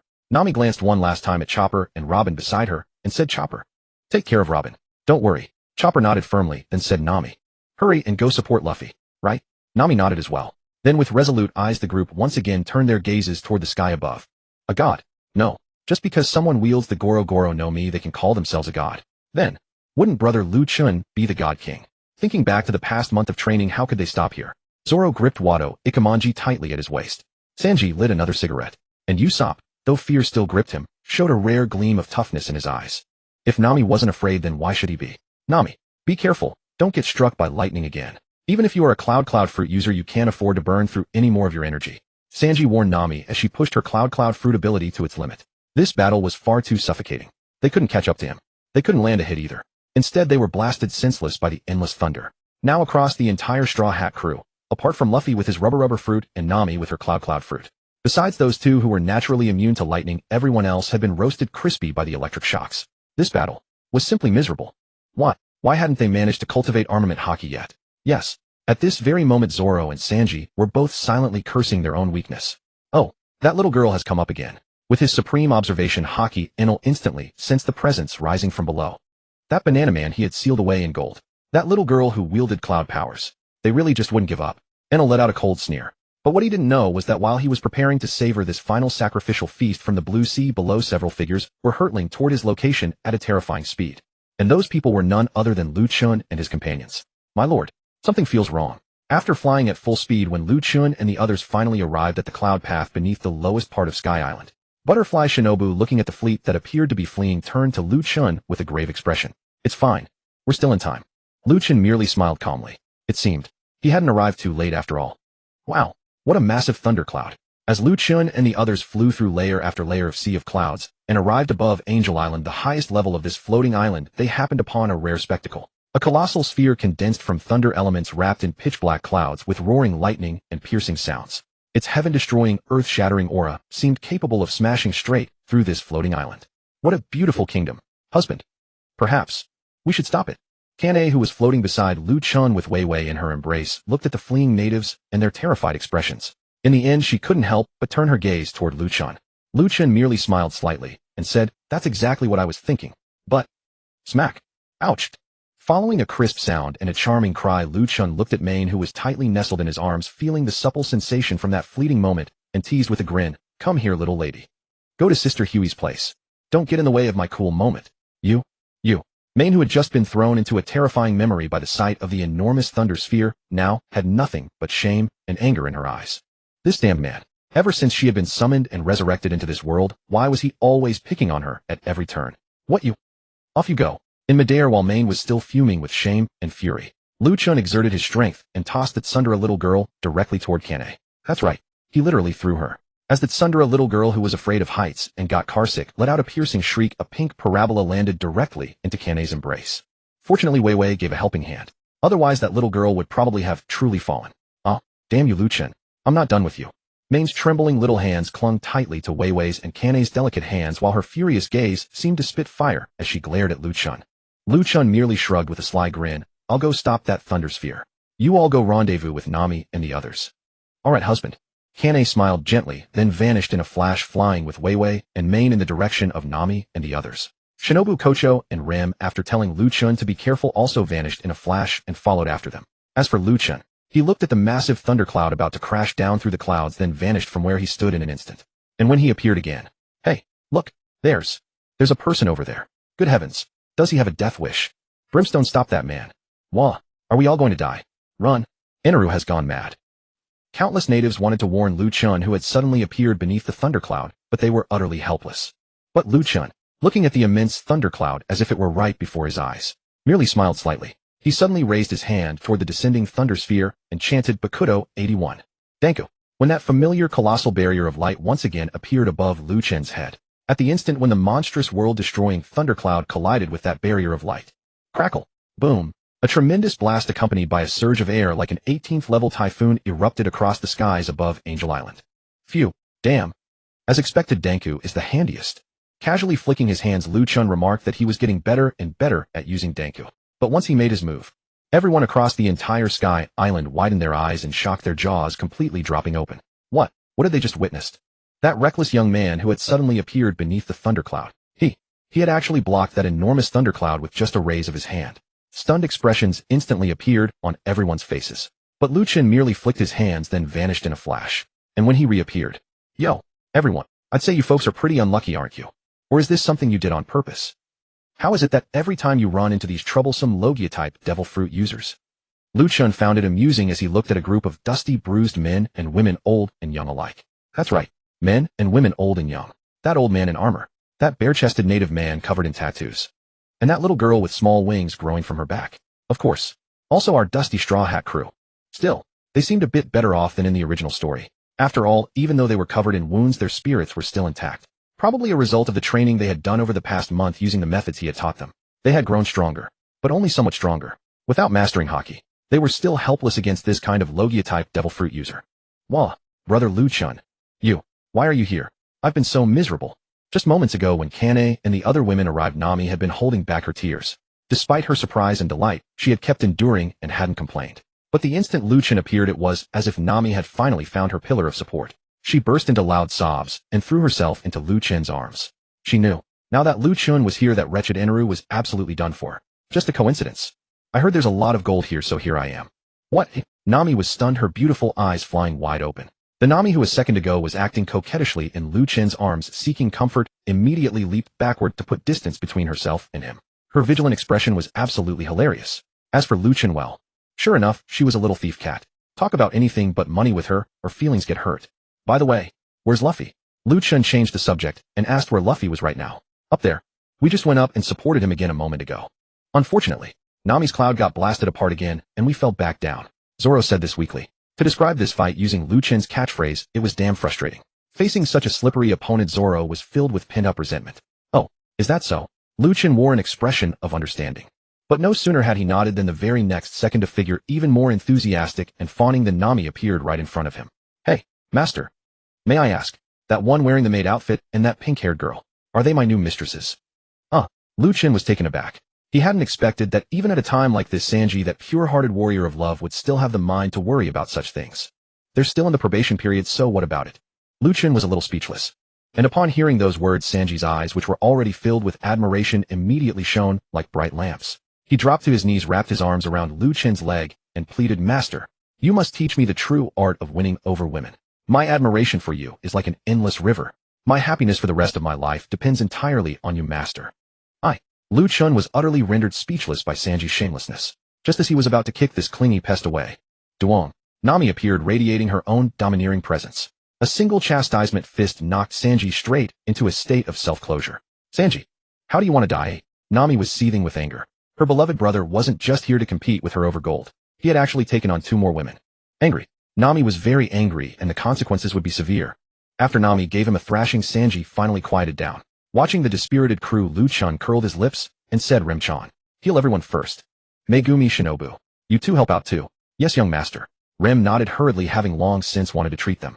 Ever since taking the Ghost King pill the young master gave her the day before yesterday, Rem's strength had grown tremendously. Not only had the after effects of her Oni form vanished, even the mana within her body had surged by a huge margin, especially since she had always specialized in water-based healing magic. She could originally treat only minor cuts, but now she had become the little healing ace aboard Lu Chen's ship. Damn, old man. I want some too. Sanji never learned his lesson. Seeing the cute girl in a maid outfit go to treat that old geezer gone fall, he was gnashing his teeth with envy. But the moment he opened his mouth, our Shinobu strolled over to Sanji with a beaming smile. Sanji-kun, let me do it instead. Huh. Sanji was stunned at first, when he turned around and saw who it was, Master's wife. No need. I'm fine. Just how badly had Shinobu tormented him that our pure love warrior Sanji-kun would look at her as if he had seen a ghost and bowled away in an instant. Watching Sanji's comical reaction, Lu Chen laughed heartily. Shinobu, look how badly you've tormented Sanji. You've given him a psychological shadow. That's what he gets for misbehaving. Shinobu covered her mouth and giggled.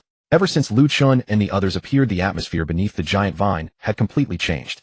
Zoro and the others were still frustrated, but they felt reassured inside. Meanwhile, Nami was pulling Vivi aside and whispering about something, her beautiful eyes stealing glances at Lu Chen. But just as everyone was relaxing and accepting treatment from the girls, the long-forgotten Luffy came falling from the sky. Oh. Yeah. Thud. Clouds of dust billowed up as Luffy, his fist wrapped in a giant golden ball, poked his head out of the deep crater with a grin. Damn it, Enel. I'm going to knock him flying. Burning with anger, Luffy had been about to charge again, but when he looked over at Zoro and the others, he noticed Lu Chen standing there watching him with an amused expression. Brother Lu Chen. Luffy tilted his head, his eyes as if he had seen a ghost, and even rubbed his eyes. Lu Chen first nodded to Luffy, then pointed at the huge golden ball. What kind of stun is this? Is it really brother Lu Chen? Luffy reacted as if he were slow-witted. Only when Lu Chen spoke did he snap back to reality. Lu Chen looked at the clueless Luffy and could not help but let a few anger marks pop up on his forehead. I said, what are you playing at? This. Luffy tugged at his arm wrapped in the giant golden ball and explained with an exasperated look. It's all that damned Enel's fault. Whoosh. Whoa. A blade aura swept past. Amid Luffy's startled cry, the huge golden ball, obviously worth a fortune, was instantly split in two by Lu Chen. Lu Chen. We've struck it rich. A golden ball this big must be worth at least 100 million belly, right? Wow. Finally I'm free. Startled one moment, and now utterly relieved, Luffy ran over to Lu Chen with a goofy grin. Brother Lu Chen, why did you guys come to Skypiea too? Lu Chen rolled his eyes and pointed at the sky. Do you think now is the time for catching up? Will you handle it yourself? Or should I? Lu Chen had no time to banter with Luffy. He had come to Skypiea this time. To stock up. Oh, I completely forgot. Of course I'll send him flying myself. Luffy suddenly turned serious.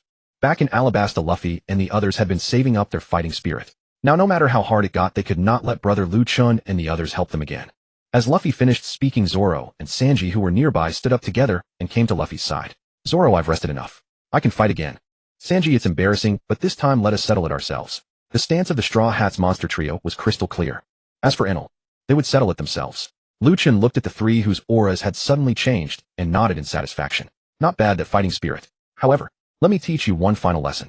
Watch closely. This is armament hockey. As he spoke, Lu Chen raised his slender fair arm and clenched his well-defined fingers tightly. A surge of pure power instantly rushed to his fist. The next second, that fair fist turned pitch black and gleamed. This is the past that determines whether you can freely sail the Grand Line in the future.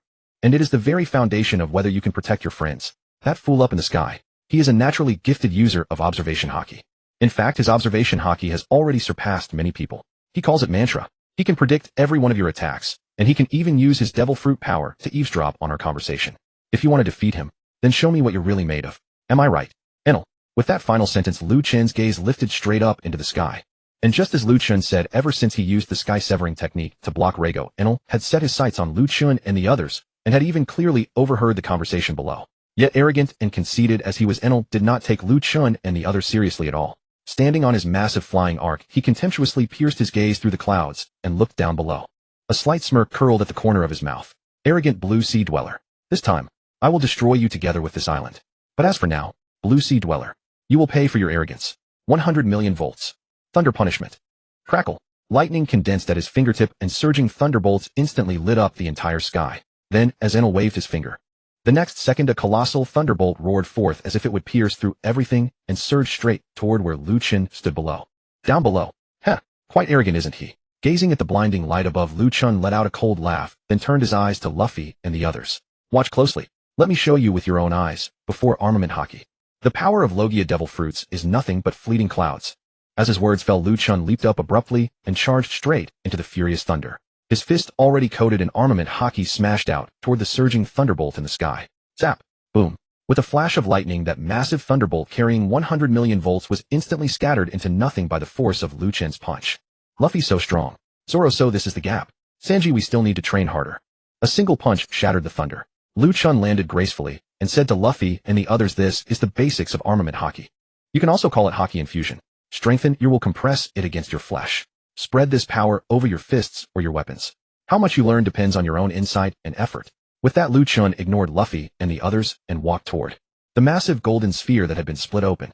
He had finished showing off. Let someone else fight this battle. As long as he kept an eye on Enel so he didn't escape, all the gold was his. Even Lu Chen himself didn't know how he managed to suppress the grin that was harder to hold back than an AK's recoil. Meanwhile, Luffy and the others were moved to tears. Nami, do it again. Send us up. I'm going to knock Enel flying. Huh. Nami was taken aback. She looked at the fiercely motivated Luffy and the other two, then at Lu Chen, whose intentions were clearly far from righteous. What should she do? If she helped Luffy and the others, her gold would probably be lost. But if she didn't help them? Oh, fine. If you lose this time, don't blame me if I beat you all to death. In the end, Nami relented. She carried Luffy and the others straight up into the clouds. As for Lu Chen, noticing that Nami was still staring at him, even while using her devil fruit power to ascend, he chuckled. Ladies, time to work. Hee hee.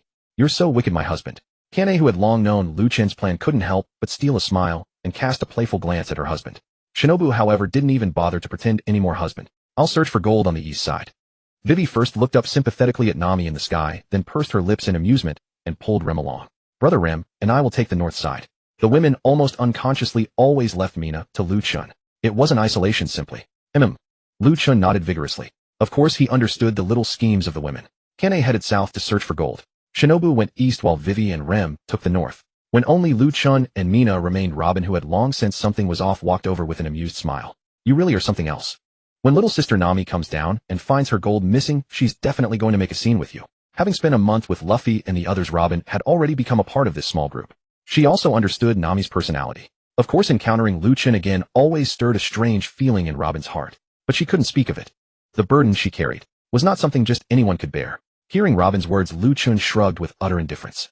Let her make a scene. Worst case, I'll share some with her before I leave. Girls easy to coax. Hee hee hee. Robin couldn't help but laugh again at Lu Chen's carefree expression, yet she still reminded him, Lu Chen, if possible, when you search for gold, please protect the ruins here. Aura. Without a second thought, Lu Chen flashed an okay gesture. Ruins. Nothing compared to the allure of gold. If it was convenient, he wouldn't mind protecting them. After all, it wasn't his own nation's ruins. With Robin handled.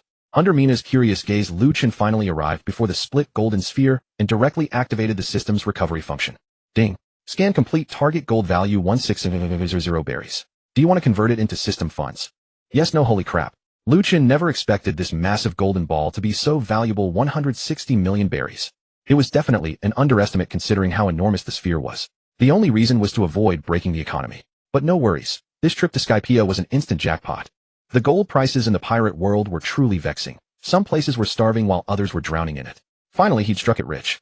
Yes, without a moment's hesitation, under the stunned watch of Robin, Usopp, Chopper, Gon, Fall, Wiper, and the others.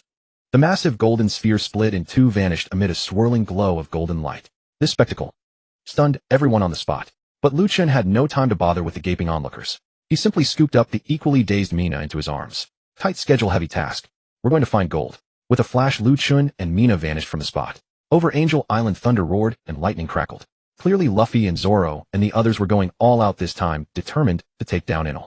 As for our Lu Chen, he was now darting across the sky island like a diligent little bee. To find the gold more precisely, Lu Chen finally slowed down while carrying Mina, and after flying for a while he landed on a massive boulder among the ruins somewhere on the second level of Skypiea. The moment their feet touched the ground, Mina's tense heart finally relaxed. Who would have thought that this little girl not only got motion sickness, but was also afraid of heights? Once her feet were on solid ground, Mina placed her hands on her waist and said crossly to Lu Chen, why are you always so domineering? I don't want to fly and I don't want to ride in a car driven by you. And I certainly don't want to be alone with you. Lu Chen glanced at the fuming Mina and casually replied, done talking. Mina was taken aback. What If you're done talking, get to work and find me some gold. Lu Chen shot Mina a glare. With its Tsundere like this, flattering her would never work. Taming her required a strong dose of medicine. You. Mina pointed at Lu Chen's, retreating back momentarily, unable to find a single word to retort. I'm so mad. Infuriated by Lu Chen's dismissive attitude, Mina stomped her foot in frustration. But, watching the thunder raging across the sky and recalling the monsters of this world, Mina could only pout and hurriedly catch up. Compared to her anger, Mina would rather not die for no reason again. And when Lu Chen sensed Mina's presence catching up behind him, the corner of his mouth curled upward involuntarily. That pink-twirled loli needed some serious discipline or she'd get above herself. Lu Chen remarked that he had never ridden a pink horse before. Lu Chen, are you really that short on money? Where did you put that gold just now? Mina was at Tsundere loli who couldn't hide anything on her mind. Recalling everything that had happened these past 2 days, she couldn't help but ask. Seeing that the fish had finally taken the bait, Lu Chen casually replied, short on money. Drop the question mark. Do you really think you all just fell from the sky? I spent a huge amount of resources to resurrect and summon you here. And besides, if I didn't earn money, what would you eat? What would you drink? What would you wear? What would you use to look so pretty? Day after day, you really don't know how expensive living is until you're the one managing the household. Lu Chen's scolding left Mina utterly speechless. But this time she didn't throw her princess tantrum. Instead, she seemed to be pondering something, keeping her head down in silence. The atmosphere in the woods suddenly grew quiet. No one knew how much time had passed. Walking behind Lu Chen, Marina suddenly spoke. Can I still return to my original world? Lu Chen hadn't expected Marin to ask such a question and couldn't help but burst out laughing. What are you dreaming about? Go back. I don't even know if I can go back myself. And even if you could go back, what would you return to? To find your little lover? Or to reunite with your good sisters? Stop daydreaming. What I told you before was no lie. They're all dead. Are you going to go back and burn ghost money at your friends' graves? Lu Chen's words were merciless, cutting, even cruel and venomous. Marin's resurrection was merely an accident. Even if she truly could return, all that awaited her back, there were memories, sorrow, and nothing but graves to tend and paper to burn. Lu Chen's words slammed hard against Marin's already fragile, battered heart. Her grief-filled eyes stared fixedly at his back, yet she said nothing. But tears could not be held back and streamed silently down her cheeks, falling onto the soft cloud-like path beneath her. Perhaps sensing the turmoil stirring behind him, Lu Chen stopped searching for gold and turned around to face the sorrowful girl. He said calmly, hey girl, you remember this? Summoning you back to life in this world was never my intention. If you really can't let go of the past, can't let go of that boy, then get the hell away from me. I don't owe you anything. You're old enough to know better. A waste of a man who couldn't even protect his own woman. And you all treat him like some treasure. You think you were the only one who liked him. Pathetic. Each word from Lu Chen cut deeper than the last. Each sentence dripped with more venom than the one before. Lu Chen had binge-read and binge-watched the anime countless times. As a broad-minded otaku with love to spare, his heart ached for the heroines. But as for Tatsumi, Lu Chen felt both envy and disdain. He envied his way with women and resented his weakness and indecisiveness. Maybe it was just sour grapes. If Lu Chen were in that world, he'd claim every heroine and destroy every villain. Even if he couldn't win, he would die before those heroines, never letting them die for him. Shut up. That roar shattered the last shred of Marin's defenses. She screamed, she glared, her eyes burning with fury as she fixed them upon Lu Chen.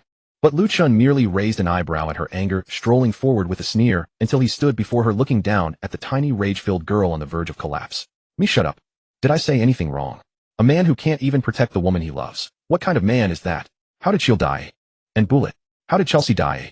And you? How did you die? Ridiculous dreams, ridiculous carelessness. If it were me, I would die before my women, not. Let them die one by one for my sake. Call me selfish if you want, but is being selfish a crime? No nation, no noble ideal matters more than my women.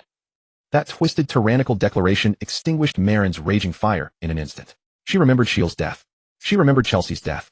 And she remembered her own death as well. But what did any of that have to do with Tatsumi? He was always so gentle, so strong. But for some reason, this petty, overbearing, completely unreasonable man before her.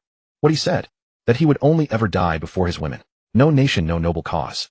Nothing mattered more than his women. Marin thought back to everything that had happened in the past 2 days. She could see the love the women around Lu Chen showed him so openly with no need to hide it.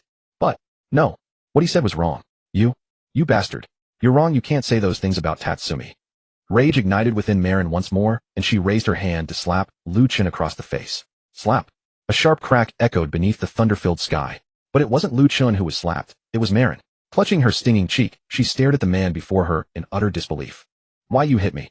Marin, her face streaked with tears, looked at Lu Chen in disbelief. She never thought this man would actually strike her. Hit you? Huh? Lu Chen sneered. I'm not just going to hit you. I'm also going to. Before he could finish, his hand shot out and pulled Marin, still holding her tear-streaked face, tightly into his arms. Before Marin could react, in the very instant her beautiful eyes widened in shock, a heavy, unreasonable, domineering kiss was pressed fiercely onto her lips. Marin's pupils shrank instantly, and she even forgot to resist. As for Lu Chen, cool, soft, supple, and mingled with a salty hint of tears. Just as he thought. A melon forced off the vine is sour, not sweet, but a little salty. Yet, it's bound to quench your thirst. Lu Chen's kiss grew more forceful, his powerful tongue, like a massive python, ruthlessly trying to breach every line of defense. By then Marin finally snapped back to her senses, her body struggling violently within Lu Chen's iron embrace. But how could she ever match his strength? Holding her tight, with one arm, Lu Chen's other hand traveled down her smooth back until it found the clasp. Lu Chen was conquering the little girl in his arms with the most direct and most tyrannical method. Romance and sweet talk. That depends on who it's for. For Shinobu Kocho, for Kanae Kocho, for Vivi. Lu Chen could be the gentlest man alive, because their hearts were filled with genuine love and gratitude. But for this legal lowly, whose heart belonged to someone else, someone the male lead of another world who was already dead. If Lu Chen couldn't even measure up to him, then the protagonist of this book deserved to be replaced. The kiss grew more intense, and that big hand finally arrived where it was meant to be. Just moments ago Marin had been struggling violently, now her mind went completely blank. Tears kept streaming down her face, and her once cool body grew warmer and softer by the second. Even her fair skin began to glow with a delicate pink radiance. Shield, Chelsea Leone. Tatsumi's figure kept flashing through Marin's mind. But those images grew increasingly blurry, slowly replaced by Kocho, Kanae Kocho, Shinobu, Vivi Rem. And that infuriating man. Marin's psychological defenses crumbled bit by bit. Her conflicted, chaotic heart, heavy with guilt, was being eroded by that overwhelmingly domineering presence. Until, MMPH. Damn, were you raised by a dog? Lu Chen jerked his head back, frowning, his lips twisting as a trace of blood seeped from the corner of his mouth.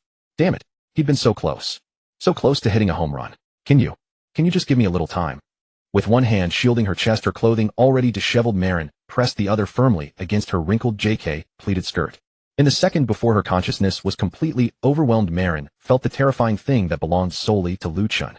She knew that if she didn't wake up now, then today, she would be completely given to this man who infuriated her, made her hate him, tormented her, and filled her heart with guilt. But this time Marin didn't throw her usual princess tantrum. She simply looked at the man before her with pitiful, pleading eyes. She hadn't fully surrendered. But the guilt inside her had snapped her back to her senses in time. Huh. Lu Chen glanced at Ma-in, whose pitiful, delicate face carried a complicated and uneasy look, and gave a light spat. That mouthful of spittle laced with blood landed directly on the soft clouds below. Lu Chen looked at Ma-in. He admitted that he had indeed been impulsive just now. But as it turned out, the effect was pretty good. After thinking it over, he said to Ma-in with great seriousness, Ma-in, the you of that world is already dead, and you now belong to this world. Not everyone gets a chance to live over again. I hope you can think it through clearly. Is it better to keep living in the past, or embrace your brand new life? After speaking, Lu Chen wiped the blood from the corner of his mouth. This girl, she had bitten him quite hard. But he hadn't lost out either. Ma-in, who had seen and heard everything, looked at the trace of bright red blood at the corner of Lu Chen's mouth. Her heart trembled, and she couldn't help asking timidly in a small voice, Are you all right? You can't blame me. It's you. Ma-yin's face flushed bright red, and a trace of anger flickered in her beautiful eyes. Whenever she recalled everything that had just happened, the impact on Ma-in was simply too great. If it hadn't been for that hurdle she couldn't get past in her heart, she would never have bitten Lu Chen at the last moment to free herself. What about me? Lu Chen suddenly leaned down, the corners of his mouth curling up slightly, almost pressing his face against Ma-yin's. Startled by his face suddenly pressing close, Ma-in hastily leaned back to avoid him. Panic written all over her face, she instinctively raised her arm to block him and stammered, It's you who's bad. That cry of "it's you who's bad" was filled with a maiden's grievance, shyness, displeasure, and a faint, inexplicable emotion. I'm bad. Lu Chen smirked wickedly. He looked at Ma-in, who was raising her arm to shield herself in fear. He looked at her disheveled clothes. Lu Chen instinctively swallowed, thinking to himself, this girl was a little Tsundere, but as one of the anime heroines, especially such a cute loli.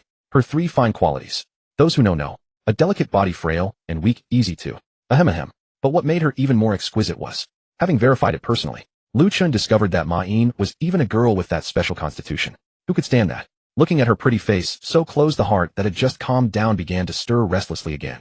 But then, husband, I'm not disturbing you, am I? Cutie Ren's voice suddenly sounded by Lu Chen's ear, making the move he had been about to make come to a halt.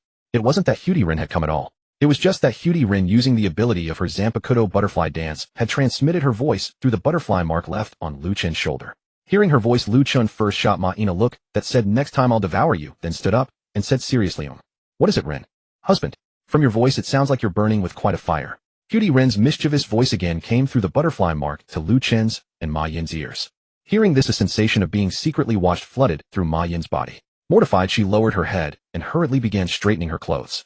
Lu Chen's face reddened, but he forced himself to stay calm and replied, "Run. You've learned to be naughty. You even spy on your own husband." Giggle, giggle, giggle. The butterfly mark transmitted Rin's charming laughter with perfect clarity. Rin neither admitted nor denied it. After her laughter, she spoke again in that teasing tone, "Don't just go bullying your little sister. I found something over here that you like. Do you want to come over now? Or should I leave a mark and you can come later?" Lu Chen was stunned at first, but as things stood, he couldn't leave. He could only clear his throat and say, "Ron. Mark it first. I'll come over shortly."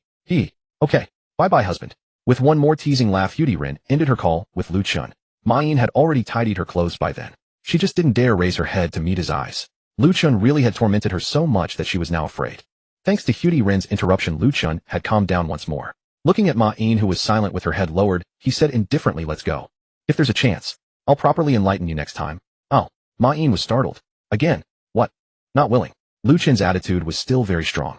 Different women had to be treated with different methods. And Ma Yin was obviously a girl who needed to be disciplined with an even tougher approach.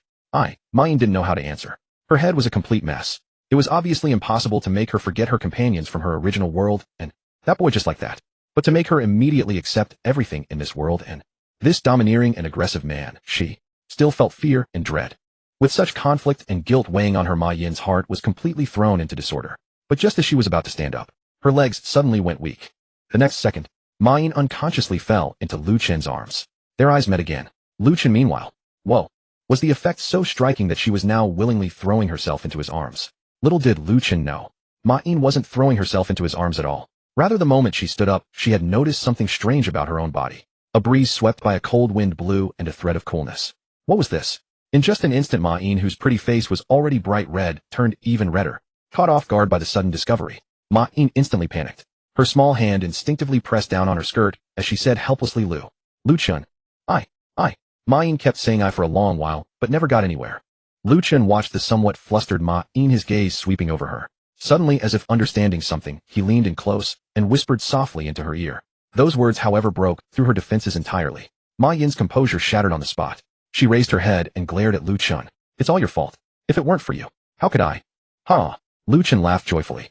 No matter what Ma Yin was feeling at the moment, Lu Chen scooped her up in a princess carry and said, "Let's go. Take you somewhere to change." With a flicker of movement, Lu Chen vanished from where he stood. When he reappeared, he was standing in a dilapidated ruin. "There, go change. I'll wait for you here." Lu Chen casually took out a set of women's clothes from his storage space and handed them to Ma Yin. Ma Yin didn't bother with any of that. She first shot Lu Chen a hateful glare, then snatched the stack of clothes from undergarments to outerwear and walked into the ruins. Lu Chen watched Ma Yin's disappearing figure and recalled everything that had just happened. He couldn't help raising his hand to admire his long, slender fingers with well-defined knuckles. Tsk. Just look at how badly he'd bullied that girl. Lu Chen savored what had just happened. But before long, the sound of a collapsing wall suddenly came from inside the ruins, along with a terrified, distinctly feminine shriek. Rumble. Eek. It was Ma Yin. A piercing scream. Lu Chen flashed into motion. Following the trace of Marin's presence, he appeared by her side, and only then understood why she had screamed. Before, Marin, who had not even had time to finish changing her clothes, a wall had just collapsed, revealing several objects gleaming with a faint golden light right before Lu Chen's eyes. This. Gold. What kind of luck is this? Even changing clothes, Marin manages to stumble upon gold. Lu Chen. I was just changing, and that wall collapsed. I never imagined that inside. Marin herself was only now processing what had happened. Her mind had been wandering who knows where, and before she could even finish changing, the tremendous thunderclap outside had shaken the wall until it collapsed, startling her. But who would have thought it? The wall crumbles, and inside lie golden ornaments. You really are my lucky charm. Here. A reward for you. A fiery kiss landed directly on the cheek of Marin, who was still dazed. Meanwhile, Lu Chen cheerfully walked into the collapsed hidden room, ready to begin his recovery plan. Perhaps today was Lu Chen's lucky day. The Sky Island truly deserved its title as the Golden Land. It wasn't as if gold was scattered everywhere underfoot. But after Enel's rampage of destruction, those ancient ruins long buried beneath the earth, and those treasures of gold and silver that had never seen the light of day. The golden ornaments fallen from ancient buildings. Millions, tens of millions, hundreds of millions. Lu Chen was stunned with joy. This was literally picking up money everywhere, right? Meanwhile, reports of success kept coming in from Shinobu Kocho and the others. Good news after good news. They were collecting so much gold their hands grew weary. At full power, Lu Chen led Marin everywhere to gather money. High above the sky, the fully recovered Straw Hat Trio were going all out in a desperate battle against Enel. And when Lu Chen felt that he had collected enough gold and arrived at the mark Shinobu had left earlier, the whole family finally regrouped. Oh my god! This enormous root. Oh no, not that. A golden pillar this massive has got to be worth a fortune, right? Looking at the enormous golden pillar before him, roughly 3 meters in diameter and 25 meters in length, Lu Chen was so excited that his hometown dialect slipped out. But then it suddenly occurred to him. Could this be that very pillar from the original anime, the one the native Sky Islanders intended to gift Luffy and the others as thanks? We're rich, we're rich. With an excited heart and trembling hands after seizing the golden ball, now came the golden pillar. Lu Chen unceremoniously activated the system's recovery function. The next second, ding. Scan complete, target gold value 3.65 billion belly. Proceed with system fund recovery. Yes, no damn. Looking at the prompt on the system panel, Lu Chen had known it was valuable, but he never imagined it would be this valuable. 3.6 billion. This. Yes. Golden light flickered as under the system's powerful recovery function, the enormous golden pillar lying in the forest instantly turned into specks of golden light and vanished before their eyes. When Lu Chen once again looked at his system panel, the funds column clearly displayed the latest total. Balance 5.78 billion belly. Enel's golden arc had not yet been recovered, and the great golden bell at its summit had not been recovered either. Lu Chen had no idea exactly how much gold remained on the Sky Island. Hundreds of billions. Thousands of billions. He simply could not find it all. There was no way to find it all. Lu Chen had no other request. If today let him become a billionaire, he would be satisfied. Dong. Just as Lu Chen was fantasizing about joining the ranks of the 10 billion wealthy, a colossal bell toll suddenly resounded across heaven and earth, reaching everyone's ears. Dong. Dong. The dull bell tolls shaking the soul echoed ceaselessly through the world. The golden bell. It seems. The battle is over. Lu Chen looked up at the sky. Although he could not see Luffy and the others, the gradually falling arc was clearly visible in his eyes. Husband, should we go over there? Shinobu could feel the surging emotions within her husband at this moment. Lu Chen nodded. Of course. We can't let that bastard get away. Lu Chen knew that there was still plenty of gold on the Sky Island that had yet to be found. But right now, there were more important matters awaiting Lu Chen's attention. Several figures shot up from the ground, flying straight toward the direction of the arc. The golden bell, which held the highest gold content of all, could be left alone for now. But the rumble fruit that Lu Chen had long since set his sights on, that absolutely could not be abandoned. Strike while the iron is hot. While everyone's attention was fixed on the sky above, as they marveled at that god, falling along with the arc, several figures slipped unnoticed into the golden arc when no one was watching. As for Enel, having been beaten brutally by Luffy and the others, his face now so swollen that even his own mother wouldn't recognize him, a dark shadow flashed past, and the unconscious Enel vanished. At the very bottom of the Sky Island, the golden arc, once bloated with riches, was now nothing more than a pile of battered wooden scaffolding in parts. As for the gold on the arc's hull, Lu Chen had already recovered it into his kryptonite system. Several more billion had been added to his account. Now Lu Chen's funds had reached a terrifying 9,888 billion. 9,888. That meant fortune upon fortune upon fortune. The number alone was inspiring. But those were not what Lu Chen cared about most. By now Enel had regained consciousness. His face swollen like a pig's head, he stared in terror at the man from the blue sea who had bound him. Why you? What are you going to do? I am a god. How dare you? How dare treat me like this? Let me go and I will kill you all. I am a god. Enel roared in terror. As a Logia user of the rumble fruit, he could never have dreamed that a single gleaming golden chain could bind him, the one who could come and go as he pleased so thoroughly. Lu Chen watched the pig-headed Enel with amusement. Even at a time like this, he still called himself a god. Shoo. In Enel's terrified gaze, the man who had shattered his 100 million volt thunderbolt with a single punch suddenly produced a snow-white long blade pulsing with dense energy. The blade was straight pure white and dazzling. Kanae, are you ready? Lu Chen, holding the long blade, turned his gaze toward Kanae Kocho beside him. Husband, I'm ready. Kanae, holding what appeared to be a fruit like a piece of glass, nodded. Excellent. Excellent. Fresh and juicy. Enel, offer up your final worth. Without giving Enel the slightest chance to speak, Lu Chen's hands suddenly clenched with force. Schlick. The long blade pierced through his chest. That energy-read snow-white blade gripped in Lu Chen's hand pierced clean through Enel's chest in an instant. The sudden move made Enel's eyes bulge in terror. I'm going to die, I'm going to die. Why doesn't it hurt? Realizing that he felt no pain whatsoever, Enel's bulging eyes actually showed a trace of confusion. Enel, what is going on? Just as Enel was baffled, in the next second something utterly horrifying happened to him. That fruit. The fruit that had made him a god. As the long blade was withdrawn, it was being stripped from his chest in a phantom-like state by the blade. This was... No. Don't. Enel panicked, watching the energy long blade slowly being drawn from his chest. Watching the fruit resembling a spiritual body being gradually stripped from his own body, Enel was utterly terrified at this moment. The sensation of his very soul being extracted, that feeling of strength being peeled away bit by bit. Enel was screaming and begging for mercy.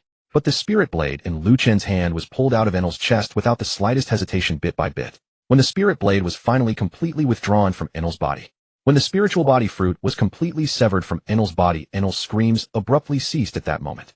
His bulging round eyes full of bloodshot veins were terrifying and ferocious, filled with reluctance and malice. But the moment the soul of the devil fruit was stripped away, it also signaled Enel's final judgment of death. God? Huh. If you are a god, then what am I, the god of deaths? Lu Chen cast one last glance at Enel, whose eyes were wide open in death, then turned his gaze to the devil fruit in its spiritual state. Why could Lu Chen actively strip away the power of a devil fruit? In fact, this was a difference in tier. It could also be described as a crushing of levels. The reason a devil fruit is called a devil fruit, although the anime never elaborated, is that the fruit actually contains the power of a demon's soul. Whether fruit human or anything else, they were merely vessels for the devil fruit.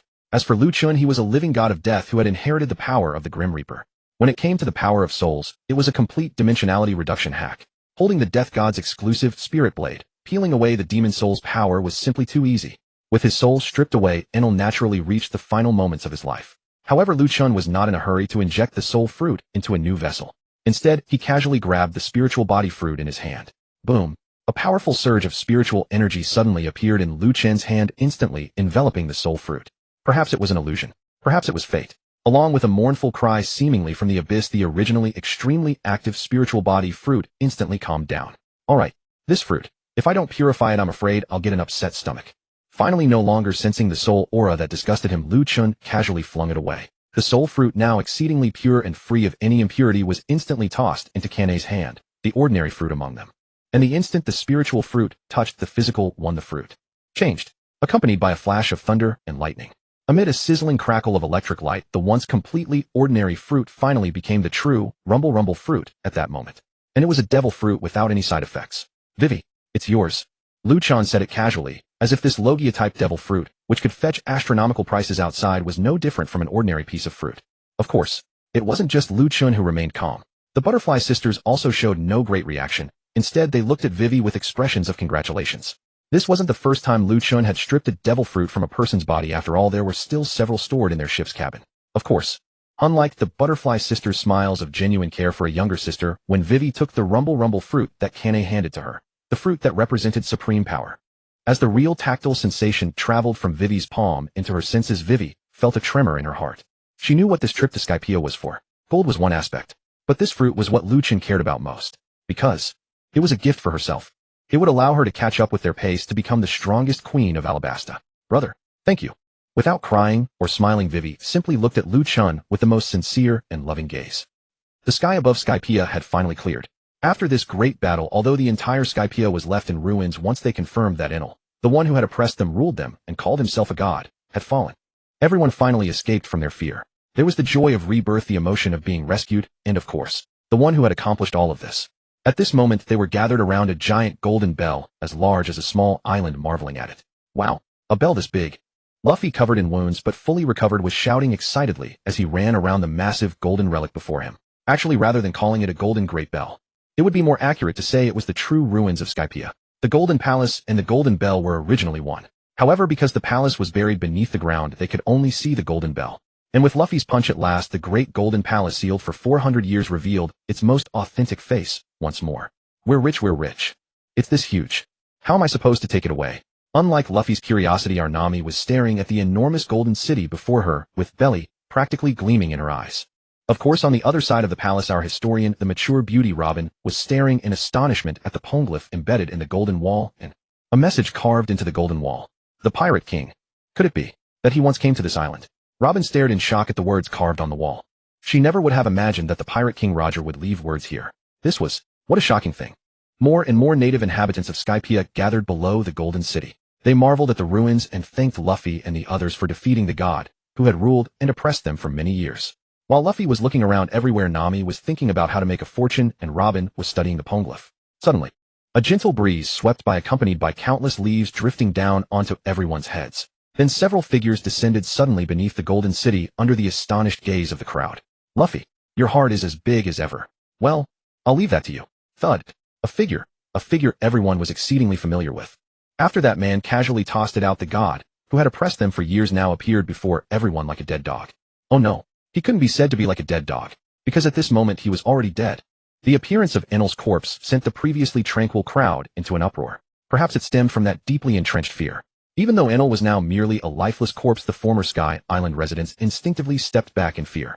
People pointed and whispered among themselves discussing the deceased Enel. But soon they noticed something. That man who had casually tossed Enel's corpse aside. A white shirt, black casual trousers, dark tousled hair, and a pitch-black long blade at his waist. Isn't this the youth who single-handedly withstood Rego? This is our benefactor. Benefactor. Thank you. Weepingly grateful, thank you for saving our Sky Island. Benefactor hero. Our skies have finally cleared. Another wave of collective gratitude followed. But Lu Chen merely waved his hand to the crowd, then turned his gaze toward the magnificent golden city before him. TSK. This is enormous. Surely worth hundreds of billions at least. I have truly made it this time. I'm going to strike it rich. Salivating at the thought, Lu Chen instinctively made his way toward the colossal golden city. But only 2 steps and a striking figure radiating fury blocked his path. Their eyes met. Sparks flew between them. No words were needed, only exchanging glances. Lu Chen, I'll give you 100 million. Nami 3-7 split, you get the bigger share. Lu Chen, 300 million, that's the maximum. Nami, you're joking. 3-7 split. Lu Chen, can you even spend it all? Nami, none of your business. Lu Chen, will discuss the split later. First figure out how to get rid of him. Nami, fine. We steal it first, then negotiate the split. Lu Chen, deal. In just that exchange of glances, these 2 greed-driven individuals had already set their sights entirely on this golden city. Meanwhile, the others nearby watched. Sanji, root for it, Nami. Demand more allowance. Zoro, this time I can finally buy some decent sake. Luffy, what's wrong with Nami? And brother Lu's eyes. Kodama, Shinobu, sister, I don't think Nami will get anywhere with this. Kanae, haha, that's inevitable. Vivi-sai, my poor dear friend. Rem, what is young master doing? Main disgusting man shows no gentlemanly courtesy to ladies. Everyone was still offering thanks to Lu Chen. But Lu Chen, striding forward impatiently, yet pretending composure, finally reached the base of this enormous golden city. He raised his hand, forcing down his excitement. Brother system. Calculate for me just how much is this golden ruin worth. Ding. Scanning for recycling. Ding. Target scan complete. Ancient ruin of significant value, cannot be recycled, cannot be destroyed. Lu Chen. Woo. A gentle breeze swept past, stirring Lu Chen's tousled hair and carrying away the tear at the corner of his eye. Brother system, are you screwing with me? Lu Chen stood dazed at the foot of the ruined city, his hand stroking the cold, golden wall. But, not allowed to recycle. Tears continued to fall. A voice echoed in Lu Chen's mind, once there stood a golden, ancient city worth hundreds of billions before me. It wasn't that I didn't cherish it enough, but brother system wouldn't permit recycling. If given another chance, I would only say 3 words. Fuck off. Lu Chen stood there silently weeping. Nami, who had been standing beside Lu Chen, felt her heart sink. It's over. My money. One can only say they're truly cut from the same cloth. Lu Chen's expression was read by Nami at a glance. But while the couple understood, others did not. Benefactor. Please don't cry for us. Benefactor. Don't be too sorrowful, the past is in the past. What a wonderful person. We have no way to repay him, no means at all. Everyone was moved to tears by Lu Chen's sorrow, their own tears falling like rain. What a good person. How noble he is. To grieve for them, to shed tears for them. Cough, cough. Everyone was weeping. But Robin suddenly burst out laughing. She had been examining the poneglyphs on the other side. But after hearing the commotion and coming over, she noticed Lu Chen's sorrowful expression. She couldn't hold it in and burst out laughing. Of course, she wasn't the only one. If not for considering the occasion, the Kodama sisters would have likely laughed out loud. But the outcome could not be changed. Today was destined to be a moment worth remembering. The bells of the Golden City resonated across heaven and earth, letting those in the blue sea know that the Sky Island truly existed. And the Sky Island residents had finally broken free from their long oppression. Of course, the only unhappy ones were Lu Chen and Nami, this young couple. Night had fallen deep. Yet countless bright bonfires filled the island with laughter and joy. Everyone celebrated to their heart's content, happiness blooming on every face. However, just as everyone sang and danced to celebrate their hard-won victory, 2 figures moved silently through the dark night. Where's the gold? Where's the gold? Brother, didn't you tell me the Sky Island has many treasures? Nami, flying on the climate act, pouted resentfully at Lu Chen beside her. And Lu Chen looked equally embarrassed. He dared not reveal that while they were beating up Enel, he had already plundered all the Sky Island's gold. But as much as he dared not say it, he could only steel himself and take Nami to find some gold. Otherwise, this girl wouldn't let him off tonight. After all, Luffy's golden sphere had already been tucked into Lu Chen's private stash. Lu Chen was absolutely furious. Which genius embedded the poneglyphs within the Golden City? And that Roger. Don't you know carving on historical relics incurs severe penalties? Because of these 2 issues, I didn't just miss out on 100 million, but tens of billions. Lu Chen with teary eyes led the pouting Nami to search for gold. Fortunately, hard work pays off. Lu Chen suddenly remembered that giant python hundreds of meters long. Damn. Who told you to bare your fangs at me? With a single punch imbued with haki, he knocked out the still recovering python. Brother, how about you go alone? Nami shivered, watching the python before her. Perhaps Lu Chen's arrival had altered the course of events. In this Sky Island battle, Luffy and the others, having grown significantly stronger, hadn't exerted much effort against the Shandians, so they never experienced being swallowed by the Great Snake.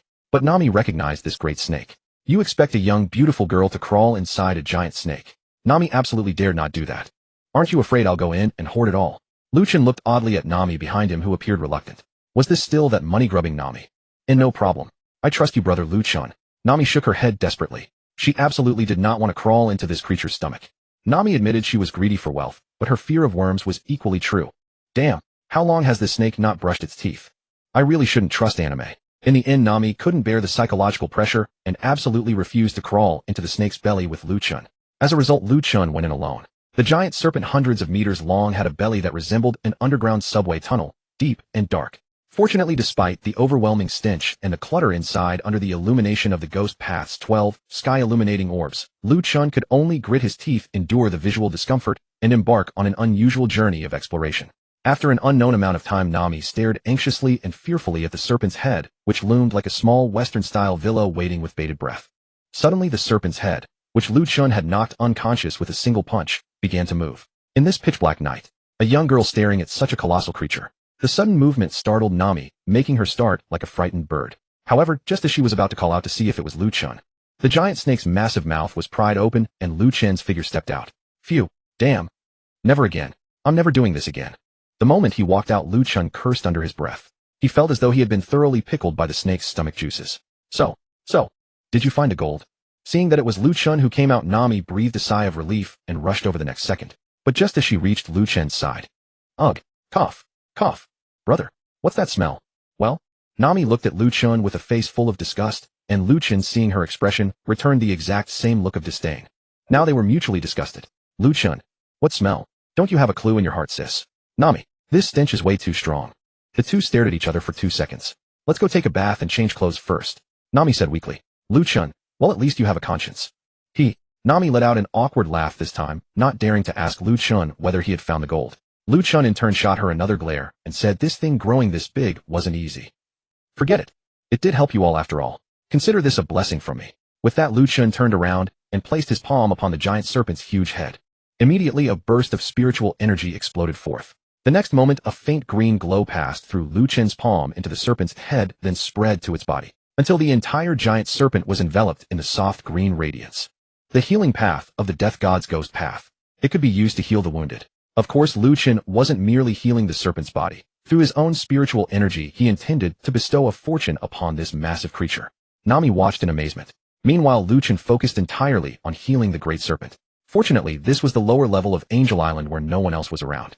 Otherwise, such a commotion would have already attracted attention. After an unknown amount of time, when Lu Chen sensed that the serpent's vitality had returned to its peak, he finally withdrew his palm. At that moment, the giant serpent that had been knocked unconscious by Lu Chen's punch finally began to stir. First, its enormous eyes slowly opened. The moment those eyes, like massive searchlights, opened, Nami was so terrified that she dove straight into Lu Chen's arms. At this point, Nami no longer cared whether her brother Lu Chen was pickled with snake stench, as she was simply scared.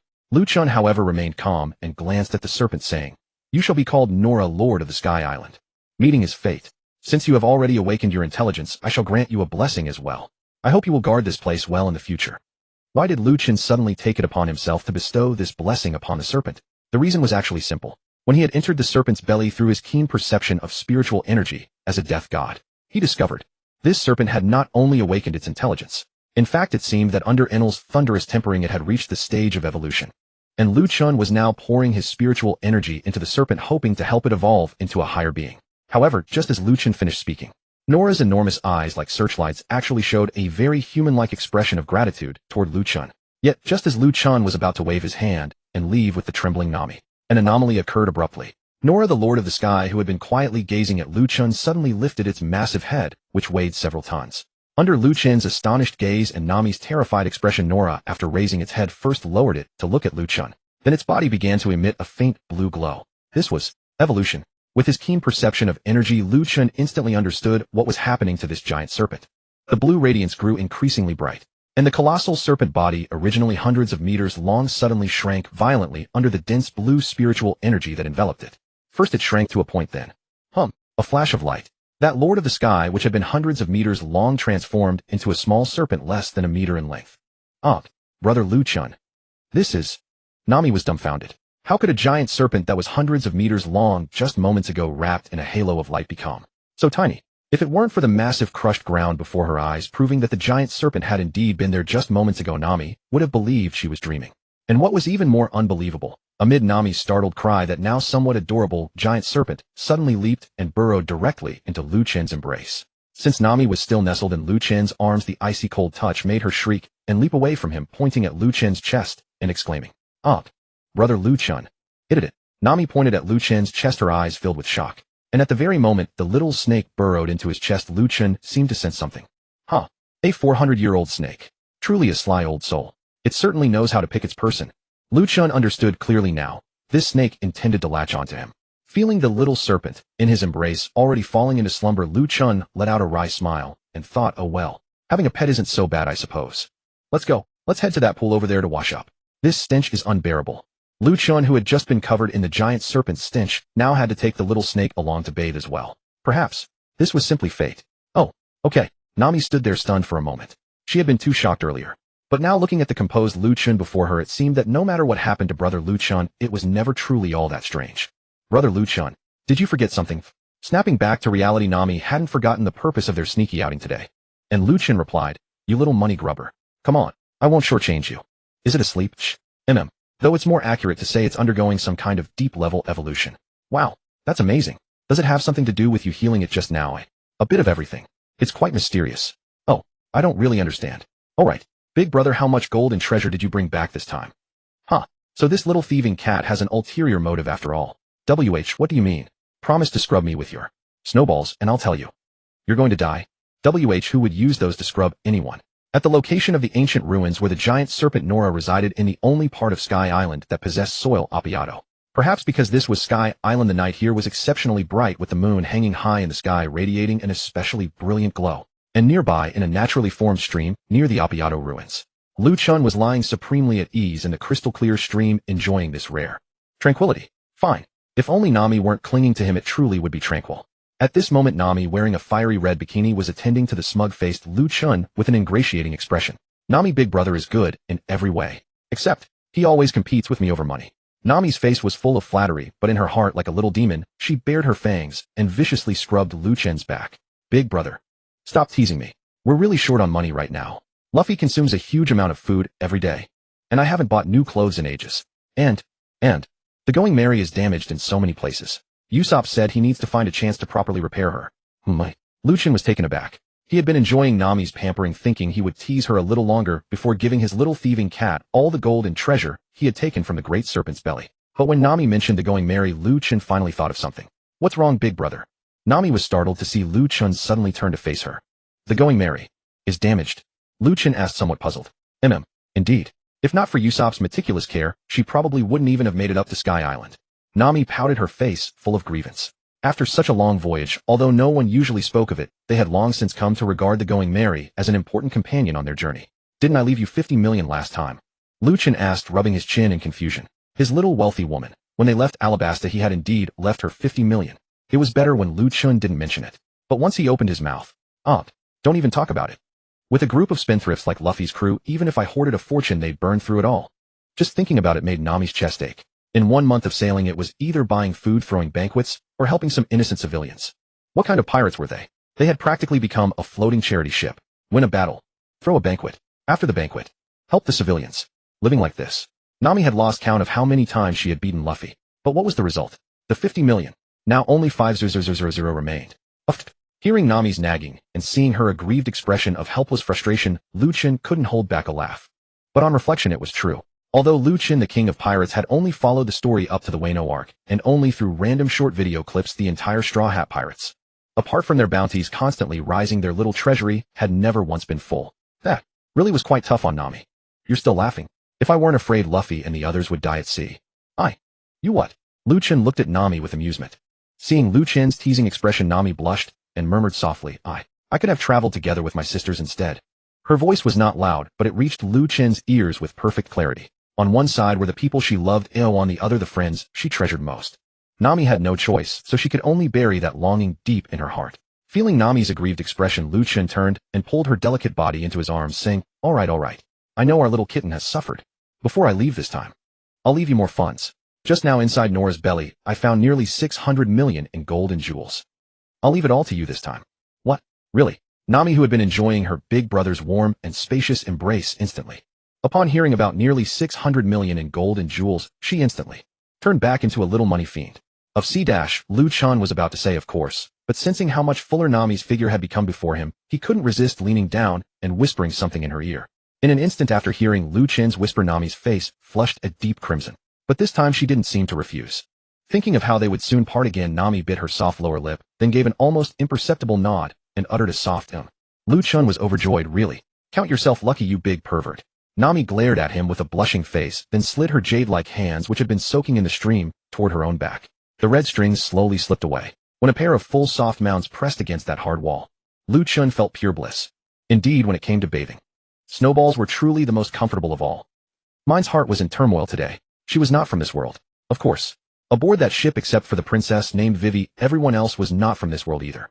On the day she was revived and summoned, when Mine learned the fate of her own world, she had wished for death. But for some reason, she had the desire to die, yet not the courage. These past few days she had been silent every day, utterly unable to blend into this new warm family. She envied that girl named Rem. Why was it that though they were the same age, Rem had adapted to this family so quickly, while she herself? The banquet on Sky Island continued on, with everyone singing and dancing, drinking, until the world spun. But whenever Mine thought of what that detestable man had done to her today, her heart grew even more restless, and she found an excuse to slip away. Moonlight bathed the land. Mine walked with her head lowered, lost in thought, aimlessly wandering around these ancient history-laden ruins. Big brother. Don't. Not there. Stop. I've got no strength left. Just as Mine's mind was wandering from the forest in the distance, came a voice that made her face burn with embarrassment, yet one she found all too familiar. Oh, didn't you just say you'd mastered your ability with the cloud fruit? I think you're still lacking a bit of awareness. Come on. Let big brother teach you properly. It was Lu Chen. It was that bastard. Mine's eyes flew wide open, her face a picture of shock and utter disbelief as she stared toward the source of the voice. The moonlight was bright and clear, the stream rippled gently, and waves of orange hair rose and fell as a soft voice grew still higher and more unrestrained. No one knew how long had passed. Just as even the fish in the stream shyly lowered their heads after that high-pitched cry pierced through the hidden woods. Brother, I'm finally your woman. Nami clung tightly to Lu Chen's neck, her forehead, too exhausted to do anything but rest against his chest, covered in sweat. But Nami's gaze, though dreamy, was filled with contentment and reluctance. Nami knew that she still had an unfinished journey yet. Now she was about to part with the brother she loved. If two hearts are bound in lasting love, why must they cling to day and night together? Be good, go boldly, and travel with Luffy and the others. Fulfill his dream, and fulfill yours as well. Big brother will always support you from behind. Lu Chen held Nami tightly against him, this little cat burglar. Truly adorable. He, only support from behind. Nami's heart was set fluttering by Lu Chen's words, and she couldn't help taking the wheel again. And as for this bold, naughty little kitten, Lu Chen couldn't help wiggling his hips, and asked with a wicked grin, can you still go? Brother, she called out coquettishly. Nami's beautiful eyes instantly became as luminous as the stream water. Haha. No more fooling around. Let me take you back to the ship, and I'll leave you a little present while I'm at it. Lu Chen also knew that Nami was only being stubborn with her words. Of course there was another most important reason. Lu Chen's gaze flicked toward a stone wall among the ruins not far away. More than an hour. That girl really could endure it. Splash. Having thoroughly tamed the little cat burglar, Lu Chen scooped Nami up in a princess carry and flew toward their going merry, her body already as soft as noodles. And when Lu Chen's figure had completely disappeared from the stream, the pink figure who had been hiding behind the ruins could no longer hold back the weakness in her body and collapsed limply to the ground. That's right. She was mine. She didn't know why either. She had simply inexplicably come here after hearing the sounds of Lu Chen and another woman. She had not only seen the whole thing, but had heard every sound clearly. The sweet high-pitched cries, the thick heavy panting, the rhythmic splashing against the stream. Mine's heart was in chaos, and wet too. Oh, her clothes had been soaked through by the stifling sweat. Her vacant pink eyes could only stare foolishly in the direction where Lu Chen and the others had disappeared. On the Going Merry moored below the altar. Perhaps because the crisis had been completely resolved at this moment on the Going Merry, apart from Lu Chen and Nami who had just returned, there was no one else on board. Brother, you're so good to me. Nami looked at the storehouse that had been filled once again with gold, silver, and jewels. She looked at the piles of daily supplies and the many beautiful clothes, shoes, and hats. Her delicate rosy face was full of love for Lu Chen and joy over the gold and jewels. Isn't that just what life is? To have a man who loved and pampered her, and companions who protected her and helped her fulfill her dreams. At this moment Nami felt that everything was perfectly satisfying. This ship is seriously damaged. Rather than looking at Nami resting on the bed, Lu Chen kept inspecting the Going Merry's wounds. Scars covered the entire hull and traces of repairs were everywhere. Although Usopp had taken great care of the Going Merry, the ship given to him by the girl of his dreams. But Usopp was after all not a true shipwright. Besides, they did not have Lu Chen's ability to manipulate the weather. The Grand Line was not a sea that a small sailboat like this could brave. Yeah, hearing Lu Chen's words, looking at the battered Going Merry, the joy in Nami's eyes gradually turned to sorrow. This ship had carried far too many memories for them. It had taken them to so many places. If only. Nami, get ready to change ships and mentally prepare Usopp. If you want to reach that destination, I think you, as a navigator, understand this better than I do. Nami nodded somewhat gloomily. Lu Chen did not say anything more. When he had first set foot on this ship with Nami as a Soul Reaper, he had long since sensed that this ship was different. A ship spirit. A very interesting existence. But Lu Chen did not disturb it. Luffy and the others had their own voyage and their own choices to face. Lu Chen could only gently stroke the adventurous hull, once more marveling at the wonders of this world. The next day, after the noisy banquet had ended, Nami had already returned to her companions, and Lu Chen had long since returned to the side of his women. Husband, are we going back? Shinobu's eyes, which seemed to see through everything, swept up and down her husband, who had not come home all night. As her gaze shifted, it also landed on Nami, who had already reunited with Luffy and the others. She was full of energy. She had lost a bit of a maiden's innocence but gained a hint of a young wife's charm. Everything was left unsaid. Let's take a stroll. It's rare that we get to come here. See if there's anything you like. You can buy some things to bring home.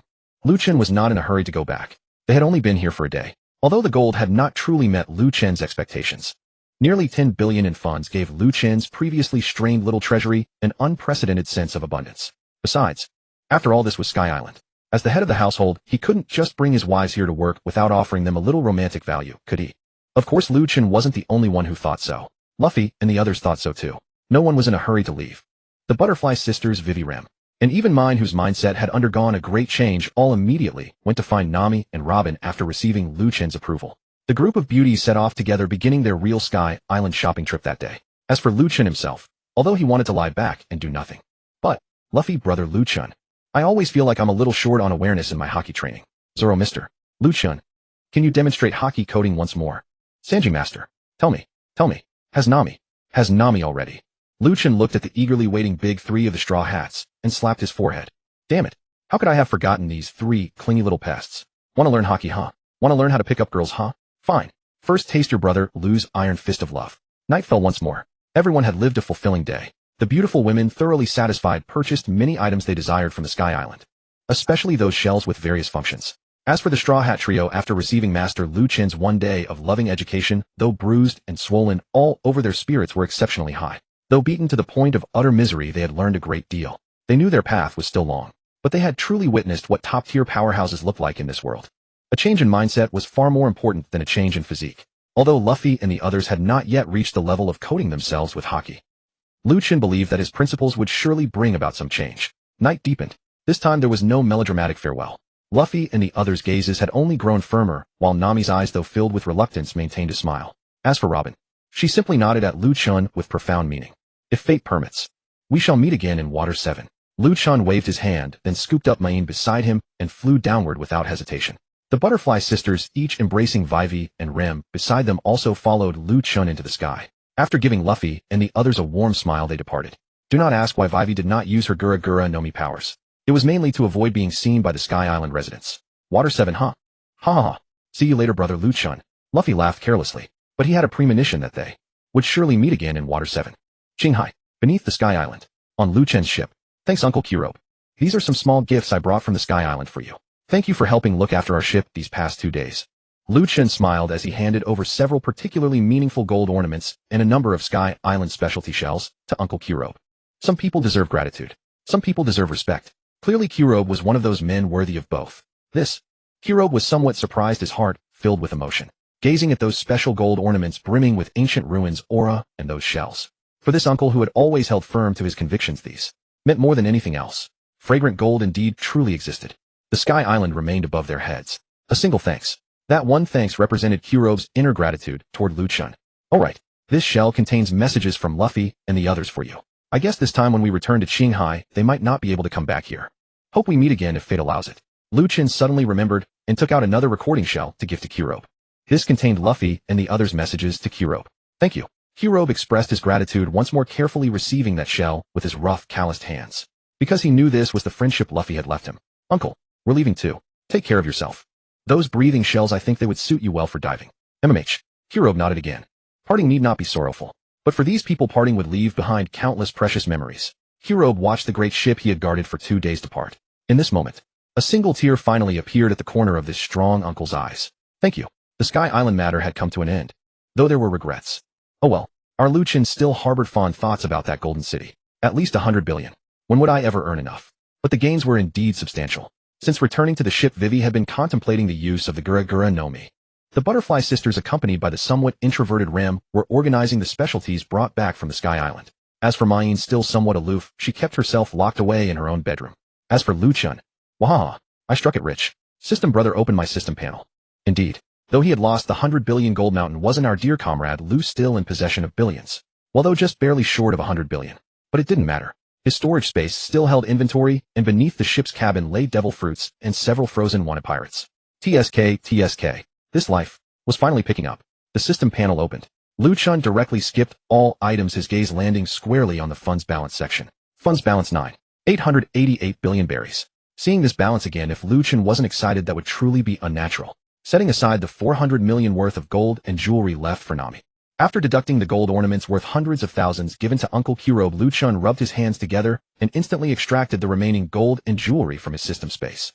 Clatter, clatter. The sound of gold, silver, and jewels rolling onto the floor was crisp and melodious. Ding. Recycling scan in progress. Ding. Target scanning complete. Recoverable funds 162 million berries. Host, do you wish to proceed with recovery? Yes, no, yes, without any hesitation.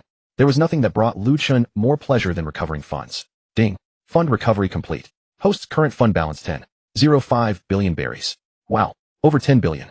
Over 10 billion. How should I spend this money? 1 summon for 1 billion. 3 blind boxes for 1 billion each. Can't even finish spending it. Lu Chen had a slight obsession with numbers, and seeing his fund balance finally break through 10 billion, his heart pulsed with excitement and his hands trembled. Ding. Detected that the host's fund balance has exceeded 10 billion for the first time. System upgrade conditions have been met. Host, do you wish to upgrade? Yes, Noah. What? Upgrade? Lu Chen, who had just been grinning so broadly his gums showed, froze completely upon hearing the system's notification. He had been bound to this system for over 2 years. This was Lu Chen's first realization that his system could actually upgrade. Damn, this is absolutely phenomenal. After upgrading, wouldn't this be taking off to the heavens? Yes, without any hesitation, Lu Chen unhesitatingly selected yes. Ding. Detecting host's choice to upgrade system. The system will automatically deduct 666 billion berries from the host's funds for system upgrade. Ding. Fund deduction complete. System beginning automatic upgrade. Reminder: system upgrade requires 24 hours. Please host wait patiently. Lu Chen. What did I see? What did I hear? System upgrade. And deducting funds. Damn you. Why didn't you TMD tell me? System. You old trickster. After freezing for several seconds, no. Give me back my 666 billion. A deeply sorrowful roar instantly startled all the women on the entire ship. Our Lord of the Sky. Nora continued to sleep soundly. Vivi, my darling. You are a princess of a kingdom after all. Tell your husband, has there been any celestial tribute being sent around lately? Having lost 666 billion belly, Lu Chen went mad. It had happened just moments ago. The system had reclaimed 666 billion belly from his funds to upgrade itself. At Lu Chen's heart-rending roar, the girls were all drawn to his room. Seeing the utter emptiness in his eyes, every one of them was startled. But after Lu Chen finished explaining, they were all caught between laughter and tears. They did not quite understand his ability. However, when they learned that his ability had gobbled up 666 billion belly in order to upgrade, they instead thought it was a good thing. A heaven-defying ability like that. Not 998, not 996, just 66. 66 was enough to raise it by a rank. This was already a bargain. Brother, Vivi said, don't be silly. The celestial tribute won't be escorted until the end of the year. Even if you want to rob it, you have to pick the right time. Ever since she had tied herself to Lu Chen, Vivi's thinking had changed along with him. What was a little celestial tribute? If her brother liked the idea, then they would simply rob it. Well then, Vivi was indeed not as refined as she appeared on the surface. After confirming her relationship with Lu Chen, the rebellious nature buried in her bones had finally broken loose. Sigh, forget it. At least it left me with more than 3 billion belly. That should be enough for this month. Lu Chen thought it over and finally abandoned the fight. What's 666 billion belly? I'll make it back next month. But, what will the system look like after it finishes upgrading? It won't become even more of a scam, will it? As if a thought had occurred to him, Lu Chen curled his lips. Alright my dear husband. It's getting late. Get some rest soon. Rem, dear sister. Draw the bathwater for your husband. Of course, big sister. Rem obediently nodded to Shinobu, then turned in her maid outfit and headed toward the bathroom. No prize won and the money gone. Lu Chen, whose mood was far from pleasant, chatted with Shinobu and the other girls for a while before obediently going into the bathroom. In truth, none of them had ever meant to treat Rem as an actual maid. In the girls' hearts, though they never said it out loud, anyone their husband or brother revived and summoned would be tacitly regarded as a future sister. It was just that Rem was far too obedient, far too considerate. The only exception was a brief period of unease right after she was first revived and summoned. In the next few days, no matter what anyone said, Rem would take the initiative to handle all the household chores. Of course, since no amount of dissuasion worked, the girls simply let Rem arrange everything as she pleased. They only needed to jump in and help. As for today, Shinobu was creating an opportunity for Rem. In the bathroom, young Master Rem said, her pretty face flushing slightly, "Let me help you undress." Looking at the tall and handsome Lu Chen, even though this was already the second time, she still could not suppress the shyness in her heart. Rem's personality was introverted, even a little cold, but she was nevertheless a very gentle girl. Lu Chen did not refuse her service, or rather trying to stop her would have been useless. Feeling Rem's smooth little hands undressing him and breathing in the faint pleasant fragrance radiating from her, Lu Chen suddenly spoke. "Rem, do you miss the world you originally came from?" As Lu Chen's words fell, Rem's jade-white hands, which had been undressing him, suddenly paused. But it was only for a moment. Rem gently shook her head. "Young master, no, not at all." Her voice was crisp and instantly recognizable. It was not one of those especially gentle, dreamy maiden voices, but it was still lovely to hear. Why? Lu Chen knew Rem was lying. Several days had already passed since Rem was revived and summoned. Between the busy matter of Skypea and Mind's Tsundere temperament, Lu Chen had not paid much attention to Rem over those days. Aside from eating a few meals she had personally cooked, there was also that night at Mocktown when Rem scrubbed his back. Don't get the wrong idea, it was a plain scrub. Nothing fancy. The two had hardly held any deep conversation. Now that the Skypea matter was over, Lu Chen intended to properly build a closer bond with Rem. I'm different from the other big sisters. Rem replied cautiously. Different how? Don't you miss your sister? Or perhaps, don't you think of Subaru Natsuki? Lu Chen had named the two most important people in Rem's life. Yet Rem's reaction was destined to disappoint him. She did not experience any violent emotional surge like mine had. Her expression remained unchanged. She simply shook her head again. Young master, although I don't know why I came to this world, I do know this. You are the one who saved me from that world. I won't be unable to accept it the way Sister Mine was. I have died many times. I have always thought about how to protect the people I wanted to protect. But when I was devoured once more, and even my memories and my name were devoured after that, I thought, maybe even heaven was pitying me. That was why it let me come to your side. Rem's voice was calm and unhurried, without the slightest emotional ripple. Yet only Lu Chen knew how much agony was churning in the heart of this girl who kept her head lowered and could not bring herself to continue undressing him. Perhaps it was because she had been revived and summoned. Rem's memories could be said to have been fully restored. She remembered every death she had suffered and every time she had stood guard. She did not regret any of it. But this time, having felt this new family and Lu Chen's overwhelming protectiveness, Rem felt, perhaps, she could live again for herself. Would she miss her sister? Of course she would. Would she miss Subaru Natsuki? Perhaps. But Rem knew that there might still be a girl named Rem in her original world silently protecting them. But in this world, Rem only hoped to stay for her own sake in this big family that loved her with all its heart. She only wanted to receive protection and love from someone else. Lu Chen's clothes had been completely stripped away. It seemed Rem had also said everything she wanted to say. Young master, test the water temperature and see if it's right. All right. Lu Chen nodded. He could not fully fathom Rem's true thoughts, but he could be sure that Rem's heart was perhaps truly settled in this world. He gave Rem a long, deep look, then finally stepped into the bath. Feeling that the water was the perfect temperature, Lu Chen narrowed his eyes in comfort and submerged his whole body in the tub. Hiss. Comfortable. The temperature is just right. You've worked hard, Rem. And this is your home, and we will always be your family. I will protect you forever. Thank you, young master. At the moment Lu Chen closed his eyes, a glimmer finally arose in Rem's eyes, one that only she herself could recognize. Those sky-blue eyes held emotion, deep relief, a longing for the life ahead, and the courage to live once more for herself. Rustle, rustle, rustle. The sound of clothing slipping from a body reached Lu Chen's ears, though he had long since closed his eyes in pure comfort. A few seconds later, the sound of something stepping into the water along with a ripple made Lu Chen open his eyes against his will. And in the very next second, hiss. Rem. You. What are you? It was another night of surging waves. The night before it had been Nami. This night it was Rem. Nami was wild and clinging, entwined in desperate passion.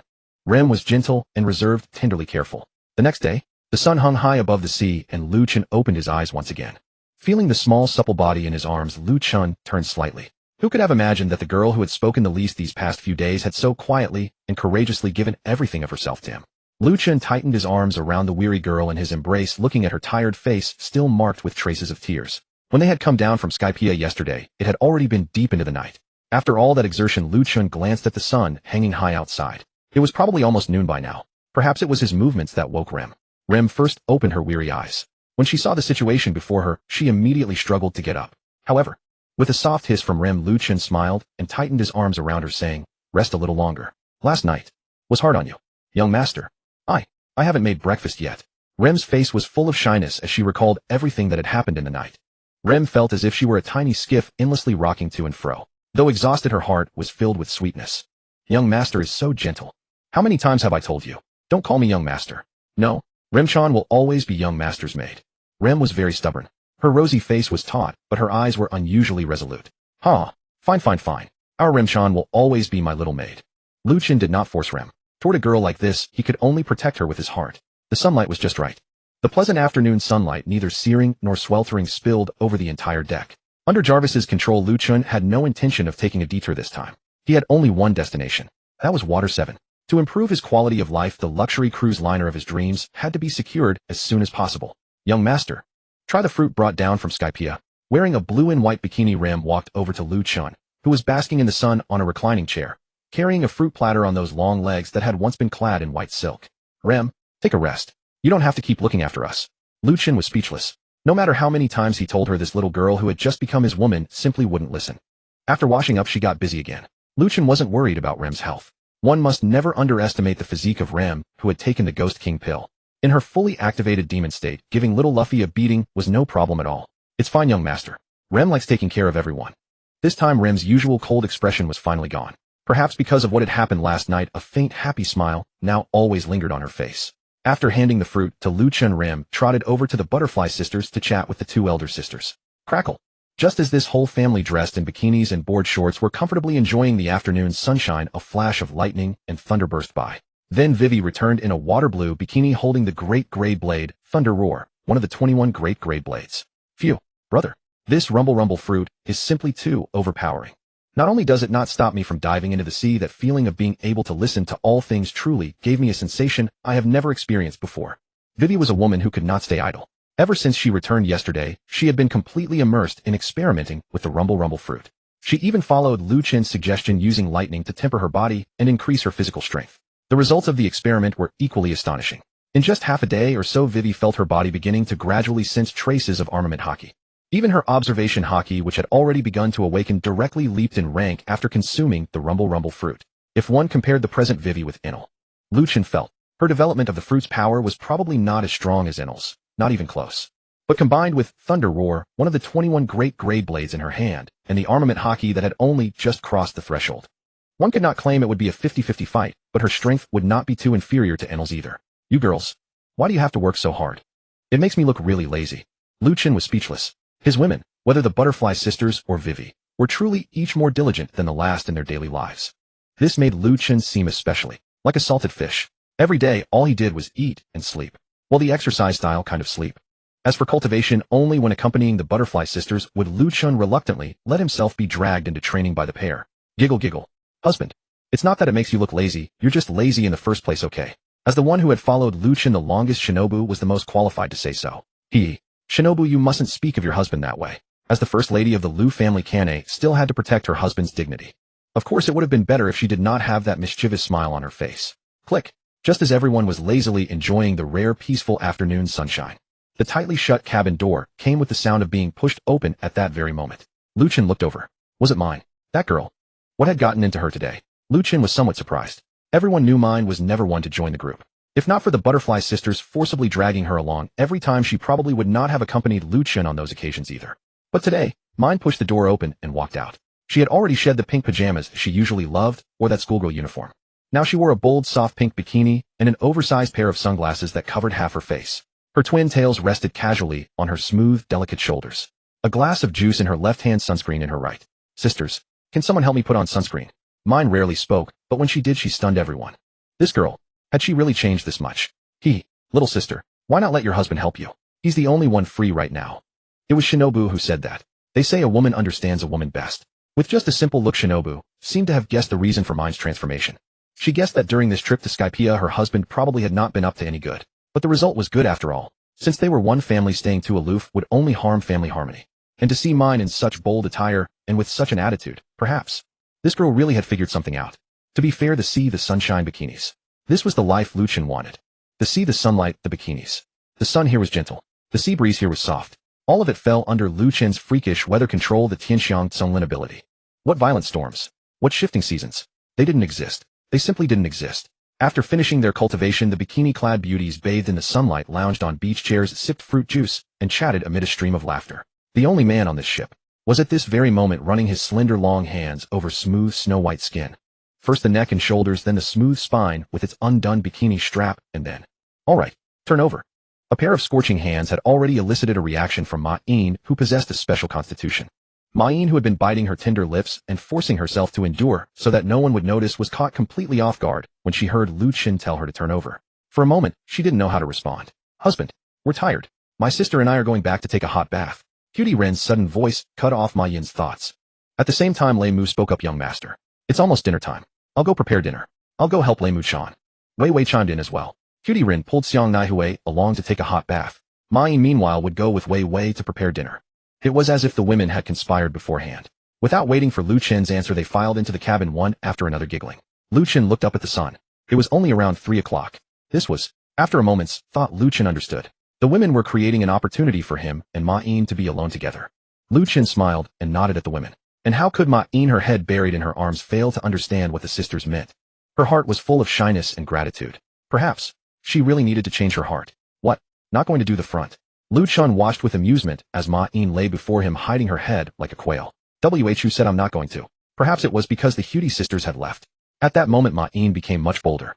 With one arm shielding her chest and the other propping herself up on the beach chair, she shyly turned her body around, her sunglasses still on. And that turn was no small matter. Credit where it's due, though she was a lowly, her snow-white bosom was anything but lacking. Perhaps it was the effect of the resurrection summoning. Every two-dimensional heroine summoned here still had the memories and soul of her original world. But her physical constitution and figure only grew stronger day by day.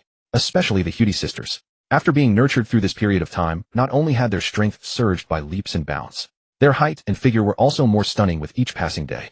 They had long since left the lowly ranks. You, what are you looking at? Are you going to apply it or not?" Ma-in looked back at Lu Chen's unbridled appraising gaze. Overcome with shyness, she could only use a spoiled, petulant tone to mask the panic in her heart. "Heh."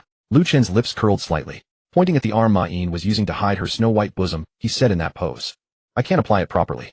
You pervert." God knows how much lethal charm Ma-in's words still carried.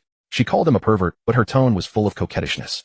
"Me a pervert? My little darling Ma-in. Is today the first day you've known me?" Lu Chen knew that when it came to Ma-in, the only way to completely conquer this young lowly's heart was to be even more dominating and forceful. Ignoring Ma-in's struggles, Lu Chen's hand coated with sunscreen once again pressed straight down. A delicate moan escaped her lips when the cool sunscreen touched her hot, silky skin. The intense chemical reaction instantly ignited. Time slipped by little. Ma-in herself couldn't figure out how simply having sunscreen applied had left her drenched in sweat. Not only that, her entire body had somehow ended up draped over Lu Chen, but when she thought of everything that had just happened, and then recalled the delicate body she had secretly seen on Lei Mu last night, Ma-in, her arms looped around Lu Chen's neck, couldn't help but ask in a weak, soft voice, "Lu Chen, am I a shameless bad girl?" "But shoo." Lu Chen hushed her softly by her ear. Then he patted Ma-in's shapely rear and said, "Ma-in, the you from that world is dead, and the you of now belongs only to this world and only to me, Lu Chen. Don't think about it anymore, okay?" But even though Ma-in's heart had already crossed that line, the guilt of betrayal still made her hold Lu Chen tightly. She knew that she had been conquered by the man in whose arms she lay without even realizing it. And yet, her heart was still fettered by that guilt. "There is no but. Ma-in, you are an exceptionally wonderful girl. Other people adore you and I adore you just the same. You have the right to choose your own life. Since you have been reborn into a new life, forget the past. You are my little princess. I'll pamper you forever and never let you suffer even the slightest harm." Lu Chen realized that, since the girls around him had grown more and more numerous, his character had become more and more scummy. But he was genuinely using all his heart and mind to dote on the girls beside him. Perhaps this wasn't being scummy. It should be called universal love. Feeling the man's powerful embrace, feeling the man's unique, capable aura, Ma-in nodded firmly. "Lu Chen, give me some time. I'll work hard to forget the past. I'll be only your woman from now on."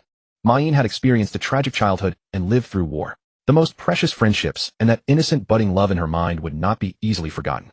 But since she had chosen Lu Chen, she would give herself wholeheartedly to this man holding her. She would try her best to forget that vague, hazy feeling. "I believe you." The afterglow of the setting sun gradually sank over the sea. Lu Chen stayed with Ma-in, watching the unique sunset of this world. The two of them whispered softly, sometimes laughing in secret, sometimes playfully scuffling. Lu Chen recounted embarrassing stories from his world, and Ma-in shared amusing tales from hers. Neither of them deliberately avoided talking about their past selves, and instead it brought their hearts closer and closer. Neither of them belonged to this world, But at this moment, they were slowly beginning to blend into this world. Perhaps this world was not the end point of their lives, but it was definitely the starting point of their brand new lives. The sun finally set. The women who had deliberately kept away and eavesdropped all afternoon exchanged knowing smiles. There was no jealousy, no envy, because this Lu Chen was the Lu Chen they loved the most. A sumptuous seafood feast. Perhaps the knot in her heart had been loosened, though not fully untied. Yet at this moment Ma-in had already begun to blend into this big family. The women chatted in sweet, gentle voices. Lu Chen gazed with satisfaction at the women who belonged to him. As nightfall once again shrouded the sea, Jarvis dutifully tended to the ship's navigation. Nor the Lord of the Sky still slept like a log. After a bout of lovemaking, after Ren had been sent to the clouds who knows how many times. Suddenly, a familiar electronic voice sounded in Lu Chen's mind. Ding. The comprehensive anime summoning system has been upgraded to version 2.0. The comprehensive anime goddess dream fulfillment summoning system has been fully activated. Please open the system interface and check it yourself, host. What the? Lu Chen sprang up in surprise. What's wrong, husband? Ren, as soft as a pool of spring water, propped up her delicate body and asked in puzzlement as she watched him abruptly sit up. Dear, my abilities have finished upgrading. There was a hint of expectation in Lu Chen's tone. After all, the name of his golden finger had been changed and it had consumed 666 billion berries of his funds. He wanted to see just what the system he had been staring at for 24 hours had upgraded into. Then congratulations, husband. I'll go freshen up first. Ren leaned over and kissed Lu Chen's cheek, then rose, draped a thin gauze over herself, and prepared to bathe. She chose not to disturb her husband. Go ahead, dear. Lu Chen nodded without even lifting his head. At that moment his mind was entirely on his system panel. Host Lu Chen, age 21. System comprehensive anime goddess dream fulfillment summoning system version 2.0. Personal attributes panel, click to view. Fund balance 834 billion berries. System storage space 100 cubic meters. Items Zanpakutō, Hyorinru, Ryujin Jaka. Abilities. Shinigami inheritance. Includes slashing fist, demonic arts, flash step, captain class. Observation Hockey intermediate. Armament Hockey intermediate. Conqueror's Hockey fused with spiritual pressure. Navy 6 styles grand perfection. Bound summon characters. 1. The Demon Slayer. Ren absolute loyalty affection 100. 2. Demon Slayer. Zhang Naiwi absolute loyalty affection 100. 3. Akame Ga Kill. Ma-in absolute loyalty affection 85. 4. ReZero, starting life in another world. Rem absolute loyalty affection 95. Comprehensive anime character summon cooldown complete. Comprehensive anime blind box summon cooldown complete. Summon goddess dream fulfillment time travel cooldown complete. P.S. The host may spend a certain amount of funds to launch a reverse time travel dream fulfillment journey for a summoned goddess. Once per month, the event node occurs a few days before or after the goddess's sacrifice. Stay duration 10 million berries per hour. Note: each heroine has only one chance. Designated summoned heroines do not have this service, but they may travel together with non-designated heroines from the same world. Since you are to become the Sea King, how could you let your goddesses bear regrets? Take your goddesses and fulfill the unfulfilled last wishes in their hearts. Lu Chen carefully scanned his system from top to bottom, taking in every single word. The funds had not changed. The functions had not changed. Even the summoning system had not changed. But when his gaze fell upon that final item, Lu Chen's pupils abruptly constricted. Goddess dream fulfillment time travel. Damn. Doesn't that mean I can take my wives back to their world once? Great. So the system plays like this, huh? That is way too awesome. Although the system hadn't upgraded his abilities, just this one newly added power alone made Lu Chen feel that the 666 billion had been well spent. Don't ask why. Old Lu simply dotes on his wives. These heroines all died tragic deaths for various reasons. There must be indelible knots in their hearts. And this ability could directly mend the regrets in their hearts. However, damn, bro system. My wives each get a chance to go home. What about me? I want to go home too. Lu Chen grew anxious. If all his wives could go home once, then what about him? Ding, the host has no such privilege. Notice, host, you're an orphan without parents, a girlfriend or brother still in debt on your credit card, and Huabe, a pure beast of burden orphan. Just what would you go home for? Damn. At the system's rare, surprisingly human response, Lu Chen's mouth twitched. Can I just go home shopping, damn it? Lu Chen could only think that his dog of a system had really hit a nerve, hadn't it? Fine, don't go back then. He didn't want to go back anyway. Husband. What's wrong? After a quick wash, Ren entered the room and saw her husband pouting so hard that he could hang an oil bottle from his lips.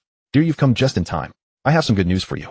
The Lu Chen who hadn't been happy just a second ago the next second caught sight of his sweet fragrant wife Ren, and he hurriedly bounded off the bed with a clatter and gave her a huge princess carry.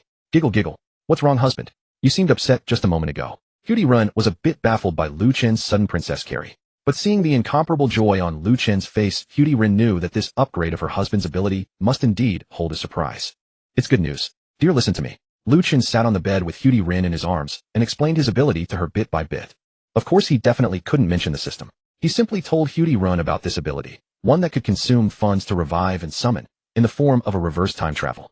And when Rin heard all of this, the happy, joyful expression she'd worn for her husband instantly froze on her face. Break open a passage through space and time. To be able to return to her own world once. This. What a heaven-defying ability. If Rin had any regrets, then it would surely be her companions who had sacrificed their lives fighting Gawuzu-Wutsan. Husband. A few glistening teardrops slid down her cheeks. No words were needed. Lu Chen already understood the turmoil in Rin's heart at that moment. He brushed the tears from the corners of her eyes and said, "Dear, this is a good thing, don't cry. Look, bring Hui here. Let's discuss when to set off." Right? Indeed, Lu Chen was a man of action. Seeing the moved and excited tears of his beloved wife, he now wanted to take his two wives on a trip to the world of Demon Slayer. Who the hell is Gawuzu-Wutsan? One slash of my blade, and I'll see whether he lives or dies. Bullying my wives. My Zanpakutō has been itching for blood. But what Lu Chen hadn't expected was that Rin actually shook her head. Husband, I know you cherish us sisters. I'm truly moved. Thank you, husband. However, I think, let's give the first chance to little sister Ma-in. What? Lu Chen was stunned. He hadn't expected that Rin would unhesitatingly give this reverse time travel opportunity to Ma-in. This woman, she truly made Lu Chen's heart ache with surging love. The next morning, after a full night of rest, the group of beauties gazed in astonishment at Lu Chen seated at the head of the table. The breakfast carefully prepared by Rem had long been finished. Yet in their hearts they could not digest it at all. Why? Because right after breakfast Lu Chen had told them everything about his ability upgrade the previous night. Rin and Zhang were equally resolute. That was to leave this first chance to travel across worlds to Ma-in. As for the reason, they hoped that by going back this time Ma-in could completely sever ties with her past. No, you can't. I came later. This chance should go to the sisters. Sisters. I don't deserve it. After the shock, Ma-in shook her head and waved her hands in a fluster. Did she want to go back? She wanted to go back desperately, even if it meant truly severing her own past. But she felt she did not deserve it. It had been some time since she came back to life. If one were to rank who among these women loved Lu Chen the most, then the answer would surely be the sisters. Their love was unreserved, a magnanimity that made Ma-in feel ashamed of herself. She truly felt that if this chance were kept for herself, all she would have in her heart was guilt and nothing but guilt. Ma-in. Just as Ma-in was in a panic, not knowing what to do, a warm jade-like hand covered her slightly cool little hand. It was no one else's hand. It was the palm of Zhang who sat beside Ma-in. Zhang was like the little son of the entire Lu family. She was gentle, dignified, and always treated everyone with a kindly attitude. If at their first meeting the blade she swung at Ma-in had been for Lu Chen and for this family, then now this warm palm was her love and magnanimity as the head wife of the Lu family. It's all right. Zhang gently shook her head at Ma-in, that pretty face seemingly forever dignified and virtuous, smiling as she comforted her. Since you have called us sisters, then we are one family. Don't carry any mental burden. Go back, make a clean break with the past, and settle down to be our good sister.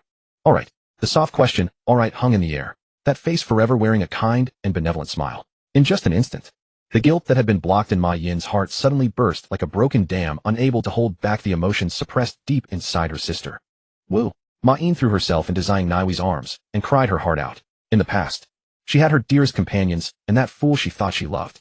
But now, having been given a second life, she had a family once more and sisters who were generous and gentle. And so with Zhang magnanimous arrangement the matter was settled. The women then asked Lu Chen more details about his trip back. For instance, would they meet the Ma-in of that world who had not yet died? This was a crucial question. After all, Lu Chen had said that one could choose a few days before or after the sacrificial event of the chosen summon goddess. Before, that meant the heroine of that world had not yet sacrificed herself, so there was a chance to save her. After, on the other hand, meant the heroine had already died, leaving only regrets to be accounted for after her sacrifice. With everyone in agreement, it had to be a few days before Ma-in's death. Even if they met, even if she was recognized. Ma-in was moved to tears again. Tears simply never left her delicate pinkish face. The second question was what they should do after traveling over. That was something Ma-in needed to decide. With a heart full of gratitude, Ma-in had only one answer. She hoped Lu Chen could protect her remaining companions, including Tazimi. But Ma-in also firmly stated she only wished to return with Lu Chen without any regrets. As for the self in that world, let that self decide her own future. When everything was settled, after Lu Chen and Ma-in changed their clothes. In the cabin, husband, be very careful after you take Sister Ma-in over there. We'll take care of things here. All right. Lu Chen gently caressed Zhang pretty face, then swept his gaze over his other women. It's only a few days. Don't worry. Once I get there, it'll basically be a dimensionality reduction strike. When Ma-in and I come back, we'll bring you all some gifts. Seeing Lu Chen's carefree manner, Rin couldn't help bursting out laughing, then rolled her eyes at him and said, take good care of our little sister. Don't mess around over there. I'll try. Lu Chen nodded awkwardly. With his current power as a death god. Over there, Probably only that crazy woman Esdeath could match him in a fight. Seeing Lu Chen's perfunctory answer, Ren rolled her eyes at him again, then took Ma Yin's hand, and said, "Don't put too much psychological burden on yourself. Do what you want. If someone displeases you, have your husband beat him to death. If that's still not enough, tear down the imperial palace of that country to vent your anger." As expected of Ren. As the second sister, she was more down-to-earth in her words than the eldest sister. Ma Yin couldn't help but laugh at this sudden display of concern. Any trace of sadness instantly vanished. "Thank you, Sister Ren." Ma Yin gave Ren a hug this time, with genuine gratitude from the bottom of her heart. The tears in the corners of her eyes were merely tears of emotion. Ma Yin shared an embrace that belonged only to sisters with Ren, Zhang Naiwi, Weiwei, and Rem. Looking at these sisters who cared for her, a sense of belonging she had never felt before took root and sprouted in Ma Yin's heart. "Aren't you going to give me a hug?" Someone always had to ruin the mood with mischief. Lu Chen opened his arms wanting a farewell hug just like Ma Yin had received. But what he got in return was, "Zhang Naiwi, I'm just going to smile and watch you. Ren, you can get a hug when you come back. Weiwei, brother. Hurry up, don't keep Ma Yin waiting. Rem, why? Young master. Will you come back safely?" "Lu Chen, Ma Yin, pfft. I'll be back." "Mph." Lu Chen let out a thunderous snort. Then he directly opened the system panel. He selected the option Summon Goddess, Dream Come True Travel. He chose the dream-fulfilling goddess Ma Yin. He selected the node of the travel event 2 days before the dream-fulfilling goddess's death countdown. The next second the system interface refreshed. Notice host has selected the dream-fulfilling goddess and chosen the node time of the travel event. Reminder: every person and event in every 2D multiverse is real and truly exists. Whatever the host does upon arrival, no matter how big or small, will change the future of that world. Please act according to your abilities. Ding. Will the host spend 100 million funds to open the dream-fulfilling goddess travel gate? Yes, no, damn. 100 million. System bro, it's not easy for me to earn money. Opening a gate costs 100 million, and staying there costs 10 million per hour. I'm not running a bank, bro. On the pitch-black night, the canyon and barren wilderness echoed with ceaseless explosions. Several figures were locked in fierce combat throughout the wild gorge. Shrill cries and roaring gunfire filled the air. Oh, don't underestimate my pumpkin. Boom. A colossal laser beam instantly illuminated the night sky. But the hulking body like a hellhound was pierced through by that savage laser at the very instant of contact. Koro. A frantic roar tore from her throat. The ponytailed girl in a military green outfit dodging the gunfire gritted her teeth as she stared at the pink-haired girl unleashing a berserk stream of fire, her eyes burning with anxiety and fury. "Don't look down on me. Justice execution." Her mechanical arms instantly transformed into 2 icy pistols already aimed at the pink-haired twin-tailed girl as she prepared to pull the trigger. However, the pink-haired girl seemed to have foreseen it. With a sharp tug, she spun the gigantic blade-like sniper rifle she held, redirecting the surging laser. "Pierce her for me." Shwick. It all happened too fast. In that instant, the colossal laser, like a blade of light, punched through the ponytail girl, leaping into the air along with the mutant beast already impaled by it, and cut them both cleanly in two. Huh. The pink-haired girl gasped for breath, staring coldly at the ponytail girl sprawled on the ground, her gaze empty of any emotion. And in a hidden spot not far from the wild canyon. "Whoa, babe, that killing intent of yours is something else. Impressive. Lu Chen looked at the gasping pink-haired girl in the distance, then at the pink-haired girl beside him, and couldn't help teasing her. Smack. "You're so mean. Joking around at a time like this." Mine pouted sulkily, unable to help smacking Lu Chen on the shoulder. Lu Chen only smiled wickedly and whispered something into Mine's ear. You'd even bet on something like this." "I don't care anymore. Do whatever you want." Mine's face flushed scarlet. She pouted, refusing to pay attention to her wicked husband. Now was not the time for jokes. That was right. These two were none other than Lu Chen and Mine, who had just transmigrated here. And this world was exactly the world of Akame Ga Kill. The distant battle, meanwhile, was one of the few iconic battle scenes in this world. It was the penultimate battle of Mine's countdown to death. Mine of Night Raid, Revolutionary Army, versus Seiryu of the Jaegers, Imperial Army. One was at Tsundere lowly with pink twin tails. The other was a maniacal girl with a flaxen ponytail. But in the end, Mine won. Still, that was the second to last day of her life's countdown in this world. "Look, that lunatic is about to self-destruct. Babe, I'll go save you. You go meet Tatsumi." His words sounded strange, but Lu Chen, full of mischief, saw the Seiryu about to self-destruct in the distance, and hastily nudged Mine with his elbow. "Oh, fine. You really have some peculiar tastes." Mine rolled her eyes at Lu Chen in exasperation. But when she thought about meeting Tatsumi, soon her heart churned with unease. Should she really listen to Lu Chen? Mine wrestled with the question. Seeing her hesitation, Lu Chen patted her shoulder and said, "If you don't want to go, then don't force yourself. I was only joking just now. After all, you are my beloved, and she is the heroine of this world." "It's fine," Mine said, shaking her head. After thinking it over, she finally decided to go see Tatsumi once. There were some things she needed to settle herself. Swish. Before Lu Chen could respond, Mine threw off the cloak that had been covering her head and leaped down toward the canyon. Lu Chen watched Mine's retreating figure and shook his head. With a flicker, he shot toward the Mine, who was fleeing in panic in the distance. Boom. An explosion that shook heaven and earth resounded across the land, and mushroom cloud flames seemed to devour everything in their path. Mine could run no more. Having exhausted all her strength, she collapsed in the canyon, as if quietly waiting for death. She could run no more. In her mind, the people she had cherished most in her life flashed past. Shield, Chelsea Bullet. I'll be able to see you soon. Tatsumi. I'm sorry. Chua. A black shadow flashed past. Mine, who had already been waiting for death, was gone from that spot along with the dark figure in the same instant. Another armored figure merely felt his vision blur for a moment. After the explosion instantly devoured that place, he stood there utterly dumbfounded. Mine. Tatsumi's mind went blank. He had thought he could save mine. But how could she have suddenly vanished? Staring at the canyon swallowed by flames, Tatsumi felt utterly despondent. But just as despair was about to shatter his heart. Tatsumi, I'm here. A graceful figure stood not far from where the blast had swept through. A black cloak, pink twin tails, a lovely silhouette, stood there gazing at the dejected boy in armor not far away. Mine. Tatsumi could hardly believe his eyes. Mine. How was mine over there? The doubt lasted only a moment. In the next, Tatsumi, overwhelmed with worry, raced toward the graceful figure. Mine. Are you okay? Are you hurt? I was so worried I thought I'd die. Tatsumi's heart burned with anxiety. Through the mask that concealed his face, his eyes anxiously searched the mine before him for any sign of injury. And the mine before him looked at Tatsumi at his worried and anxious expression. Her heart ached at first, then, as if she had come to a realization, she smiled and shook her head. Tatsumi. I'm fine. What about you? Did your mission go well? Huh. Tatsumi looked up at mine, whose face was full of smiles. Though 1,000 questions filled his head, he scratched his hair and said, it's done. Is that so? Then let's go. Mine's smile suddenly stiffened. Because just now Lu Chen had made a bet with her. The bet was, if mine didn't confess first, would Tatsumi ever confess? Mine watched Tatsumi's expression instantly relax when he saw she was unharmed. For some reason, another faint pang of pain rose in her chest. Perhaps Lu Chen was right. Maybe she truly did like Tatsumi with his cheerful, sunny personality. But she was hardly the only one who liked him. On one side was Tatsumi, too indecisive to know how to express his feelings. On the other side was Lu Chen, utterly overbearing yet full of love. As they walked, the two talked about everything that had just happened. Only one was naively chattering away while the other was preoccupied, responding half-heartedly. Mine and Tatsumi left, preparing to return to Night Raid to plan their next move. And Lu Chen.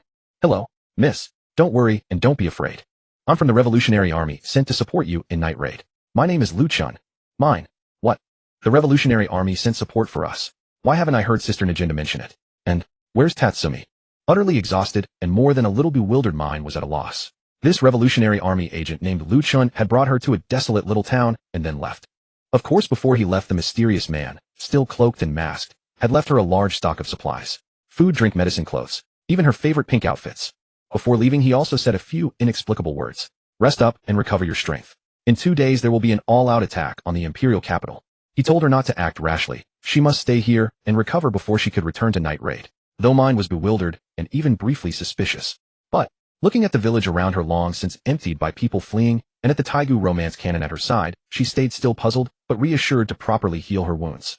Mine decided that once her body recovered, she would go to the imperial capital to rejoin Big Sister Najinda. Mine had been successfully talked around by Lu Chen. Lu Chen had neither revealed his identity nor shown his true face.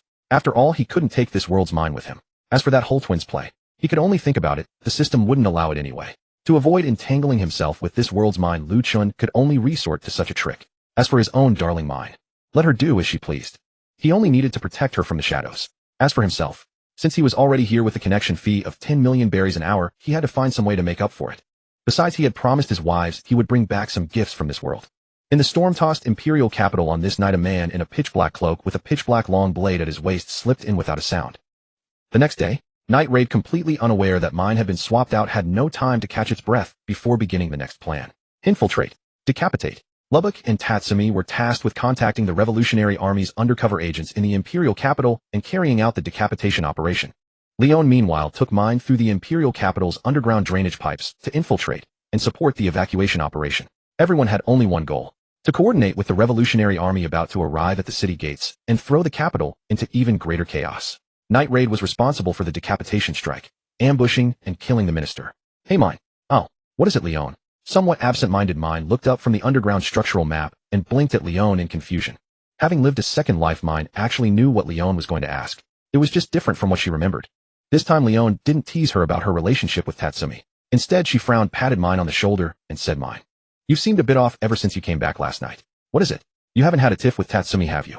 At this moment, Leon had no idea that the Mine before her was no longer the original Mine. Moreover, The part where mine had taken the initiative to confess last night never happened. She only felt that something was strange. Since mine's return last night, her eyes still held that deep friendship toward them. But there was just an indescribable feeling. There was the excitement of reunion, yet she was also quiet and withdrawn. That didn't match mine's personality at all. No, I'm not having any tiff with Tatsumi.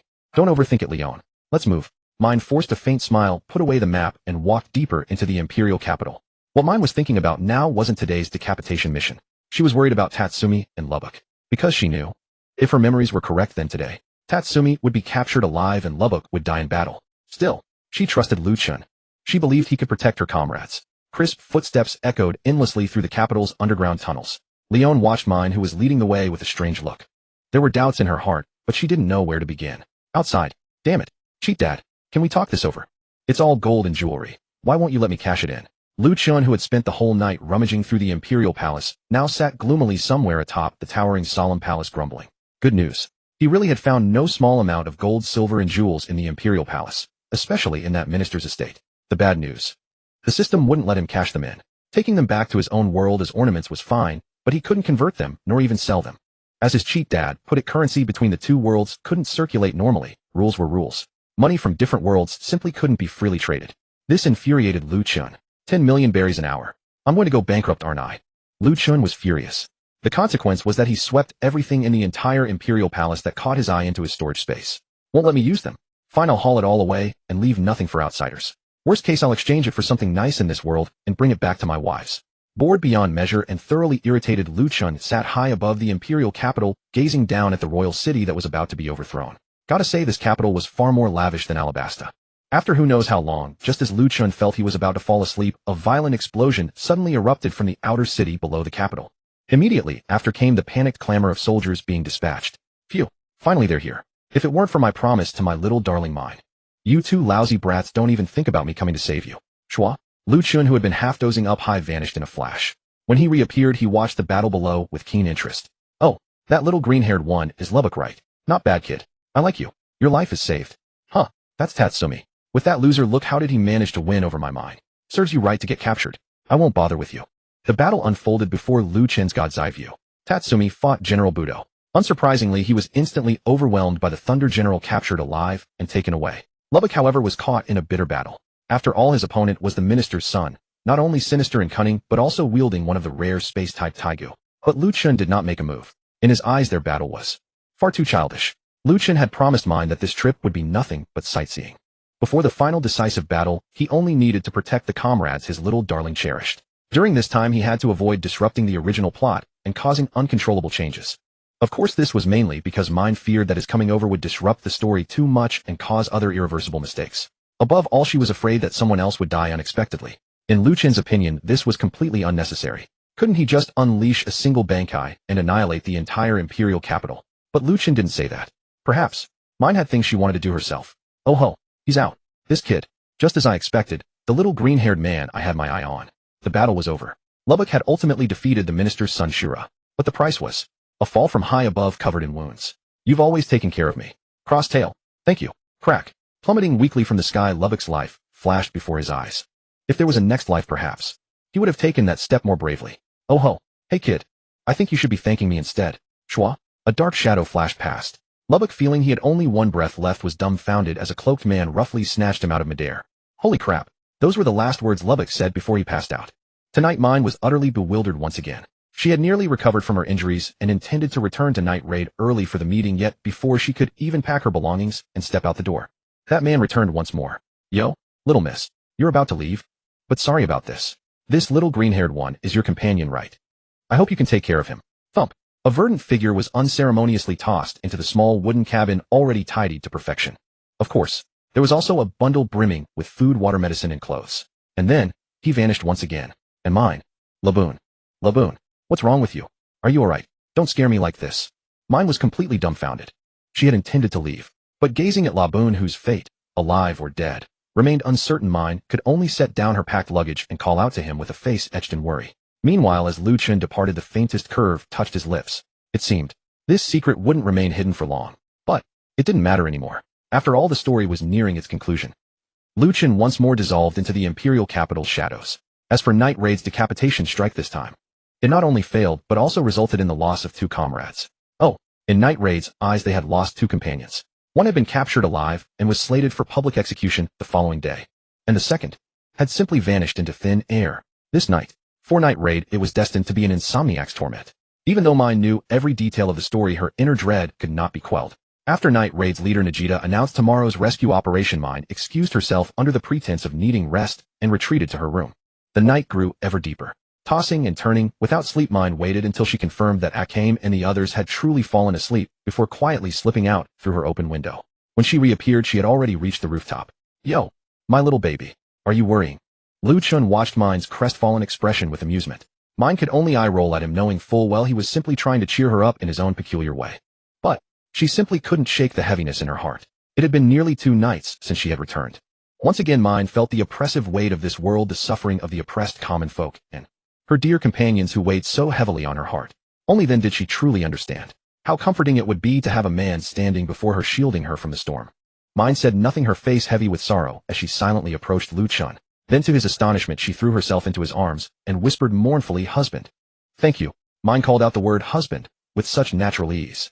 Sensing her distress, Lu Chen slowly lowered the hand he had raised. He gently patted her back and said, "Cheer up. Everything will pass."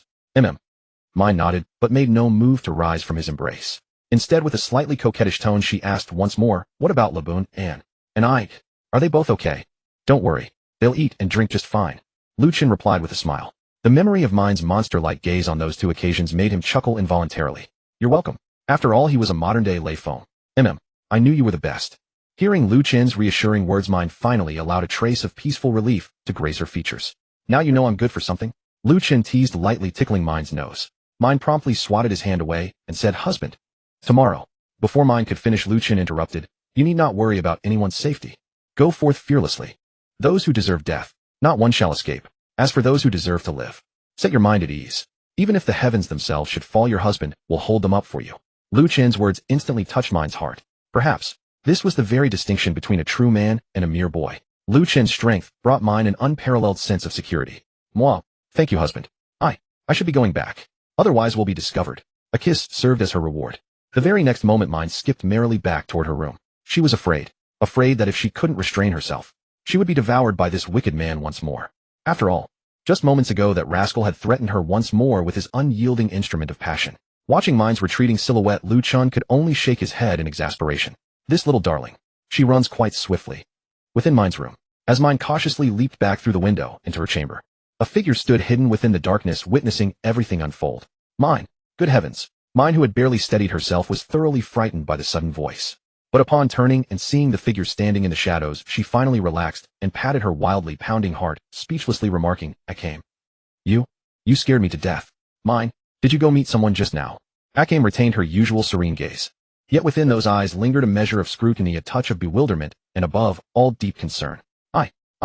I was just going out for some fresh air." Mine dared not meet Akame's gaze. Guilty conscience compelling her, she chose to conceal her recent meeting with Lu Chen. "Oh." Akame nodded, her dark eyes piercing through the shadows to study Mine deeply. She knew Mine was lying, yet she trusted her companion all the same. "Get some rest early." "Bye." Having spoken, Akame turned to depart, but Mine suddenly called out to stop her. "Akame." What is it?" Akame turned her head with that endearing, innocent expression. Seeing the complete absence of wariness in Akame's eyes, Mine gazed at her tenderly and smiled. "Thank you, Akame. I will definitely protect everyone. Definitely." With this declaration, Mine spoke with unwavering certainty. For this time, she intended to safeguard all those she held dear. I believe in you." Akame nodded once more toward Mine. Indeed, Akame was no different from Leon. Both had perceived that something had shifted in Mine ever since that fateful night when she and Tatsumi returned. But as always, she trusted her companion. Akame departed. Mine returned to her bed, gazing at the full moon beyond and murmuring, "Everyone, rest assured, this time, no one will sacrifice themselves again. And, Chernobyl, I will surely plead with my husband to resurrect you both." Absolutely. The next day at the royal capital's arena. The arena was exceptionally bustling today, for the member of Night Raid, who had stirred up the people, had been captured. A public execution. Whether princes and nobles, wealthy merchants, or landed gentry, these parasites of the kingdom all came when they heard that the kingdom's 2 strongest generals would grace the event in person, and that General Esdeath herself would conduct the execution. They all came, with heavy guards on duty, and the 2 strongest generals presiding. No one thought Night Raid could still pull anything off. Everyone looked with bloodthirsty, excited eyes at the boy being slowly raised onto the execution platform and bound fast to the scaffold. Yes, their gazes were bloodthirsty and excited. These people were the kingdom's parasites. If the kingdom lived, they lived. If the kingdom perished, so would their good days come to an end. As for the brainwashed commoners, they remained loyal supporters of the nation. Thus these people did not want the kingdom to collapse, at least not during their own era.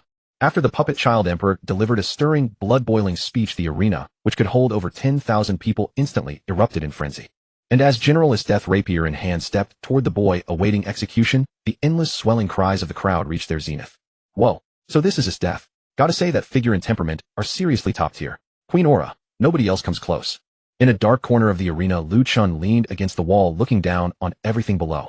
Esdeath executing her little lover boy. Who could have imagined that this unhinged female general was actually a lovesick fool? Lu Chen watched with great relish. Shing. Esdeath reached Tatsumi and swung her rapier casually. His clothes split open, revealing Tatsumi's toned physique and six-pack abs. Lu Chen. This woman definitely has a peculiar fetish. Who would dare marry her? Tatsumi. You said you had already prepared yourself mentally. Since you are the man I have chosen, prove the resilience of your life to me. Esdeath could not bear to execute Tatsumi. She was waiting for Night Raid to come to his rescue. And just as she expected, at the moment the two of them exchanged quiet gazes. Shing. Boom. A dazzling laser cannon beam shot down from above, striking the floor directly between Esdeath and Tatsumi. In that single instant, as the explosion thundered and dust scattered, the nobles, rich merchants, and commoners who had just been watching the execution with bloodthirsty excitement all burst into panicked screams. Who would have dared imagine it? In a heavily guarded arena with both mightiest generals present, someone still dared to storm the execution grounds. Mine. Tatsumi followed the beam's path and instantly spotted that pink silhouette, though this time she was different. This time Mine did not speak a single word. Holding her imperial arms, the romance cannon, she fixed her two cold pink eyes on the two figures below. Boom. Boom. One aurora beam after another shot forth. Their target was neither Esdeath nor Tatsumi. Mine was creating an opening for everyone. What she needed to do was force Esdeath back. It just made things hard for Tatsumi. Bound to the execution rack, he felt lasers streaking past his very face. Oh, hey, watch it. Mine. Are you trying to kill me? From his initial shock, Tatsumi quickly dissolved into frantic, shouting, his eyes full of wronged innocence. Mine, however, remained silent, firing one concentrated shot after another. As the civilians fled in chaos and Esdeath deliberately retreated, the true rescue force arrived. The great battle was about to explode. Grand General Budo of the imperial capital descended in fury, his gaze fixed on the pink-haired girl and the golden-haired woman who had appeared out of nowhere. Foul remnants of Night Raid. This is a sacred place that creatures like you are forbidden to enter. But since you have already come, then receive the thunderous punishment of my imperial arms. Thunder roared as two rushing bolts of lightning shot toward Mine and the others. TSK, TSK, TSK. That girl is excellent in every way, except she is too stubborn. Lu Chen still watched the show below without moving.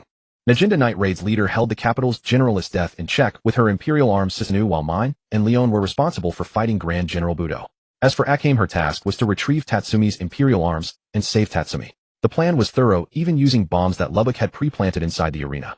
But however thorough the plan, real battle was never so easy. Night Raid was strong and the plan was good. Still, one should not mistake the two generals of the imperial capital for pushovers. The arena was left battered and ravaged by the fighting, with sections blasted by Grand General Budo's thunder and others pierced by the romance cannon in Mine's hands. Mine had gone completely berserk, let alone Lu Chen hiding in the shadows. Even her close friend and older sister figure Leon was watching with a pounding heart.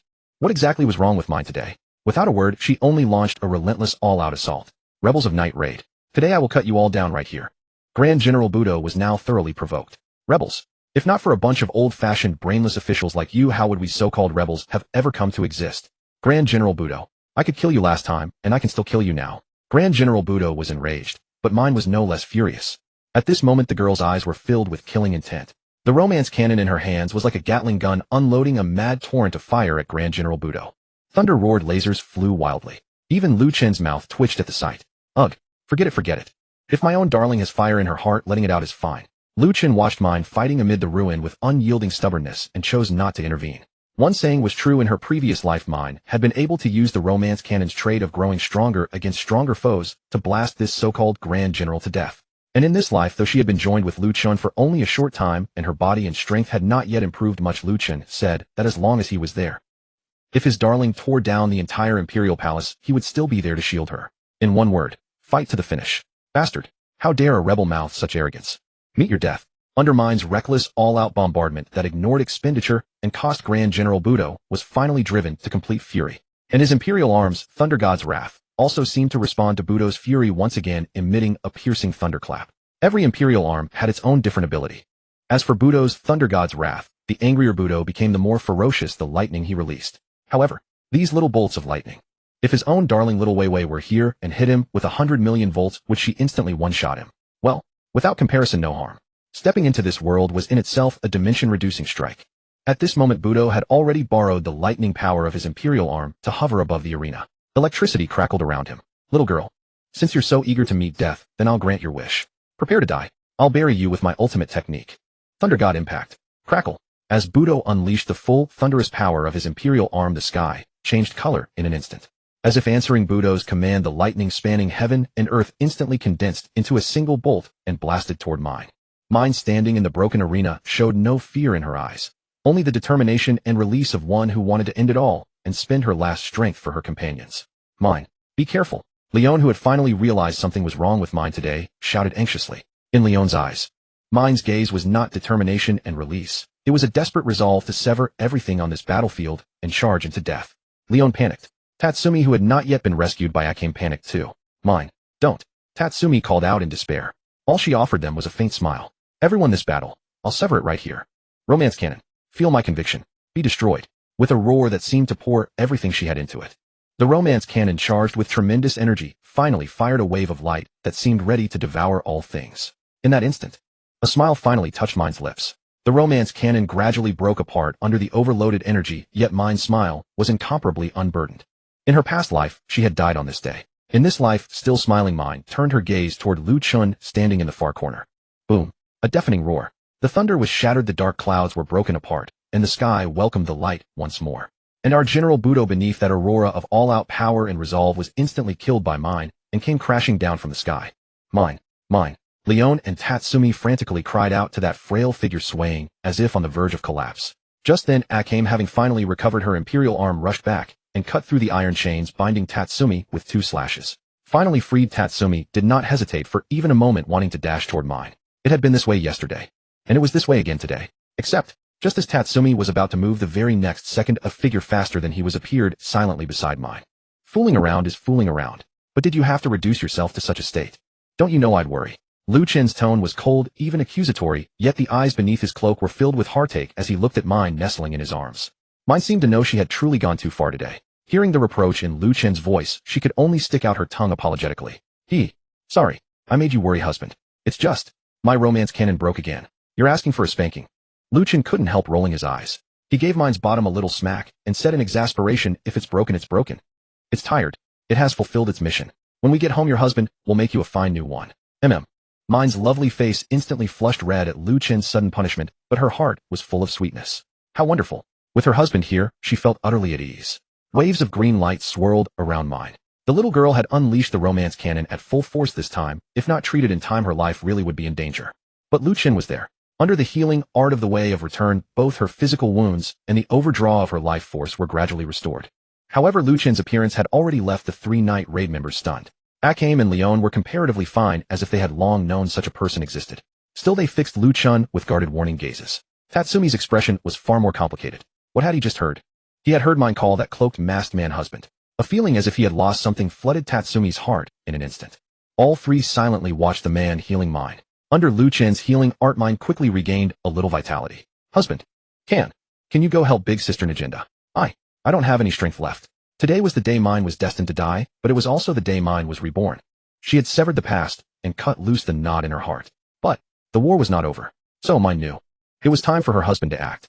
You little minx. Lu Chen couldn't help shooting Mine a look and booping her delicate nose. All right. Don't act cute with your husband. Your persona is the Tsundere young lady. Just this once. Husband is the best. At that moment, having severed the past and been completely reborn, Mine finally rested her whole heart on Lu Chen. What was wrong with being spoiled? Her being spoiled with her own husband. That was love. Whoosh. This little rascal's body is still weak. I'm leaving her to you. With a flash of movement, Lu Chen appeared beside the utterly dumbfounded Leon, holding Mine, and handed the blushing Mine over to her. Oh. Taking Mine on reflex, Leon didn't know what to say for a moment. Whoosh. With another flash, Lu Chen vanished from where he stood. Leon pointed at the spot where Lu Chen had disappeared. She wanted to ask who that man was, but she stammered he, without knowing how to ask. Should she follow the plan? Or wait for something? Leon was at a loss. Mine, who had seen everything, seemed to see through Leon's thoughts, and only giggled. Don't worry, Leon. We just need to return and wait for Big Sister Najinda to come back. Huh. Leon was dumbfounded again. Beneath the arena in the underground space that had been blasted open. At that moment, Najinda was burning her life force with all she had, forcing her imperial arm Susanoo to hold Esdeath back for as long as possible. Ideally to finish this lifelong enemy of hers completely. A mouthful of blood was spat out. Though blood hung at the corner of her mouth after sensing that Budo had been thoroughly slain, Najinda knew today's battle plan had succeeded. Not a bad trait. Now, all that was left was to retreat. Susanoo, I'm sorry. One imperial arm in exchange for a comrade. That was Najinda's last struggle. And Esdeath, as if finally realizing what was happening, fell into a rage at the sight of Susanoo being reborn yet again. Najinda, you bastard. Esdeath furiously wanted to finish Najinda right there. Well. A fierce battle is being fought here, isn't it? Just as Esdeath was about to rush forward and finish Najinda, a man in a pitch-black cloak appeared at the center of the battlefield. More reinforcements.